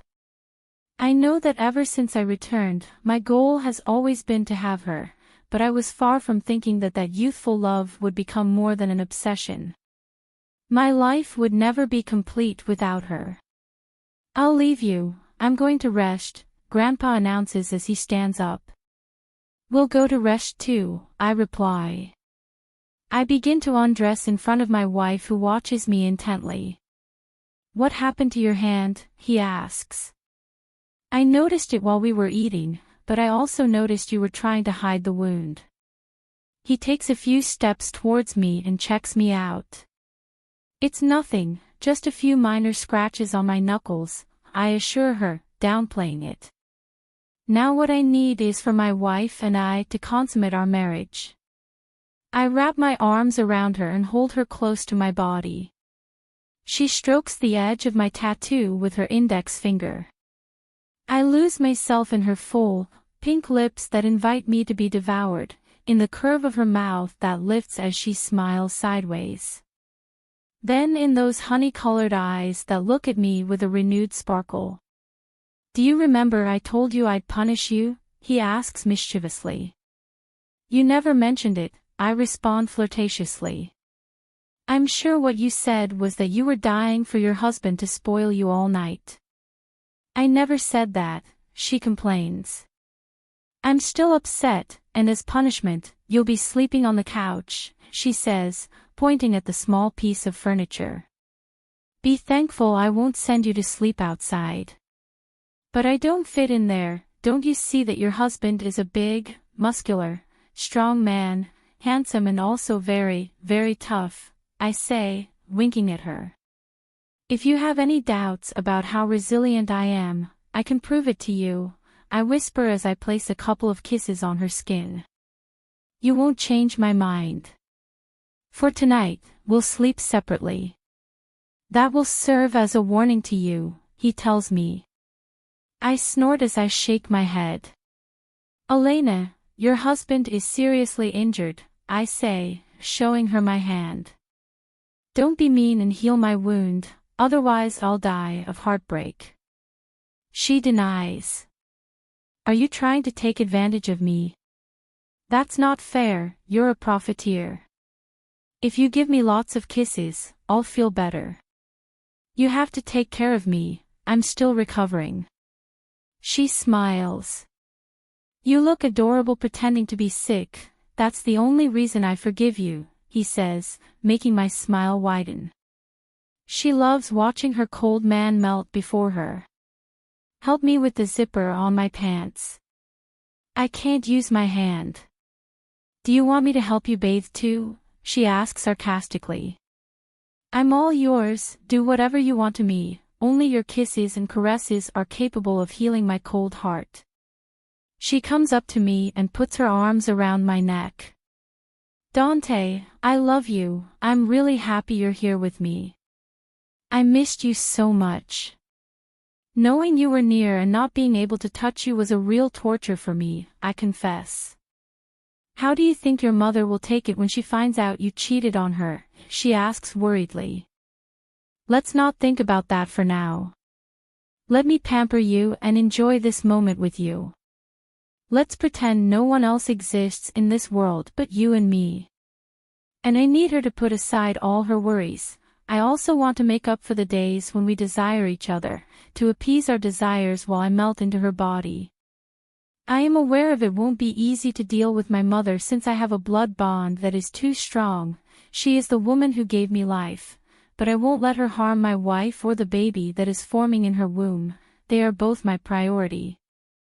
Okay, let's forget everything, he whispers to me before taking over my lips. Her kisses are the glory that awakens in me the desire to adore her, while I explore every part of her skin, the one I missed every day and every night. Elena. I didn't sleep much last night. In fact, he didn't let me sleep. Feeling his touch again, which makes me feel the immensity of his love, is something I'll never tire of. I turn and look at him. Loving him is so simple and yet so vital to me, like the very air I breathe. I give him a soft kiss. He opens those gray eyes I love so much and then gives me a smile. Because you always look so sexy and handsome, I say in a scolding tone. I look horrible with my hair all over me, but you just have to smile to see yourself as perfect as possible. Who says you look ugly? He questions me in his husky, manly voice. I see you as beautiful and very sweet with your tangled hair. Yes, you're very lucky. I'm still pretty even with my mess of hair. I walk over and kiss her. It's time to get up. He puts his arms around me, preventing me from moving. Let's stay a little longer, he asks while I remain a prisoner of his body. I close my eyes and sigh. Dante makes me feel safe. The ringing of her cell phone makes me stop. I see Clara's name on the screen. It makes my stomach churn. I think it's time you set the record straight, I say, sounding dry as I sit on the edge of the bed to put on my clothes. He puts his phone aside and then walks over to me. I'll do it as soon as I get back from my trip, he assures, then places a kiss on my neck. I love your skin. I stand up and huff. I prefer you do it as soon as possible, in fact, do it now. I love seeing you jealous and angry, it makes me want to kiss you until your tantrum passes, he answers, evading the subject. This is typical of Dante, he always turns the matter to his advantage. I'm not jealous, and I'm certainly not throwing a tantrum, but I'm warning you that if I even look at you flirtatiously with her or any other woman, I'm going to castrate you, I say seriously. Don't you like my balls? I thought you did. They're useful, I even made you a baby, he replies, playing innocent. You have been warned, Dante Montenegro. I love you too, my darling, he replies, winking at me. I roll my eyes and then head into the shower to take care of my grooming. You owe me a shower. I hear him knocking on my door, but I ignore him while smiling at his complaints. You're cruel. Your husband hasn't had enough of you yet. After a couple of hours, I go down to the dining room, where I meet Mr. Gabino. I greet him and then pour myself some juice. I bought some grapes, I say when I see the jar. Your husband sent for it this morning. He said it was your favorite and that it would make up for the wine you won't be able to drink anymore because of your condition. He doesn't miss a single detail, he's always looking out for me, things like this, even if they're small, are what make me love him more every day. And where is he? I ask, since he got off a while ago before me. Taking a few calls and sending a few emails, he's preparing for the final blow. Gabriel will soon notice, and he needs to be ready. Doesn't it bother you that your company is listed on the stock exchange as bankrupt? I ask. I know it's a family legacy and you dedicated your entire life to it, so it's understandable. What worried me most was knowing that Gabriel would sooner or later ruin everything. The fact that it falls into Dante's hands is a relief to me. I know he'll maintain the legacy and apply everything I taught him in conjunction with cutting-edge market topics, so I'm satisfied. I nod understandingly. His trust in his grandson is unwavering. After a few minutes I see Dante arrive. I've been able to free up some time, so I came to ask my wife to do me the honor of accepting my date, he says, winking at me. A date? I ask, and he nods, looking at me with devotion. I want to walk with you hand in hand and stroll through a park or plaza, whatever you want, and then eat something delicious, he says while tucking a strand of hair behind my ear. I accept, I respond enthusiastically, but I don't want to leave Grandpa alone, which seems like a three-way date to them. Sounds perfect to me, Dante replies. How do you think I'm going to do badly? Mr. Gabino replies. Besides, I have to go see my sunflowers, so don't worry. I'll bring you something nice to eat, I promise, and he nods. I grab my bag and then we leave the house. Dante grabs my hand and doesn't let go until we reach the parking lot. Like a true gentleman, he opens the door for me and then kisses me. I feel like a teenager. I see him giving instructions to Bourbon and minutes later, he takes the pilot's place. I watch him as he starts the car. Saying that I love him is an understatement. I don't think there are words to describe how he makes me feel. During the ride I put on some music and start humming the lyrics. Do you like that song? He asks. The lyrics came in one of the many letters you wrote me. Now it all makes sense, and it even makes me want to cry just thinking about it. Recite me a verse, he asks me. On cold winter nights, your image comforts me, I hug my pillow tightly and kiss your lips in my dreams. In my gray and cold solitude, your memory is my consolation. I approach my window as I watch the rain run and imagine your face, but they are only the reflections of my reasoning that always lead me to you. I say the last thing with my eyes glazed over. Thinking that I was always part of their reasoning and knowing that they stole that from us too fills me with sadness, but there's also joy, because despite the thorns in our path, we found each other, and nothing and no one will ever separate us. You will never be alone again, and I will be the one who shelters you in your winters, I say it as a promise. He takes my hand and then leaves a kiss. For the next few minutes, we play romantic music, then happy music making the journey sweet and unforgettable. He parks in front of a nature park. It's an area where couples can come and even have a picnic. He takes my hand and we walk along a small path, enjoying the fresh air. Buy me an ice cream, I ask when I see a man with his cart. We approach, and to my surprise, I see him buy two. One vanilla and one chocolate. He gives me the chocolate one and keeps the other one. Is it delicious? He asks as he watches me lick my ice cream. Delicious, I say, continuing to lick. You do it very well, he says, smiling. Isn't that right? I say flirtatiously. Eat yours. I want to see you suck it. He starts laughing while shaking his head. If we're talking about ice cream. Right? He asks, amused. Because if you're referring to something else, I eat too much, you already know that, he assures, causing my reasoning to go in another direction and, as a side effect, my cheeks to blush. What else could I be talking about? I reply, amused. Tell me what you imagined, he says in an authoritative tone. Your cheeks are red. I'm sure you have some interesting reasoning. I won't tell you, I assure him as I smear my ice cream all over his face.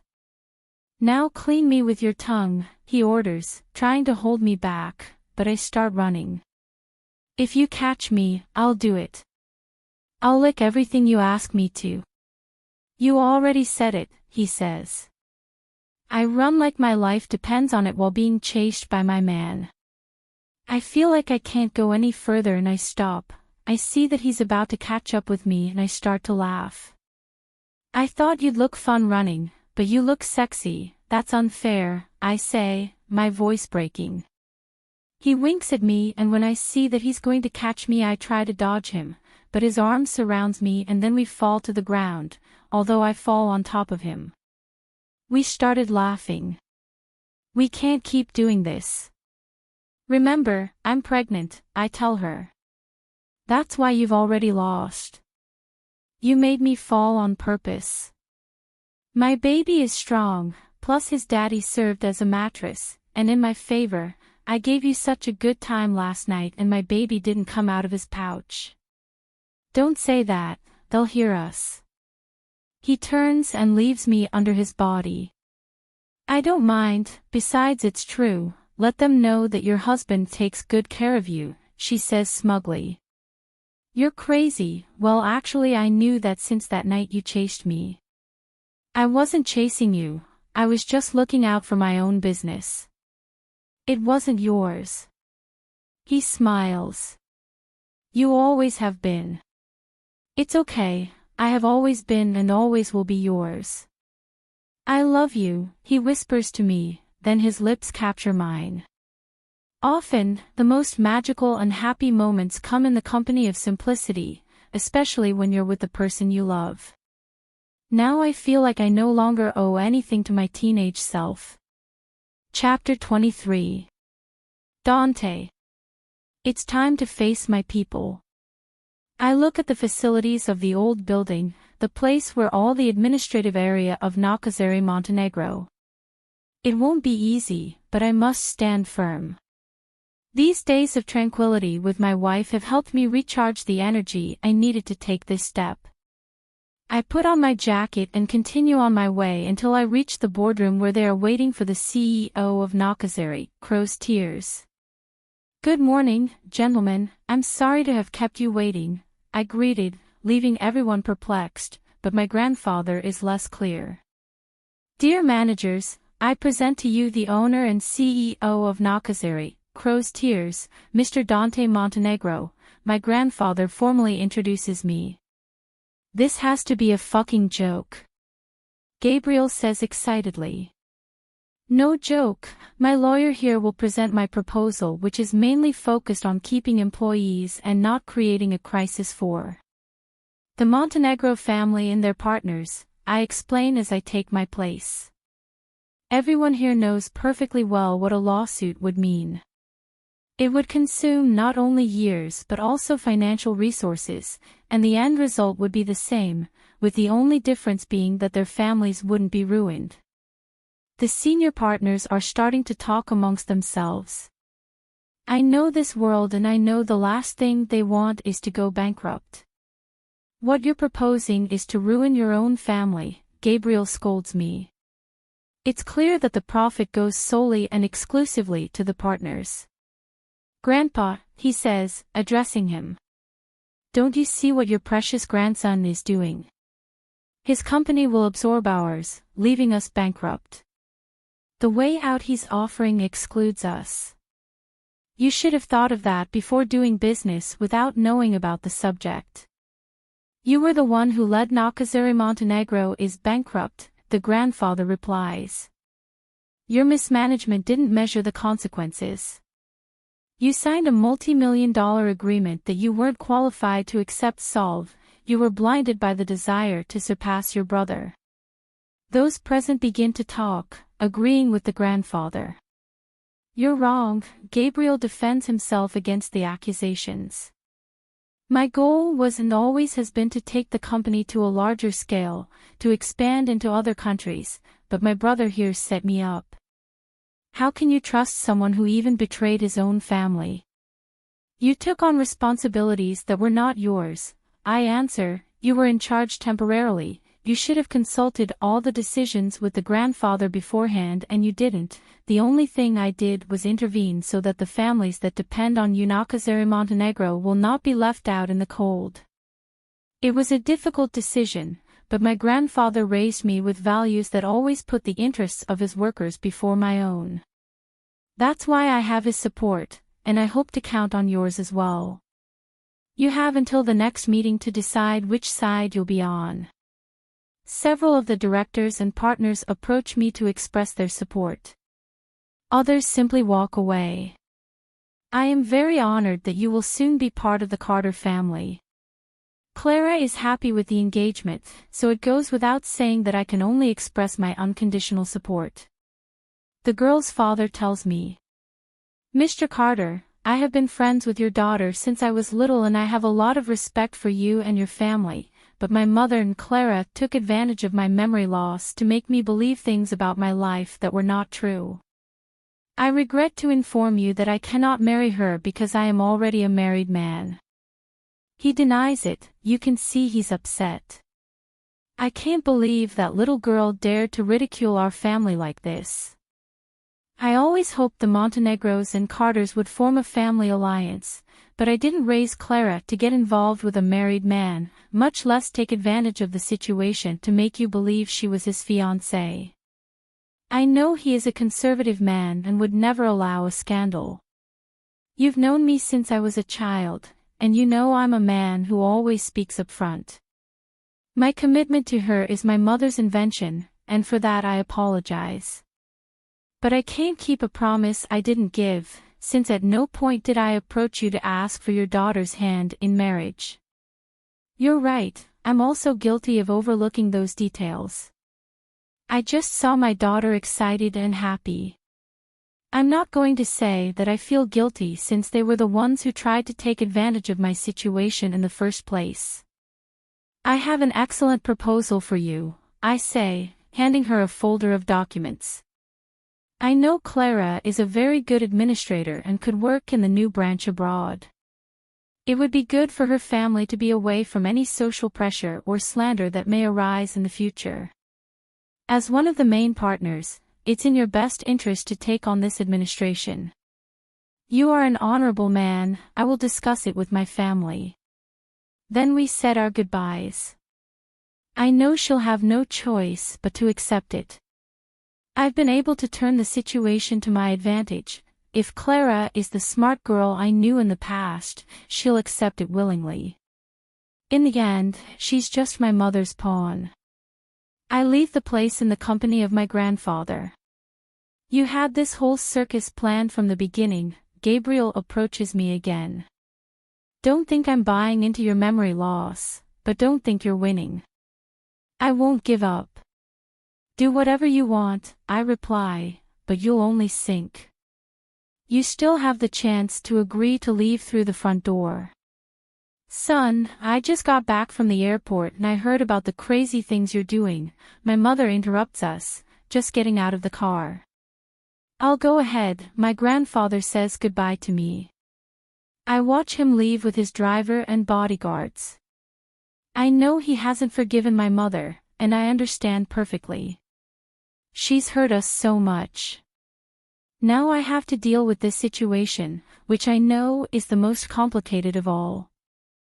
Mother, we have a lot to talk about, but that will be another day. That damn woman poisoned you against me. I knew I shouldn't have let her near you. I don't know what she said to you, but she's the main reason our family is divided. You can't go against your brother, much less make our family look ridiculous. Mother, don't start, I'm starting to think you've really lost your mind. Son, don't say that. Everything I've done is for your own good. But for now, let's forget about that damn woman, he says contemptuously. I'll call Clara's parents to invite them to dinner, so you can take advantage of the opportunity to formally announce your marriage. Mother, there won't be a marriage. I'm already married to the woman I love. She begins to deny as her eyes fill with hatred. Damn witch, I'm sure she did some kind of witchcraft on you, and that's why you think you love her, but you don't. We'll fix this, I promise. Take my mother home, she's not well, I order Gabriel. Take her, it's thanks to your actions that she's like this. I won't fall for these games again. Dante, let's go home. Your fiancé is waiting for you, my mother insists, ignoring the fact that I'm already married. It hurts to see her like this, but I can't trust her, not after what she did to me. I see Gabriel get into his car and leave me with my mother. I'm sure it was him who called her. Mother, I'll go talk to you. You don't look well now. I'll send you with your driver so you can rest. I never should have let that crazy old man raise you. He turned you against me. These tears I shed because of you will be a burden to you. You don't do this to a mother, she says. Go rest, I say, turning around. They say it right, raise crows and they will peck out your eyes, I hear her say behind me. I turn around and stare at her. You gave me the reasons to sharpen my claws, the wounds I cause will be as deep as my rival deserves. You're ungrateful, you've become as useless as your father. I smile at him. Mother, you must learn to let go of all that hatred because you're hurting yourself so much. I don't want to lose you. You already did it the moment you set your sights on that damn witch. If I get sick, it'll be your fault. Take care, Mother. I turn around and continue on my way without looking back even though I hear her continue cursing my wife and what I feel for her. I'm not going to tolerate any more blackmail. My priority is taking care of my wife and our unborn child. Everything I'm doing is because she left me no other choice. Elena. These days Dante has been busy with the affairs of both companies and their impending merger. I've taken advantage of my time to finish my project. Now I just need the results and I'll know if I'll be able to graduate. I have faith in myself, but I can't help but feel nervous. I look in the mirror and think I'm already starting to gain weight. I smile at my reflection. Just a few months ago, I swore I was afraid of motherhood and that I was too young to be a mom. I won't say I feel ready, I don't think you ever are, but the difference is that I feel confident in the father of my baby and that now I'll be able to take care of him and give him what he needs. That's the difference. The ringing of my cell phone interrupts my reasoning. I see Mariana's name on the screen. She's been out of the hospital for a few days now. Hi, how are you? I say, taking the call. Fine, she replies, then there's a brief silence.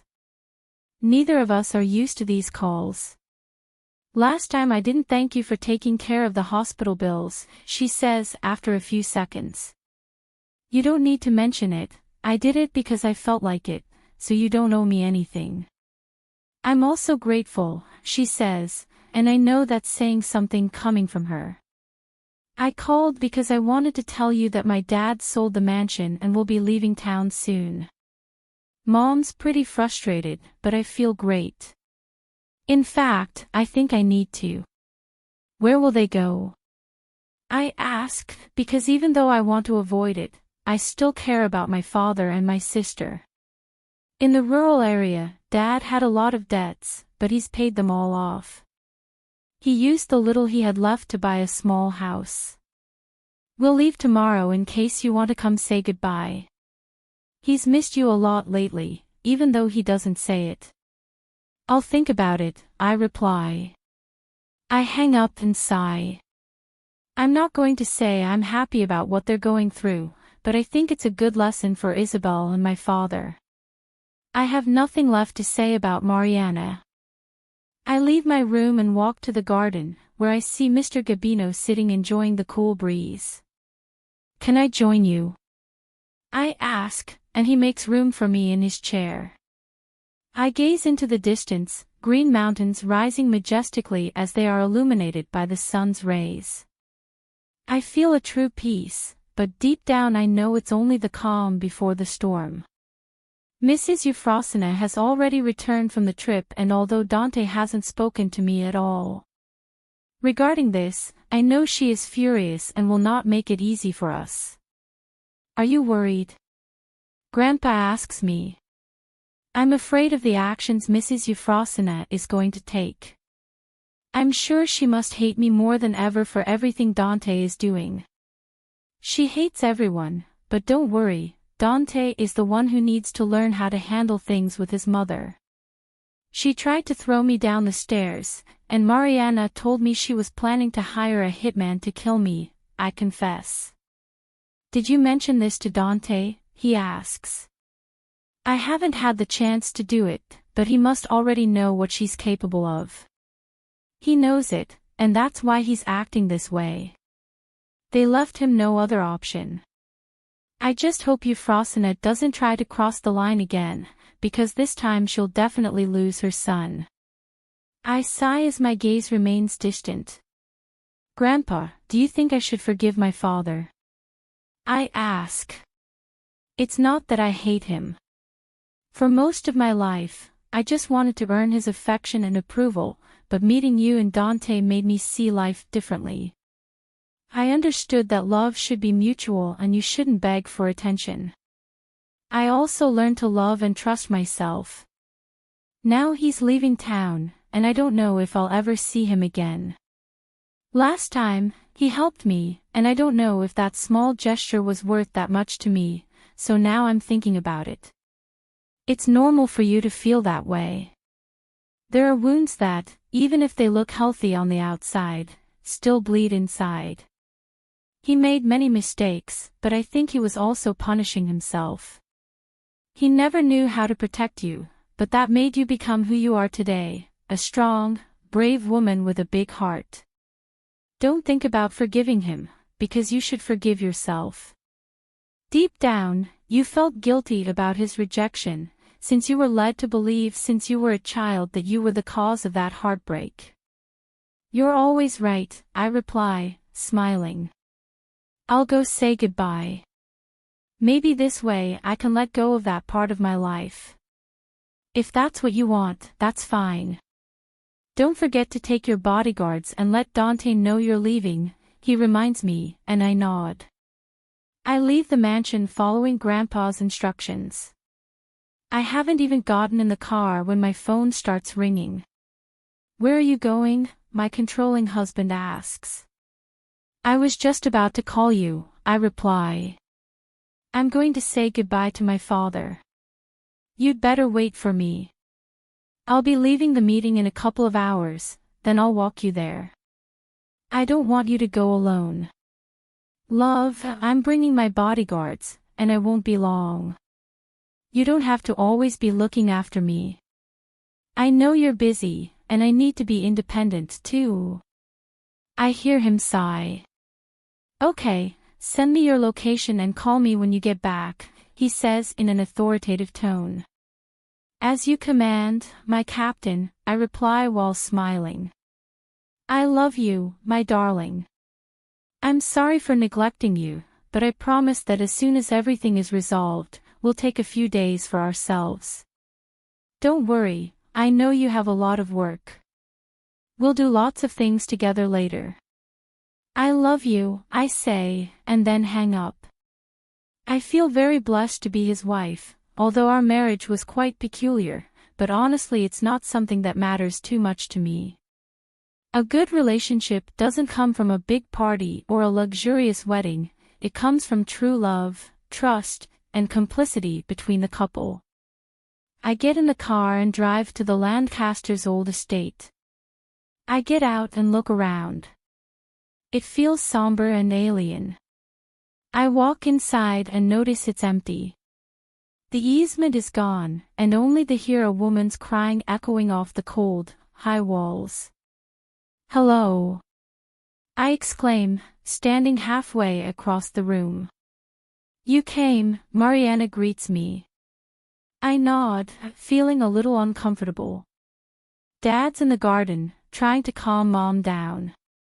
She hasn't stopped crying since he gave us the news," he tells me. "Come on, I'll take you to him." I still feel safe because I have my bodyguards with me. "Daughter, how have you been?" My father greets me as soon as he sees me arrive. "I'm so glad you came. I just came to say goodbye. Samantha told me you'll be leaving tomorrow." I reply, a little uncomfortable with the situation. "Elena, I know you're rich now, you should help us," Isabel intervenes. "You can't allow your father to take me to live in a hovel. There I won't have maids, and there are strange bugs, and a lot of dust, dirt, and I'll also have to take care of chickens and pigs," she says, bursting into tears, and instead of feeling sorry for her I'm fighting not to laugh. Can you imagine me, a society woman, in the middle of animal dung? No, never. "Help us, you owe us, because of you Mariana won't be able to get married and we're ruined." "Mother," Mariana intervenes. "Elena isn't to blame for anything that happens to us. We are the only ones responsible, and we got what we deserved. I made many mistakes. I let myself be swept away by your hatred and became what you wanted. My world shrank to your own desires, and I ended up clinging to a man who never knew what it was like to truly love. In the end, my decisions shaped my life, forging my own destiny, one of regret and pain. So stop ridiculing us." Mariana's words touch my soul. I know that in the end, we were both victims of circumstance. Now she will bear the blame for what she did. But she can forgive us and help us. Her husband is a multimillionaire, and if she asks him, he won't hesitate, Isabel replies. "You've lost your shame, woman," my father reprimands her. "Learn from your daughter. Now she's growing up and teaching us a lesson. Both are important to me, but the truth is I failed them." "Don't worry, father," I reply. "I don't hold any grudges against you. I appreciate you helping me when I needed it. If you want, I can arrange for you to stay in the city. I could ask Dante to find you a decent job suited to your abilities. And that's the only thing I would do for him, the same thing I would do for a stranger going through a hardship. If you could give us a monthly allowance, that would be much better. That way, we can enjoy the life we deserve. You owe it to your father. He gave you life, and although I wasn't that good to you, I raised you and didn't let you starve to death when you were a baby. You just tried to let me drown in the sea, I think, but there's no need to mention it anymore." "Thank you very much," my father replies. "I know you have a heart kind as your mother's, but we will leave for the life we deserve." "If you don't want to, I do," Isabel says. "Tell your husband to buy me the best apartment. It'll be small compared to what I'm used to, but I'll accept it. I'll be comfortable there with Mariana. If Julian wants to go trample manure, he can do it himself." I smile as I shake my head. "You hurt me so much," I confront her. "Why do you think I have to repay you for evil with good?" From my heart, I offer my father help, because in the end he showed remorse, but you are arrogant and you keep blaming me, when in reality, because of you and your evil heart, my mother suffered slander. You deserve to live stepping on manure.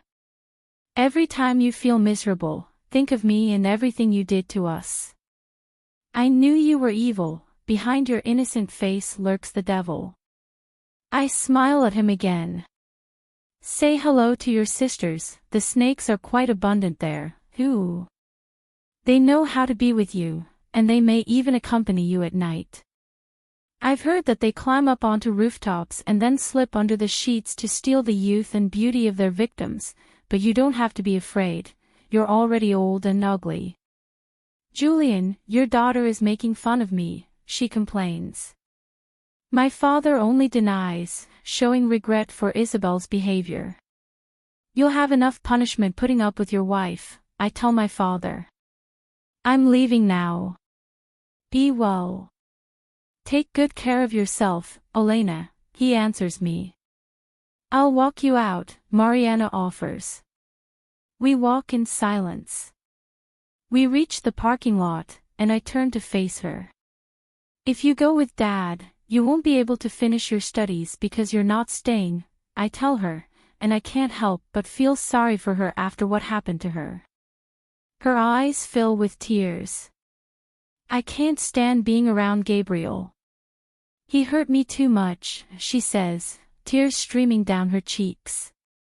"I called him to tell him what had happened, and he said it was the best thing that could have happened to me. He didn't show one bit of compassion for me or our son. I'm a bad woman. I made the worst decision of my life, and I have to live with it." Sympathetic seat. "I have to go. My only regret is that we never had the chance to be real sisters. Even that was taken away from us." She nods as her eyes fill with tears again. "Maybe in another life we can do it. I promise I'll be a good sister, and our mother will be Julieta. I even envied you for that." "Babita," I say, my eyes glaze over. "But yes, Julieta will be our mother. It's a promise," she tells me, and I nod. I turn around and then get in the car. There are no goodbye hugs, nor promises of loving each other in this life. Our bonds have been broken. Now we must each take our own destiny. I wipe my tears and then call my husband. Dante's busy, he can't answer right now. It's Clara who answers the phone and then hangs up. I haven't even processed the information when the screen lights up with a text message notification. I open it, and it's a picture that reveals itself. My heart skips a beat and my stomach tightens. Chapter 24. Dante. A few hours earlier. I look at the time, the meeting is almost over. I've had to review each of the proposals and sign them off with our new and returning partners. I head back to my office since I have a few last-minute documents to review so I can go find my wife. "Wait here," I order Bourbon, leaving him on guard outside my office. I still have some partners to attend to, they'll probably be here soon. "Let them in." "As you command, sir." I enter the office and soon find myself reviewing the last documents of the day. I see the door open. It's Mr. Carter who has entered. "Congratulations, Mr. Montenegro. The merger between both companies will bring better investments and, consequently, profits," Mr. Carter congratulates me. "I appreciate you considering me, my family and I are grateful.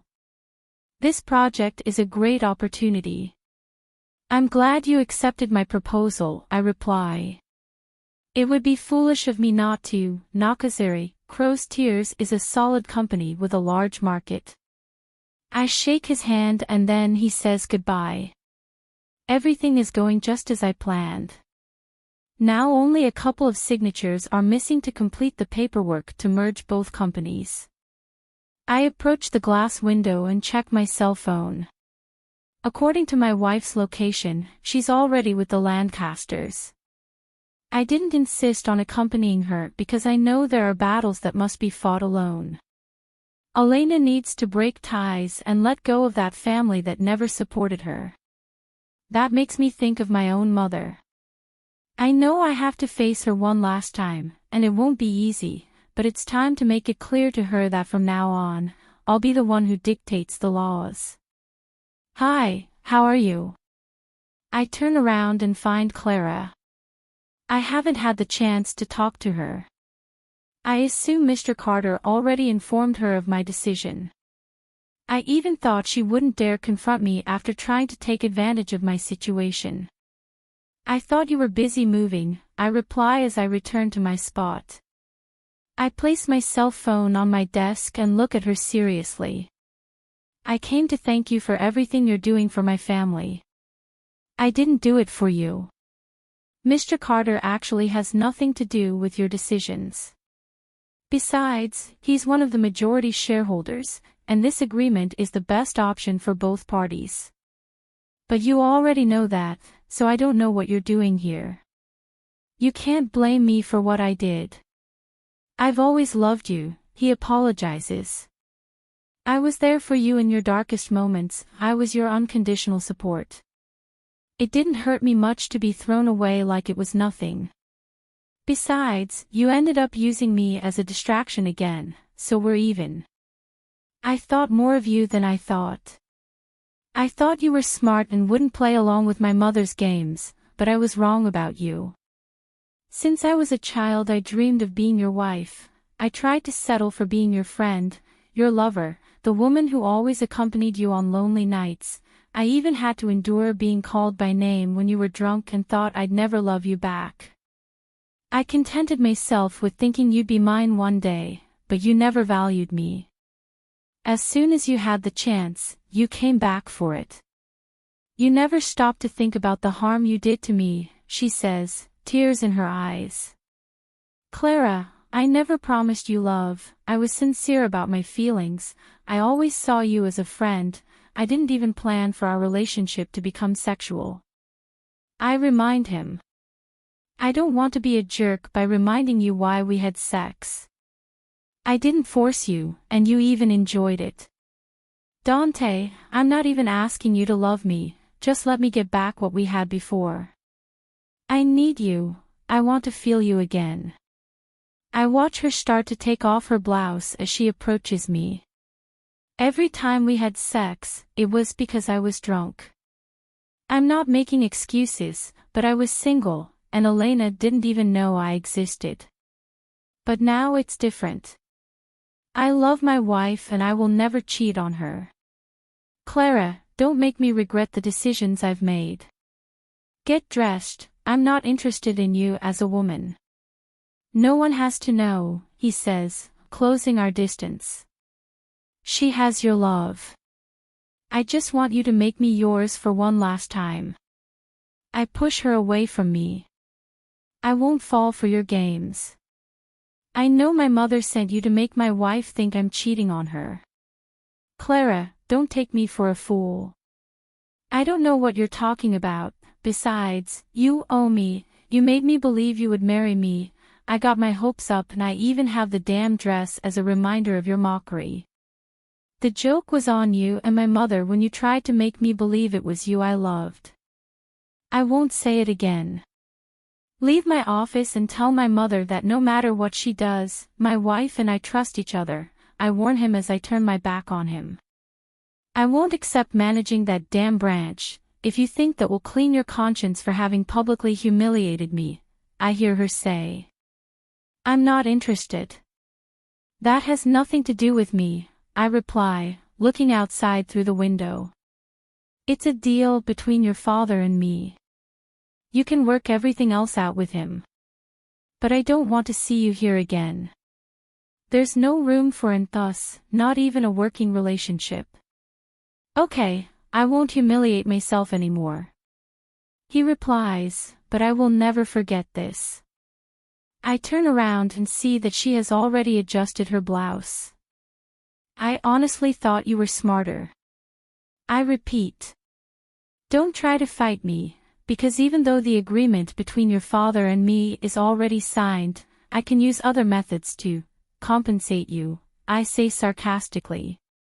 She grabs her bag and leaves my office. I take a deep breath. At least Mr. Carter is sensible. I hope he takes care of his daughter. I return to my desk, I need to call my wife. I look for my cell phone, but I can't find it. I'm sure I left it here. You ungrateful son. Now it's my mother's turn to pay me a pleasant visit. The lawyer just informed us that you left us out of the agreement. I never thought you'd dare to do so. Now we're the talk of the town. Our own son left us bankrupt. How will we support ourselves? Do you want me to end up living in a pigsty like the Lancasters? I see Bourbon enter behind her, his eyes questioning. I gesture to him that I'm fine, and he leaves. Mother, I won't do any such thing. I'll make sure you and my father don't lack for anything, I reply, trying to stay calm. But Gabriel has to learn to earn his own living. In just a few weeks, he's proven he's not fit to lead a business, so I plan for him to go south, where he'll learn from the bottom up in a lesser position. What you're doing is trying to keep us under your control. I won't allow it. Besides, your brother won't go south and reintegrate. He's the only son who loves me. I'd say, the only one you can manipulate at will, but it's already decided, if he doesn't accept what I have prepared, he'll have to deal with it on his own. I did it, and I built a solid company. I knew you had your own company, but I never thought it was this big. Tell me something, you have ties to criminals. I smile. You have so little confidence in your son, Mother. It's obvious, you look like one, he says, pointing at my tattoo. You act like one. You're cruel, too cruel for my son. Since you've made up your own mind, there's nothing more to discuss. Now I'll be clear with you. Stay away from Elena. She's the woman I love. If you try anything against her again, you'll find out who the real criminal is. She smiles sarcastically. Are you threatening me? Me, your mother. If you want to continue living the same lifestyle, yes, take it as a threat. Freezing your cards is just a phone call away. They're in the company's name, and now they're mine. I don't recognize you, Dante Montenegro. That damn witch is the reason my family is living in discord, but she'll pay for it. Mother, I say, taking a step toward her. Don't make me be a bad son. I didn't frame you for attempted murder, because I still struggle with the idea that you are my mother and you gave me life, but from this moment on, our maternal bond is broken. I will take care of you and my father, but I will no longer think of you as my mother. If that's what you want, that's fine, but remember that you were the one who broke up our relationship, she says with tears in her eyes. Now let me give you one last hug. I watch her approach, and then she wraps her arms around my neck. It pains me to see that her hatred is stronger than any small love she may have for her son. I accept the gesture and hug her back. We can still start over. I can help you with treatment so you can move on from the past.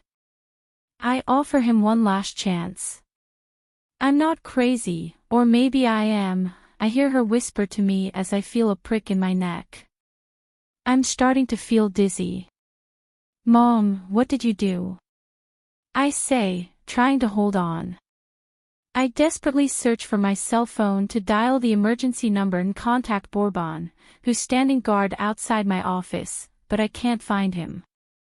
I'd rather bury you than see you with that damn witch, he says. You won't be able to get away with this. My bodyguards won't let you get me out of here.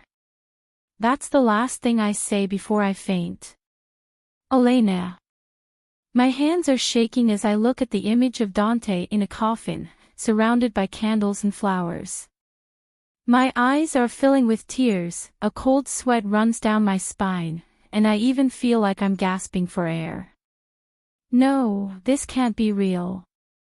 I spoke to him just a few hours ago. Even with my hands shaking, I dial Bourbon, but he doesn't answer the call either. I dial Dante's number again, but this time it sends me straight to voicemail. What's going on? Did those vipers dare to hurt him? No. I take a deep breath and go back to my voicemail. From the shock I got, I didn't even realize there was a text below. If you want to see him alive and not have that image become reality, don't delay in coming.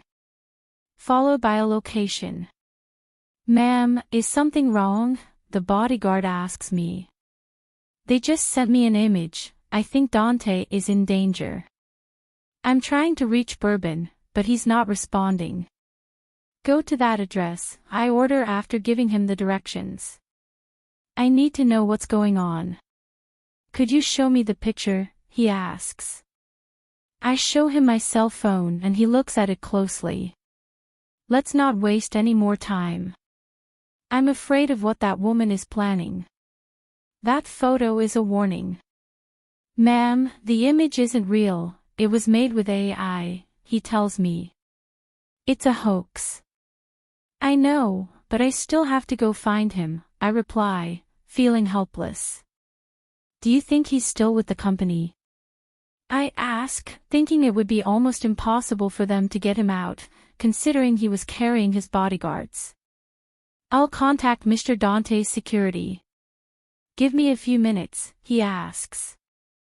I watch him make calls. Every minute that passes is agony for me. I don't know what's really going on, but I'm not going to give up.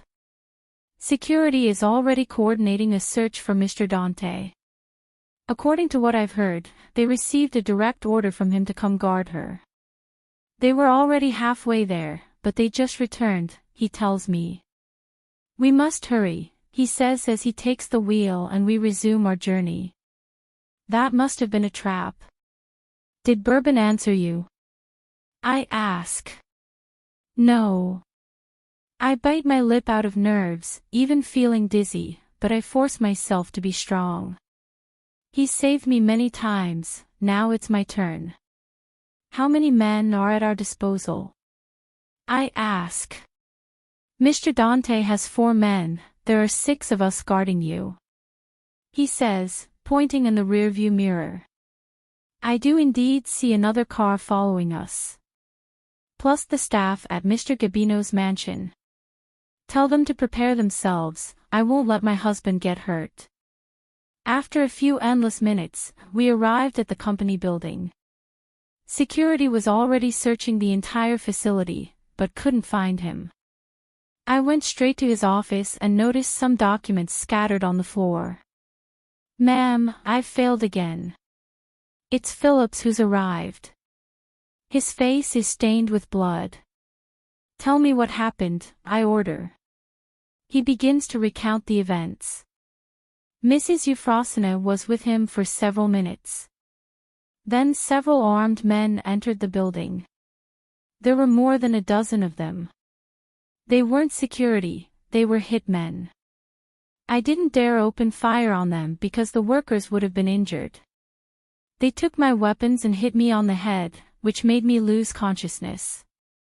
Now I find out that the guards at the main entrance were tricked by an order from the boss. They must have stolen his cell phone and accessed his system.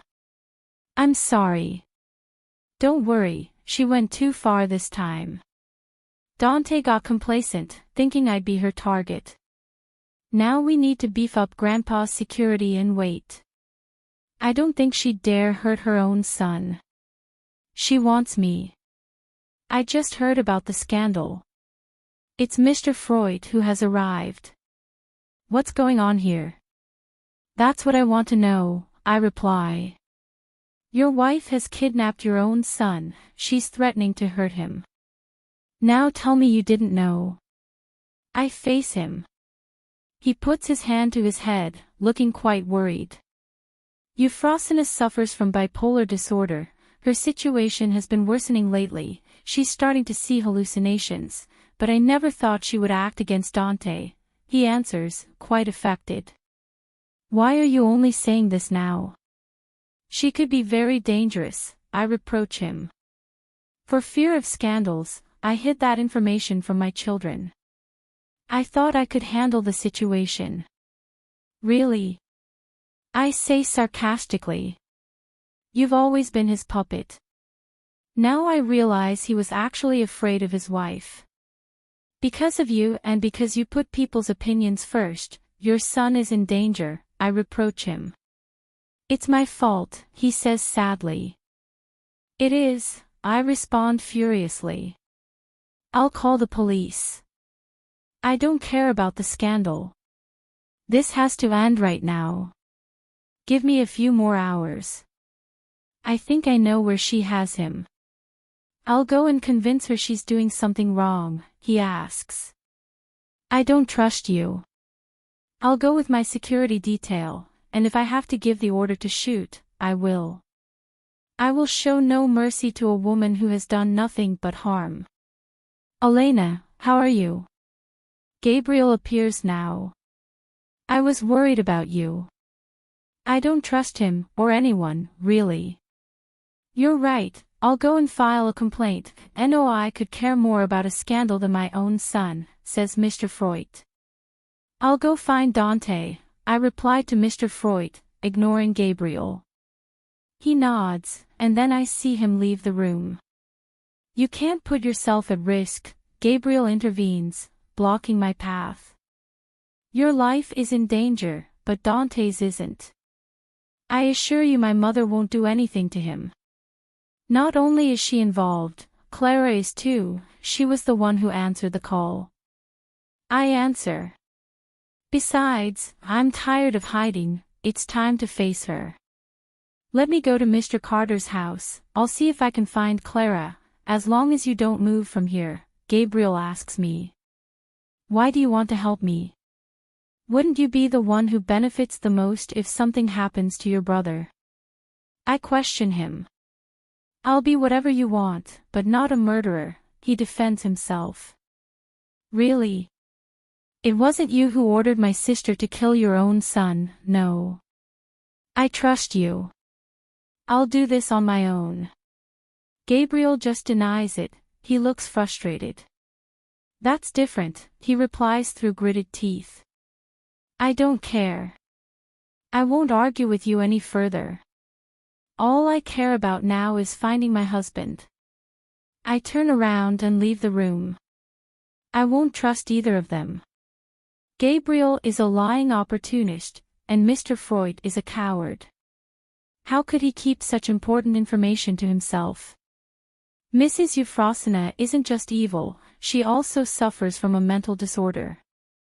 I don't want to worry Grandpa, so I won't tell him what's happening. Bourbon, I need all the personnel you can get. I'll go to the place they're calling me to. Ma'am, it's too dangerous, he warns me. I know, but I have no other choice. I also want you to send 2 men to watch Mr. and Mrs. Carter's house. I need to find Clara.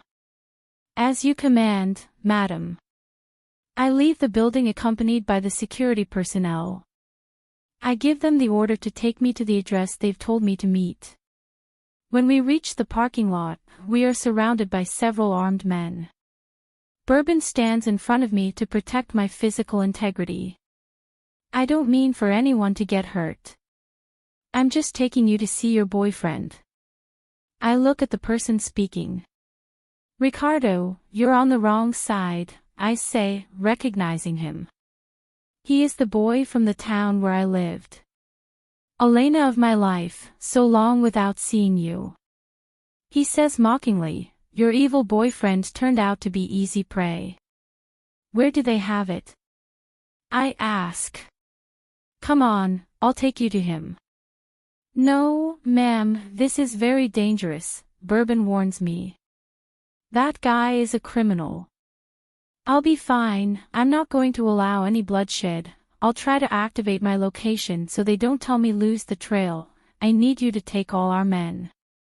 If we confront them here, it won't do any good. Ma'am, if anything happens to him, the gentleman will never forgive me and I will never live in peace either. He has trusted me, but I continue to let him down. It wasn't your fault. Dante trusted his mother, but I don't blame him. Do as I told you. This has to end now. You still have a chance to redeem yourself. I trust you. What are you talking about? Ricardo exclaims. Don't make it difficult for me, I don't want to lose my men either. I'll go with you, I reply. I approach him, his men begin to walk away, I get in the car and soon we are driving away from the building. Tell me how much Mrs. Euphrosyne paid you, I'll give you double if you help me, I try to bribe him. Now I realize you were smart, you didn't listen to me because you had a rich guy in your sights. Too bad. That the old lady doesn't love you, and apparently the damn thing is crazy. Mariana was right, Euphrosyne hired these guys to finish me off. We've known each other for a long time, help me, I ask. Name a price. I don't want to get involved in their business. I was only paid to get the pretty boy out of the company and take you with him. What happens after that is none of my business. I'll leave you with the old lady and disappear. Now give me your cell phone. I won't let the swearing in catch me. I promise I won't accuse you. We were neighbors, from the same neighborhood. I know loyalty. Let me have it. I really liked you, he says. So don't be afraid. I won't hurt you, but I won't help you either. Do whatever you want with it, he says, pointing at my cell phone. Just be careful not to let anyone see it. I nod as I put my phone away after activating my location and sharing it with Bourbon. He parks in front of an abandoned warehouse in the middle of nowhere. I look at my cell phone before getting out of the car and realize I have no coverage. Then I get out and look around while I consider my options. They're waiting for you, he says, forcing me to walk. The door opens with a creak of rusty hinges. I enter the place and see Dante on the floor. He looks like he's dead. What did you do to him? I exclaim, my heart heavy as I run to him, drop to my knees, and then lift his head onto my lap. Nothing yet, my beautiful boy is just asleep, she replies. Here's your payment, she says to Ricardo. I see her give him a suitcase, and then he leaves the place. Seconds later I hear the sound of gunshots making my heart race. It's your fault I sent him to keep your mom company, he says casually. I know you knew him, and with how weak-hearted you are, you probably convinced him to help you. I look at her incredulously. I never thought she was so evil and calculating. You are crazy, you need urgent help. I shout at him angrily. It's all your mother's fault. She's the one who made my demons awaken. For a while, they slept again, but now she's back to disturb my life, and I'm going to return her to where she belongs. Hell, he says, then laughs out loud. Chapter 25. Dante. My body feels heavy, my energy suppressed. I hear her calling me, but my eyes close heavily. It's a nightmare I'm trapped in. I've never felt so powerless as I do now. I feel her soft caress and her sweet scent. My Elena is here. Her image is revealed, being obscured by a white blanket that prevents me from seeing her clearly. My mouth whispers her name, making my insides scream desperately to wake up and bring her to safety. Every second is an agony as I continue to struggle to take control of my body. My senses are now awake, and although I still don't move, I hear every vile word the woman who gave me life confesses. All my life I tried to understand her bitterness, clinging to memories of my childhood when she showed me her love. I never knew when she changed so much and let herself be trapped by darkness, envy, and hatred. Perhaps her mind was already damaged, and what I knew was only a mirage, her other self. The warning signs were always there in those dark days when my father sent me with Grandpa for months on end. Now I know he was only protecting me from my mother's evil and, in his own way, giving me the happiest moments with Grandpa. But now my heart beats with sorrow knowing that my wife and child are in danger at her hands. I feel like I'm being dragged away from my wife's warmth as she begged for me. My precious Elena, I can't give up now. I have to wake up. I have to put an end to my mother's hatred. An energy invades my body, and I'm able to open my eyes. I see her crying desperately. I want to run to her and protect her. I try to break free from the men holding me, but I'm not able to yet. The woman who brought me into this world seems out of her mind.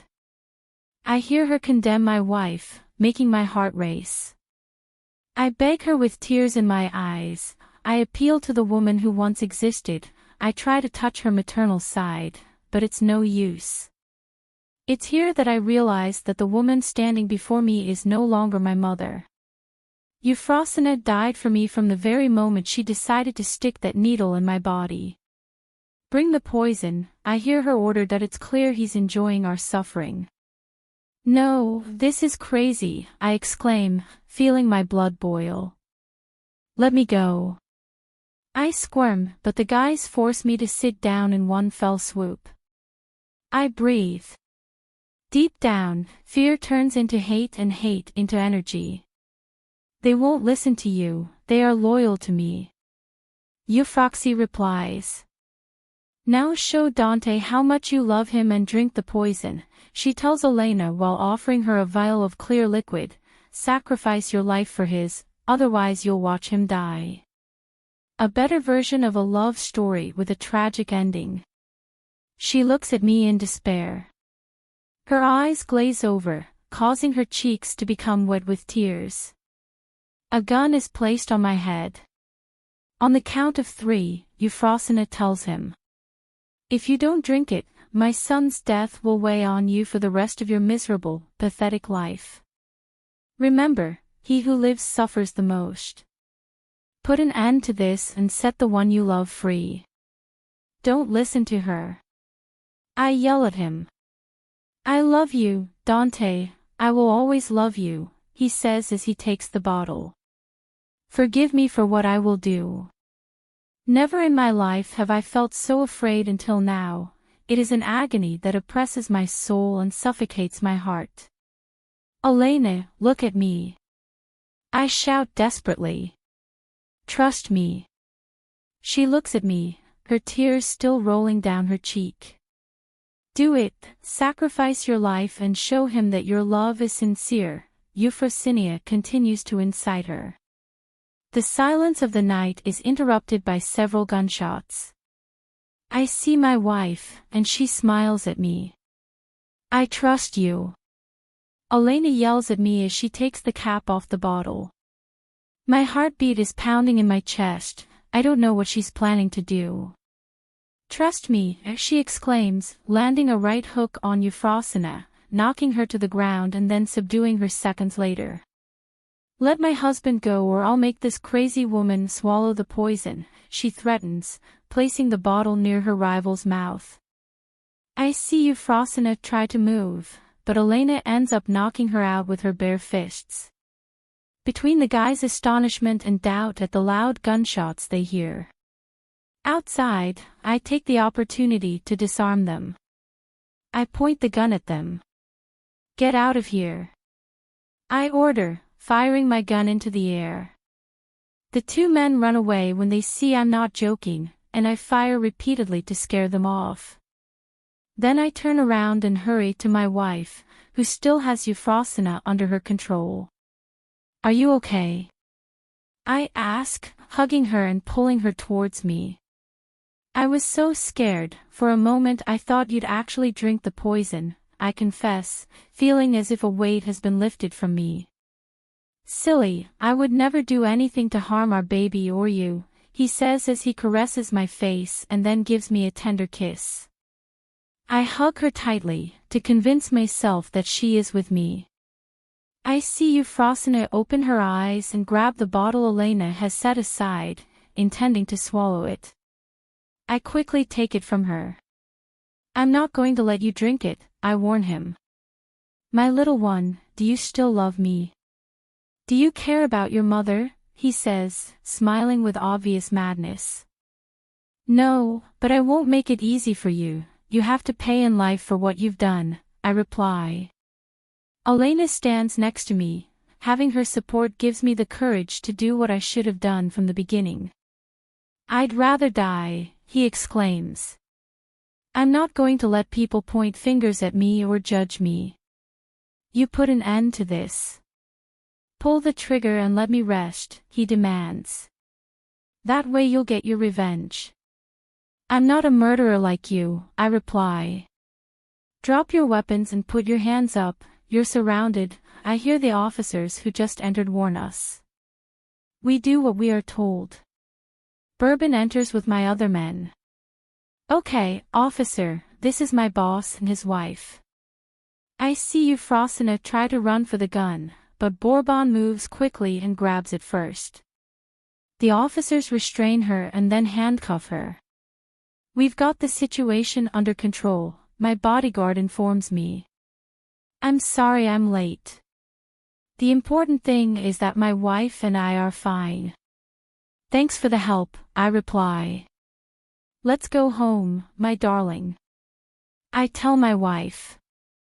I take her hand and together we leave the place. Son, I'm sorry, I never thought Euphrosyne would dare to do so much. It's my father who has arrived. Mr. Freud was the one who notified the authorities, Elena tells me. Thanks for doing the right thing for once in your life, I say, and he nods as he gives me a hug. I was a coward, I'm glad you inherited your grandfather's courage. I must thank you for sending me to him, now I understand many things. My rejection of you was an attempt to protect my family and you as well, but I am very proud of the woman my son has as a wife. Perhaps it is not too late to welcome you to the Montenegro family, he speaks to Elena. Mr. Freud, I have no hard feelings against you. All I care about is the love Dante and I have for each other and the family Grandpa and I have formed, she replies. Dante, my son, don't let them take me. I hear Euphrosyne's voice. I turn around and see that they're trying to put her in the patrol car, but she resists. My boy, I don't know what I was thinking, it wasn't me who acted, it was Giulieta's fault, she's been making fun of me, I'm your mother, she exclaims while I see her crying desperately. Freud, don't turn your back on me, it's your fault for having noticed her. Giulieta whispers to me every night that you still love her and that every time you've been with me you think of her. I can't stand her, you should kill her. I see my father, he just denies it, looking sorry. What will you do with her, he asks me. What we should have done from the beginning, let the authorities dictate their punishment. Did you know she was the one who murdered my wife's mother? I question him. Did you hear her? Elena asks, tears in her eyes. I heard everything, I reply as I hug her. No, I swear on my life I didn't know, my father replies. I tried to help Euphrosyne. I thought that by being patient with her and fulfilling her whims, she could overcome her illness, but I was wrong. If you think I should face the authorities, I'm going to turn myself in. No need, Elena chimes in. Dante just lost his mother. Besides, you've already had your punishment. Sir, Bourbon interrupts, Miss Clara was arrested at the airport while trying to flee. She's already being taken to give a statement. Her father. Mr. Carter helped us by giving us the information. I nod. Clara will have to pay the consequences for her actions. Although she wasn't directly involved in my kidnapping, she helped my mother by taking my cell phone and causing a distraction with my security personnel. Let's go home. Grandpa must be worried, I tell my wife. Besides, you need to rest. It was a terrible day. She nods. Yes, I'm sure you already know what's going on. If you haven't come, it's because I ordered your security to be reinforced, and Phillips gave the order not to let you leave. A good scolding awaits us then, I say, smiling. Do you think I was brave? He asks, putting his arms around me. A little silly, I reply. She pouts. Was worried by you, so that appreciates it.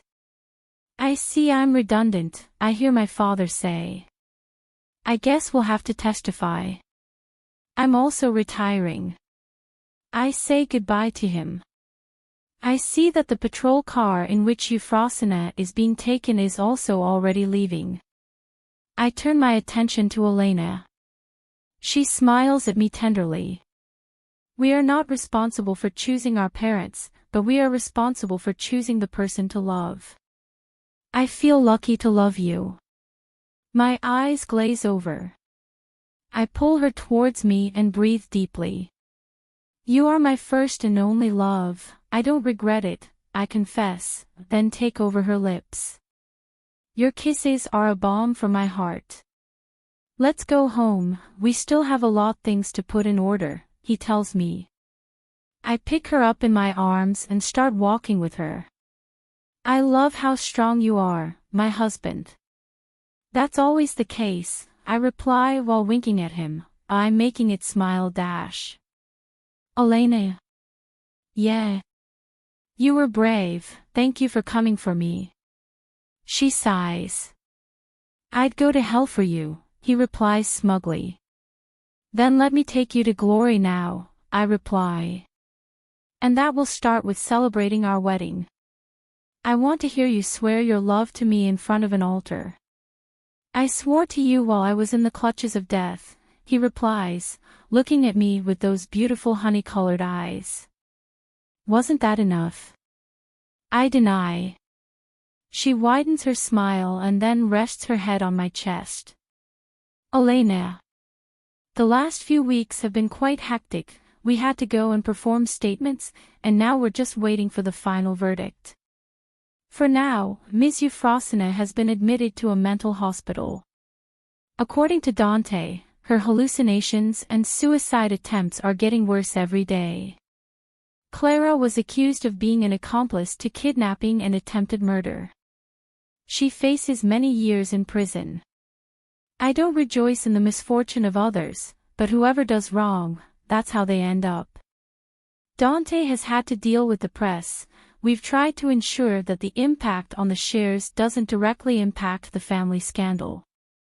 Now the merger between the companies is a fact and Nakazzari Montenegro was absorbed by Nakazzari, Crow's tears. I feel like I can breathe easier now, even the weather feels better, with a cleaner breeze and brighter days. I put on lipstick and then walk to the living room. You look beautiful, Dante tells me, now walking in my direction. He extends his arm to me and I hold on to it. You look so handsome too, I reply. The most important thing is that you're mine, Dante Montenegro. He gives me a half smile that takes your breath away. I like to hear you say my name. He places his hands around my waist and kisses me passionately. Being in his arms is the greatest reward, especially because I know that his caresses are the sweet language of his love. We'd better hurry, otherwise we'll be late for the official opening of Nakazzari, Crow's Tears and the new jewelry collection launch, I remind him.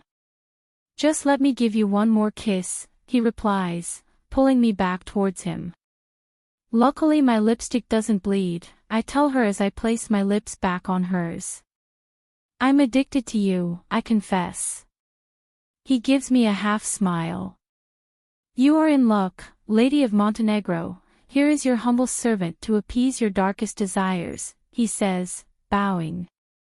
I smile broadly at him. Dante has the gift of always making me happy.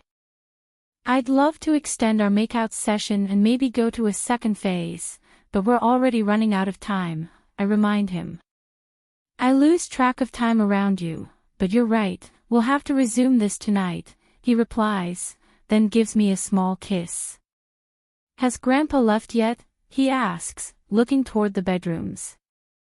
He said we could go ahead, I think he's nervous.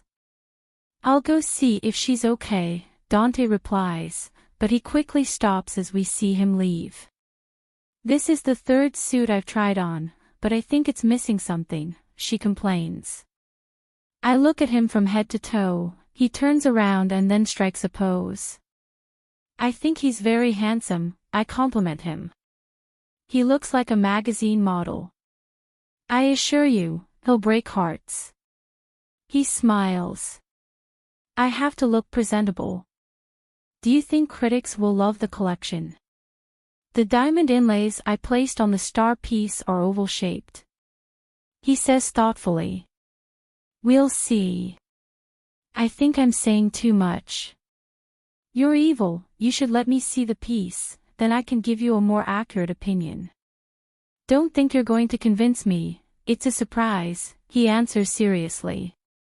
Grandpa, everything you do is perfect. Personally, I love the outcome of the collection, Dante says. You're all conspiring against me to make me very curious, I complain. Grandpa ignores me and Dante kisses me on the cheek to persuade me. I trust your judgment, he replies to his grandson. Let's not waste time. Don't I like to be late to my commitments, he says, and then we see him leave the mansion. I smile at his demeanor. Grandpa has been working hard on the Juliet collection. It's named after my mother. He's such a professional and perfectionist that there were days when I didn't want to sleep because I was supervising everything just the way he liked it. The truth is that despite his age, he still has a lot of good energy. It's often thought that an older adult is obsolete and unfit for work, but there are people who like to stay active because it gives them life, like Grandpa Gabino. The new building of Nakazari, Crow's Tears has a brand store on the first level, where distinguished guests have come to witness the launch of the new collection, which also marks our brand launch. After the initial protocols, we entered the premises and were greeted by the employees and our guests. The master of ceremonies calls my husband to give a few words of welcome. I watch him climb up, feeling like the luckiest woman in the world. Thank you so much for being here. On this very important day for me, I want to express my infinite gratitude to my beautiful wife for being my greatest inspiration, he says, making my cheeks blush at the sight of the audience. I love you, my beautiful Elena. I love you, I whisper. The Juliet collection is one of the finest works of art by our talented and incomparable Gabino Montenegro, largely inspired by the collection of Mrs. Julieta, a talented woman who, although no longer in the world of the living, left me the greatest gift, her beautiful daughter.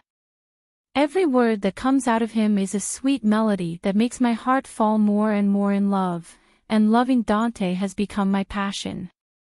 You didn't invite me to your wedding, I hear a familiar voice. I turn around to find Sylvia. How nice to have you here. I greet her. I wouldn't miss it for anything in the world, I was anxious to see the collection, I'm not leaving here without it, I want it complete. He answers me. I see I've missed a lot, he says, looking at my belly, which is already starting to bulge. I was waiting for your call. I wanted to show you the collection and how we work together. In the end, it was thanks to your proposal that we decided to go big. Bimbo had to leave for several months to supervise the mines in the East, and for that reason I couldn't contact you sooner, but as soon as I received the invitation, I packed my bags and here I am. I'm glad you came. I also want to be the godmother as compensation for not being invited to the wedding, she tells me as she places her hand on my stomach. Okay, but you're also invited to our religious ceremony, our civil marriage was quite private, I'd say. Me, I reply, and she nods understandingly. I heard everything you had to face, and I'm glad you were strong and didn't let yourself be defeated. Dante is very lucky to have a woman like you. I'm also lucky to have him in my life. I don't regret anything. I like your new version, you look more confident and empowered. I start laughing at Sylvia's comment. She's like those friends you never talk to, but as soon as you meet them again, everything flows naturally again. Before we move on to the jewelry area, I want you to join me in unveiling the brand logo and one more surprise, my husband concludes his speech. I see him come down from the stage, he looks happy, I love this version of him, his smile lights up the place. Mr. Montenegro, I am very pleased to greet you again. Sylvia, it's an honor to have you here, he greets her back. Love, come with me, he asks me. I wrap my hand around his arm and walk out with him. Along the way, many people come up to congratulate us on our wedding. I didn't have this planned in the program. That is. He grandfather toast Dante. I have surprises to give too, he replies. Don't look at me, I don't know either, I say to him, facing his inquisitive look. Unveil the statue, Dante orders. The white cloak is removed, revealing a sculpture. It is an image of the grandfather, who sits at a small table while working with hand tools on a piece of jewelry. On his right shoulder is a crow attentively watching what he is doing, and at the feet of the statue is a plaque with some descriptive legend. Good heavens! What is this? The grandfather exclaimed with tears in his eyes. Do you want to kill me with pure emotions? Dante smiles at him proudly. This image tells the legend of the man who left me a great legacy, the great Gabino Montenegro, my grandfather. My husband speaks, once again before the audience. He raised me with patience, love, and understanding, and it is because of him that I am who I am today. From his youth, he forged this company with his own hands, in a small workshop where he began to dream big. In those years of loneliness, dreams, and sacrifices, he was only visited by a small crow who witnessed the sweat and tears he left in his beginnings. That is why his legacy will continue, and his legend will be part of this new beginning that was truly his beginning. Thank you, Grandpa, for guiding me and always believing in me. Everyone present starts applauding. I turn to Grandpa and hug him, my eyes filling with tears. Then he turns to Dante and hugs him. Don't make me cry, you have given me the greatest joy, your company and love were what kept me wanting from living through my dark days. I'm proud of the man you've become. Now I don't know if I deserve to take all the credit, he says, smiling. You deserve it more than anyone, I reply. And it's true, I'm grateful to him too. When I was lost, not knowing what to do, he was the one who helped me find my way. He is, in short, our earthly angel. Since we're here, I want to introduce you to my star jewel. It's a gift for my new granddaughter, one I adopted and am so blessed to have in my family. Elena, I want you to be the model for my new design. Come closer, she asks. I watch him take out the piece. It's a diamond necklace, the small stones embedded around the gold chain, each oval piece resembling drops of water, which in turn form the infinity symbol. Engraved on the back of the piece is the legend, like my love for you and the initials of my husband's name. It's beautiful, I say with tears in my eyes. The piece was assembled with my own hands, says the grandfather. It's not an ostentatious jewel, but every little detail is inspired by you, simple, pure, and precious. Thank you very much, I love it, I affirm. It is a gift too precious for me. It's a joint gift, I put in my hours of work and Dante sponsored the pieces. Congratulations on your graduation. I know I couldn't throw you a party, but I'm very proud of you. Despite everything you've been through, you haven't given up on your dreams, my husband tells me. I love you infinitely, I tell him and then give him a little kiss. After posing for the photographers, we return to the living room. Everyone present was amazed by the pieces, and many collectors were interested in them. Including some ladies who could only choose one of the pieces. For the rest of the afternoon, Dante, Grandpa, and I spent the rest of the afternoon having a look-around tour of our guests. Each one goes their separate ways. I see my husband being approached by a woman who seems more interested in him than in the jewelry. I approach her surreptitiously. Mr. Montenegro, congratulations on such an exquisite shop.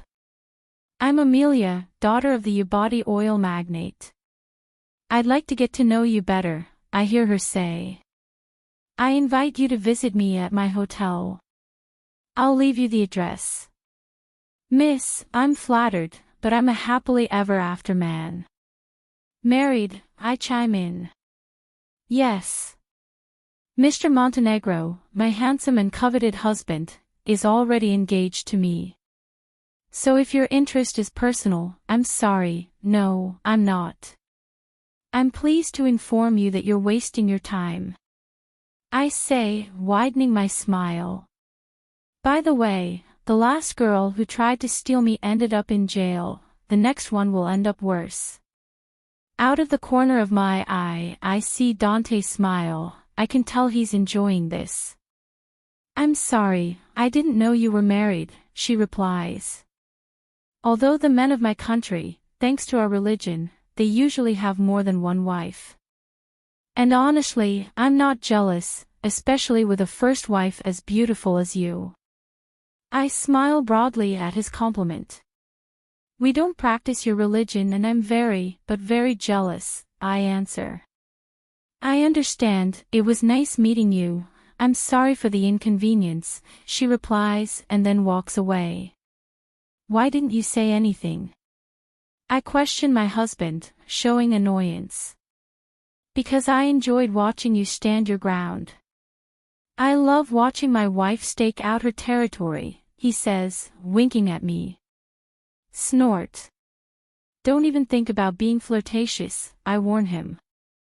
I only have eyes for my beautiful wife, and besides, I have to take care of my little friends downstairs, he says, amused.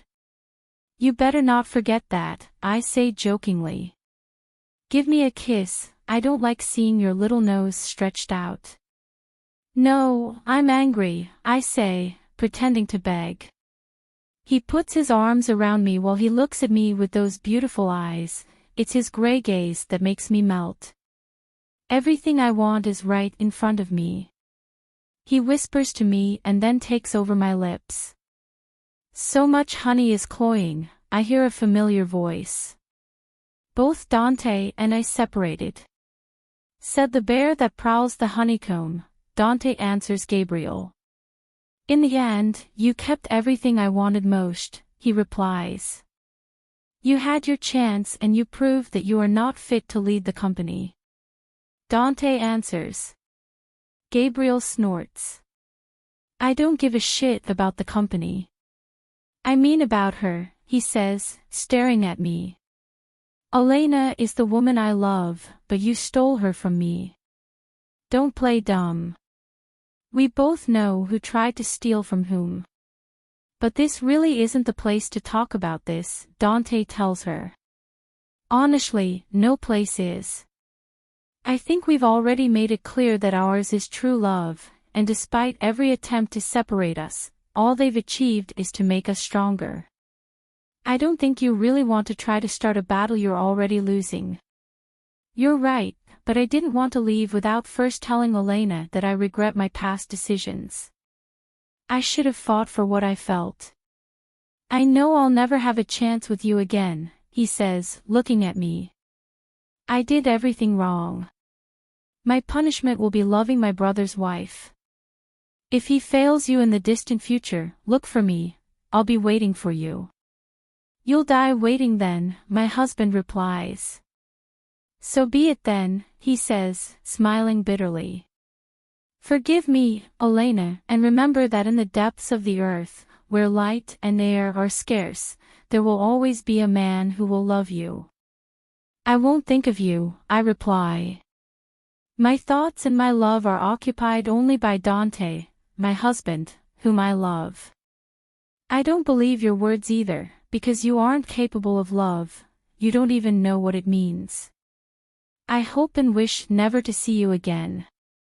I said what I had to say. As always, you've proven you're the best, brother, he says, saying goodbye to us. Then he turns around and disappears into the crowd. What did that little boy want? Grandpa asks. Nothing important, I think you already understood where your place is, Dante answers. Well, I think so too. I heard he's going to work with Bimbo in the mines. That job will forge him and teach him to see the true value of life. It will be fate who judges it then. I reply. Now the only thing that matters to me is that we can finally rest easy. You're right, Grandpa agrees. I'll leave you, I'll go greet the guests, he says, leaving us alone again. This day has been a success, my husband says. It's time to go back. I need my wife to show me how much she loves me. And according to you, I'm the more jealous and possessive of the two of us, I say as I wrap my arms around his neck. I won't deny it, I'm possessive, jealous, and controlling, but it's your fault. And why me? For being so precious and stealing my cold heart. But in return I gave you mine, and now it beats warm inside your chest. It's not warmth, it's a burning heart, longing to possess your body right now. So let's escape to quell my burning desire, he says, taking my hand and leading me away. Chapter 26. My heart is pounding, words can't describe this beautiful moment. As I step outside, the rain begins to fall. Dante stops abruptly and turns to look at me. What's going on? I ask. He takes off his coat and places it on me. It's cold, I'm taking care of my wife so she doesn't catch a cold. I have a good resistance to the cold, I say while winking at him. He nods, but looks thoughtful. What's bothering you? I ask. I wanted to take you to my bachelor pad. There's something I've always wanted to do there with you, but the first time I took you, you slipped away. It was supposed to be a surprise, but the rain ruined my plans. I look around and then smile as I remember that her apartment is in the building across the street. Come on, so, you say while I start walking. No, wait, it's raining very hard, I'll go get the car. I take off his coat and run into the rain. Let's not waste time. I exclaimed. Elena, you're being childish, he yells at me. I start to laugh when I notice his cold gaze again. I've noticed he does this when he's angry or thoughtful, but I feel so happy and keep laughing. My laughter soon mingles with the sound of raindrops falling on the pavement. My dress quickly gets wet, sticking to my body. Dante denies. Come on, the water is defenseless, I tell him. He comes up to me. You must be careful not to get sick. I often think you forget that you're also carrying our baby. Don't be grumpy, both my baby and I are immune, I reply. I raise my arms to the sky and start spinning. You're crazy, he says as he catches me in his arms. That makes two of us, I reply. Loving you has made me lose my sanity. Now I'm no longer afraid of anything or anyone, because I know that if you're by my side, everything will be simpler.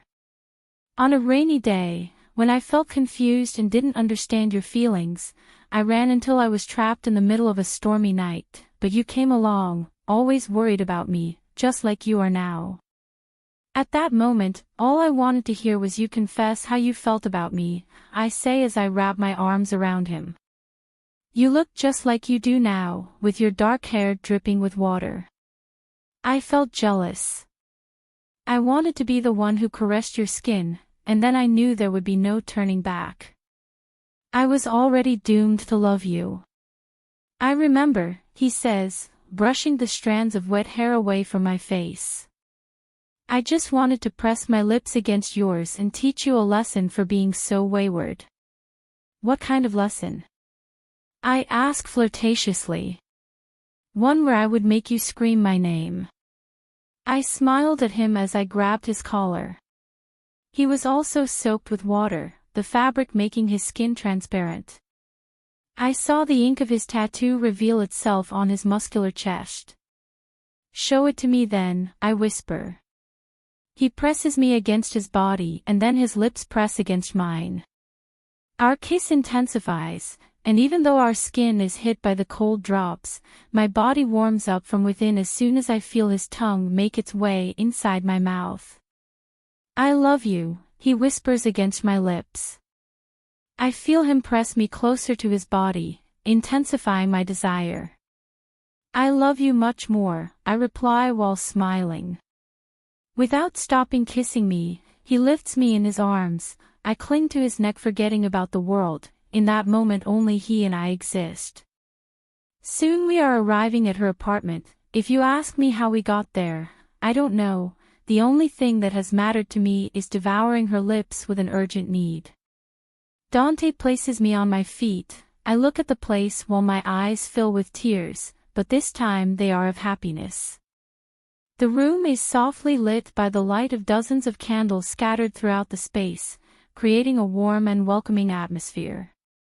The air is filled with the subtle, sweet, exotic fragrance of coconut mixed with a hint of ripe pineapple, transporting us to a distant paradise. There's also a subtle hint of sea salt, as if a fresh ocean breeze had found its way here, bringing with it the scent of wet sand. Fresh notes of citrus fruits, such as lemons and oranges, mingle with the fragrance of tropical flowers, filling the room with a feeling of eternal summer. In the distance, a melody echoes like waves breaking on the high seas. Do you like it? He asks. I love it, I reply, feeling like the happiest and luckiest woman in the world. I know you have a bad memory of the beach, although for me it was a memory unforgettable, since I loved you from that very moment. Now, so that we both have a beautiful memory, I decided to bring the sea to my little space that now becomes ours and create a new memory for you, so that when you think of the beach, you will think of this very moment and of me. He says with his hoarse, manly voice. I turn and hug him tightly. He's perfect, something I never imagined I'd have, and something fate had given me. From now on, thanks to you, the sea has become my favorite place, I say as my eyes fill with tears, some that evoke my happiness and love. He begins to remove my wet clothes, and as soon as our bodies are naked, as well as our souls, he lifts me up and carries me to his bedroom. He places me on the bed, which is adorned with a white fabric canopy, draped with hundreds of red rose petals. My precious, I will never tire of loving you. His beautiful gray eyes look at me sweetly. Then he leans toward me, soon our lips meet in a tender and loving kiss. This is one of the most perfect moments, I whisper as I gently caress her cheek.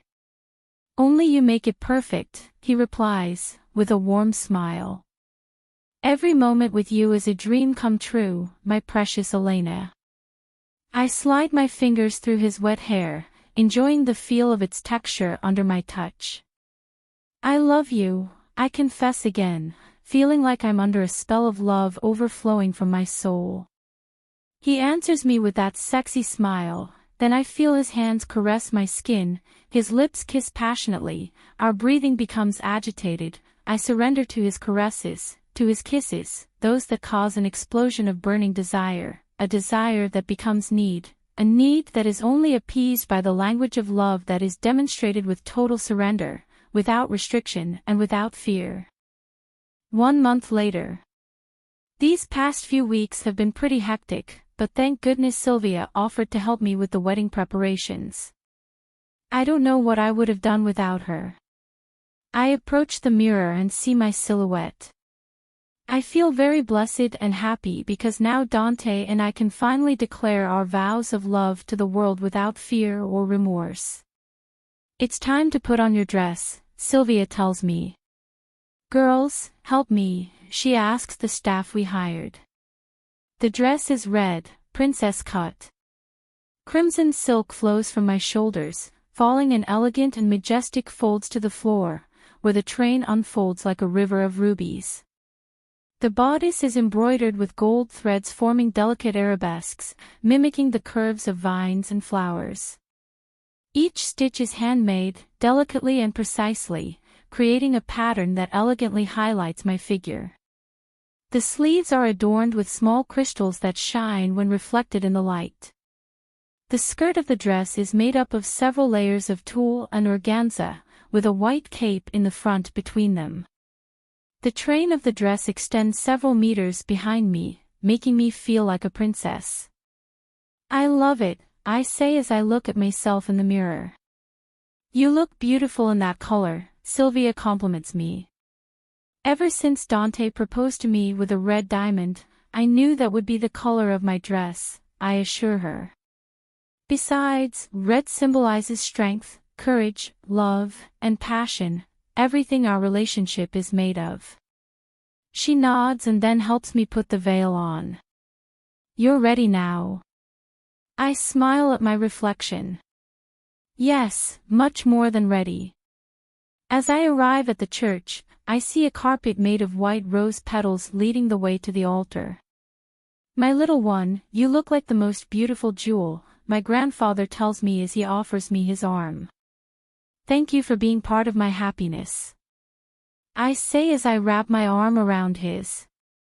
"It's an honor to walk you down the aisle and be part of your new family," he says, smiling at me. The orchestra begins to play wedding melodies, making my heart race with emotion. I begin to walk while staring at the man waiting for me at the altar, the man who has become my world, my happiness, the love of my life. With each step I take, the candles lined up flicker subtly, making me feel that from now on there will be no more darkness. I breathe deeply. The air is filled with the subtle sweet scent of vanilla and jasmine, creating a dreamlike atmosphere, a magical moment.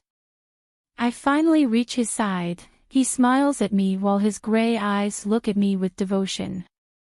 "Take care of her and love her, because what I now give you before God and the world is the rarest and most beautiful jewel, a woman worth more than gold, but most importantly, who loves you with all her heart," Grandpa tells Dante, making my eyes fill with tears. In my entire life, my father never saw me and treated me with as much love as Grandpa Gabino. "I know, I'm the luckiest man on earth," Dante replies as he takes my hand. Her touch is soft and delicate. It's not the first time I've held her hand, but this time I feel safe. It's as if my soul knows it has found its destiny, one I'll never let go of. He kisses my hand. "You look incredibly beautiful," he whispers to me, his voice thick with emotion. "And most importantly, you're mine. You are the most handsome man of all, and most importantly, you are also mine," I reply while smiling. The official ceremony begins. The priest speaks to us about love and commitment in marriage. Throughout the speech, my eyes are lost in the gray gaze of the man who continues to hold my hand. I lose myself in the brightness of his eyes, those that captivated me from the beginning, that cold and distant gaze, now warm and full of promise. "Now you may exchange your vows," the priest says, his voice echoing softly in the silence of the church. Dante looks me in the eyes and begins to speak. "Many summers ago, you stole my heart and compromised my soul. Now that dream I thought unattainable is before me, I promise to let you win in our arguments," he says while smiling. He has always been the one who has the last word. "To listen to you speak, to make you smile, to support you in every crazy thing, to be your fervent slave of love, to adore you night and day. I also promise that you will never shed a tear because of me again. If you get sick, I will take care of you. If you cry, it will be from joy. But if nostalgia wins, I will comfort you in my arms, because my wish is to always be your lover husband," he assures, sliding the ring onto my finger. "You came into my life without warning. You made me believe in true love. Thanks to this love, I became a stronger woman. That's why I promise to support you in every step of our life, celebrate each of your triumphs, extend my hand when you need it, support you unconditionally, heal your wounds with tender kisses, give in to your whims from time to time, be your confidant, your lover, your faithful wife," I say, sliding the ring on her finger. "Before God and men, I pronounce you husband and wife, the priest announces. You may kiss your wife. Dante holds me by the waist, and then leans me back and gives me a tender kiss. The applause of our guests, most of whom are partners of our company, echoes around the room. We leave the church under a shower of rose petals. Outside, the sun shines brightly. It's a splendid, brilliant day, like the life that awaits me at Dante's side. Now there will be no obstacles, no evil to tarnish our happiness. Dante takes my hand as we walk along the cobblestone streets. The night is perfect, the air is fresh, and a light breeze surrounds us, carrying with it the murmur of the peacefully flowing river. Where are you taking me? I ask. You'll see, he replies, smiling at me. We walk for a couple more minutes. I feel relaxed and happy. These last 3 days of our honeymoon have been unforgettable. When I think I can't love him anymore, I realize it's impossible. Dante is everything beautiful in this world. In my eyes, the perfect man. He's sexy, flirtatious, affectionate, protective, and an excellent lover. He has the perfect touch. With me, he's all love. In business, he's cold and calculating, and in the eyes of others, impossible to reach because he has me, and I have him. The image of the bridge unfolds before my eyes. We're here, he announces, his mouth curving into a half-smile. I approach the bridge, which is covered with padlocks that spell out promises of love. I see the river flowing beneath us, its water reflecting the yellow lights of the city, creating a romantic atmosphere. The wind blows gently again, a warm welcome. I see Dante take a padlock out of his coat. Our name and the date of the summer he saved my life are engraved on it. Then a sentence. For an infinite love in this and all my lives with my beloved Elena. For an eternal love, I whisper to him as my eyes fill with tears.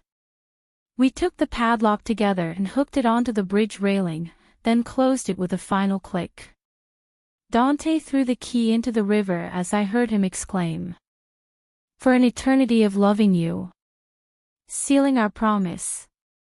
He takes me in his arms, I caress his cheek subtly. I love you, I whisper. I love you, my precious. Our lips meet in a warm and tender kiss. Now I'm certain it was fate that brought me to the mansion, making me believe I was there to suffer humiliation, but in reality, it placed me there to introduce me to my ex's brother, the man with the gray eyes who captivated my soul and stole my heart. Dante Montenegro, who is now more than just my husband, is the love of my life. Epilogue. 3 years later. Dante. Dad, what did you bring me? My sweet Juliet greets me, running toward me with her arms outstretched. I pick her up and then kiss her. Since she came into our lives, she's turned our world upside down. She has her mother's temperament and my eyes. An apple, I say, showing her the fruit. Every time I come home from work, she's always waiting for me at the door. The little girl pouts. I want some candy, they never let me eat them, she complains, but still accepts the fruit. I give her a kiss and place her on her feet. Juliet, you know perfectly well that they make you hyperactive, and you have to eat healthy. It's her mother who comes to greet me. She gives me a kiss, and Juliet swears. My dad is only mine, don't kiss him, she says as she stands between them. You have to learn to share, she replies, but the little girl denies it. How was your day? He asks, handing me a steaming cup of coffee. Excellent, I reply. The campaign for the new collection was a complete success, thanks to my talented wife. Elena is not only a wonderful wife and mother, but she has also demonstrated her talent in marketing. She is the director of our company's sales department. Thank you for always supporting me, he says as he kisses me again. Mom, don't kiss Dad. She picks up the little girl and gives her a kiss, making her laugh. Shall I kiss you? The little girl nods. But your dad likes kisses too. I can't just give him one. I'll give you permission, but you have to buy me some candy, she says, pouting. Does anyone trade kisses for candy? Grandpa exclaims. She quickly jumps out of her mother's arms and runs to her grandfather. He picks her up in his arms. Grandpa, you're the best. Let's play horsey. He's spoiling her, Elena says, shaking her head. I see Grandpa lift the little girl onto his shoulders and start running with her. Laughter fills the room, making it feel cozy. This is my home, and I'm always eager to return to it after a day of work. She's a blackmailer just like you, I tell her as I press her against my body. Me? He asks, shaking his head. She's just like you, she won't take no for an answer. Well, you're right about that. Our little girl is very convincing. Now that she's occupied, we should go to our bedroom. I need my wife to help me with the bathroom, I say, winking at her. She smiles flirtatiously. The bathtub is ready, what else could my husband need? A delicious massage, I reply as I lift her into my arms. She lets out a small gasp as she smiles. I quickly climb the stairs. I feel whole, despite everything that happened in the past. Now my family is reduced to those two and my grandfather. The woman who gave me life was sentenced to life imprisonment for all the crimes she committed. Due to her mental instability, she spends her days locked in a room. My father is the one who visited her. I've never seen her again, but according to him, they even had to keep her tied up in a straitjacket because her aggression worsened every day. I'm not interested in hearing anything more about her. I buried her the same day I cut ties. To me, she's already dead. My world now revolves around my two greatest loves, my daughter and my wife. We arrive at our room, Elena smiles at me. Surprise, he says, looking at me excitedly. Are you going to tell me you forgot what date it is? Sorry, I don't remember, I say, pretending to be clueless. She crosses her arms and looks at me with her withering gaze. I take her in my arms again and shake my head. You look beautiful when you're angry. I'd never forget our anniversary. I see you made me a gift. I look around the room, it is lit by dim yellow lights. The best is here, he says as he leads me toward the tub. The best is right in front of me. You're what I always want, I say as I wrap my arms around her. I also brought you a gift. I give her a kiss and then take out the lingerie set I bought. Seeing him, she denies it amusedly. This gift is more for you, she says, looking at me flirtatiously. Put it on, I ask her. She obeys. Then I take her in my arms and we submerge ourselves in the tub. The warm water steams and smells as sweet as my wife.